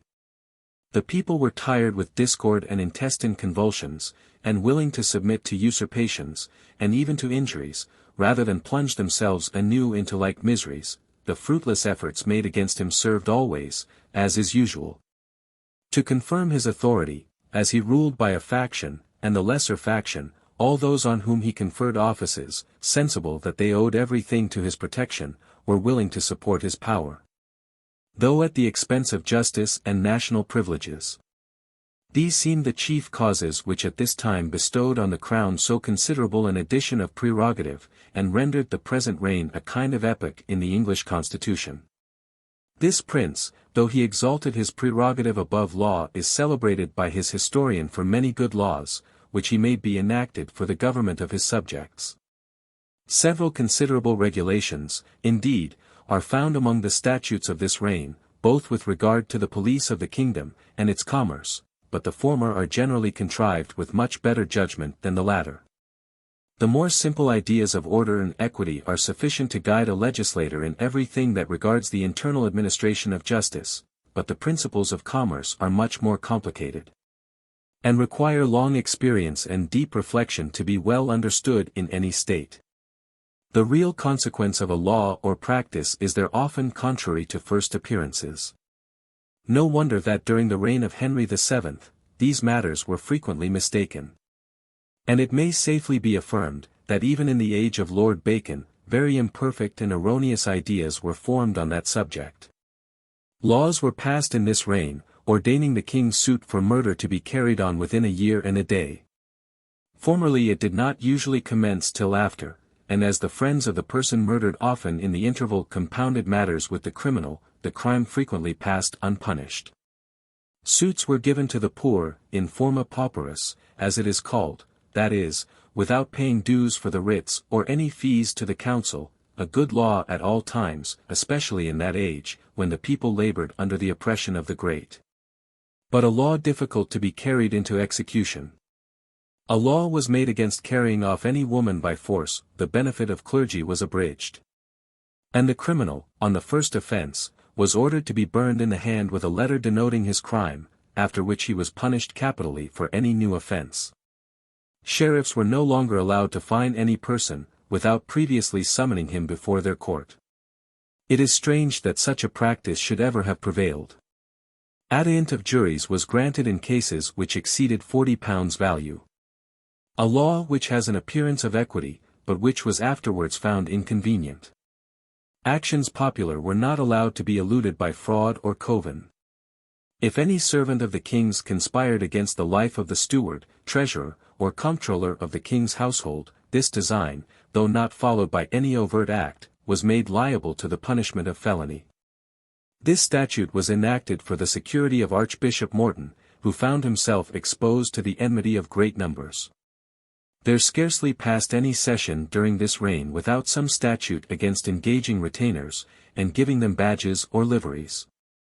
A practice by which they were in a manner enlisted under some great lord and were kept in readiness to assist him in all wars, insurrections, riots, violences, and even in bearing evidence for him in courts of justice. This disorder, which had prevailed during many reigns, when the law could give little protection to the subject, was then deeply rooted in England, and it required all the vigilance and rigor of Henry to extirpate it. There is a story of his severity against this abuse, and it seems to merit praise, though it is commonly cited as an instance of his avarice and rapacity. The Earl of Oxford, his favourite general, in whom he always placed great and deserved confidence, having splendidly entertained him at his castle of Henningham, was desirous of making a parade of his magnificence at the departure of his royal guest, and ordered all his retainers, with their liveries and badges, to be drawn up in 2 lines, that their appearance might be the more gallant and splendid. "My lord," said the king, "I have heard much of your hospitality, but the truth far exceeds the report. These handsome gentlemen and yeomen, whom I see on both sides of me, are no doubt your menial servants." The earl smiled, and confessed that his fortune was too narrow for such magnificence. "They are most of them," subjoined he, "my retainers, who are come to do me service at this time, when they know I am honoured with your majesty's presence."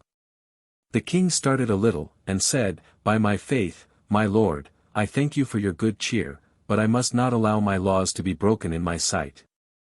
My attorney must speak with you." Oxford is said to have paid no less than 15,000 marks, as a composition for his offence. The increase of the arts, more effectually than all the severities of law, put an end to this pernicious practice. The nobility, instead of vying with each other in the number and boldness of their retainers, acquired by degrees a more civilized species of emulation, and endeavored to excel in the splendor and elegance of their equipage, houses, and tables. The common people, no longer maintained in vicious idleness by their superiors, were obliged to learn some calling or industry, and became useful both to themselves and to others. And it must be acknowledged, in spite of those who declaim so violently against refinement in the arts, or what they are pleased to call luxury, that as much as an industrious tradesman is both a better man and a better citizen than one of those idle retainers who formerly depended on the great families, so much is the life of a modern nobleman more laudable than that of an ancient baron. But the most important law, in its consequences, which was enacted during the reign of Henry, was that by which the nobility and gentry acquired a power of breaking the ancient entails, and of alienating their estates.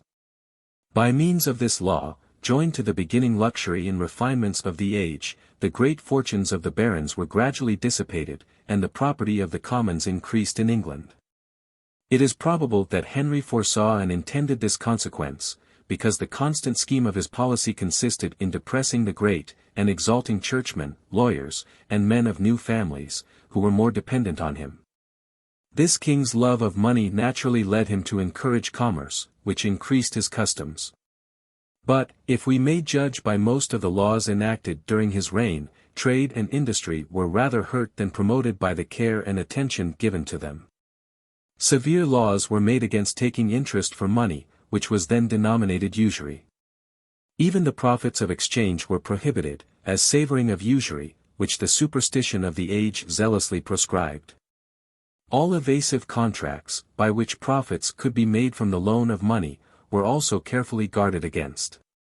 It is needless to observe how unreasonable and iniquitous these laws, how impossible to be executed, and how hurtful to trade, if they could take place.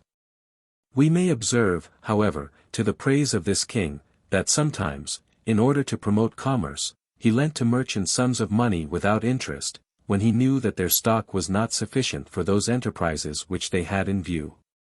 Laws were made against the exportation of money, plate, or bullion, a precaution which serves to no other purpose than to make more be exported. But so far was the anxiety on this head carried, that merchants alien, who imported commodities into the kingdom, were obliged to invest in English commodities all the money acquired by their sales, in order to prevent their conveying it away in a clandestine manner. It was prohibited to export horses, as if that exportation did not encourage the breed, and render them more plentiful in the kingdom. In order to promote archery, no bows were to be sold at a higher price than 6 shillings and 4 pence, reducing money to the denomination of our time. The only effect of this regulation must be, either that the people would be supplied with bad bows, or none at all. Prices were also affixed to woolen cloth, to caps and hats, and the wages of laborers were regulated by law. It is evident, that these matters ought always to be left free, and be entrusted to the common course of business and commerce. To some it may appear surprising, that the price of a yard of scarlet cloth should be limited to 26 shillings, money of our age, that of a yard of colored cloth to 18, higher prices than these commodities bear at present.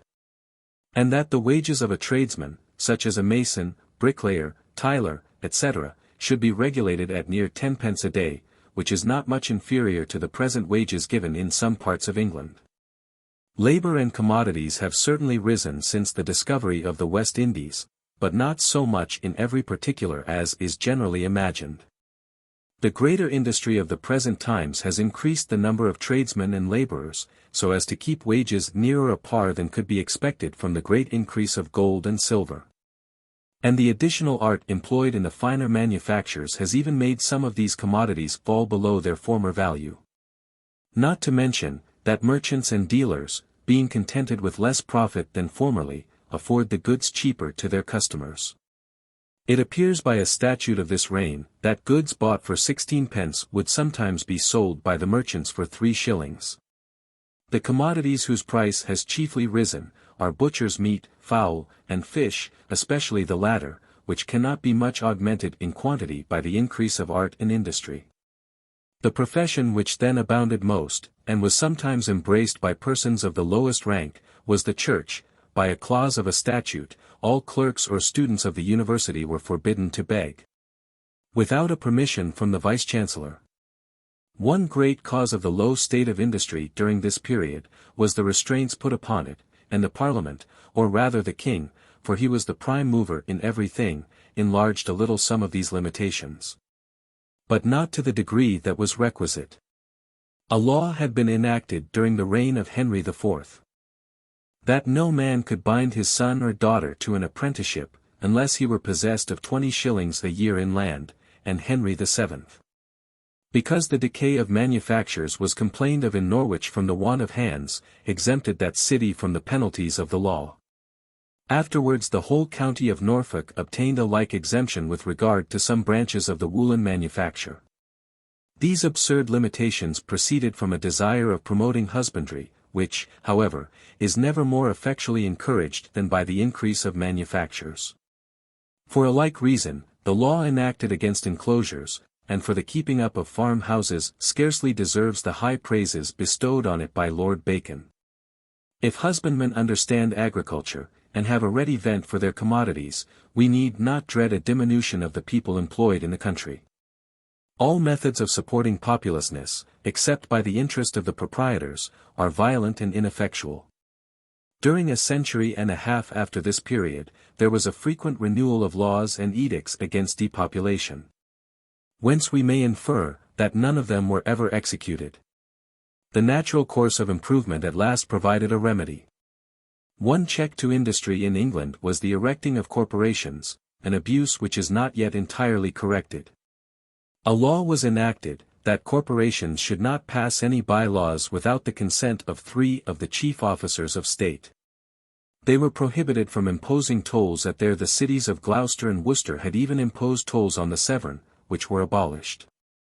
There is a law of this reign, containing a preamble, by which it appears, that the Company of Merchant Adventurers in London had, by their own authority, debarred all the other merchants of the kingdom from trading to the great marts in the Low Countries, unless each trader previously paid them the sum of near £70. It is surprising that such a by-law, if it deserved the name, could ever be carried into execution, and that the authority of Parliament should be requisite to abrogate it. It was during this reign, on the 2nd of August, 1492, a little before sunset, that Christopher Columbus, a Genoese, set out from Spain on his memorable voyage for the discovery of the Western world.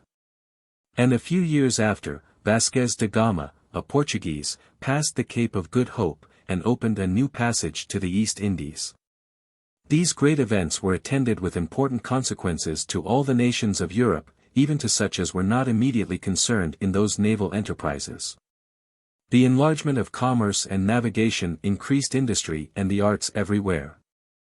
The nobles dissipated their fortunes in expensive pleasures, men of an inferior rank both acquired a share in the landed property, and created to themselves a considerable property of a new kind, in stock, commodities, art, credit, and correspondence. In some nations, the privileges of the commons increased by this increase of property. In most nations, the kings, finding arms to be dropped by the barons, who could no longer endure their former rude manner of life, established standing armies, and subdued the liberties of their kingdoms. But in all places, the condition of the people, from the depression of the petty tyrants by whom they had formerly been oppressed rather than governed, received great improvement, and they acquired, if not entire liberty, at least the most considerable advantages of it. And as the general course of events thus tended to depress the nobles and exalt the people, Henry VII, who also embraced that system of policy, has acquired more praise than his institutions, strictly speaking, seem of themselves to deserve on account of any profound wisdom attending them. It was by accident only that the king had not a considerable share in those great naval discoveries, by which the present age was so much distinguished. Columbus, after meeting with many repulses from the courts of Portugal and Spain, sent his brother Bartholomew to London, in order to explain his projects to Henry, and crave his protection for the execution of them. The king invited him over to England, but his brother, being taken by pirates, was detained in his voyage, and Columbus, meanwhile, having obtained the countenance of Isabella, was supplied with a small fleet, and happily executed his enterprise. Henry was not discouraged by this disappointment. He fitted out Sebastian Cabot, a Venetian, settled in Bristol, and sent him westwards in 1498, in search of new countries. Cabot discovered the main land of America towards the 60th degree of northern latitude. He sailed southwards along the coast, and discovered Newfoundland and other countries, but returned to England without making any conquest or settlement. Eliot and other merchants in Bristol made a like attempt in 1502. The king expended £14,000 in building one ship, called the Great Harry. She was, properly speaking, the first ship in the English navy. Before this period, when the prince wanted a fleet, he had no other expedient than hiring or pressing ships from the merchants. But though this improvement of navigation, and the discovery of both the Indies, was the most memorable incident that happened during this or any other period, it was not the only great event by which the age was distinguished. In 1453, Constantinople was taken by the Turks. And the Greeks, among whom some remains of learning were still preserved, being scattered by these barbarians, took shelter in Italy, and imported, together with their admirable language, a tincture of their science. And of their refined taste in poetry and eloquence. About the same time, the purity of the Latin tongue was revived, the study of antiquity became fashionable. And the esteem for literature gradually propagated itself throughout every nation in Europe. The art of printing, invented about that time, extremely facilitated the progress of all these improvements. The invention of gunpowder changed the whole art of war. Mighty innovations were soon after made in religion, such as not only affected those states that embraced them, but even those that adhered to the ancient faith and worship. And thus a general revolution was made in human affairs throughout this part of the world. And men gradually attained that situation, with regard to commerce, arts, science, government, police, and cultivation, in which they have ever since persevered. Here, therefore, commences the useful, as well as the more agreeable part of modern annals. Certainty has place in all the considerable, and even most of the minute parts of historical narration. A great variety of events, preserved by printing, give the author the power of selecting, as well as adorning, the facts which he relates. And as each incident has a reference to our present manners and situation, instructive lessons occur every moment during the course of the narration. Whoever carries his anxious researches into preceding periods, is moved by a curiosity, liberal indeed and commendable, not by any necessity for acquiring knowledge of public affairs, or the arts of civil government. Chapter 28. Henry VIII. 1509. The death of Henry VII had been attended with as open and visible a joy among the people as decency would permit, and the accession and coronation of his son, Henry VIII. Spread universally a declared and unfeigned satisfaction. Instead of a monarch jealous, severe, and avaricious, who, in proportion as he advanced in years, was sinking still deeper in those unpopular vices, a young prince of 18 had succeeded to the throne, who, even in the eyes of men of sense, gave promising hopes of his future conduct, much more in those of the people, always enchanted with novelty, youth, and royal dignity. The beauty and vigor of his person, accompanied with dexterity in every manly exercise, was further adorned with a blooming and ruddy countenance, with a lively air, with the appearance of spirit and activity in all his demeanor. His father, in order to remove him from the knowledge of public business, had hitherto occupied him entirely in the pursuits of literature, and the proficiency which he made gave no bad prognostic of his parts and capacity. Even the vices of vehemence, ardor, and impatience, to which he was subject, and which afterwards degenerated into tyranny, were considered only as faults incident to unguarded youth, which would be corrected when time had brought him to greater moderation and maturity. And as the contending titles of York and Lancaster were now at last fully united in his person, men justly expected, from a prince obnoxious to no party, that impartiality of administration which had long been unknown in England. These favorable prepossessions of the public were encouraged by the measures which Henry embraced in the commencement of his reign. His grandmother, the Countess of Richmond and Derby, was still alive. And as she was a woman much celebrated for prudence and virtue, he wisely showed great deference to her opinion in the establishment of his new council. The members were, Warham, Archbishop of Canterbury and Chancellor. The Earl of Shrewsbury, Steward, Lord Herbert, Chamberlain, Sir Thomas Lovell, Master of the Wards and Constable of the Tower, Sir Edward Poynings, Comptroller, Sir Henry Marney, afterwards Lord Marney, Sir Thomas Darcy, afterwards Lord Darcy, Thomas Ruthhow, Doctor of Laws, and Sir Henry Wyatt. These men had long been accustomed to business under the late king, and were the least unpopular of all the ministers employed by that monarch. But the chief competitors for favour and authority, under the new king, were the Earl of Surrey, Treasurer, and Fox, Bishop of Winchester, Secretary and Privy Seal. This prelate, who enjoyed great credit during all the former reign, had acquired such habits of caution and frugality as he could not easily lay aside. And he still opposed, by his remonstrances, those schemes of dissipation and expense, which the youth and passions of Henry rendered agreeable to him. But Surrey was a more dexterous courtier. And though few had borne a greater share in the frugal politics of the late king, he knew how to conform himself to the humour of his new master. And no one was so forward in promoting that liberality, pleasure, and magnificence, which began to prevail under the young monarch. By this policy, he ingratiated himself with Henry. He made advantage, as well as the other courtiers, of the lavish disposition of his master. And he engaged him in such a course of play and idleness as rendered him negligent of affairs, and willing to entrust the government of the state entirely into the hands of his ministers. The great treasures amassed by the late king were gradually dissipated in the giddy expenses of Henry. One party of pleasure succeeded to another, tilts, tournaments, and carousals were exhibited with all the magnificence of the age. And as the present tranquillity of the public permitted the court to indulge itself in every amusement, serious business was but little attended to. Or, if the king intermitted the course of his festivity, he chiefly employed himself in an application to music and literature, which were his favourite pursuits, and which were well adapted to his genius.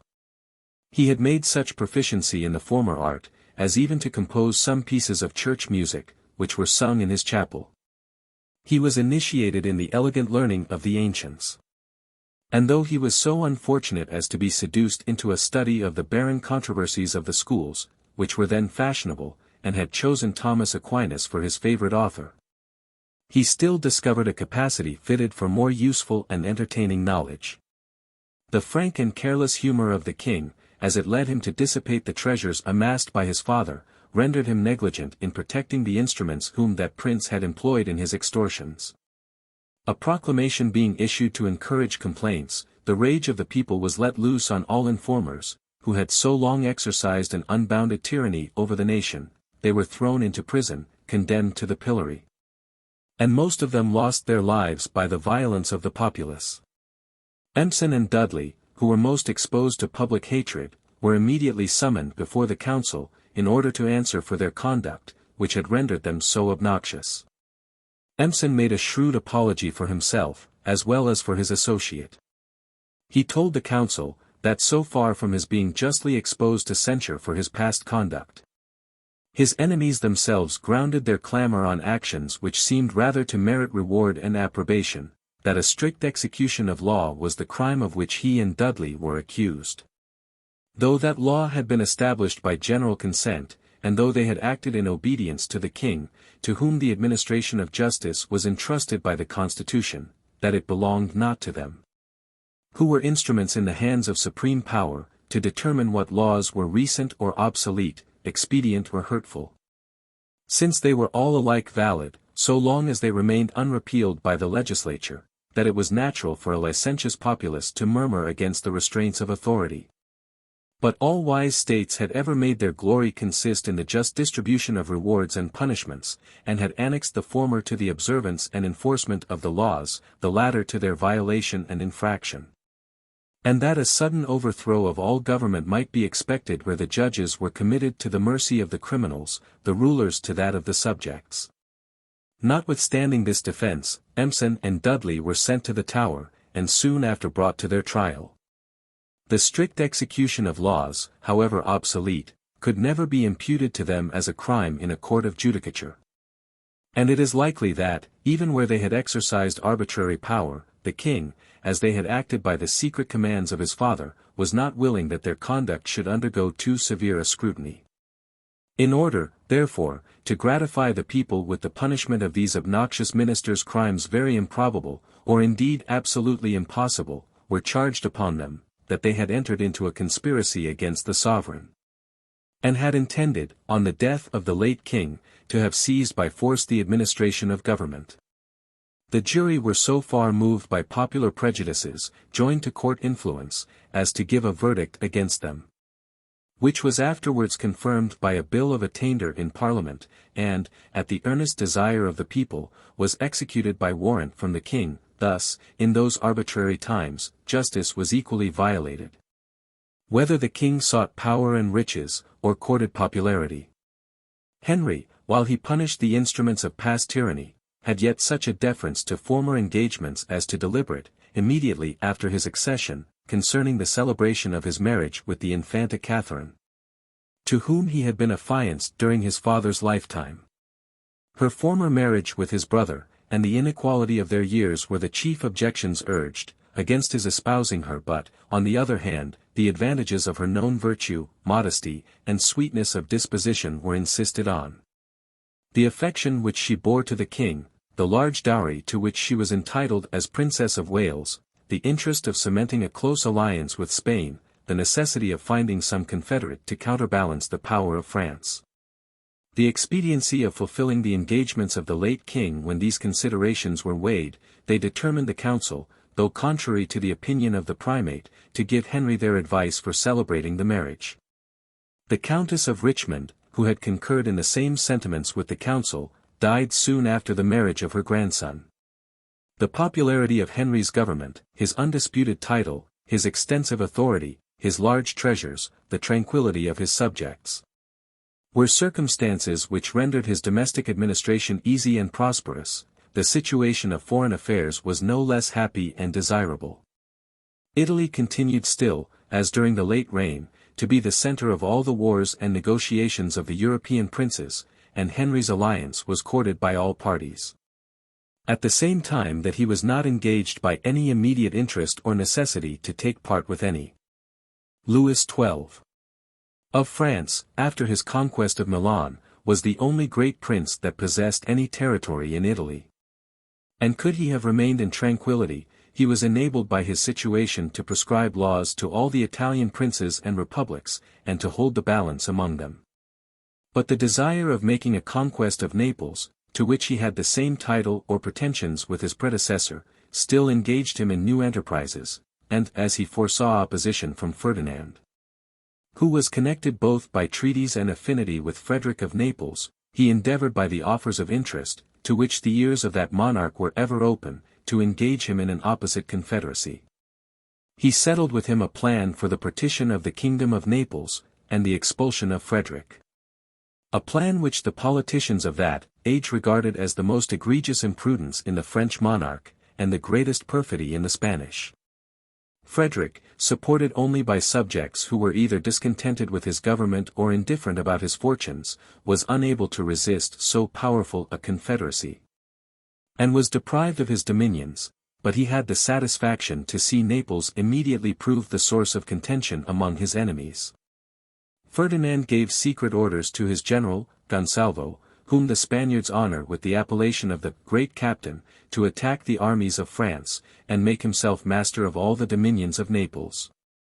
Gonsalvo prevailed in every enterprise, defeated the French in 2 pitched battles, and ensured to his prince the entire possession of that kingdom. Louis, unable to procure redress by force of arms, was obliged to enter into a fruitless negotiation with Ferdinand for the recovery of his share of the partition. And all Italy, during some time, was held in suspense between these two powerful monarchs. There has scarcely been any period when the balance of power was better secured in Europe, and seemed more able to maintain itself without any anxious concern or attention of the princes. Several great monarchies were established, and no one so far surpassed the rest as to give any foundation or even pretense for jealousy. England was united in domestic peace, and by its situation happily secured from the invasion of foreigners. The coalition of the several kingdoms of Spain had formed one powerful monarchy, which Ferdinand administered with arts, fraudulent indeed and deceitful, but full of vigor and ability. Louis XII, a gallant and generous prince, had, by espousing Anne of Brittany, widow to his predecessor, preserved the union with that principality, on which the safety of his kingdom so much depended. Maximilian, the emperor, besides the hereditary dominions of the Austrian family, maintained authority in the empire, and, notwithstanding the levity of his character, was able to unite the German princes in any great plan of interest, at least of defense. Charles, Prince of Castile, grandson to Maximilian and Ferdinand, had already succeeded to the rich dominions of the House of Burgundy. And being as yet in early youth, the government was entrusted to Margaret of Savoy, his aunt, a princess endowed with signal prudence and virtue. The internal force of these several powerful states, by balancing each other, might long have maintained general tranquility, had not the active and enterprising genius of Julius II, an ambitious pontiff, first excited the flames of war and discord among them. By his intrigues, a league had been formed at Cambrai, between himself, Maximilian, Louis, and Ferdinand. And the object of this great confederacy was to overwhelm, by their united arms, the Commonwealth of Venice. Henry, without any motive from interest or passion, allowed his name to be inserted in the confederacy. This oppressive and iniquitous league was but too successful against the Republic. The great force and secure situation of the considerable monarchies prevented any one from aspiring to any conquest of moment. And though this consideration could not maintain general peace, or remedy the natural inquietude of men, it rendered the princes of this age more disposed to desert engagements, and change their alliances, in which they were retained by humor and caprice, rather than by any natural or durable interest. 1510. Julius had no sooner humbled the Venetian Republic, than he was inspired with a nobler ambition, that of expelling all foreigners from Italy, or, to speak in the style affected by the Italians of that age, the freeing of that country entirely from the dominion of barbarians. He was determined to make the tempest fall first upon Louis, and in order to pave the way for this great enterprise, he at once sought for a ground of quarrel with that monarch, and courted the alliance of other princes. He declared war against the Duke of Ferrara, the confederate of Louis. He solicited the favor of England, by sending Henry a sacred rose, perfumed with musk and anointed with chrism. He engaged in his interests Bambridge, Archbishop of York, and Henry's ambassador at Rome, whom he soon after created a cardinal. He drew over Ferdinand to his party, though that monarch at first made no declaration of his intentions. And what he chiefly valued, he formed a treaty with the Swiss cantons, who, enraged by some neglects put upon them by Louis, accompanied with contumelious expressions, had quitted the alliance of France, and waited for an opportunity of revenging themselves on that nation. 1511. While the French monarch repelled the attacks of his enemies, he thought it also requisite to make an attempt on the Pope himself, and to despoil him as much as possible of that sacred character which chiefly rendered him formidable. He engaged some cardinals, disgusted with the violence of Julius, to desert him. And by their authority he was determined, in conjunction with Maximilian, who still adhered to his alliance, to call a general council, which might reform the Church, and check the exorbitances of the Roman pontiff. A council was summoned at Pisa, which from the beginning bore a very inauspicious aspect, and promised little success to had adherents. Except a few French bishops, who unwillingly obeyed the king's commands in attending the council, all the other prelates kept aloof from an assembly which they regarded as the offspring of faction, intrigue, and worldly politics. Even Pisa, the place of their residence, showed them signs of contempt, which engaged them to transfer their session to Milan, a city under the dominion of the French monarch. Notwithstanding this advantage, they did not experience much more respectful treatment from the inhabitants of Milan, and found it necessary to make another remove to Lyons. Louis himself fortified these violent prejudices in favor of papal authority, by the symptoms which he discovered of regard, deference, and submission to Julius, whom he always spared. even when fortune had thrown into his hands the most inviting opportunities of humbling him. And as it was known that his consort, who had great influence over him, was extremely disquieted in mind on account of his dissensions with the Holy Father, all men prognosticated to Julius' final success in this unequal contest. The enterprising pontiff knew his advantages, and availed himself of them with the utmost temerity and insolence. So much had he neglected his sacerdotal character, that he acted in person at the siege of Mirandola, visited the trenches, saw some of his attendants killed by his side, and, like a young soldier, cheerfully bore all the rigors of winter and a severe season, in pursuit of military glory, yet was he still able to throw, even on his most moderate opponents, the charge of impiety and profaneness. He summoned a council at the Lateran, he put Pisa under an interdict.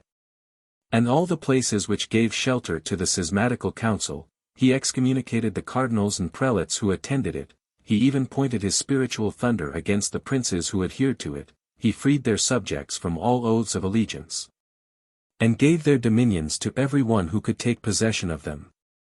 Ferdinand of Aragon, who had acquired the surname of Catholic, regarded the cause of the Pope and of religion only as a cover to his ambition in selfish politics. Henry, naturally sincere and sanguine in his temper, and the more on account of his youth and inexperience, was moved with a hearty desire of protecting the Pope from the oppression to which he believed him exposed from the ambitious enterprises of Louis. 1512. Hopes had been given him by Julius, that the title of Most Christian King, which had hitherto been annexed to the crown of France, and which was regarded as its most precious ornament, should, in reward of his services, be transferred to that of England. Impatient also of acquiring that distinction in Europe, to which his power and opulence entitled him, he could not long remain neuter amidst the noise of arms. And the natural enmity of the English against France, as well as their ancient claims upon that kingdom, led Henry to join that alliance which the Pope, Spain, and Venice had formed against the French monarch. A herald was sent to Paris, to exhort Louis not to wage impious war against the sovereign pontiff, and when he returned without success, another was sent to demand the ancient patrimonial provinces, Anjou, Maine, Guienne, and Normandy.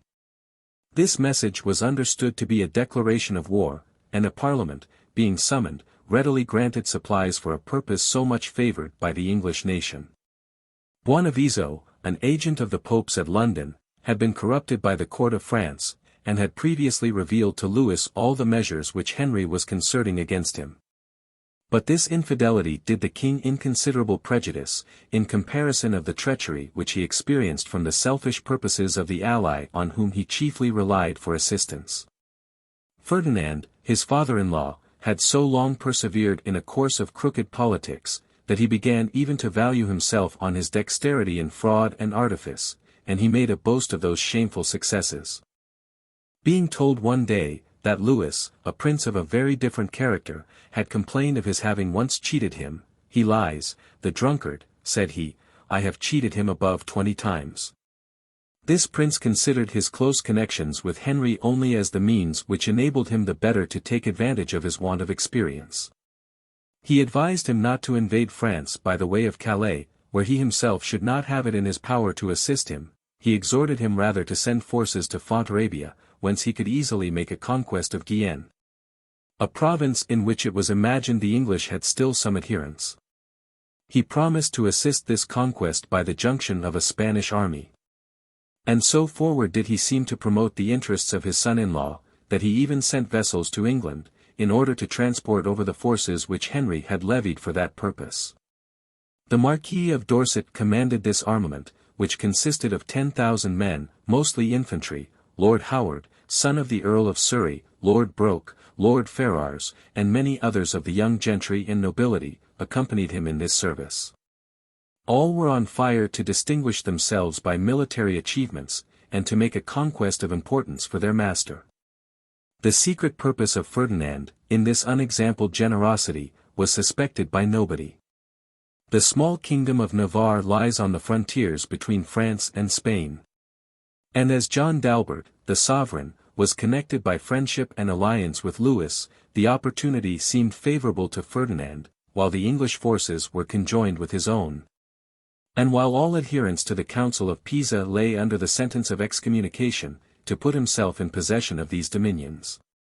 No sooner, therefore, was Dorset landed in Guipuscoa, than the Spanish monarch declared his readiness to join him with his forces, to make with united arms an invasion of France, and to form the siege of Bayonne, which opened the way into Guienne. But he remarked to the English general how dangerous it might prove to leave behind them the kingdom of Navarre, which, being in close alliance with France, could easily give admittance to the enemy, and cut off all communication between Spain and the combined armies. To provide against so dangerous an event, he required that John should stipulate a neutrality in the present war. And when that prince expressed his willingness to enter into any engagement for that purpose, he also required that security should be given for the strict observance of it. John having likewise agreed to this condition, Ferdinand demanded that he should deliver into his hands 6 of the most considerable places of his dominions, together with his eldest son as a hostage. These were not terms to be proposed to a sovereign, and as the Spanish monarch expected a refusal, he gave immediate orders to the Duke of Alva, his general, to make an invasion on Navarre, and to reduce that kingdom. Alva soon made himself master of all the smaller towns, and being ready to form the siege of Pamplona, the capital, he summoned the Marquis of Dorset to join him with the English army, and concert together all their operations.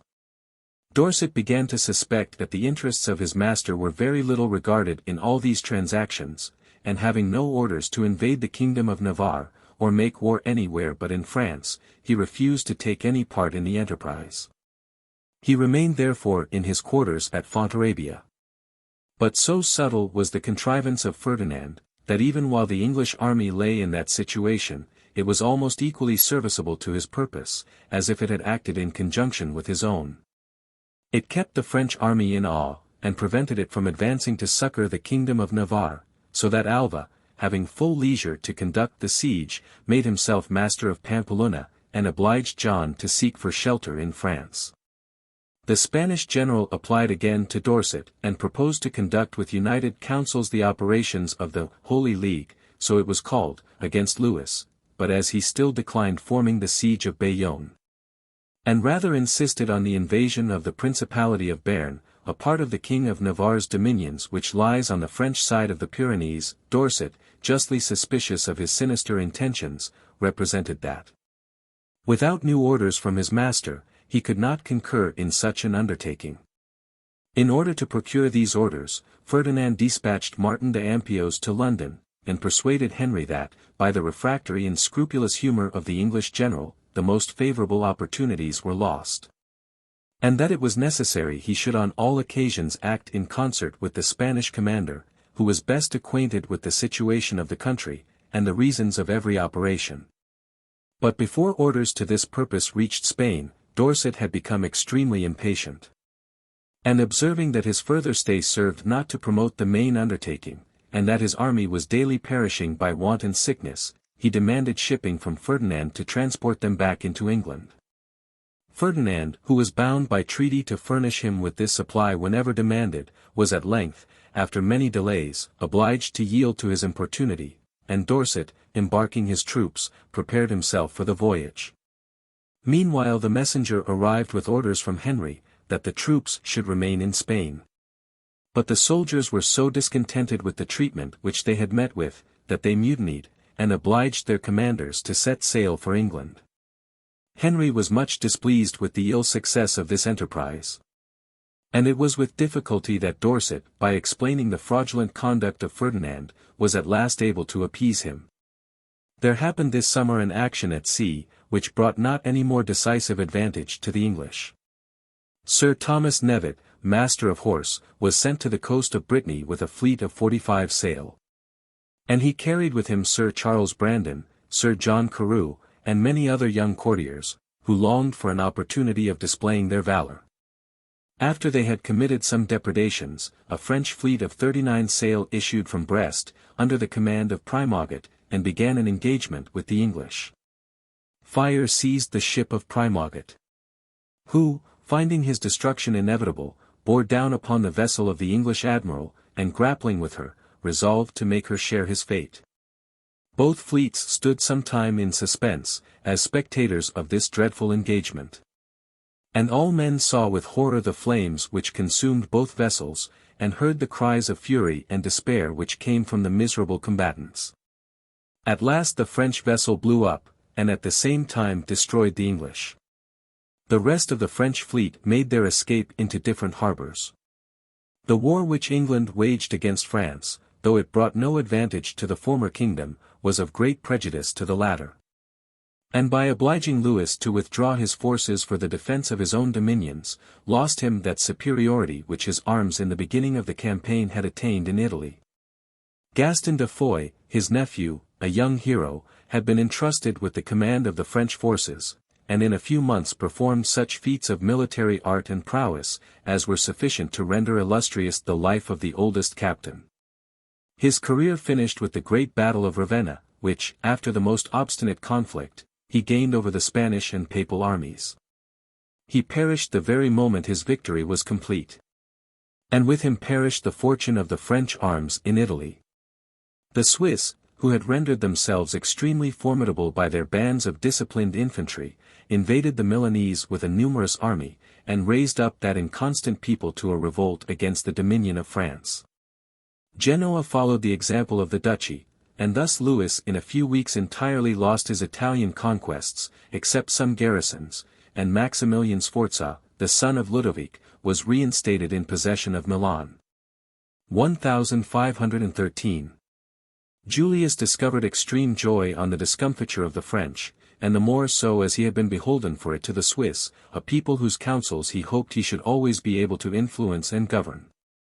The pontiff survived this success a very little time, and in his place was chosen John de Medicis, who took the appellation of Leo X, and proved one of the most illustrious princes that ever sat on the papal throne. Humane, beneficent, generous, affable, the patron of every art, and friend of every virtue. He had a soul no less capable of forming great designs than his predecessor, but was more gentle, pliant, and artful in employing means for the execution of them. The sole defect, indeed, of his character was too great finesse and artifice. A fault which, both as a priest and an Italian, it was difficult for him to avoid. By the negotiations of Leo, the Emperor Maximilian was detached from the French interest. And Henry, notwithstanding his disappointments in the former campaign, was still encouraged to prosecute his warlike measures against Louis. Henry had summoned a new session of Parliament, and obtained a supply for his enterprise. It was a poll tax, and imposed different sums, according to the station and riches of the person. A duke paid 10 marks, an earl 5 pounds, a baron 4 pounds, a knight 4 marks, every man valued at 800 pounds in goods, 4 marks. An imposition was also granted of 2/15 and 4/10. By these supplies, joined to the treasure which had been left by his father, and which was not yet entirely dissipated, he was enabled to levy a great army, and render himself formidable to his enemy. The English are said to have been much encouraged, in this enterprise, by the arrival of a vessel in the Thames under the papal banner. It carried presents of wine and hams to the king and the more eminent courtiers.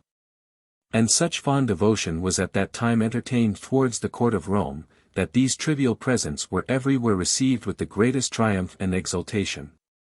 In order to prevent all disturbances from Scotland while Henry's arms should be employed on the continent, Drive West, Dean of Windsor, was dispatched on an embassy to James, the king's brother-in-law. And instructions were given him to accommodate all differences between the kingdoms, as well as to discover the intentions of the court of Scotland. Some complaints had already been made on both sides. One Barton, a Scotchman, having suffered injuries from the Portuguese, for which he could obtain no redress, had procured letters of marque against that nation. But he had no sooner put to sea than he was guilty of the grossest abuses, committed depredations upon the English, and much infested the narrow seas. Lord Howard and Sir Edward Howard, admirals, and sons of the Earl of Surrey, sailing out against him, fought him in a desperate action, where the pirate was killed, and they brought his ships into the Thames. As Henry refused all satisfaction for this act of justice, some of the borderers, who wanted but a pretence for depredations, entered England under the command of Lord Hume, Warden of the Marches, and committed great ravages on that kingdom. Notwithstanding these mutual grounds of dissatisfaction, matters might easily have been accommodated, had it not been for Henry's intended invasion of France, which roused the jealousy of the Scottish nation. The ancient league which subsisted between France and Scotland was conceived to be the strongest band of connection. And the Scots universally believed, that were it not for the countenance which they received from this foreign alliance, they had never been able so long to maintain their independence against a people so much superior. James was further incited to take part in the quarrel by the invitations of Anne, Queen of France, whose knight he had ever in all tournaments professed himself, and who summoned him. According to the ideas of romantic gallantry prevalent in that age, to take the field in her defense, and prove himself her true and valorous champion. The remonstrances of his consort and of his wisest counsellors were in vain opposed to the martial ardour of this prince. He first sent a squadron of ships to the assistance of France, the only fleet which Scotland seems ever to have possessed. And though he still made professions of maintaining a neutrality, the English ambassador easily foresaw that a war would in the end prove inevitable. And he gave warning of the danger to his master, who sent the Earl of Surrey to put the borders in a posture of defence, and to resist the expected invasion of the enemy. Henry, all on fire for military fame, was little discouraged by this appearance of a diversion from the north, and so much the less, as he flattered himself with the assistance of all the considerable potentates of Europe in his invasion of France. The Pope still continued to thunder out his excommunications against Louis and all the adherents of the schismatical council. The Swiss cantons made professions of violent animosity against France. The ambassadors of Ferdinand and Maximilian had signed with those of Henry a treaty of alliance against that power, and had stipulated the time and place of their intended invasion, and though Ferdinand disavowed his ambassador, and even signed a truce for a 12-month with the common enemy, Henry was not yet fully convinced of his selfish and sinister intentions, and still hoped for his concurrence after the expiration of that term. He had now got a minister who complied with all his inclinations, and flattered him in every scheme to which his sanguine and impetuous temper was inclined. Thomas Wolsey, Dean of Lincoln, and almoner to the king, surpassed in favour all his ministers, and was fast advancing towards that unrivalled grandeur which he afterwards attained. This man was son of a butcher at Ipswich. But having got a learned education, and being endowed with an excellent capacity, he was admitted into the Marquis of Dorset's family as tutor to that nobleman's children, and soon gained the friendship and countenance of his patron. He was recommended to be chaplain to Henry VII. And being employed by that monarch in a secret negotiation, which regarded his intended marriage with Margaret of Savoy, Maximilian's daughter, he acquitted himself to the king's satisfaction, and obtained the praise both of diligence and dexterity in his conduct. That prince, having given him a commission to Maximilian, who at that time resided in Brussels, was surprised, in less than 3 days after, to see Wolsey present himself before him, and supposing that he had protracted his departure, he began to reprove him for the dilatory execution of his orders. Wolsey informed him that he had just returned from Brussels, and had successfully fulfilled all his Majesty's commands. But on second thoughts, said the king, I found that somewhat was omitted in your orders, and have sent a messenger after you with fuller instructions. I met the messenger, replied Wolsey, on my return, but as I had reflected on that omission, I ventured of myself to execute what I knew must be your Majesty's intentions. The death of Henry soon after this incident retarded the advancement of Wolsey, and prevented his reaping any advantage from the good opinion which that monarch had entertained of him, but thenceforwards he was looked on at court as a rising man. And Fox, Bishop of Winchester, cast his eye upon him as one who might be serviceable to him in his present situation. This prelate, observing that the Earl of Surrey had totally eclipsed him in favour, resolved to introduce Wolsey to the young prince's familiarity, and hoped that he might rival Surrey in his insinuating arts, and yet be contented to act in the cabinet a part subordinate to Fox himself, who had promoted him. In a little time, Wolsey gained so much on the king, that he supplanted both Surrey in his favour, and Fox in his trust and confidence. Being admitted to Henry's parties of pleasure, he took the lead in every jovial conversation, and promoted all that frolic and entertainment which he found suitable to the age and inclination of the young monarch. Neither his own years, which were near 40, nor his character of a clergyman, were any restraint upon him, or engaged him to check, by any useless severity, the gaiety in which Henry, who had small propension to debauchery, passed his careless hours. During the intervals of amusement, he introduced business, and insinuated those maxims of conduct which he was desirous his master should adopt.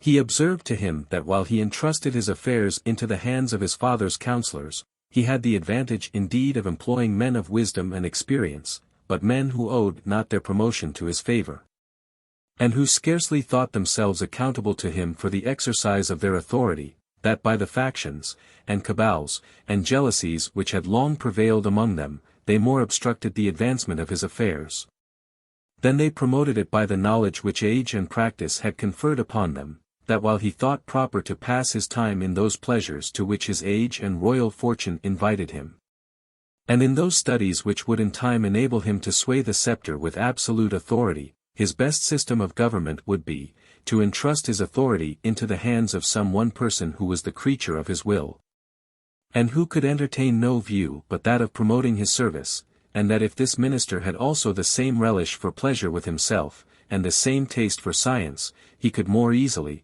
at intervals, account to him for his whole conduct, and introduce his master gradually into the knowledge of public business, and thus, without tedious constraint or application, initiate him in the science of government. Henry entered into all the views of Wolsey, and finding no one so capable of executing this plan of administration as the person who proposed it, he soon advanced his favourite, from being the companion of his pleasures, to be a member of his council, and from being a member of his council, to be his sole and absolute minister. By this rapid advancement and uncontrolled authority, the character and genius of Wolsey had full opportunity to display itself. Insatiable in his acquisitions, but still more magnificent in his expense, of extensive capacity, but still more unbounded enterprise, ambitious of power, but still more desirous of glory, insinuating, engaging, persuasive, and, by turns, lofty, elevated, commanding, haughty to his equals, but affable to his dependents, oppressive to the people, but liberal to his friends, more generous than grateful, less moved by injuries than by contempt. He was framed to take the ascendant in every intercourse with others, but exerted this superiority of nature with such ostentation as exposed him to envy, and made every one willing to recall the original inferiority, or rather meanness, of his fortune.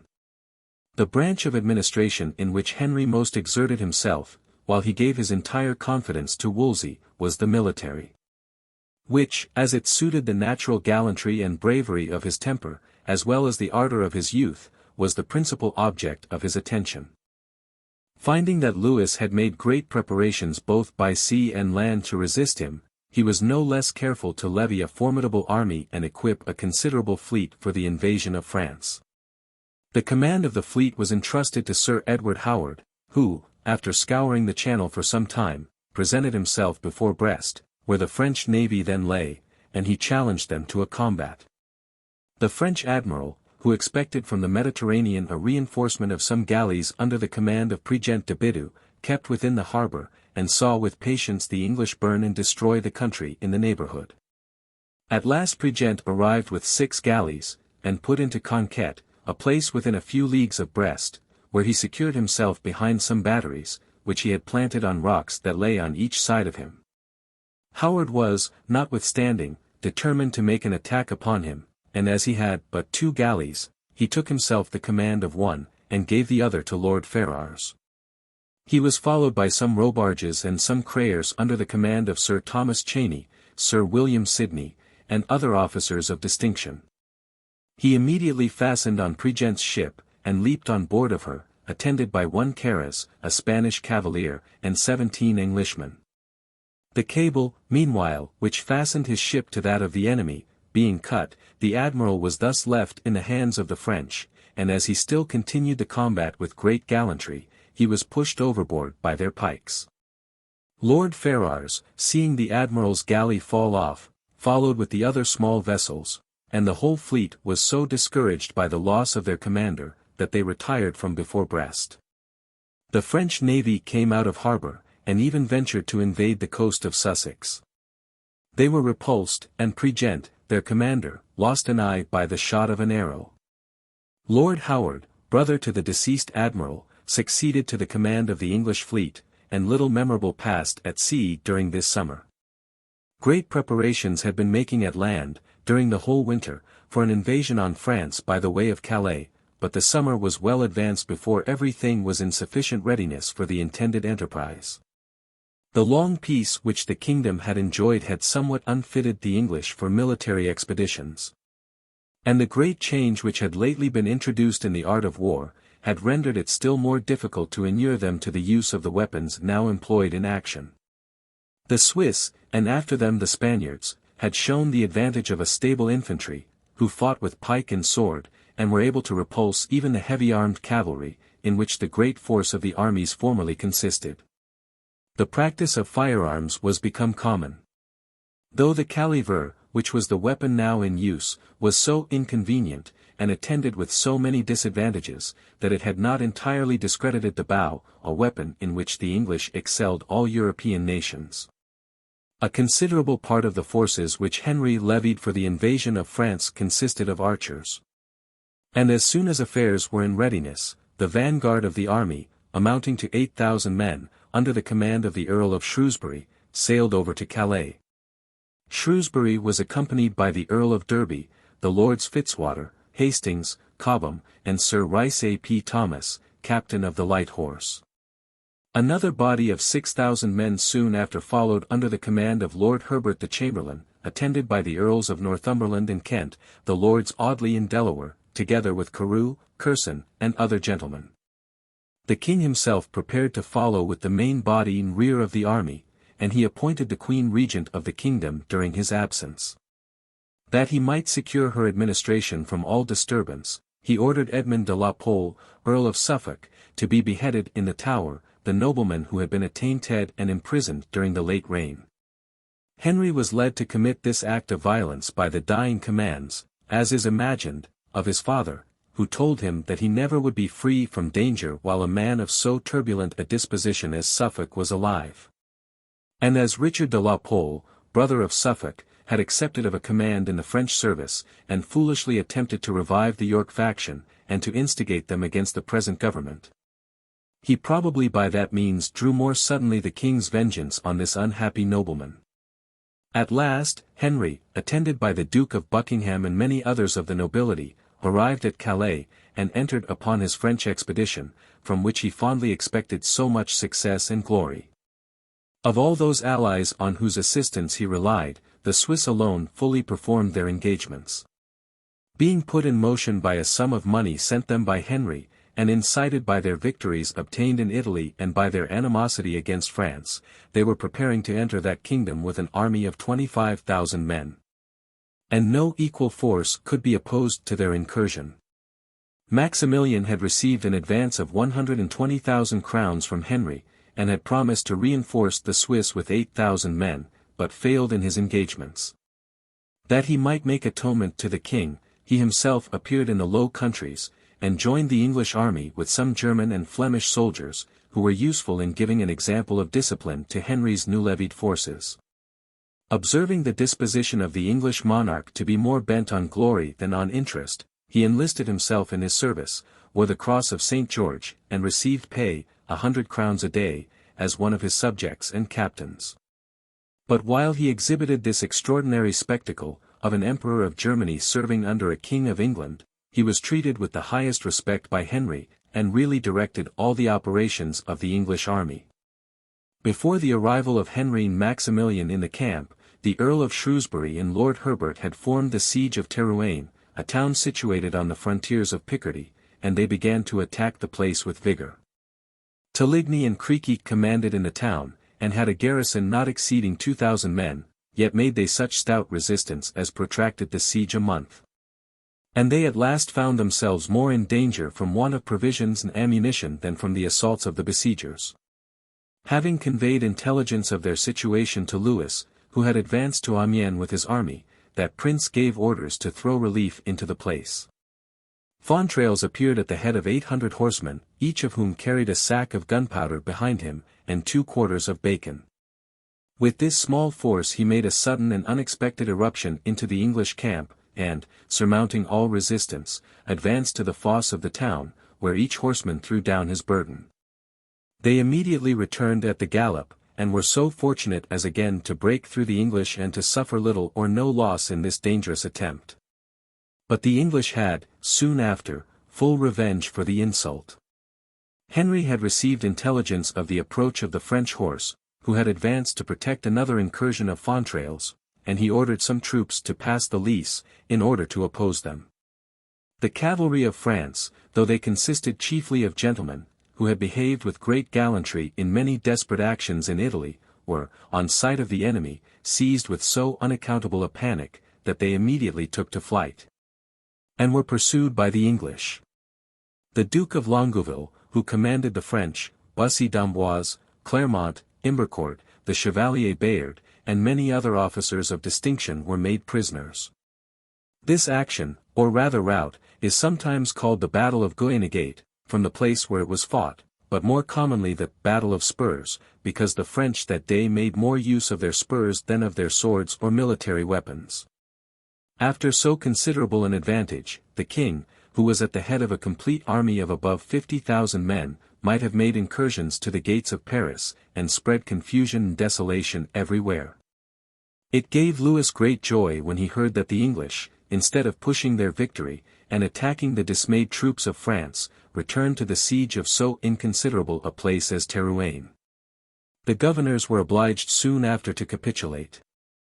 And Henry found his acquisition of so little moment, though gained at the expense of some blood, and what, in his present circumstances, was more important, of much valuable time, that he immediately demolished the fortifications. The anxieties of the French were again revived with regard to the motions of the English. The Swiss at the same time had entered Burgundy with a formidable army, and laid siege to Dijon, which was in no condition to resist them. Ferdinand himself, though he had made a truce with Louis, seemed disposed to lay hold of every advantage which fortune should present to him. Scarcely ever was the French monarchy in greater danger, or less in a condition to defend itself against those powerful armies which on every side assailed or threatened it. Even many of the inhabitants of Paris, who believed themselves exposed to the rapacity and violence of the enemy, began to dislodge, without knowing what place could afford them greater security. But Louis was extricated from his present difficulties by the manifold blunders of his enemies. The Swiss allowed themselves to be seduced into a negotiation by Tremoille, governor of Burgundy. And without making inquiry whether that nobleman had any powers to treat, they accepted of the conditions which he offered them. Tremoille, who knew that he should be disavowed by his master, stipulated whatever they were pleased to demand, and thought himself happy, at the expense of some payments and very large promises, to get rid of so formidable an enemy. The measures of Henry showed equal ignorance in the art of war with that of the Swiss in negotiation. Tournai was a great and rich city, which, though it lay within the frontiers of Flanders, belonged to France, and afforded the troops of that kingdom a passage into the heart of the Netherlands. Maximilian, who was desirous of freeing his grandson from so troublesome a neighbor, advised Henry to lay siege to the place. And the English monarch, not considering that such an acquisition nowise advanced his conquests in France, was so imprudent as to follow this interested counsel. The city of Tournai, by its ancient charters, being exempted from the burden of a garrison, the burghers, against the remonstrance of their sovereign, strenuously insisted on maintaining this dangerous privilege. And they engaged, by themselves, to make a vigorous defense against the enemy. Their courage failed them when matters came to trial, and after a few days' siege, the place was surrendered to the English. The Bishop of Tournai was lately dead. And as a new bishop was already elected by the chapter, but not installed in his office, the king bestowed the administration of the see on his favorite Wolsey, and put him in immediate possession of the revenues, which were considerable. Hearing of the retreat of the Swiss, and observing the season to be far advanced, he thought proper to return to England, and he carried the greater part of his army with him. Success had attended him in every enterprise. And his youthful mind was much elated with this seeming prosperity, but all men of judgment, comparing the advantages of his situation with his progress, his expense with his acquisitions, were convinced that this campaign, so much vaunted, was in reality, both ruinous and inglorious to him. The success which, during this summer, had attended Henry's arms in the north, was much more decisive. The King of Scotland had assembled the whole force of his kingdom. And having passed the Tweed with a brave, though a tumultuary army of above 50,000 men, he ravaged those parts of Northumberland which lay nearest that river, and he employed himself in taking the castles of Nareham, Edel, Werka, Ford, and other places of small importance. Lady Ford, being taken prisoner in her castle, was presented to James, and so gained on the affections of that prince, that he wasted in pleasure the critical time which, during the absence of his enemy, he should have employed in pushing his conquests. His troops, lying in a barren country, where they soon consumed all the provisions, began to be pinched with hunger. And as the authority of the prince was feeble, and military discipline during that age extremely relaxed, many of them had stolen from the camp, and retired homewards. Meanwhile, the Earl of Surrey, having collected a force of 26,000 men, of which 5,000 had been sent over from the king's army in France, marched to the defence of the country, and approached the Scots, who lay on some high ground near the hills of Cheviot. The river Till ran between the armies, and prevented an engagement. Surrey therefore sent a herald to the Scottish camp, challenging the enemy to descend into the plain of Millfield, which lay towards the south, and there, appointing a day for the combat, to try their valour on equal ground. As he received no satisfactory answer, he made a feint of marching towards Berwick, as if he intended to enter Scotland, to lay waste the borders, and cut off the provisions of the enemy. The Scottish army, in order to prevent his purpose, put themselves in motion. And having set fire to the huts in which they had quartered, they descended from the hills. Surrey, taking advantage of the smoke, which was blown towards him, and which concealed his movements, passed the Till with his artillery in vanguard at the bridge of Twizel, and sent the rest of his army to seek a ford higher up the river. An engagement was now become inevitable, and both sides prepared for it with tranquillity and order. The English divided their army into two lines. Lord Howard led the main body of the first line, Sir Edmund Howard the right wing, Sir Marmaduke Constable the left. The Earl of Surrey himself commanded the main body of the second line, Lord de Kers the right wing, Sir Edward Stanley the left. The front of the Scots presented 3 divisions to the enemy, the middle was led by the king himself. The right by the Earl of Huntly, assisted by Lord Hume, the left by the Earls of Lennox and Argyll. A 4th division under the Earl of Bothwell made a body of reserve.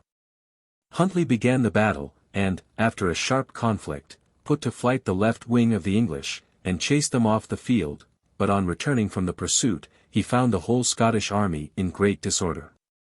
The division under Lennox and Argyll, elated with the success of the other wing, had broken their ranks, and, notwithstanding the remonstrances and entreaties of La Motte, the French ambassador, had rushed headlong upon the enemy. Not only Sir Edmund Howard, at the head of his division, received them with great valour, but de Kers, who commanded in the second line, wheeling about during the action, fell upon their rear, and put them to the sword without resistance. The division under James and that under Bothwell, animated by the valour of their leaders, still made head against the English, and throwing themselves into a circle, protracted the action, till night separated the combatants. The victory seemed yet undecided, and the numbers that fell on each side were nearly equal, amounting to above 5,000 men, but the morning discovered where the advantage lay. The English had lost only persons of small note. But the flower of the Scottish nobility had fallen in battle, and their king himself, after the most diligent inquiry, could nowhere be found. In searching the field, the English met with a dead body which resembled him, and was arrayed in a similar habit, and they put it in a leaden coffin, and sent it to London. During some time it was kept unburied. Because James died under sentence of excommunication, on account of his confederacy with France, and his opposition to the Holy See, but upon Henry's application, who pretended that this prince had, in the instant before his death, discovered signs of repentance, absolution was given him, and his body was interred. The Scots, however, still asserted that it was not James's body which was found on the field of battle, but that of one Elphinston, who had been arrayed in arms resembling their king's, in order to divide the attention of the English, and share the danger with his master. It was believed that James had been seen crossing the Tweed at Kelso, and some imagined that he had been killed by the vassals of Lord Hume, whom that nobleman had instigated to commit so enormous a crime. But the populace entertained the opinion that he was still alive, and having secretly gone in pilgrimage to the Holy Land, would soon return and take possession of the throne. This fond conceit was long entertained among the Scots. The King of Scotland and most of his chief nobles being slain in the field of Flodden, so this battle was called, an inviting opportunity was offered to Henry of gaining advantages over that kingdom, perhaps of reducing it to subjection.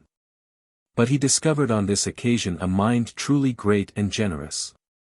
When the Queen of Scotland, Margaret, who was created regent during the infancy of her son, applied for peace, he readily granted it, and took compassion of the helpless condition of his sister and nephew. The Earl of Surrey, who had gained him so great a victory, was restored to the title of Duke of Norfolk, which had been forfeited by his father for engaging on the side of Richard III. 1514. Lord Howard was honoured with the title of Earl of Surrey. Sir Charles Brandon, the king's favourite, whom he had before created Viscount Lisle, was now raised to the dignity of Duke of Suffolk. Wolsey, who was both his favourite and his minister, was created Bishop of Lincoln. Lord Herbert obtained the title of Earl of Worcester, Sir Edward Stanley, that of Lord Monteagle. Though peace with Scotland gave Henry security on that side, and enabled him to prosecute in tranquillity his enterprise against France, some other incidents had happened, which more than counterbalanced this fortunate event, and served to open his eyes with regard to the rashness of an undertaking, into which his youth and high fortune had betrayed him. Louis, fully sensible of the dangerous situation to which his kingdom had been reduced during the former campaign, was resolved, by every expedient, to prevent the return of like perils, and to break the confederacy of his enemies. The Pope was nowise disposed to push the French to extremity, and provided they did not return to take possession of Milan, his interests rather led him to preserve the balance among the contending parties. He accepted, therefore, of Louis's offer to renounce the Council of Lyons, and he took off the excommunication which his predecessor and himself had fulminated against that king and his kingdom.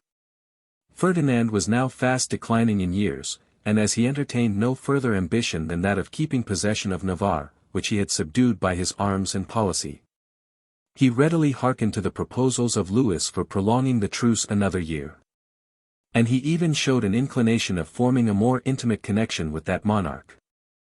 Louis had dropped hints of his intention to marry his second daughter, Renée, either to Charles, Prince of Spain, or his brother Ferdinand, both of them grandsons of the Spanish monarch.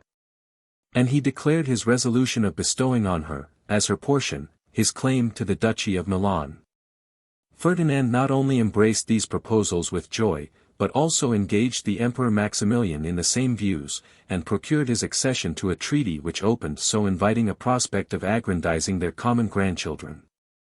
When Henry was informed of Ferdinand's renewal of the truce with Louis, he fell into a violent rage, and loudly complained, that his father-in-law had first, by high promises and professions, engaged him in enmity with France, and afterwards, without giving him the least warning, had now again sacrificed his interests to his own selfish purposes, and had left him exposed alone to all the danger and expense of the war.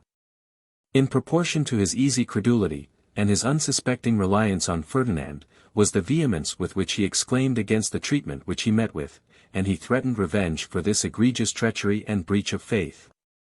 But he lost all patience when informed of the other negotiation, by which Maximilian was also seduced from his alliance, and in which proposals had been agreed to for the marriage of the Prince of Spain with the daughter of France. Charles, during the lifetime of the late king, had been affianced to Mary, Henry's younger sister. And as the prince now approached the age of puberty, the king had expected the immediate completion of the marriage, and the honourable settlement of a sister for whom he had entertained a tender affection. Such a complication, therefore, of injuries gave him the highest displeasure, and inspired him with a desire of expressing his disdain towards those who had imposed on his youth and inexperience, and had abused his too great facility.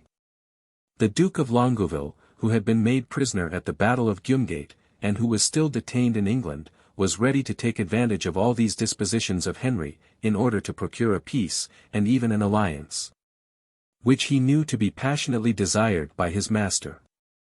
He represented to the king, that Anne, Queen of France, being lately dead, a door was thereby opened for an affinity, which might tend to the advantage of both kingdoms, and which would serve to terminate honorably all the differences between them, that she had left Louis no male children. And as he had ever entertained a strong desire of having heirs to the crown, no marriage seemed more suitable to him than that with the Princess of England, whose youth and beauty afforded the most flattering hopes in that particular, that though the marriage of a princess of 16 with a king of 53 might seem unsuitable, yet the other advantages attending the alliance were more than a sufficient compensation for this inequality. And that Henry, in loosening his connections with Spain, from which he had never reaped any advantage, would contract a close affinity with Louis, a prince who, through his whole life, had invariably maintained the character of probity and honor. As Henry seemed to hearken to this discourse with willing ears, Longueville informed his master of the probability which he discovered of bringing the matter to a happy conclusion, and he received full powers for negotiating the treaty. The articles were easily adjusted between the monarchs. Louis agreed that Tournay should remain in the hands of the English, that Richard de la Pole should be banished to Metz, there to live on a pension assigned him by Louis. That Henry should receive payment of 1,000,000 of crowns, being the arrears due by treaty to his father and himself. And that the Princess Mary should bring 400,000 crowns as her portion, and enjoy as large a jointure as any Queen of France, even the former, who was heiress of Brittany. The two princes also agreed on the succors with which they should mutually supply each other, in case either of them was attacked by an enemy. In consequence of this treaty, Mary was sent over to France with a splendid retinue. And Louis met her at Abbeville, where the espousals were celebrated. He was enchanted with the beauty, grace, and numerous accomplishments of the young princess. And being naturally of an amorous disposition, which his advanced age had not entirely cooled, he was seduced into such a course of gaiety and pleasure, as proved very unsuitable to his declining state of health. 1515. He died in less than 3 months after the marriage, to the extreme regret of the French nation, who, sensible of his tender concern for their welfare, gave him with one voice the honorable appellation of Father of his People. Francis, Duke of Angoulême, a youth of 21, who had married Louis's eldest daughter, succeeded him on the throne, and, by his activity, valor, generosity, and other virtues, gave prognostics of a happy and glorious reign. This young monarch had been extremely struck with the charms of the English princess, and even during his predecessor's lifetime, had paid her such assiduous court, as made some of his friends apprehend that he had entertained views of gallantry towards her. But being warned that, by indulging this passion, he might probably exclude himself from the throne, he forbore all further addresses, and even watched the young dowager with a very careful eye during the first months of her widowhood. Charles Brandon, Duke of Suffolk, was at that time in the court of France, the most comely personage of his time, and the most accomplished in all the exercises which were then thought to befit a courtier and a soldier. He was Henry's chief favourite, and that monarch had even once entertained thoughts of marrying him to his sister, and had given indulgence to the mutual passion which took place between them. The Queen asked Suffolk, whether he had now the courage, without further reflection, to espouse her, and she told him that her brother would more easily forgive him for not asking his consent, than for acting contrary to his orders. Suffolk declined not so inviting an offer, and their nuptials were secretly celebrated at Paris. Francis, who was pleased with this marriage, as it prevented Henry from forming any powerful alliance by means of his sister, interposed his good offices in appeasing him, and even Wolsey, having entertained no jealousy of Suffolk, who was content to participate in the king's pleasures, and had no ambition to engage in public business, was active in reconciling the king to his sister and brother-in-law. And he obtained them permission to return to England. Chapter 29. Henry VIII. 1515. The numerous enemies whom Wolsey's sudden elevation, his aspiring character, and his haughty deportment had raised him, served only to rivet him faster in Henry's confidence. Who valued himself on supporting the choice which he had made, and who was incapable of yielding either to the murmurs of the people or to the discontents of the great. That artful prelate, likewise, well acquainted with the king's imperious temper, concealed from him the absolute ascendant which he had acquired. And while he secretly directed all public councils, he ever pretended a blind submission to the will and authority of his master. By entering into the king's pleasures, he preserved his affection. By conducting his business, he gratified his indolence. And by his unlimited complaisance in both capacities, he prevented all that jealousy to which his exorbitant acquisitions and his splendid ostentatious train of life should naturally have given birth. The Archbishopric of York falling vacant by the death of Bambridge, Wolsey was promoted to that see, and resigned the bishopric of Lincoln. Besides enjoying the administration of Tournai, he got possession, on easy leases, of the revenues of Bath, Worcester, and Hereford, bishoprics filled by Italians, who were allowed to reside abroad, and who were glad to compound for this indulgence. By yielding a considerable share of their income. He held, in commendam, the Abbey of St. Albans, and many other church preferments. He was even allowed to unite with the See of York, first that of Durham, next that of Winchester, and there seemed to be no end of his acquisitions. His further advancement in ecclesiastical dignity served him as a pretence for engrossing still more revenues. The Pope, observing his great influence over the king, was desirous of engaging him in his interests, and created him a cardinal. No churchman, under color of exacting respect to religion, ever carried to a greater height the state and dignity of that character. His train consisted of 800 servants, of whom many were knights and gentlemen. Some even of the nobility put their children into his family as a place of education, and in order to gain them favor with their patron, allowed them to bear offices as his servants. Whoever was distinguished by any art or science paid court to the cardinal, and none paid court in vain. Literature, which was then in its infancy, found in him a generous patron. And both by his public institutions and private bounty, he gave encouragement to every branch of erudition. Not content with this munificence, which gained him the approbation of the wise, he strove to dazzle the eyes of the populace by the splendor of his equipage and furniture, the costly embroidery of his liveries, the luster of his apparel. He was the first clergyman in England that wore silk and gold, not only on his habit, but also on his saddles and the trappings of his horses. He caused his cardinal's hat to be borne aloft by a person of rank. And when he came to the king's chapel, would permit it to be laid on no place but the altar. A priest, the tallest and most comely he could find, carried before him a pillar of silver, on whose top was placed a cross, but not satisfied with this parade, to which he thought himself entitled as cardinal. He provided another priest of equal stature and beauty, who marched along, bearing the cross of York, even in the diocese of Canterbury.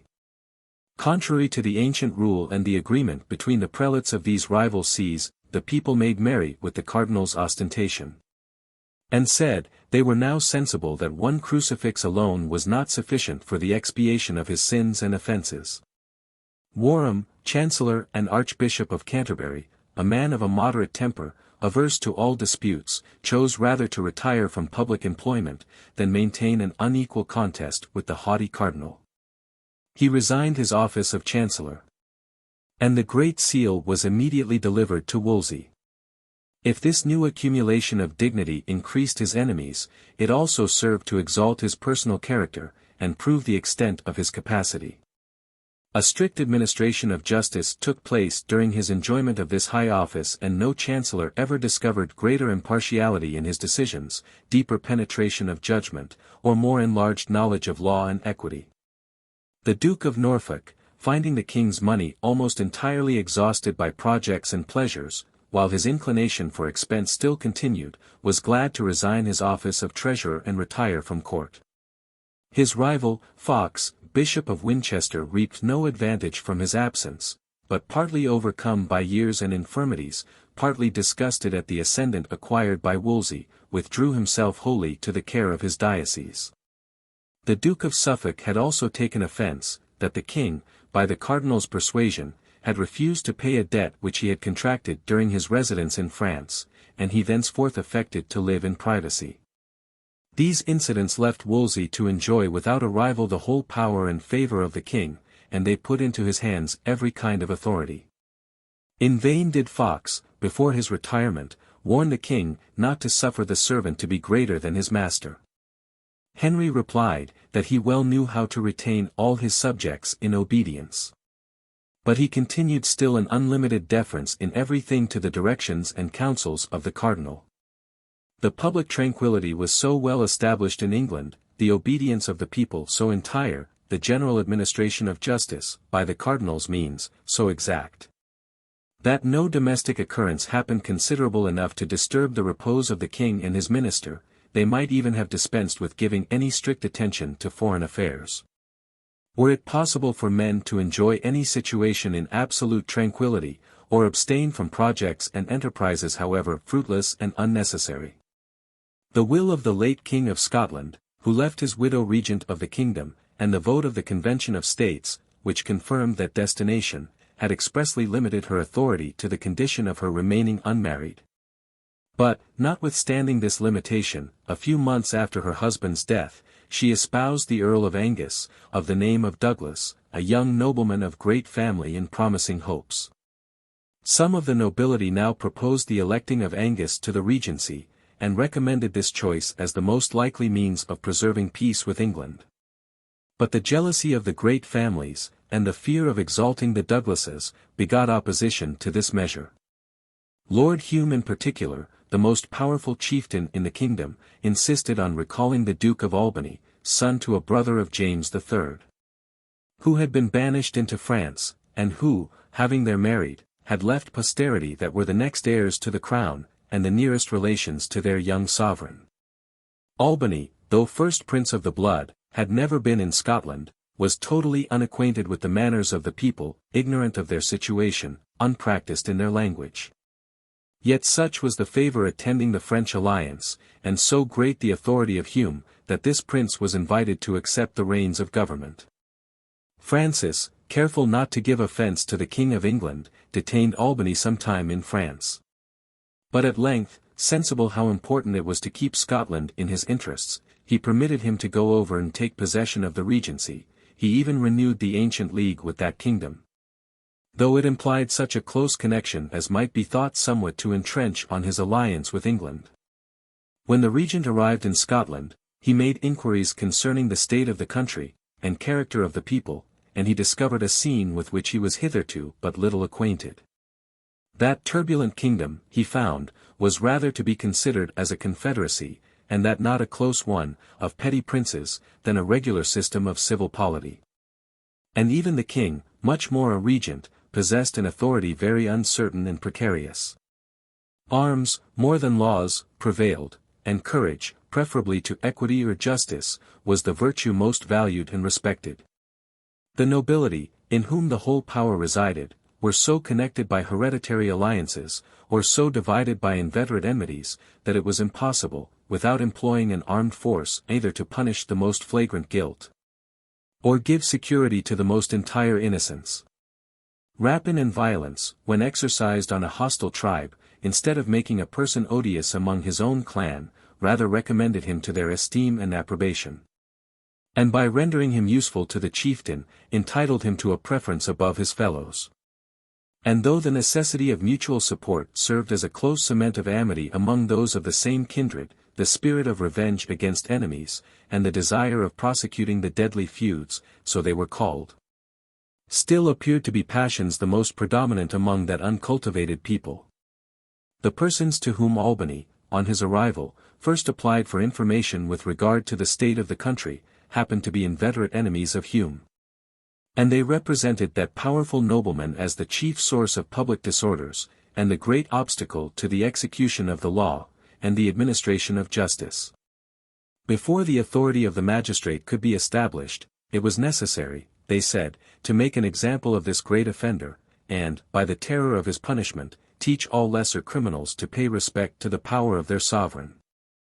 Albany, moved by these reasons, was induced to forget Hume's past services, to which he had in a great measure been indebted for the regency, and he no longer bore towards him that favourable countenance with which he was wont to receive him. Hume perceived the alteration, and was incited, both by regard to his own safety and from motives of revenge, to take measures in opposition to the regent. He applied himself to Angus and the Queen Dowager, and represented to them the danger to which the infant prince was exposed from the ambition of Albany, next heir to the crown, to whom the states had imprudently entrusted the whole authority of government. By his persuasion Margaret formed the design of carrying off the young king, and putting him under the protection of her brother. And when that conspiracy was detected, she herself, attended by Hume and Angus, withdrew into England, where she was soon after delivered of a daughter. Henry, in order to check the authority of Albany and the French party, gave encouragement to these malcontents, and assured them of his support. Matters being afterwards in appearance accommodated between Hume and the regent, that nobleman returned into his own country, but mutual suspicions and jealousies still prevailed. He was committed to custody, under the care of the Earl of Arran, his brother-in-law, and was for some time detained prisoner in his castle. But having persuaded Arran to enter into the conspiracy with him, he was allowed to make his escape. And he openly levied war upon the regent. A new accommodation ensued, not more sincere than the foregoing, and Hume was so imprudent as to entrust himself, together with his brother, into the hands of that prince. They were immediately seized, committed to custody, brought to trial, condemned and executed. No legal crime was proved against these brothers. It was only alleged, that at the Battle of Flouder they had not done their duty in supporting the king. And as this backwardness could not, from the course of their past life, be ascribed to cowardice, it was commonly imputed to a more criminal motive. The evidence, however, of guilt produced against them was far from being valid or convincing. And the people, who hated them while living, were much dissatisfied with their execution. Such violent remedies often produce for some time a deceitful tranquillity. But as they destroy mutual confidence, and beget the most inveterate animosities, their consequences are commonly fatal, both to the public and to those who have recourse to them. The regent, however, took advantage of the present calm which prevailed, and being invited over by the French king, who was at that time willing to gratify Henry, he went into France, and was engaged to remain there for some years. During the absence of the regent, such confusions prevailed in Scotland, and such mutual enmity, rapine, and violence among the great families, that kingdom was for a long time utterly disabled both from offending its enemies and assisting its friends. We have carried on the Scottish history some years beyond the present period. That, as that country had little connection with the general system of Europe, we might be the less interrupted in the narration of those more memorable events which were transacted in the other kingdoms. It was foreseen, that a young, active prince, like Francis, and of so martial a disposition, would soon employ the great preparations which his predecessor before his death had made for the conquest of Milan. He had been observed even to weep at the recital of the military exploits of Gaston de Foix, and these tears of emulation were held to be sure presages of his future valor. He renewed the treaty which Louis had made with Henry. And having left everything secure behind him, he marched his armies towards the south of France, pretending that his sole purpose was to defend his kingdom against the incursions of the Swiss. This formidable people still retained their animosity against France. And having taken Maximilian, Duke of Milan, under their protection, and in reality reduced him to absolute dependence, they were determined, from views both of honor and of interest, to defend him against the invader. They fortified themselves in all those valleys of the Alps through which they thought the French must necessarily pass. And when Francis, with great secrecy, industry, and perseverance, made his entrance into Piedmont by another passage, they were not dismayed, but descended into the plain, though unprovided with cavalry, and opposed themselves to the progress of the French arms. At Marignan, near Milan, they fought with Francis one of the most furious and best contested battles that is to be met with in the history of these later ages. And it required all the heroic valor of this prince to inspire his troops with courage sufficient to resist the desperate assault of those mountaineers. After a bloody action in the evening, night and darkness parted the combatants. But next morning the Swiss renewed the attack with unabated ardor, and it was not till they had lost all their bravest troops that they could be prevailed on to retire. The field was strewed with 20,000 slain on both sides. And the Marescal Trivulzio, who had been present at 18 pitched battles, declared that every engagement which he had yet seen was only the play of children, the action of Marignan was a combat of heroes. After this great victory, the conquest of the Milanese was easy and open to Francis. The success and glory of the French monarch began to excite jealousy in Henry. And his rapid progress, though in so distant a country, was not regarded without apprehensions by the English ministry. Italy was, during that age, the seat of religion, of literature, and of commerce. And as it possessed alone that luster which has since been shared out among other nations, it attracted the attention of all Europe, and every acquisition which was made there appeared more important than its weight in the balance of power was, strictly speaking, entitled to. Henry also thought that he had reason to complain of Francis for sending the Duke of Albany into Scotland, and undermining the power and credit of his sister the Queen Dowager. The repairing of the fortifications of Terouenne was likewise regarded as a breach of treaty. But, above all, what tended to alienate the court of England, was the disgust which Wolsey had entertained against the French monarch. Henry, on the conquest of Tournai, had refused to admit Louis Gaillard, the bishop-elect, to the possession of the temporalities, because that prelate declined taking the oath of allegiance to his new sovereign. And Wolsey was appointed as above related, administrator of the bishopric. As the cardinal wished to obtain the free and undisturbed enjoyment of this revenue, he applied to Francis, and desired him to bestow on Gaillard some see of equal value in France, and to obtain his resignation of Tournai. Francis, who still hoped to recover possession of that city, and who feared that the full establishment of Wolsey in the bishopric would prove an obstacle to his purpose, had hitherto neglected to gratify the haughty prelate. And the Bishop of Tournai, by applying to the court of Rome, had obtained a bull for his settlement in the see. Wolsey, who expected to be indulged in every request, and who exacted respect from the greatest princes, resented the slight put upon him by Francis, and he pushed his master to seek an occasion of quarrel with that monarch. Maximilian, the emperor, was ready to embrace every overture for a new enterprise, especially if attended with an offer of money, of which he was very greedy, very prodigal, and very indigent. Richard Pace, formerly secretary to Cardinal Bambridge, and now Secretary of State, was dispatched to the court of Vienna, and had a commission to propose some considerable payments to Maximilian. He thence made a journey into Switzerland, and by like motives engaged some of the cantons to furnish troops to the emperor. That prince invaded Italy with a considerable army. But being repulsed from before Milan, he retreated with his army into Germany, made peace with France and Venice, ceded Verona to that republic for a sum of money, and thus excluded himself in some measure from all future access into Italy. And Henry found, that after expending 500,000 or 600,000 ducats, in order to gratify his own and the cardinal's humour, he had only weakened his alliance with Francis, without diminishing the power of that prince. There were many reasons which engaged the king not to proceed further at present in his enmity against France. He could hope for assistance from no power in Europe. Ferdinand, his father-in-law, who had often deceived him, was declining through age and infirmities, and a speedy period was looked for to the long and prosperous reign of that great monarch. Charles, Prince of Spain, sovereign of the Low Countries, desired nothing but peace with Francis, who had it so much in his power, if provoked, to obstruct his peaceable accession to that rich inheritance which was awaiting him. The Pope was overawed by the power of France, and Venice was engaged in a close alliance with that monarchy.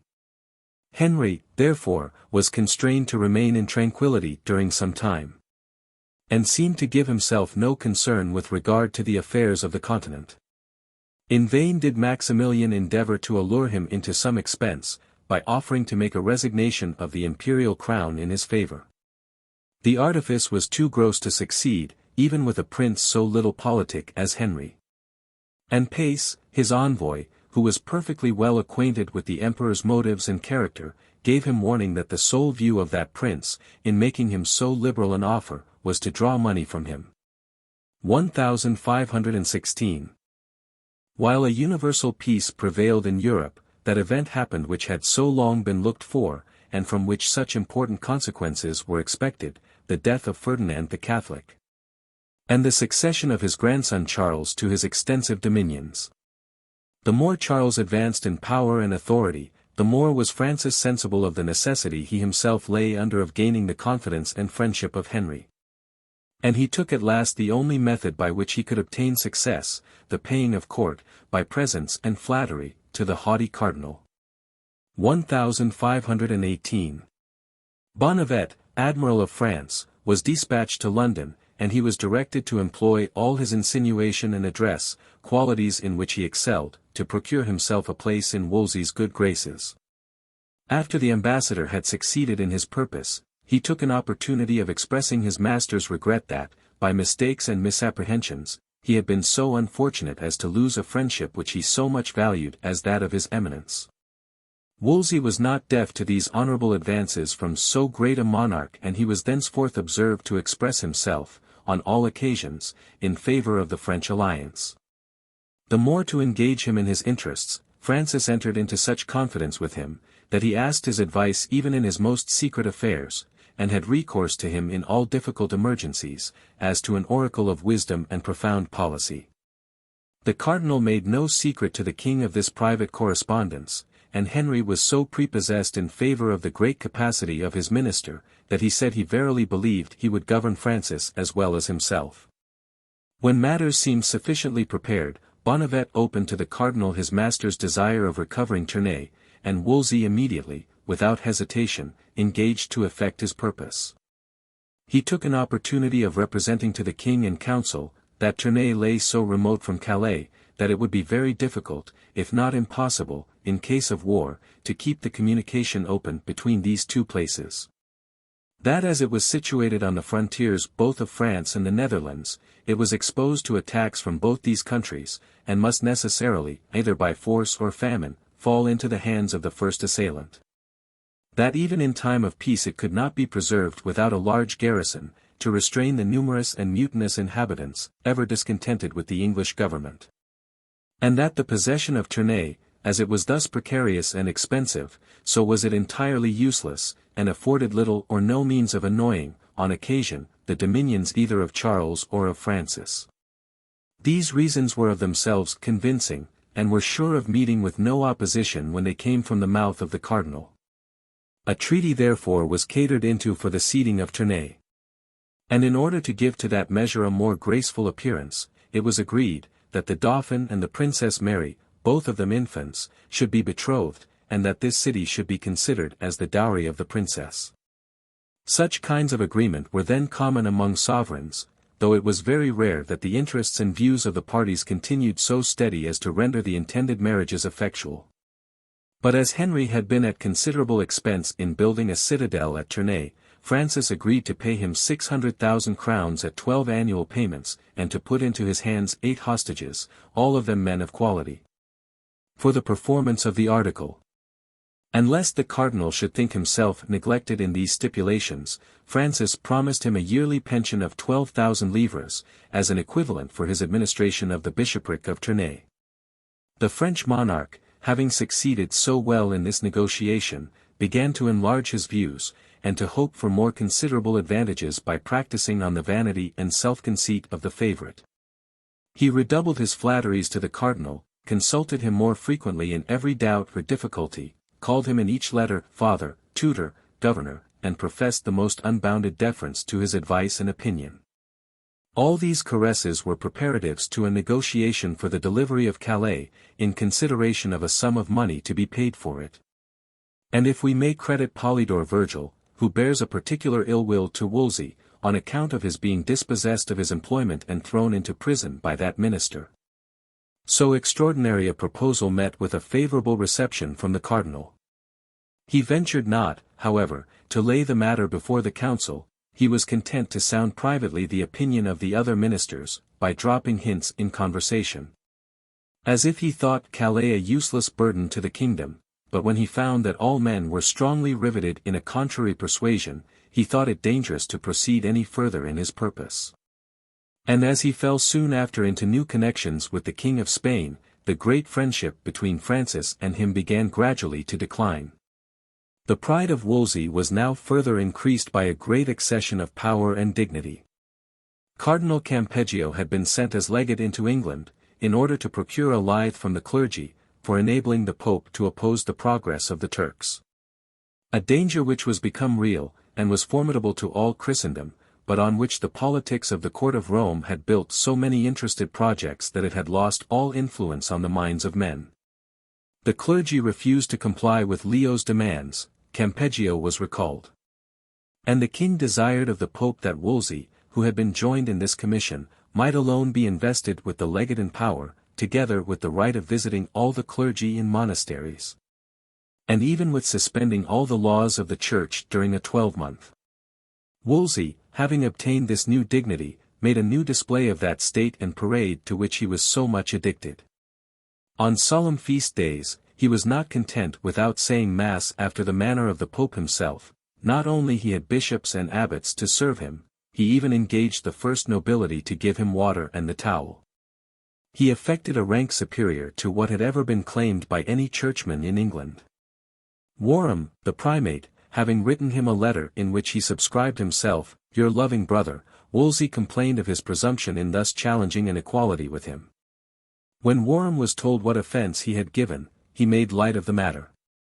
"Know ye not," said he, "that this man is drunk with too much prosperity?" But Wolsey carried the matter much further than vain pomp and ostentation. He erected an office which he called the Legate in Court. And as he was now, by means of the Pope's commission and the king's favour, invested with all power, both ecclesiastical and civil, no man knew what bounds were to be set to the authority of his new tribunal. He conferred on it a kind of inquisitorial and censorial powers even over the laity, and directed it to inquire into all matters of conscience, into all conduct which had given scandal, into all actions which, though they escaped the law, might appear contrary to good morals. Offence was taken at this commission, which was really unbounded. And the people were the more disgusted, when they saw a man who indulged himself in pomp and pleasure, so severe in repressing the least appearance of licentiousness in others. But to render his court more obnoxious, Wolsey made one John Allen judge in it, a person of scandalous life, whom he himself, as chancellor, had, it is said, condemned for perjury, and as it is pretended, that this man either extorted fines from every one whom he was pleased to find guilty, or took bribes to drop prosecutions. Men concluded, and with some appearance of reason, that he shared with the cardinal those wages of iniquity. The clergy, and in particular the monks, were exposed to this tyranny, and as the libertinism of their lives often gave a just handle against them, they were obliged to purchase an indemnity by paying large sums of money to the legate or his judge. Not content with this authority, Wolsey pretended, by virtue of his commission, to assume the jurisdiction of all the bishops' courts, particularly that of judging of wills and testaments. And his decisions in those important points were deemed not a little arbitrary. As if he himself were pope, and as if the pope could absolutely dispose of every ecclesiastical preferment, he presented to whatever priories or benefices he pleased, without regard to the right of election in the monks, or of patronage in the nobility and gentry. No one durst carry to the king any complaint against these usurpations of Wolsey, till Warham ventured to inform him of the discontents of his people. Henry professed his ignorance of the whole matter. "A man," said he, "is not so blind anywhere as in his own house, but do you, father," added he to the primate, "go to Wolsey, and tell him, if anything be amiss, that he amend it." A reproof of this kind was not likely to be effectual. It only served to augment Wolsey's enmity to Warham, but one London having prosecuted Allen, the legate's judge, in a court of law, and having convicted him of malversation and iniquity, the clamour at last reached the king's ears. And he expressed such displeasure to the cardinal, as made him ever after more cautious in exerting his authority. 1519. While Henry, indulging himself in pleasure and amusement, entrusted the government of his kingdom to this imperious minister, an incident happened abroad which excited his attention. Maximilian, the emperor, died. A man who, of himself, was indeed of little consequence, but as his death left vacant the first station among Christian princes, it set the passions of men in agitation, and proved a kind of era in the general system of Europe. The kings of France and Spain immediately declared themselves candidates for the imperial crown, and employed every expedient of money or intrigue, which promised them success in so great a point of ambition. Henry also was encouraged to advance his pretensions. But his minister Pace, who was dispatched to the electors, found that he began to solicit too late, and that the votes of all these princes were already pre-engaged either on one side or the other. Francis and Charles made profession from the beginning of carrying on this rivalship with emulation, but without enmity. This whole narrative has been copied by all the historians from the author here cited. There are many circumstances, however, very suspicious, both because of the obvious partiality of the historian, and because the Parliament, when they afterwards examined Wolsey's conduct, could find no proof of any material offence he had ever committed, and Francis in particular declared, that his brother Charles and he were, fairly and openly, suitors to the same mistress. The more fortunate, added he, will carry her, the other must rest contented. But all men apprehended that this extreme moderation, however reasonable, would not be of long duration, and that incidents would certainly occur to sharpen the minds of the candidates against each other. It was Charles who at length prevailed, to the great disgust of the French monarch, who still continued to the last in the belief that the majority of the electoral college was engaged in his favour. And as he was some years superior in age to his rival, and, after his victory at Marignan in conquest of the Milanese, much superior in renown, he could not suppress his indignation at being thus, in the face of the world, after long and anxious expectation, disappointed in so important a pretension. From this competition, as much as from opposition of interests, arose that emulation between those two great monarchs, which, while it kept their whole age in movement, sets them in so remarkable a contrast to each other, both of them princes endowed with talents and abilities, brave, aspiring, active, warlike, beloved by their servants and subjects, dreaded by their enemies, and respected by all the world. Francis, open, frank, liberal, munificent, carrying these virtues to an excess which prejudiced his affairs. Charles, political, close, artful, frugal, better qualified to obtain success in wars and in negotiations, especially the latter. The one the more amiable man, the other the greater monarch. The king, from his oversights and indiscretions, naturally exposed to misfortunes, but qualified, by his spirit and magnanimity, to extricate himself from them with honor. The emperor, by his designing, interested character, fitted, in his greatest successes, to excite jealousy in opposition even among his allies, and to rouse up a multitude of enemies in the place of one whom he had subdued. And as the personal qualities of these princes thus counterpoised each other, so did the advantages and disadvantages of their dominions. Fortune alone, without the concurrence of prudence or valor, never reared up of a sudden so great a power as that which centred in the Emperor Charles. He reaped the succession of Castile, of Aragon, of Austria, of the Netherlands. He inherited the conquest of Naples, of Granada. Election entitled him to the empire. Even the bounds of the globe seemed to be enlarged a little before his time, that he might possess the whole treasure, as yet entire and unrifled, of the New World. But though the concurrence of all these advantages formed an empire greater and more extensive than any known in Europe since that of the Romans, the kingdom of France alone, being close, compact, united, rich, populous, and being interposed between the provinces of the emperor's dominions, was able to make a vigorous opposition to his progress, and maintain the contest against him. Henry possessed the felicity of being able, both by the native force of his kingdom and its situation, to hold the balance between those two powers. And had he known to improve by policy and prudence this singular and inestimable advantage, he was really, by means of it, a greater potentate than either of those mighty monarchs, who seemed to strive for the dominion of Europe. But this prince was in his character heedless, inconsiderate, capricious, impolitic, guided by his passions or his favourite, vain, imperious, haughty, sometimes actuated by friendship for foreign powers, oftener by resentment, seldom by his true interest. And thus, Though he exulted in that superiority which his situation in Europe gave him, he never employed it to his own essential and durable advantage, or to that of his kingdom. 1520. Francis was well acquainted with Henry's character, and endeavored to accommodate his conduct to it. He solicited an interview near Calais, in expectation of being able by familiar conversation to gain upon his friendship and confidence. Wolsey earnestly seconded this proposal, and hoped, in the presence of both courts, to make parade of his riches, his splendor, and his influence over both monarchs. And as Henry himself loved show and magnificence, and had entertained a curiosity of being personally acquainted with the French king, he cheerfully adjusted all the preliminaries of this interview.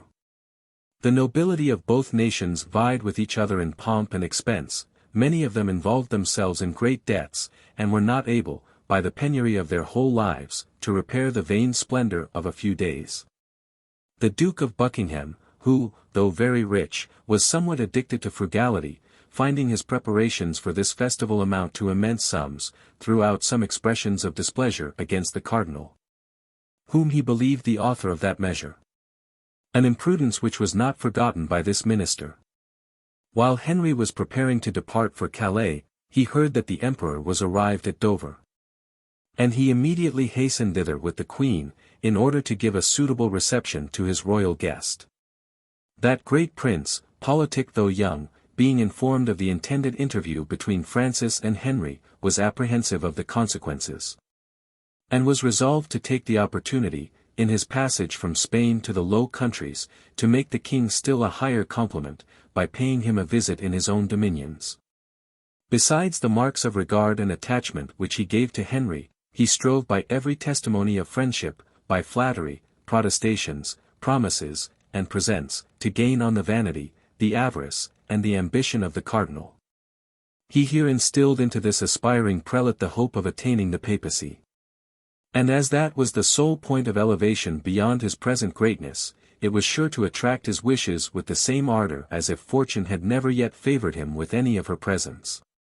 In confidence of reaching this dignity by the emperor's assistance, he secretly devoted himself to that monarch's interests, and Charles was perhaps the more liberal of his promises, because Leo was a very young man. And it was not likely that for many years he should be called upon to fulfill his engagements. Henry easily observed this courtship paid to his minister, but instead of taking umbrage at it, he only made it a subject of vanity. And believed that, as his favor was Wolsey's sole support, the obeisance of such mighty monarchs to his servant was, in reality, a more conspicuous homage to his own grandeur. The day of Charles's departure, Henry went over to Calais with the Queen and his whole court, and thence proceeded to Gisons, a small town near the frontiers. Francis, attended in like manner, came to Ardres, a few miles distant. And the two monarchs met, for the first time, in the fields, at a place situated between these two towns, but still within the English pale. For Francis agreed to pay this compliment to Henry, in consideration of that prince's passing the sea that he might be present at the interview. Wolsey, to whom both kings had entrusted the regulation of the ceremonial, contrived this circumstance, in order to do honor to his master. The nobility both of France and England here displayed their magnificence with such emulation and profuse expense, as procured to the place of interview the name of the Field of the Cloth of Gold. The two monarchs, after saluting each other in the most cordial manner, retired into a tent which had been erected on purpose, and they held a secret conference together. Henry here proposed to make some amendments on the articles of their former alliance, and he began to read the treaty. "I, Henry, King," these were the first words, and he stopped a moment. He subjoined only the words, "of England," without adding, "France," the usual style of the English monarchs. Francis remarked this delicacy, and expressed by a smile his approbation of it. He took an opportunity soon after of paying a compliment to Henry of a more flattering nature. That generous prince, full of honor himself, and incapable of distrusting others, was shocked at all the precautions which were observed whenever he had an interview with the English monarch. The number of their guards and attendants was carefully reckoned on both sides, every step was scrupulously measured and adjusted, and if the two kings intended to pay a visit to the queens, they departed from their respective quarters at the same instant, which was marked by the firing of a culverin. They passed each other in the middle point between the places. And the moment that Henry entered Ardres, Francis put himself into the hands of the English at Gisons. In order to break off this tedious ceremonial, which contained so many dishonorable implications, Francis one day took with him 2 gentlemen and a page, and rode directly into Gisons. The guards were surprised at the presence of the monarch, who called aloud to them, "You are all my prisoners, carry me to your master." Henry was equally astonished at the appearance of Francis. And taking him in his arms, "My brother," said he, "you have here played me the most agreeable trick in the world, and have showed me the full confidence I may place in you. I surrender myself your prisoner from this moment." He took from his neck a collar of pearls, worth 15,000 angels, and putting it about Francis's, begged him to wear it for the sake of his prisoner. Francis agreed, but on condition that Henry should wear a bracelet of which he made him a present, and which was double in value to the collar. The king went next day to Ardres without guards or attendants. And confidence being now fully established between the monarchs, they employed the rest of the time entirely in tournaments and festivals. A defiance had been sent by the 2 kings to each other's court, and through all the chief cities in Europe, importing, that Henry and Francis, with 14 aides, would be ready, in the plains of Picardy, to answer all comers that were gentlemen. At tilt, tournament, and barriers.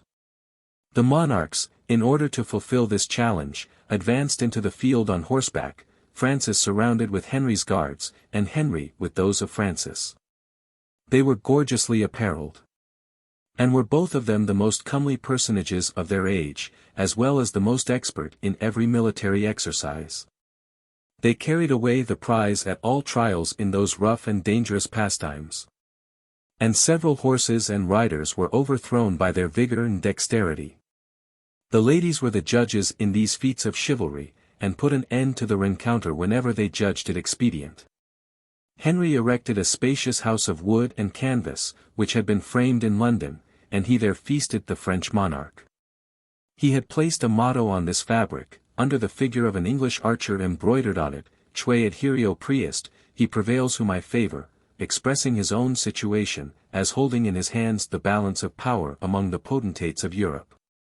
In these entertainments, more than in any serious business, did the 2 kings pass their time, till their departure. Henry paid then a visit to the Emperor and Margaret of Savoy at Gravelines, and engaged them to go along with him to Calais, and pass some days in that fortress. The artful and politic Charles here completed the impression which he had begun to make on Henry and his favourite, and effaced all the friendship to which the frank and generous nature of Francis had given birth. As the House of Austria began sensibly to take the ascendant over the French monarchy, the interests of England required that some support should be given to the latter, and, above all, that any important wars should be prevented which might bestow on either of them a decisive superiority over the other. But the jealousy of the English against France has usually prevented a cordial union between those nations. And Charles, sensible of this hereditary animosity, and desirous further to flatter Henry's vanity, had made him an offer in which Francis was afterwards obliged to concur. That he should be entirely arbiter in any dispute or difference that might arise between the monarchs. But the masterpiece of Charles's politics was the securing of Wolsey in his interests, by very important services, and still higher promises. He renewed assurances of assisting him in obtaining the papacy. And he put him in present possession of the revenues belonging to the sees of Badajoz and Palencia in Castile. The acquisitions of Wolsey were now become so exorbitant, that, joined to the pensions from foreign powers which Henry allowed him to possess, his revenues were computed nearly to equal those which belonged to the crown itself. And he spent them with a magnificence, or rather an ostentation, which gave general offence to the people, and even lessened his master in the eyes of all foreign nations. The violent personal emulation and political jealousy which had taken place between the emperor and the French king, soon broke out in hostilities. But while these ambitious and warlike princes were acting against each other in almost every part of Europe, they still made professions of the strongest desire of peace. And both of them incessantly carried their complaints to Henry, as to the umpire between them. The king, who pretended to be neutral, engaged them to send their ambassadors to Calais, there to negotiate a peace under the mediation of Wolsey and the Pope's nuncio. The emperor was well apprised of the partiality of these mediators, and his demands in the conference were so unreasonable as plainly proved him conscious of the advantage. He required the restitution of Burgundy, a province which many years before had been ceded to France by treaty, and which, if in his possession, would have given him entrance into the heart of that kingdom, and he demanded to be freed from the homage which his ancestors had always done for Flanders and Artois, and which he himself had by the Treaty of Noyon engaged to renew. 1521. On Francis's rejecting these terms, the Congress of Calais broke up, and Wolsey soon after took a journey to Bruges, where he met with the emperor. He was received with the same state, magnificence, and respect, as if he had been the King of England himself, and he concluded, in his master's name, an offensive alliance with the Pope and the Emperor against France. He stipulated that England should next summer invade that kingdom with 40,000 men, and he betrothed to Charles the Princess Mary, the king's only child, who had now some prospect of inheriting the crown. This extravagant alliance, which was prejudicial to the interests, and might have proved fatal to the liberty and independence, of the kingdom, was the result of the humours and prejudices of the king, and the private views and expectations of the cardinal. The people saw every day new instances of the uncontrolled authority of this minister. The Duke of Buckingham, Constable of England, the first nobleman both for family and fortune in the kingdom, had imprudently given disgust to the cardinal. And it was not long before he found reason to repent of his indiscretion. He seems to have been a man full of levity and rash projects. And being infatuated with judicial astrology, he entertained a commerce with one Hopkins, a Carthusian friar, who encouraged him in the notion of his mounting one day the throne of England. He was descended by a female from the Duke of Gloucester, youngest son of Edward III. And though his claim to the crown was thereby very remote, he had been so unguarded as to let fall some expressions, as if he thought himself best entitled, in case the king should die without issue, to possess the royal dignity. He had not even abstained from threats against the king's life, and had provided himself with arms, which he intended to employ, in case a favourable opportunity should offer. He was brought to a trial. And the Duke of Norfolk, whose son, the Earl of Surrey, had married Buckingham's daughter, was created Lord Steward, in order to preside at this solemn procedure. The jury consisted of a duke, a marquis, 7 earls, and 12 barons. And they gave their verdict against Buckingham, which was soon after carried into execution. There is no reason to think the sentence unjust. But as Buckingham's crimes seemed to proceed more from indiscretion than deliberate malice, the people, who loved him, expected that the king would grant him a pardon, and imputed their disappointment to the animosity and revenge of the cardinal. The king's own jealousy, however, of all persons allied to the crown, was, notwithstanding his undoubted title, very remarkable during the whole course of his reign, and was alone sufficient to render him implacable against Buckingham. The office of constable, which this nobleman inherited from the Bohuns, Earls of Hereford, was forfeited, and was never after revived in England. Chapter 30. Henry VIII. 1521. During some years, many parts of Europe had been agitated with those religious controversies which produced the Reformation.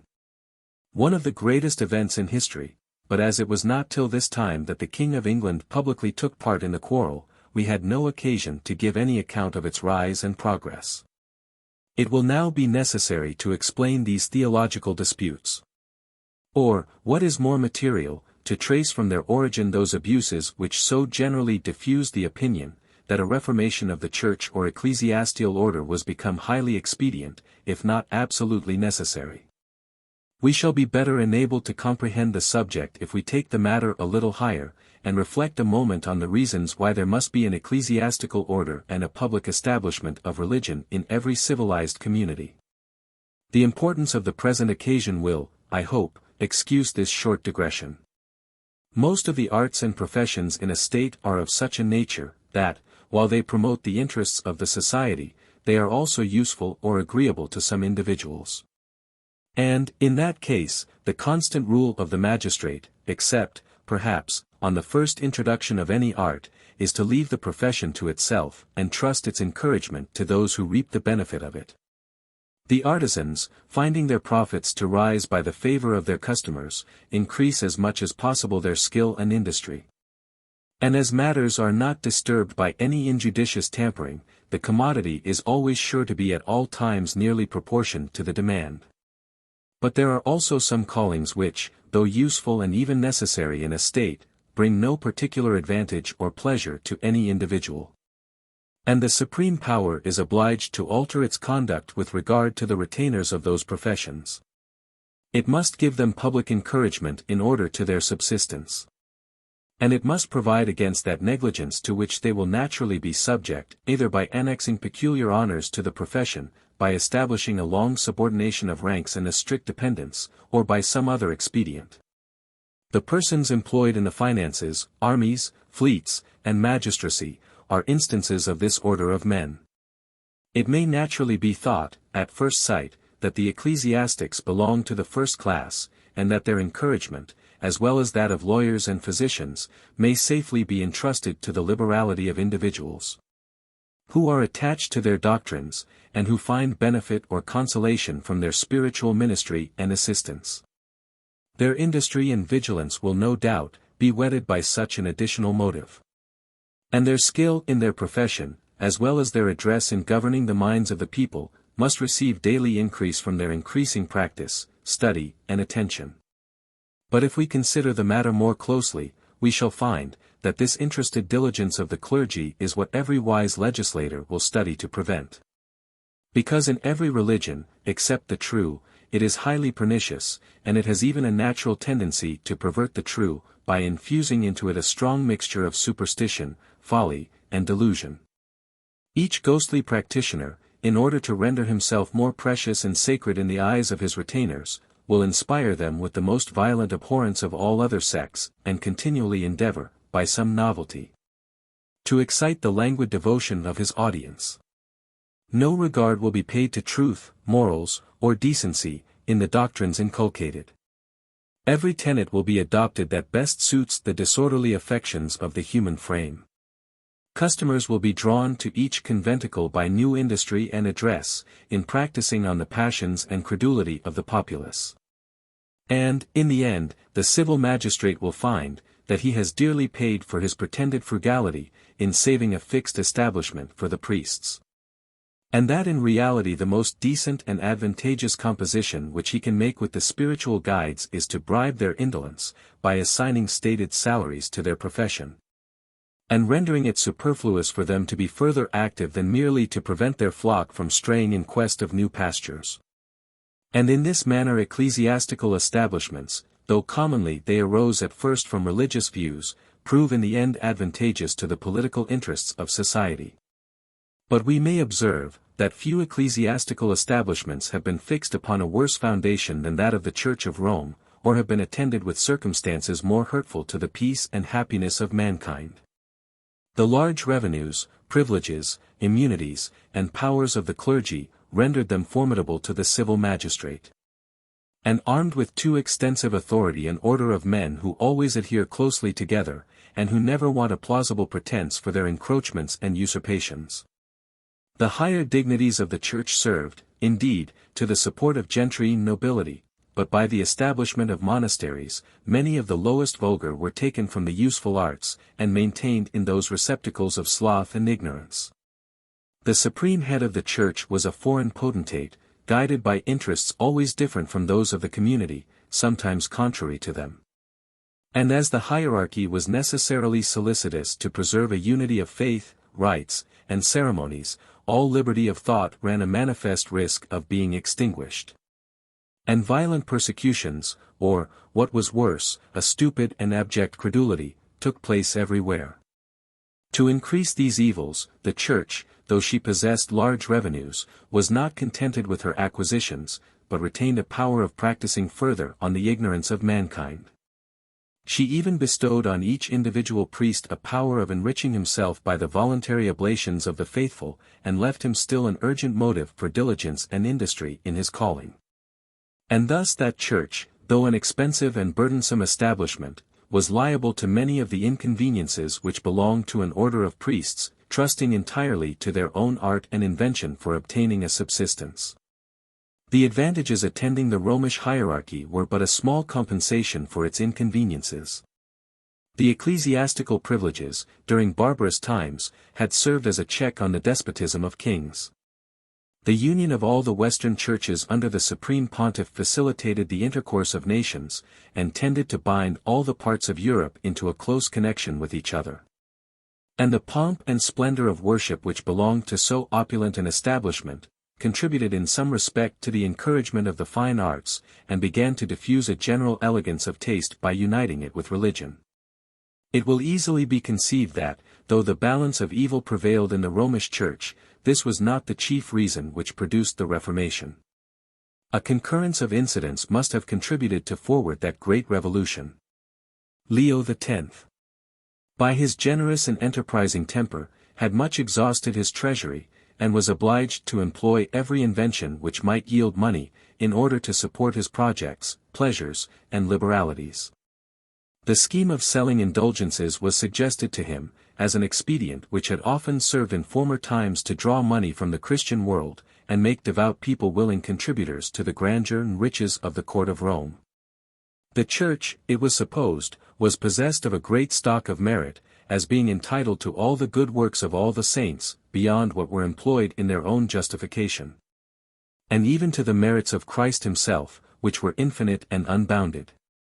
And from this unexhausted treasury the Pope might retail particular portions, and by that traffic acquire money to be employed in pious purposes, in resisting the infidels, or subduing schismatics.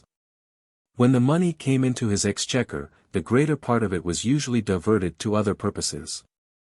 It is commonly believed that Leo, from the penetration of his genius, and his familiarity with ancient literature, was fully acquainted with the ridicule and falsity of the doctrines which, as supreme pontiff, he was obliged by his interest to promote. It is the less wonder, therefore, that he employed for his profit those pious frauds which his predecessors, the most ignorant and credulous, had always, under plausible pretenses, made use of for their selfish purposes. He published the sale of a general indulgence. And as his expenses had not only exhausted his usual revenue, but even anticipated the money expected from this extraordinary expedient, the several branches of it were openly given away to particular persons, who were entitled to levy the imposition. The produce, particularly of Saxony in the countries bordering on the Baltic, was assigned to his sister Magdalene, married to Sibo, natural son of Innocent VIII. And she, in order to enhance her profit, had farmed out the revenue to one Arcemboldi, a Genoese, once a merchant, now a bishop, who still retained all the lucrative arts of his former profession. The Austin friars had usually been employed in Saxony to preach the indulgences, and from this trust had derived both profit and consideration, but Arcemboldi, fearing lest practice might have taught them means to secrete the money, and expecting no extraordinary success from the ordinary methods of collection, gave this occupation to the Dominicans. These monks, in order to prove themselves worthy of the distinction conferred on them, exaggerated the benefits of indulgences by the most unbounded panegyrics, and advanced doctrines on that head, which, though not more ridiculous than those already received, were not as yet entirely familiar to the ears of the people. To add to the scandal, the collectors of this revenue are said to have lived very licentious lives, and to have spent in taverns, gaming houses, and places still more infamous, the money which devout persons had saved from their usual expenses, in order to purchase a remission of their sins. All these circumstances might have given offense, but would have been attended with no event of any importance, had there not arisen a man qualified to take advantage of the incident. Martin Luther, an Austin friar, professor in the University of Wittenberg, resenting the affront put upon his order, began to preach against these abuses in the sale of indulgences. And being naturally of a fiery temper, and provoked by opposition, he proceeded even to decry indulgences themselves, and was thence carried, by the heat of dispute, to question the authority of the Pope, from which his adversaries derived their chief arguments against him. Still, as he enlarged his reading, in order to support these tenets, he discovered some new abuse or error in the Church of Rome, and finding his opinions greedily hearkened to, he promulgated them by writing, discourse, sermon, conference. And daily increased the number of his disciples. All Saxony, all Germany, all Europe, were in a very little time filled with the voice of this daring innovator. And men, roused from that lethargy in which they had so long slept, began to call in question the most ancient and most received opinions. The Elector of Saxony, favorable to Luther's doctrine, protected him from the violence of the papal jurisdiction. The Republic of Zurich even reformed their church according to the new model, many sovereigns of the empire. And the imperial diet itself, showed a favorable disposition towards it, and Luther, a man naturally inflexible, vehement, opinionative, was become incapable either from promises of advancement or terrors of severity. To relinquish a sect of which he was himself the founder, and which brought him a glory superior to all others, the glory of dictating the religious faith and principles of multitudes. The rumor of these innovations soon reached England, and as there still subsisted in that kingdom great remains of the Lollards, whose principles resembled those of Luther. The new doctrines secretly gained many partisans among the laity of all ranks and denominations. But Henry had been educated in a strict attachment to the Church of Rome. And he bore a particular prejudice against Luther, who, in his writings, spoke with contempt of Thomas Aquinas, the king's favorite author. He opposed himself, therefore, to the progress of the Lutheran tenets. By all the influence which his extensive and almost absolute authority conferred upon him, he even undertook to combat them with weapons not usually employed by monarchs, especially those in the flower of their age and force of their passions. He wrote a book in Latin against the principles of Luther, a performance which, if allowance be made for the subject and the age, does no discredit to his capacity. He sent a copy of it to Leo, who received so magnificent a present with great testimony of regard, and conferred on him the title of Defender of the Faith, an appellation still retained by the kings of England. Luther, who was in the heat of controversy, soon published an answer to Henry, and, without regard to the dignity of his antagonist, treated him with all the acrimony of style to which, in the course of his polemics, he had so long been accustomed. The king, by this ill usage, was still more prejudiced against the new doctrines, but the public, who naturally favor the weaker party, were inclined to attribute to Luther the victory in the dispute. And as the controversy became more illustrious by Henry's entering the lists, it drew still more the attention of mankind, and the Lutheran doctrine daily acquired new converts in every part of Europe. The quick and surprising progress of this bold sect may justly in part be ascribed to the late invention of printing and revival of learning, not that reason bore any considerable share in opening men's eyes with regard to the impostures of the Romish Church. For of all branches of literature, philosophy had, as yet, until long afterwards, made the most inconsiderable progress. Neither is there any instance, that argument has ever been able to free the people from that enormous load of absurdity with which superstition has everywhere overwhelmed them. Not to mention, that the rapid advance of the Lutheran doctrine and the violence with which it was embraced, prove sufficiently, that it owed not its success to reason and reflection. The art of printing and the revival of learning forwarded its progress in another manner. By means of that art, the books of Luther and his sectaries full of vehemence, declamation, and a rude eloquence, were propagated more quickly, and in greater numbers. The minds of men, somewhat awakened from a profound sleep of so many centuries, were prepared for every novelty, and scrupled less to tread in any unusual path which was open to them. And as copies of the Scriptures and other ancient monuments of the Christian faith became more common, men perceived the innovations which were introduced after the first centuries. And though argument and reasoning could not give conviction, an historical fact, well supported, was able to make impression on their understandings.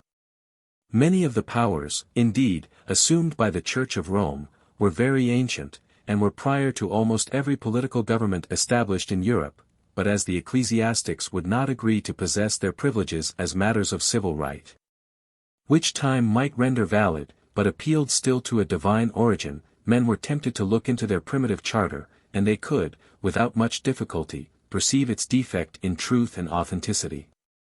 In order to bestow on this topic the greater influence, Luther and his followers, not satisfied with opposing the pretended divinity of the Romish Church and displaying the temporal inconveniences of that establishment, carried matters much further, and treated the religion of their ancestors as abominable, detestable, damnable, foretold by sacred writ itself as the source of all wickedness and pollution. They denominated the Pope Antichrist, called his communion the Scarlet Whore, and gave to Rome the appellation of Babylon. Expressions which, however applied, were to be found in Scripture, and which were better calculated to operate on the multitude than the most solid arguments. Excited by contest and persecution on the one hand, by success and applause on the other, many of the reformers carried to the greatest extremities their opposition to the Church of Rome. And in contradiction to the multiplied superstitions with which that communion was loaded, they adopted an enthusiastic strain of devotion, which admitted of no observances, rites, or ceremonies, but placed all merit in a mysterious species of faith in inward vision, rapture, and ecstasy. The new sectaries seized with this spirit, were indefatigable in the propagation of their doctrine, and set at defiance all the anathemas and punishments with which the Roman pontiff endeavored to overwhelm them. That the civil power, however, might afford them protection against the ecclesiastical jurisdiction, the Lutherans advanced doctrines favorable in some respect to the temporal authority of sovereigns. They inveighed against the abuses of the court of Rome, with which men were at that time generally discontented. And they exhorted princes to reinstate themselves in those powers, of which the encroaching spirit of the ecclesiastics, especially of the sovereign pontiff, had so long bereaved them. They condemned celibacy and monastic vows, and thereby opened the doors of the convents to those who were either tired of the obedience and chastity, or disgusted with the license, in which they had hitherto lived. They blamed the excessive riches, the idleness, the libertinism of the clergy, and pointed out their treasures and revenues as lawful spoil to the first invader. And as the ecclesiastics had hitherto conducted a willing and a stupid audience, and were totally unacquainted with controversy, much more with every species of true literature, they were unable to defend themselves against men armed with authorities, quotations, and popular topics, and qualified to triumph in every altercation or debate. Such were the advantages with which the reformers began their attack on the Romish hierarchy, and such were the causes of their rapid and astonishing success. Leo X, whose oversights and too supine trust in the profound ignorance of the people had given rise to this sect, but whose sound judgment, moderation, and temper, were well qualified to retard its progress, died in the flower of his age. A little after he received the king's book against Luther, and he was succeeded in the papal chair by Adrian, a Fleming, who had been tutor to the Emperor Charles. This man was fitted to gain on the reformers by the integrity, candor, and simplicity of manners which distinguished his character, but, so violent were their prejudices against the Church, he rather hurt the cause by his imprudent exercise of those virtues.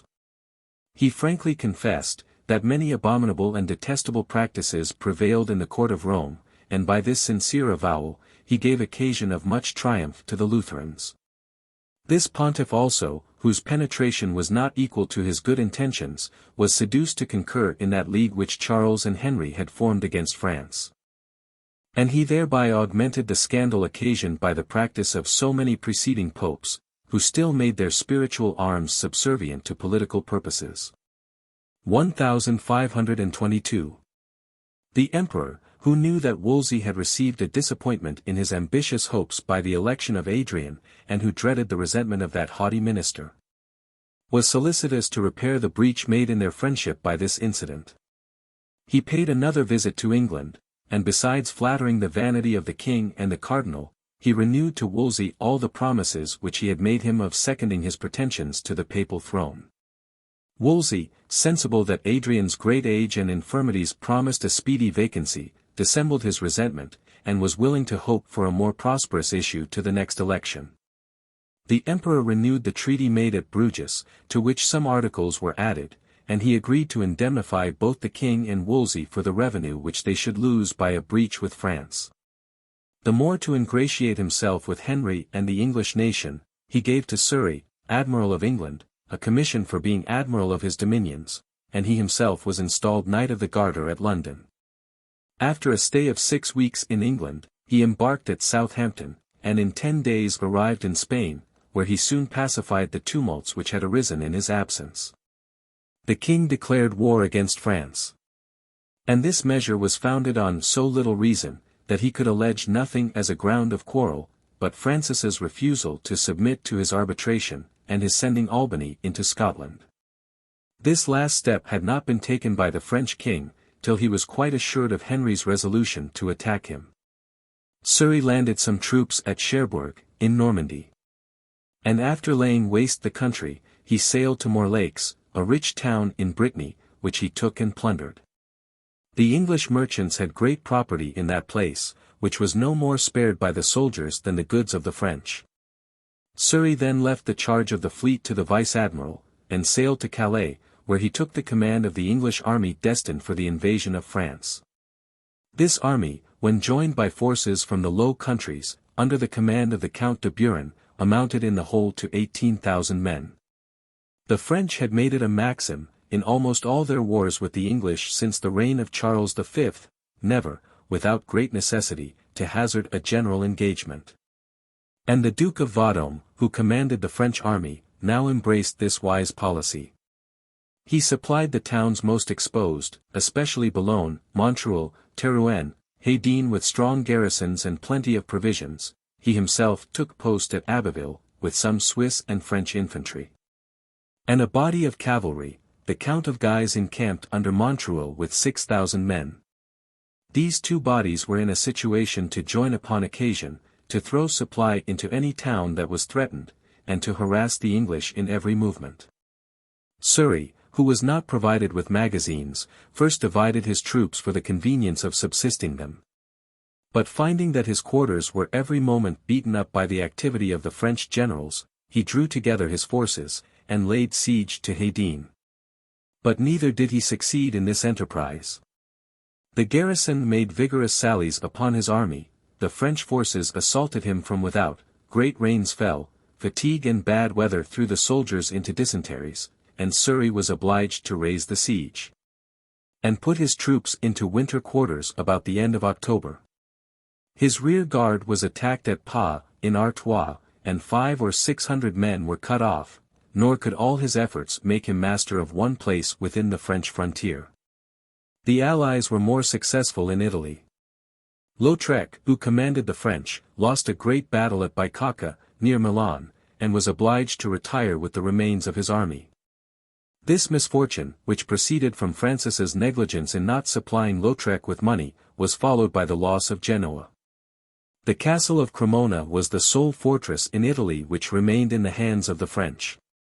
Europe was now in such a situation, and so connected by different alliances and interests, that it was almost impossible for war to be kindled in one part, and not diffuse itself throughout the whole. But of all the leagues among kingdoms the closest was that which had so long subsisted between France and Scotland, and the English, while at war with the former nation, could not hope to remain long unmolested on the northern frontier. No sooner had Albany arrived in Scotland, than he took measures for kindling a war with England, and he summoned the whole force of the kingdom to meet in the fields of Rosline. He thence conducted the army southwards into Annandale, and prepared to pass the borders at Solway Frith. But many of the nobility were disgusted with the regent's administration. And observing that his connections with Scotland were feeble in comparison of those which he maintained with France, they murmured that for the sake of foreign interests, their peace should so often be disturbed in war. During their king's minority, be wantonly entered into with a neighbouring nation, so much superior in force and riches. The Gordons, in particular, refused to advance any farther, and Albany, observing a general discontent to prevail, was obliged to conclude a truce with Lord de Kers, warden of the English West Marches. Soon after he departed for France. And lest the opposite faction should gather force in his absence, he sent thither before him the Earl of Angus, husband to the Queen Dowager. 1523. Next year, Henry, that he might take advantage of the regent's absence, marched an army into Scotland under the command of Surrey, who ravaged the Merse and Teviotdale without opposition, and burned the town of Jedburgh. The Scots had neither king nor regent to conduct them, the two Humes had been put to death, Angus was in a manner banished, no nobleman of vigour or authority remained, who was qualified to assume the government, and the English monarch, who knew the distressed situation of the country, determined to push them to extremity, in hopes of engaging them, by the sense of their present weakness, to make a solemn renunciation of the French alliance, and to embrace that of England. He even gave them hopes of contracting a marriage between the Lady Mary, heiress of England, and their young monarch. An expedient which would forever unite the two kingdoms, and the Queen Dowager, with her whole party, recommended everywhere the advantages of this alliance, and of a confederacy with Henry. They said that the interests of Scotland had too long been sacrificed to those of the French nation, who, whenever they found themselves reduced to difficulties, called for the assistance of their allies, but were ready to abandon them as soon as they found their advantage in making peace with England, that where a small state entered into so close a confederacy with a greater, it must always expect this treatment, as a consequence of the unequal alliance.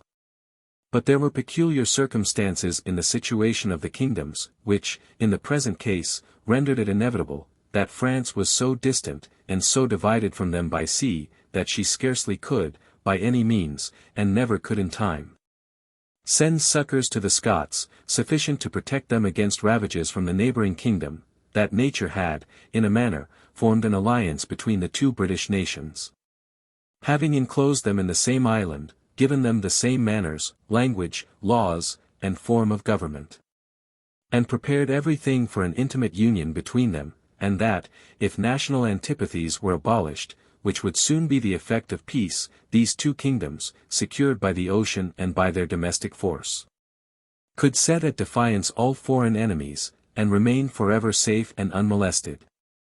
The partisans of the French alliance, on the other hand, said, that the very reasons which were urged in favour of a league with England, the vicinity of the kingdom and its superior force, were the real causes why a sincere and durable confederacy could never be formed with that hostile nation, that among neighbouring states occasions of quarrel were frequent, and the more powerful would be sure to seize every frivolous pretence for oppressing the weaker, and reducing it to subjection, that as the near neighbourhood of France and England had kindled a war almost perpetual between them, it was the interest of the Scots, if they wished to maintain their independence, to preserve their league with the former kingdom, which balanced the force of the latter, that if they deserted that old and salutary alliance on which their importance in Europe chiefly depended, their ancient enemies, stimulated both by interest and by passion, would soon invade them with superior force, and bereave them of all their liberties, or if they delayed the attack, the insidious peace, by making the Scots forget the use of arms, would only prepare the way for a slavery more certain and more irretrievable.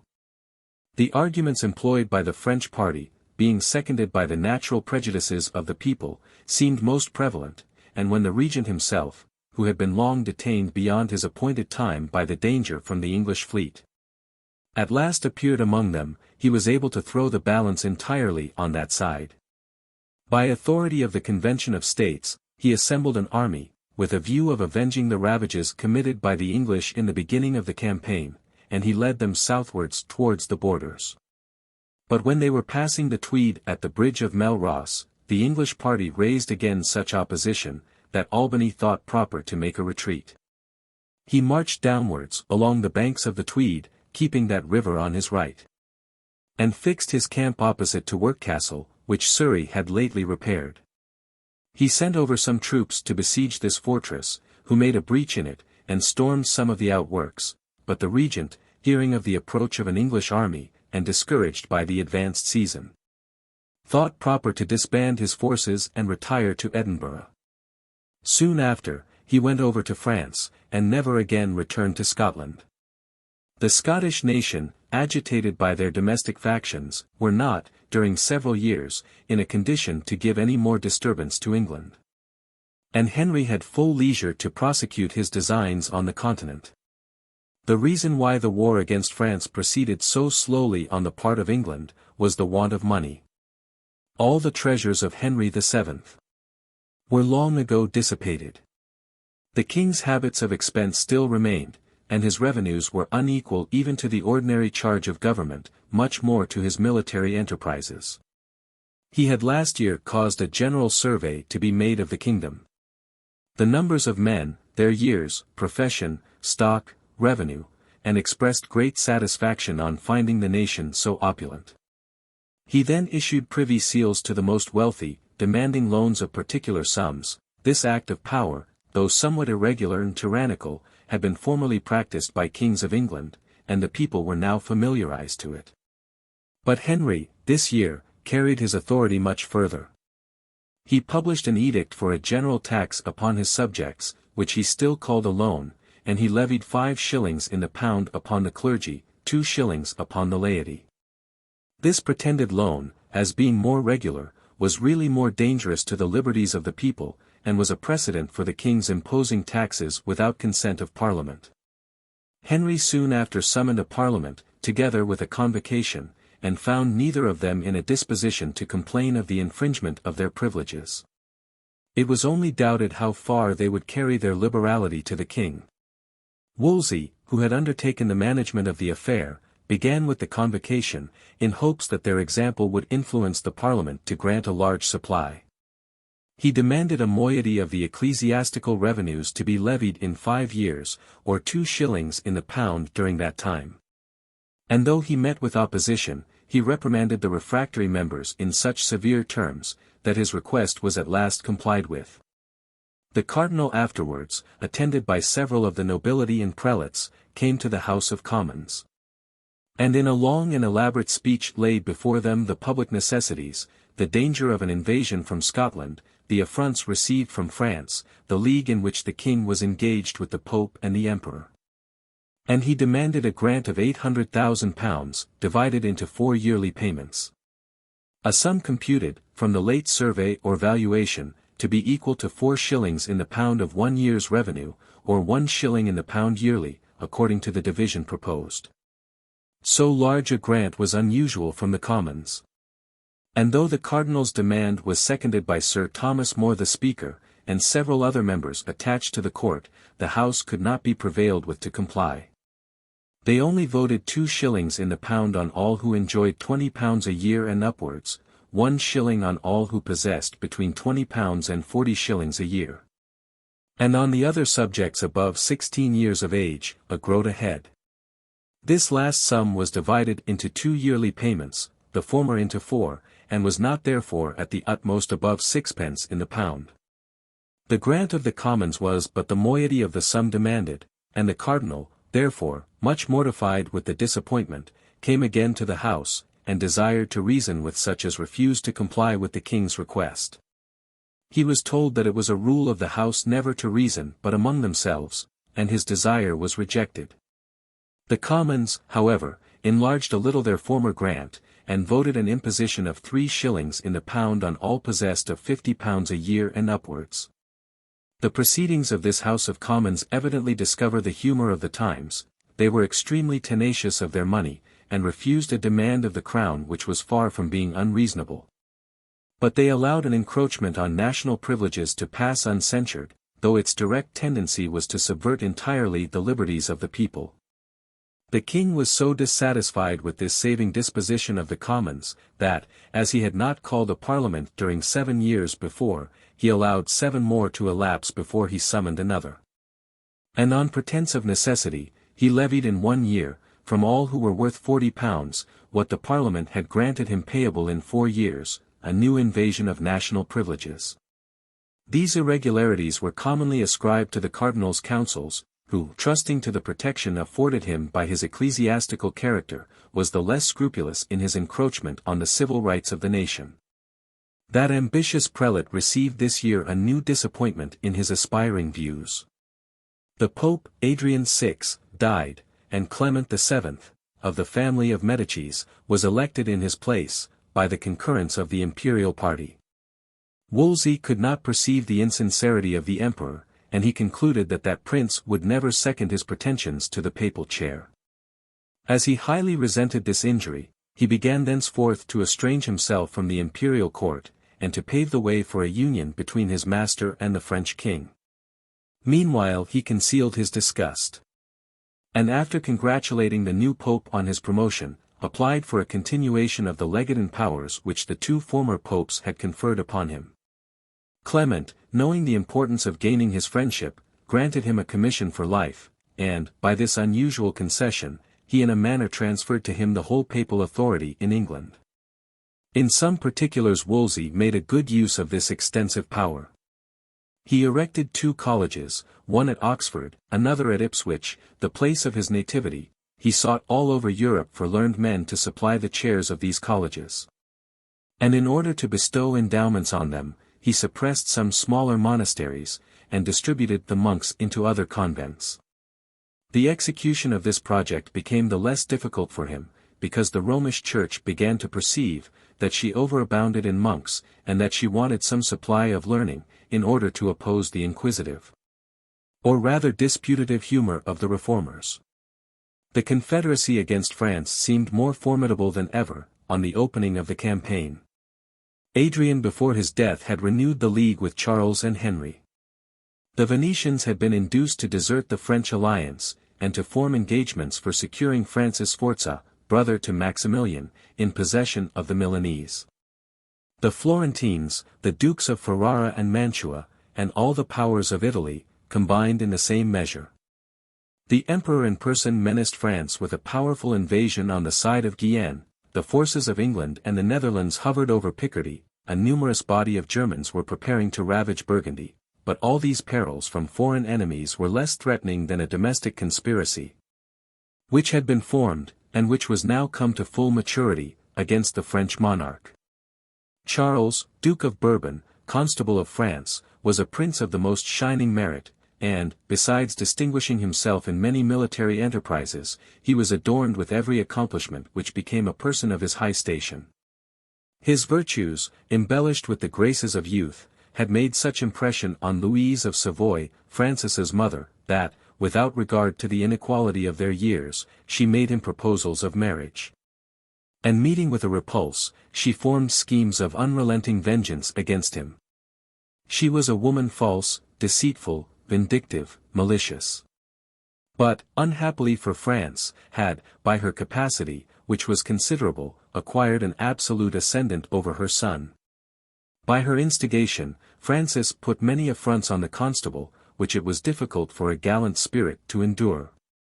And at last he permitted Louise to prosecute a lawsuit against him, by which, on the most frivolous pretenses, he was deprived of his ample possessions, and inevitable ruin was brought upon him. Bourbon, provoked at all these indignities, and thinking that, if any injuries could justify a man in rebelling against his prince and country, he must stand acquitted, had entered into a secret correspondence with the Emperor and the King of England. Francis, pertinacious in his purpose of recovering the Milanese, had intended to lead his army in person into Italy. And Bourbon, who feigned sickness in order to have a pretence for staying behind, purposed, as soon as the king should have passed the Alps, to raise an insurrection among his numerous vassals, by whom he was extremely beloved, and to introduce foreign enemies into the heart of the kingdom. Francis got intimation of his design, but as he was not expeditious enough in securing so dangerous a foe, the constable made his escape, and entering into the emperor's service, employed all the force of his enterprising spirit, and his great talents for war, to the prejudice of his native country. The King of England, desirous that Francis should undertake his Italian expedition, did not openly threaten Picardy this year with an invasion, and it was late before the Duke of Suffolk, who commanded the English forces, passed over to Calais. He was attended by the Lords Montacute, Herbert, Ferrars, Morney, Sandys, Berkeley, Powys, and many other noblemen and gentlemen. The English army, reinforced by some troops drawn from the garrison of Calais, amounted to about 12,000 men. And having joined an equal number of Flemings under the Count de Buren, they prepared for an invasion of France. The siege of Boulogne was first proposed. But that enterprise appearing difficult, it was thought more advisable to leave this town behind them. The frontier of Picardy was very ill provided with troops. And the only defense of that province was the activity of the French officers, who infested the allied army in their march, and threw garrisons, with great expedition, into every town which was threatened by them.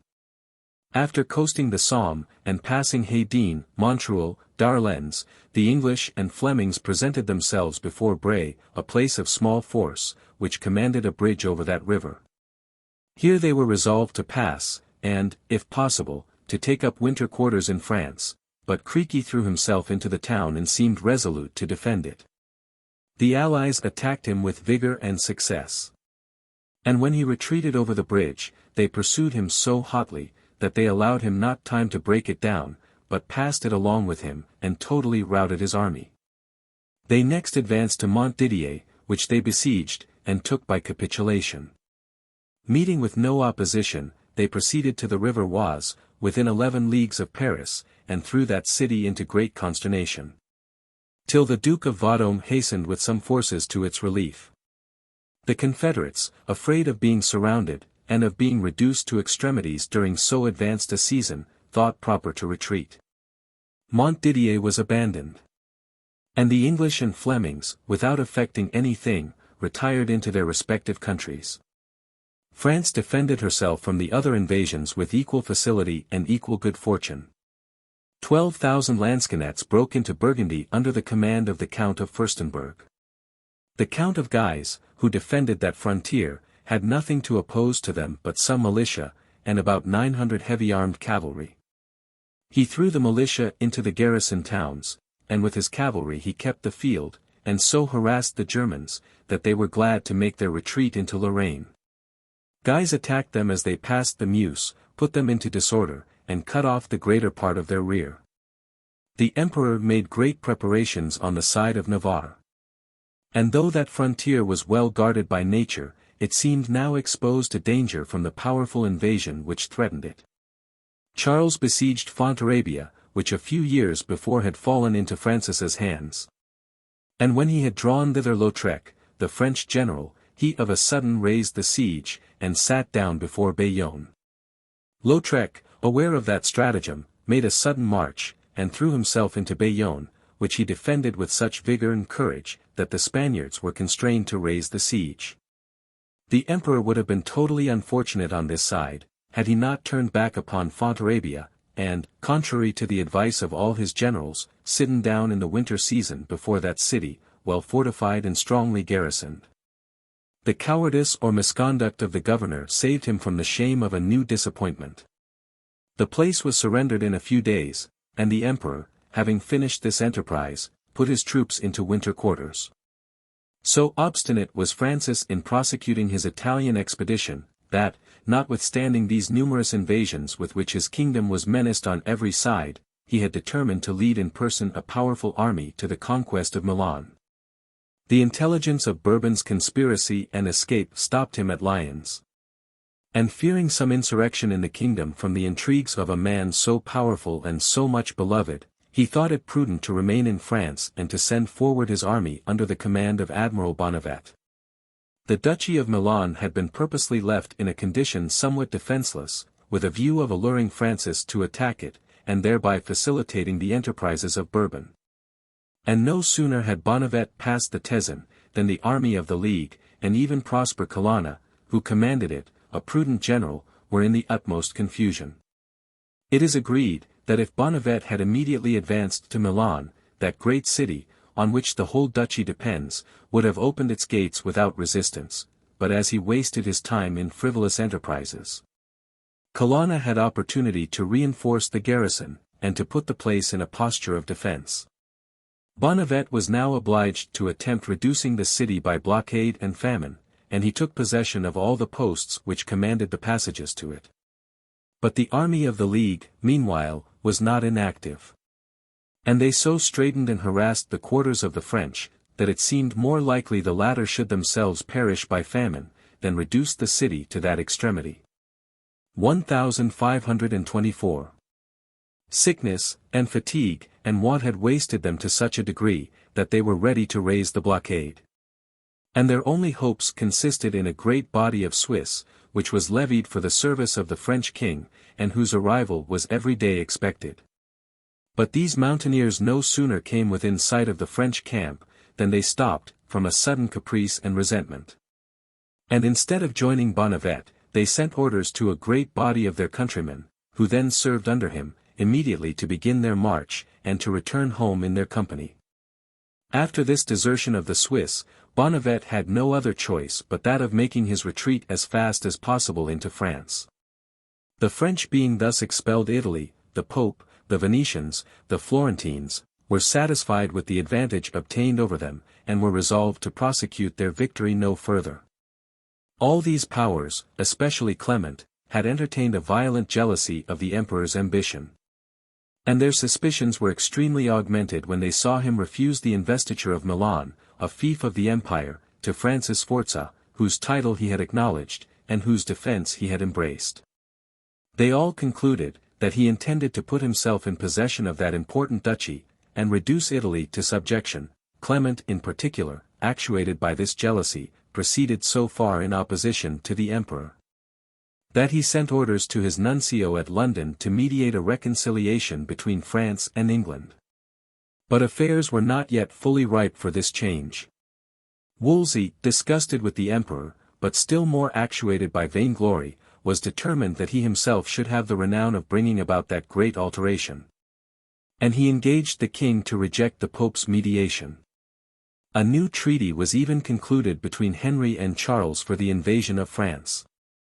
Charles stipulated to supply the Duke of Bourbon with a powerful army, in order to conquer Provence and Dauphiny.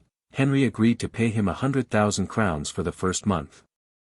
After which he might either choose to continue the same monthly payments, or invade Picardy with a powerful army. Bourbon was to possess these provinces with the title of king, but to hold them in fee of Henry as King of France. The Duchy of Burgundy was to be given to Charles, the rest of the kingdom to Henry. This chimerical partition immediately failed of execution in the article which was most easily performed. Bourbon refused to acknowledge Henry as King of France. His enterprise, however, against Provence still took place. A numerous army of imperialists invaded that country, under his command and that of the Marquis of Pescara. They laid siege to Marseilles, which, being weakly garrisoned, they expected to reduce in a little time. But the citizens defended themselves with such valor and obstinacy, that Bourbon and Pescara, who heard of the French king's approach with a numerous army, found themselves under the necessity of raising the siege. And they led their forces, weakened, baffled, and disheartened, into Italy. Francis might now have enjoyed in safety the glory of repulsing all his enemies, in every attempt which they had hitherto made for invading his kingdom. But as he received intelligence that the King of England, discouraged by his former fruitless enterprises, and disgusted with the emperor, was making no preparations for any attempt on Picardy, his ancient ardor seized him for the conquest of Milan. And notwithstanding the advanced season, he was immediately determined, contrary to the advice of his wisest counsellors, to lead his army into Italy. He passed the Alps at Mount Cenis, and no sooner appeared in Piedmont than he threw the whole Milanese into consternation. The forces of the emperor and Sforza retired to Lodi. And had Francis been so fortunate as to pursue them, they had abandoned that place, and had been totally dispersed. But his ill fate led him to besiege Pavia, a town of considerable strength, well garrisoned, and defended by Leyva, one of the bravest officers in the Spanish service. Every attempt which the French king made to gain this important place proved fruitless. He battered the walls and made breaches. But, by the vigilance of Leyva, new retrenchments were instantly thrown up behind the breaches. He attempted to divert the course of the Tesin, which ran by one side of the city and defended it. But an inundation of the river destroyed in one night all the mounds which the soldiers during a long time, and with infinite labor, had been erecting. 1525. Fatigue and the bad season, for it was the depth of winter, had wasted the French army. The imperial generals meanwhile were not inactive. Pescara, and Lannoy, viceroy of Naples, assembled forces from all quarters. Bourbon, having pawned his jewels, went into Germany, and with the money, aided by his personal interest, levied a body of 12,000 lansquenets, with which he joined the imperialists. This whole army advanced to raise the siege of Pavia. And the danger to the French became every day more imminent. The state of Europe was such during that age, that, partly from the want of commerce and industry everywhere, except in Italy and the Low Countries. Partly from the extensive privileges still possessed by the people in all the great monarchies and their frugal maxims in granting money, the revenues of the princes were extremely narrow. And even the small armies which they kept on foot could not be regularly paid by them. The imperial forces, commanded by Bourbon, Pescara, and Lannoy, exceeded not 20,000 men. They were the only body of troops maintained by the emperor, for he had not been able to levy any army for the invasion of France, either on the side of Spain or Flanders. Yet so poor was that mighty monarch, that he could transmit no money for the payment of this army, and it was chiefly the hopes of sharing the plunder of the French camp which had made them advance and kept them to their standards. Had Francis raised the siege before their approach, and retired to Milan, they must immediately have disbanded, and he had obtained a complete victory without danger or bloodshed. But it was the character of this monarch to become obstinate in proportion to the difficulties which he encountered. And having once said, that he would take Pavia or perish before it, he was resolved rather to endure the utmost extremities than depart from this resolution. The imperial generals, after cannonading the French camp for several days, at last made a general assault, and broke into the entrenchments. Leyva sallied from the town, and increased the confusion among the besiegers. The Swiss infantry, contrary to their usual practice, behaved in a dastardly manner, and deserted their post. Francis's forces were put to rout. And he himself, surrounded by his enemies, after fighting with heroic valor, and killing 7 men with his own hand, was at last obliged to surrender himself prisoner. Almost the whole army, full of nobility and brave officers, either perished by the sword or were drowned in the river. The few who escaped with their lives fell into the hands of the enemy. The emperor received this news by Penalosa, who passed through France by means of a safe conduct granted him by the captive king. The moderation which he displayed on this occasion, had it been sincere, would have done him honor. Instead of rejoicing, he expressed sympathy with Francis's ill fortune, and discovered his sense of those calamities to which the greatest monarchs are exposed. He refused the city of Madrid permission to make any public expressions of triumph, and said that he reserved all his exultation till he should be able to obtain some victory over the infidels. He sent orders to his frontier garrisons to commit no hostilities upon France. He spoke of concluding immediately a peace on reasonable terms. But all this seeming moderation was only hypocrisy, so much the more dangerous as it was profound. And he was wholly occupied in forming schemes how, from this great incident, he might draw the utmost advantage, and gratify that exorbitant ambition by which, in all his actions, he was ever governed. The same Penalosa, in passing through France, carried also a letter from Francis to his mother, whom he had left regent, and who then resided at Lyons. It contained only these few words: "Madam, all is lost, except our honor." The princess was struck with the greatness of the calamity. She saw the kingdom without a sovereign, without an army, without generals, without money, surrounded on every side by implacable and victorious enemies. And her chief resource, in her present distresses, were the hopes which she entertained of peace and even of assistance from the King of England. Had the king entered into the war against France from any concerted political views, it is evident that the victory of Pavia and the captivity of Francis were the most fortunate incidents that could have befallen him, and the only ones that could render his schemes effectual. While the war was carried on in the former feeble manner, without any decisive advantage, he might have been able to possess himself of some frontier town, or perhaps of a small territory, of which he could not have kept possession without expending much more than its value. By some signal calamity alone, which annihilated the power of France, could he hope to acquire the dominion of considerable provinces, or dismember that great monarchy, so affectionate to its own government and its own sovereigns.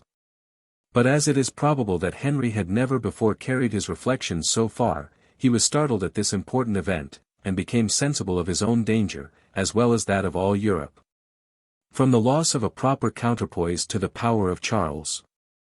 Instead of taking advantage, therefore, of the distressed condition of Francis, he was determined to lend him assistance in his present calamities. And as the glory of generosity in raising a fallen enemy concurred with his political interests, he hesitated the less in embracing these new measures. Some disgusts also had previously taken place between Charles and Henry, and still more between Charles and Wolsey, and that powerful minister waited only for a favourable opportunity of revenging the disappointments which he had met with. The behaviour of Charles, immediately after the victory of Pavia, gave him occasion to revive the king's jealousy and suspicions. The emperor so ill supported the appearance of moderation which he at first assumed, that he had already changed his usual style to Henry. And instead of writing to him with his own hand, and subscribing himself, your affectionate son and cousin, he dictated his letters to a secretary, and simply subscribed himself Charles. Wolsey also perceived a diminution in the caresses and professions with which the emperor's letters to him were formerly loaded. And this last imprudence, proceeding from the intoxication of success, was probably more dangerous to Charles's interests than the other. Henry, though immediately determined to embrace new measures, was careful to save appearances in the change. And he caused rejoicings to be everywhere made on account of the victory of Pavia and the captivity of Francis. He publicly dismissed a French envoy, whom he had formerly allowed, notwithstanding the war, to reside at London. But upon the regent of France's submissive applications to him, he again opened a correspondence with her. And besides assuring her of his friendship and protection, he exacted a promise that she never would consent to the dismembering of any province from the monarchy for her son's ransom. With the emperor, however, he put on the appearance of vigour and enterprise, and in order to have a pretence for breaking with him, he dispatched Tunstall, Bishop of London, to Madrid with proposals for a powerful invasion of France. He required that Charles should immediately enter Guienne at the head of a great army, in order to put him in possession of that province. And he demanded the payments of large sums of money which that prince had borrowed from him in his last visit at London. He knew that the emperor was in no condition of fulfilling either of these demands, and that he had as little inclination to make him master of such considerable territories upon the frontiers of Spain. Tunstall, likewise, after his arrival at Madrid, informed his master that Charles, on his part, urged several complaints against England, and in particular was displeased with Henry, because last year he had neither continued his monthly payments to Bourbon nor invaded Picardy, according to his stipulations. Tunstall added, that instead of expressing an intention to espouse Mary when she should be of age, the emperor had hearkened to proposals for marrying his niece Isabella, Princess of Portugal, and that he had entered into a separate treaty with Francis, and seemed determined to reap alone all the advantages of the success with which fortune had crowned his arms. The king, influenced by all these motives, concluded at more his alliance with the regent of France, and engaged to procure her son his liberty on reasonable conditions. The regent also, in another treaty, acknowledged the kingdom Henry's debtor for 1,800,000 crowns to be discharged in half-yearly payments of 50,000 crowns. After which Henry was to receive, during life, a yearly pension of 100,000. A large present of 100,000 crowns was also made to Wolsey for his good offices, but covered under the pretence of arrears due on the pension granted him for relinquishing the administration of Tournai. Meanwhile Henry, foreseeing that this treaty with France might involve him in a war with the emperor, was also determined to fill his treasury by impositions upon his own subjects. And as the Parliament had discovered some reluctance in complying with his demands, he followed, as is believed, the counsel of Wolsey, and resolved to make use of his prerogative alone for that purpose. He issued commissions to all the counties of England, for levying 4 shillings in the pound upon the clergy, 3 shillings and 4 pence upon the laity. And so uncontrollable did he deem his authority, that he took no care to cover, as formerly, this arbitrary exaction, even under the slender pretence of a loan. But he soon found that he had presumed too far on the passive submission of his subjects. The people, displeased with an exaction beyond what was usually levied in those days, and further disgusted with the illegal method of imposing it, broke out in murmurs, complaints, opposition to the commissioners. And their refractory disposition threatened a general insurrection. Henry had the prudence to stop short in that dangerous path into which he had entered. He sent letters to all the counties, declaring that he meant no force by this last imposition, and that he would take nothing from his subjects but by way of benevolence. He flattered himself that his condescension in employing that disguise would satisfy the people, and that no one would dare to render himself obnoxious to royal authority, by refusing any payment required of him in this manner. But the spirit of opposition, once roused, could not so easily be quieted at pleasure. A lawyer in the city objecting the statute of Richard III, by which benevolences were forever abolished, it was replied by the court, that Richard being a usurper, and his parliament a factious assembly, his statutes could not bind a lawful and absolute monarch, who held his crown by hereditary right, and needed not to court the favor of a licentious populace. The judges even went so far as to affirm positively, that the king might exact by commission any sum he pleased. And the Privy Council gave a ready assent to this decree, which annihilated the most valuable privilege of the people, and rendered all their other privileges precarious. Armed with such formidable authority of royal prerogative and a pretence of law, Wolsey sent for the mayor of London, and desired to know what he was willing to give for the supply of his Majesty's necessities. The mayor seemed desirous, before he should declare himself, to consult the Common Council, but the cardinal required that he and all the aldermen should separately confer with himself about the benevolence. And he eluded by that means the danger of a formed opposition. Matters, however, went not so smoothly in the country. An insurrection was begun in some places. But as the people were not headed by any considerable person, it was easy for the Duke of Suffolk, and the Earl of Surrey, now Duke of Norfolk, by employing persuasion and authority, to induce the ringleaders to lay down their arms and surrender themselves prisoners.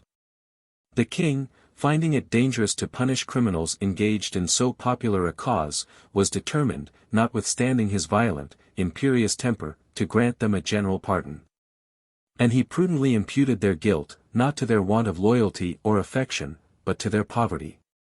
The offenders were carried before the Star Chamber, where, after a severe charge brought against them by the king's council, the cardinal said, that notwithstanding their grievous offence, the king, in consideration of their necessities, had granted them his gracious pardon, upon condition that they would find sureties for their future good behavior. But they, replying that they had no sureties, the cardinal first, and after him the Duke of Norfolk, said that they would be bound for them. Upon which they were dismissed.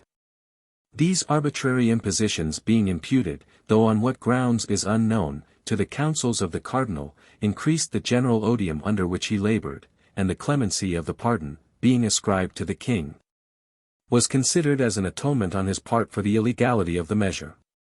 But Wolsey, supported both by royal and papal authority, proceeded without scruple to violate all ecclesiastical privileges, which, during that age, were much more sacred than civil. And having once prevailed in that unusual attempt of suppressing some monasteries, he kept all the rest in awe, and exercised over them an arbitrary jurisdiction. By his commission as legate he was empowered to visit them, and reform them, and chastise their irregularities, and he employed his usual agent, Allen, in the exercise of this authority. The religious houses were obliged to compound for their guilt, real or pretended, by paying large sums to the cardinal or his deputy. And this oppression was carried so far, that it reached at last the king's ears, which were not commonly open to complaints against his favourite. Wolsey had built a splendid palace at Hampton Court, which he probably intended, as well as that of York Place, in Westminster, for his own residence. But fearing the increase of envy on account of this magnificence, and desirous to appease the king, he made him a present of the building, and told him that, from the first, he had erected it for his use. The absolute authority possessed by the king rendered his domestic government, both over his people and his ministers, easy and expeditious. The conduct of foreign affairs alone required effort and application. And they were now brought to such a situation, that it was no longer safe for England to remain entirely neutral. The feigned moderation of the emperor was of short duration. And it was soon obvious to all the world, that his great dominions, far from gratifying his ambition, were only regarded as the means of acquiring and more extensive. The terms which he demanded of his prisoner were such as must forever have annihilated the power of France, and destroyed the balance of Europe. These terms were proposed to Francis soon after the Battle of Pavia, while he was detained in Pizzicaitone, and as he had hitherto trusted somewhat to the emperor's generosity, the disappointment excited in his breast the most lively indignation. He said, that he would rather live and die a prisoner than agree to dismember his kingdom, and that even were he so base as to submit to such conditions, his subjects would never permit him to carry them into execution. Francis was encouraged to persist in demanding more moderate terms by the favorable accounts which he heard of Henry's disposition towards him, and of the alarm which had seized all the chief powers in Italy upon his defeat and captivity.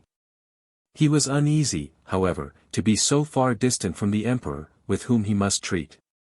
And he expressed his desire, which was complied with, to be removed to Madrid, in hopes that a personal interview would operate in his favor, and that Charles, if not influenced by his ministers, might be found possessed of the same frankness of disposition by which he himself was distinguished. He was soon convinced of his mistake. Partly from want of exercise, partly from reflections on his present melancholy situation, he fell into a languishing illness, which begot apprehensions in Charles, lest the death of his captive should bereave him of all those advantages which he purposed to extort from him. He then paid him a visit in the castle of Madrid. And as he approached the bed in which Francis lay, the sick monarch called to him, "You come, sir, to visit your prisoner." "No," replied the emperor, "I come to visit my brother and my friend, who shall soon obtain his liberty."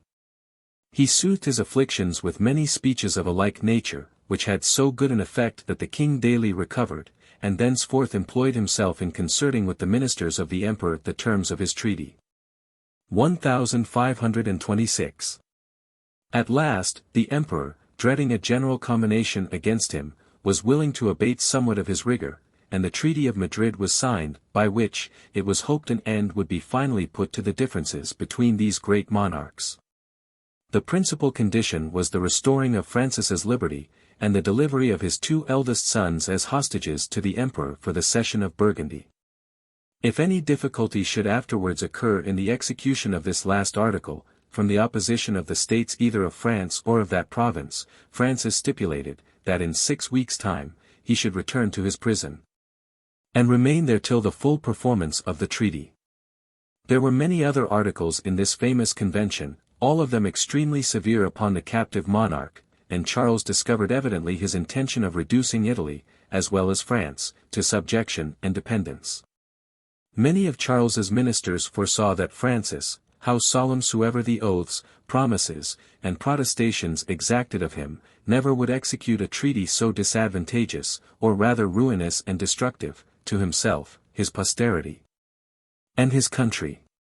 By putting Burgundy, they thought, into the emperor's hands, he gave his powerful enemy an entrance into the heart of the kingdom. By sacrificing his allies in Italy, he deprived himself of foreign assistance, and, arming his oppressor with the whole force and wealth of that opulent country, rendered him absolutely irresistible. To these great views of interest were added the motives, no less cogent, of passion and resentment. While Francis, a prince who piqued himself on generosity, reflected on the rigor with which he had been treated during his captivity, and the severe terms which had been exacted of him for the recovery of his liberty. It was also foreseen, that the emulation and rivalship, which had so long subsisted between these two monarchs, would make him feel the strongest reluctance on yielding the superiority to an antagonist who, by the whole tenor of his conduct, he would be apt to think, had shown himself so little worthy of that advantage which fortune, and fortune alone, had put into his hands. His ministers, his friends, his subjects, his allies, would be sure with one voice to inculcate on him, that the first object of a prince was the preservation of his people, and that the laws of honor, which, with a private man, ought to be absolutely supreme, and superior to all interests, were, with a sovereign, subordinate to the great duty of ensuring the safety of his country.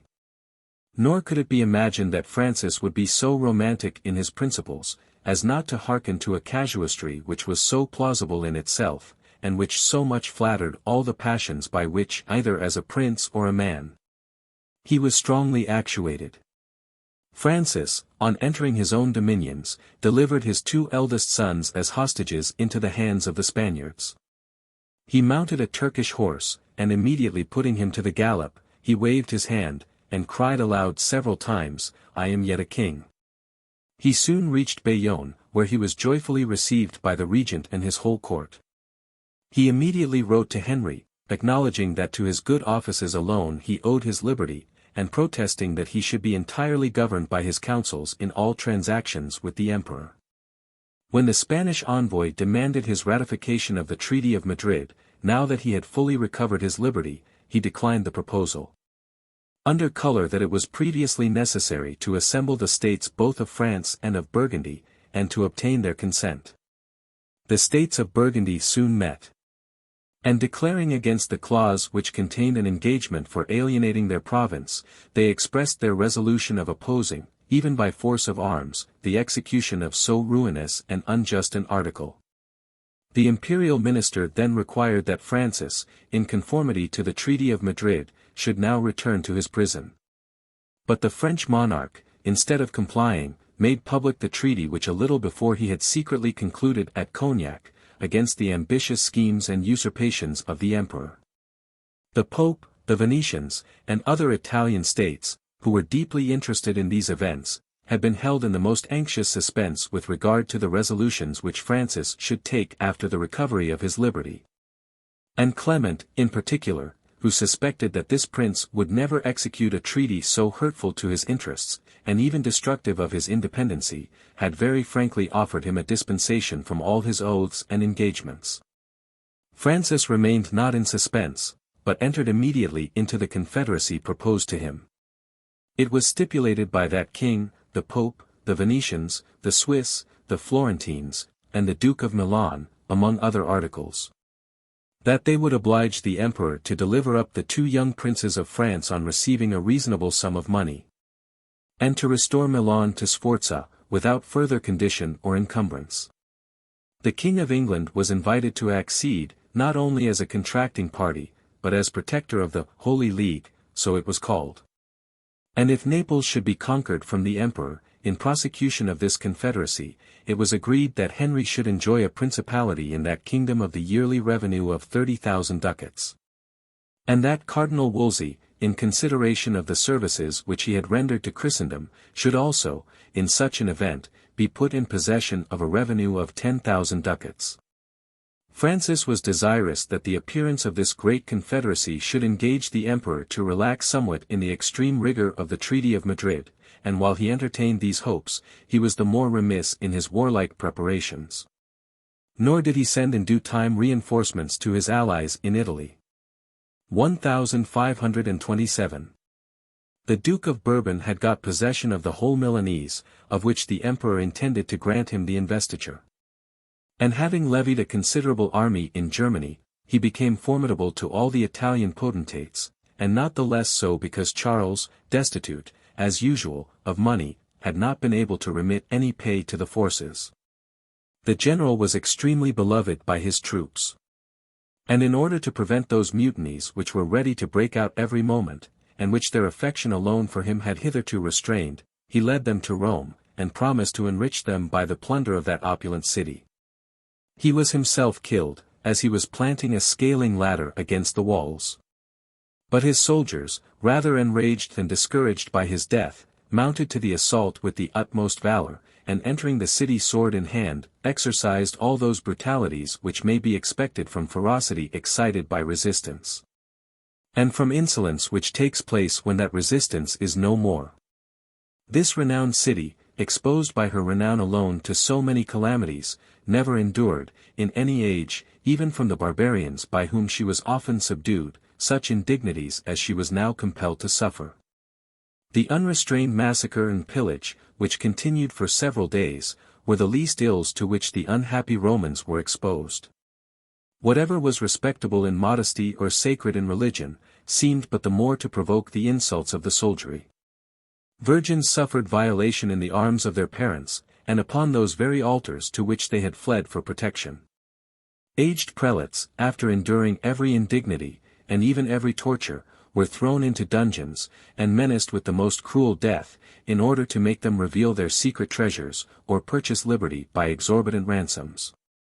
Clement himself, who had trusted for protection to the sacredness of his character, and neglected to make his escape in time, was taken captive. And found that his dignity, which procured him no regard from the Spanish soldiers, did but draw on him the insolent mockery of the German, who, being generally attached to the Lutheran principles, were pleased to gratify their animosity by the abasement of the sovereign pontiff. When intelligence of this great event was conveyed to the emperor, that young prince, habituated to hypocrisy, expressed the most profound sorrow for the success of his arms. He put himself and all his court in mourning. He stopped the rejoicings for the birth of his son Philip, and knowing that every artifice, however gross, is able, when seconded by authority, to impose upon the people, he ordered prayers during several months to be put up in the churches for the Pope's liberty, which all men knew a letter under his hand could in a moment have procured.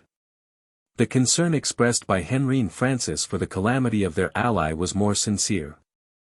These two monarchs, a few days before the sack of Rome, had concluded a treaty at Westminster, in which, besides renewing former alliances, they agreed to send ambassadors to Charles, requiring him to accept of 2 millions of crowns as the ransom of the French princes, and to repay the money borrowed from Henry. And in case of refusal, the ambassadors, attended by heralds, were ordered to denounce war against him. This war it was agreed to prosecute in the Low Countries, with an army of 30,000 infantry and 1,500 men at arms, 2/3 to be supplied by Francis, the rest by Henry.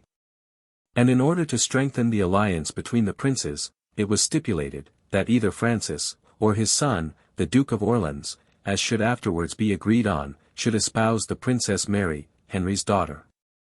No sooner did the monarchs receive intelligence of Bourbon's enterprise than they changed, by a new treaty, the scene of the projected war from the Netherlands to Italy.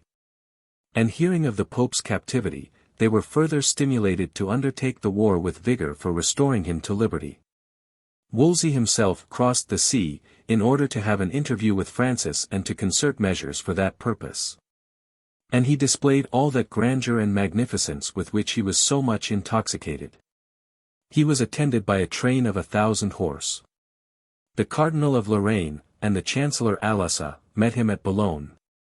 Francis himself, besides granting to that haughty prelate the power of giving, in every place where he came, liberty to all prisoners, made a journey as far as Amiens to meet him, and even advanced some miles from the town, the more to honor his reception. It was here stipulated, that the Duke of Orleans should espouse the Princess Mary. And as the emperor seemed to be taking some steps towards assembling a general council, the two monarchs agreed not to acknowledge it, but, during the interval of the Pope's captivity, to govern the churches in their respective dominions by their own authority. Wolsey made some attempts to get his legatine power extended over France, and even over Germany, but finding his efforts fruitless, he was obliged, though with great reluctance, to desist from these ambitious enterprises. The more to cement the union between these princes, a new treaty was some time after concluded at London, in which Henry agreed finally to renounce all claims to the crown of France. Claims which might now indeed be deemed chimerical, but which often served as a pretense for exciting the unwary English to wage war upon the French nation. As a return for this concession, Francis bound himself and his successors to pay forever 50,000 crowns a year to Henry and his successors. And that greater solemnity might be given to this treaty, it was agreed that the parliaments and great nobility of both kingdoms should give their assent to it. The Marescal Montmorency, accompanied by many persons of distinction, and attended by a pompous equipage, was sent over to ratify the treaty, and was received at London with all the parade which suited the solemnity of the occasion. The terror of the emperor's greatness had extinguished the ancient animosity between the nations, and Spain, during more than a century, became, though a more distant power, the chief object of jealousy to the English. This cordial union between France and England, though it added influence to the joint embassy which they sent to the emperor, was not able to bend that monarch to submit entirely to the conditions insisted on by the allies. He departed, indeed, from his demand of Burgundy as the ransom of the French princes, but he required, previously to their liberty, that Francis should evacuate Genoa, and all the fortresses held by him in Italy. And he declared his intention of bringing Sforza to a trial, and confiscating the Duchy of Milan, on account of his pretended treason. The English and French heralds, therefore, according to agreement, declared war against him, and set him at defiance. Charles answered the English herald with moderation. But to the French he reproached his master with breach of faith, reminded him of the private conversation which had passed between them at Madrid before their separation, and offered to prove by single combat that he had acted dishonorably. Francis retaliated this challenge, by giving Charles the lie, and, after demanding security of the field, he offered to maintain his cause by single combat. Many messages passed to and fro between them.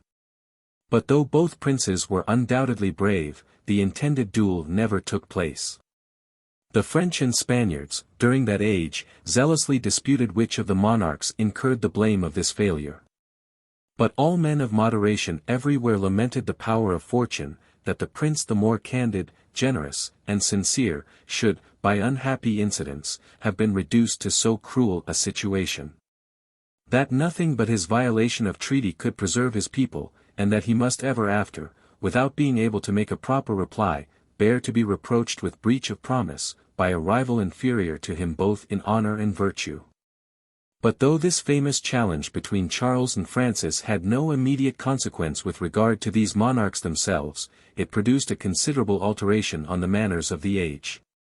The practice of challenges and duels, which had been part of the ancient barbarous jurisprudence, which was still preserved on very solemn occasions, and which was sometimes countenanced by the civil magistrate, began thenceforth to prevail in the most trivial incidents.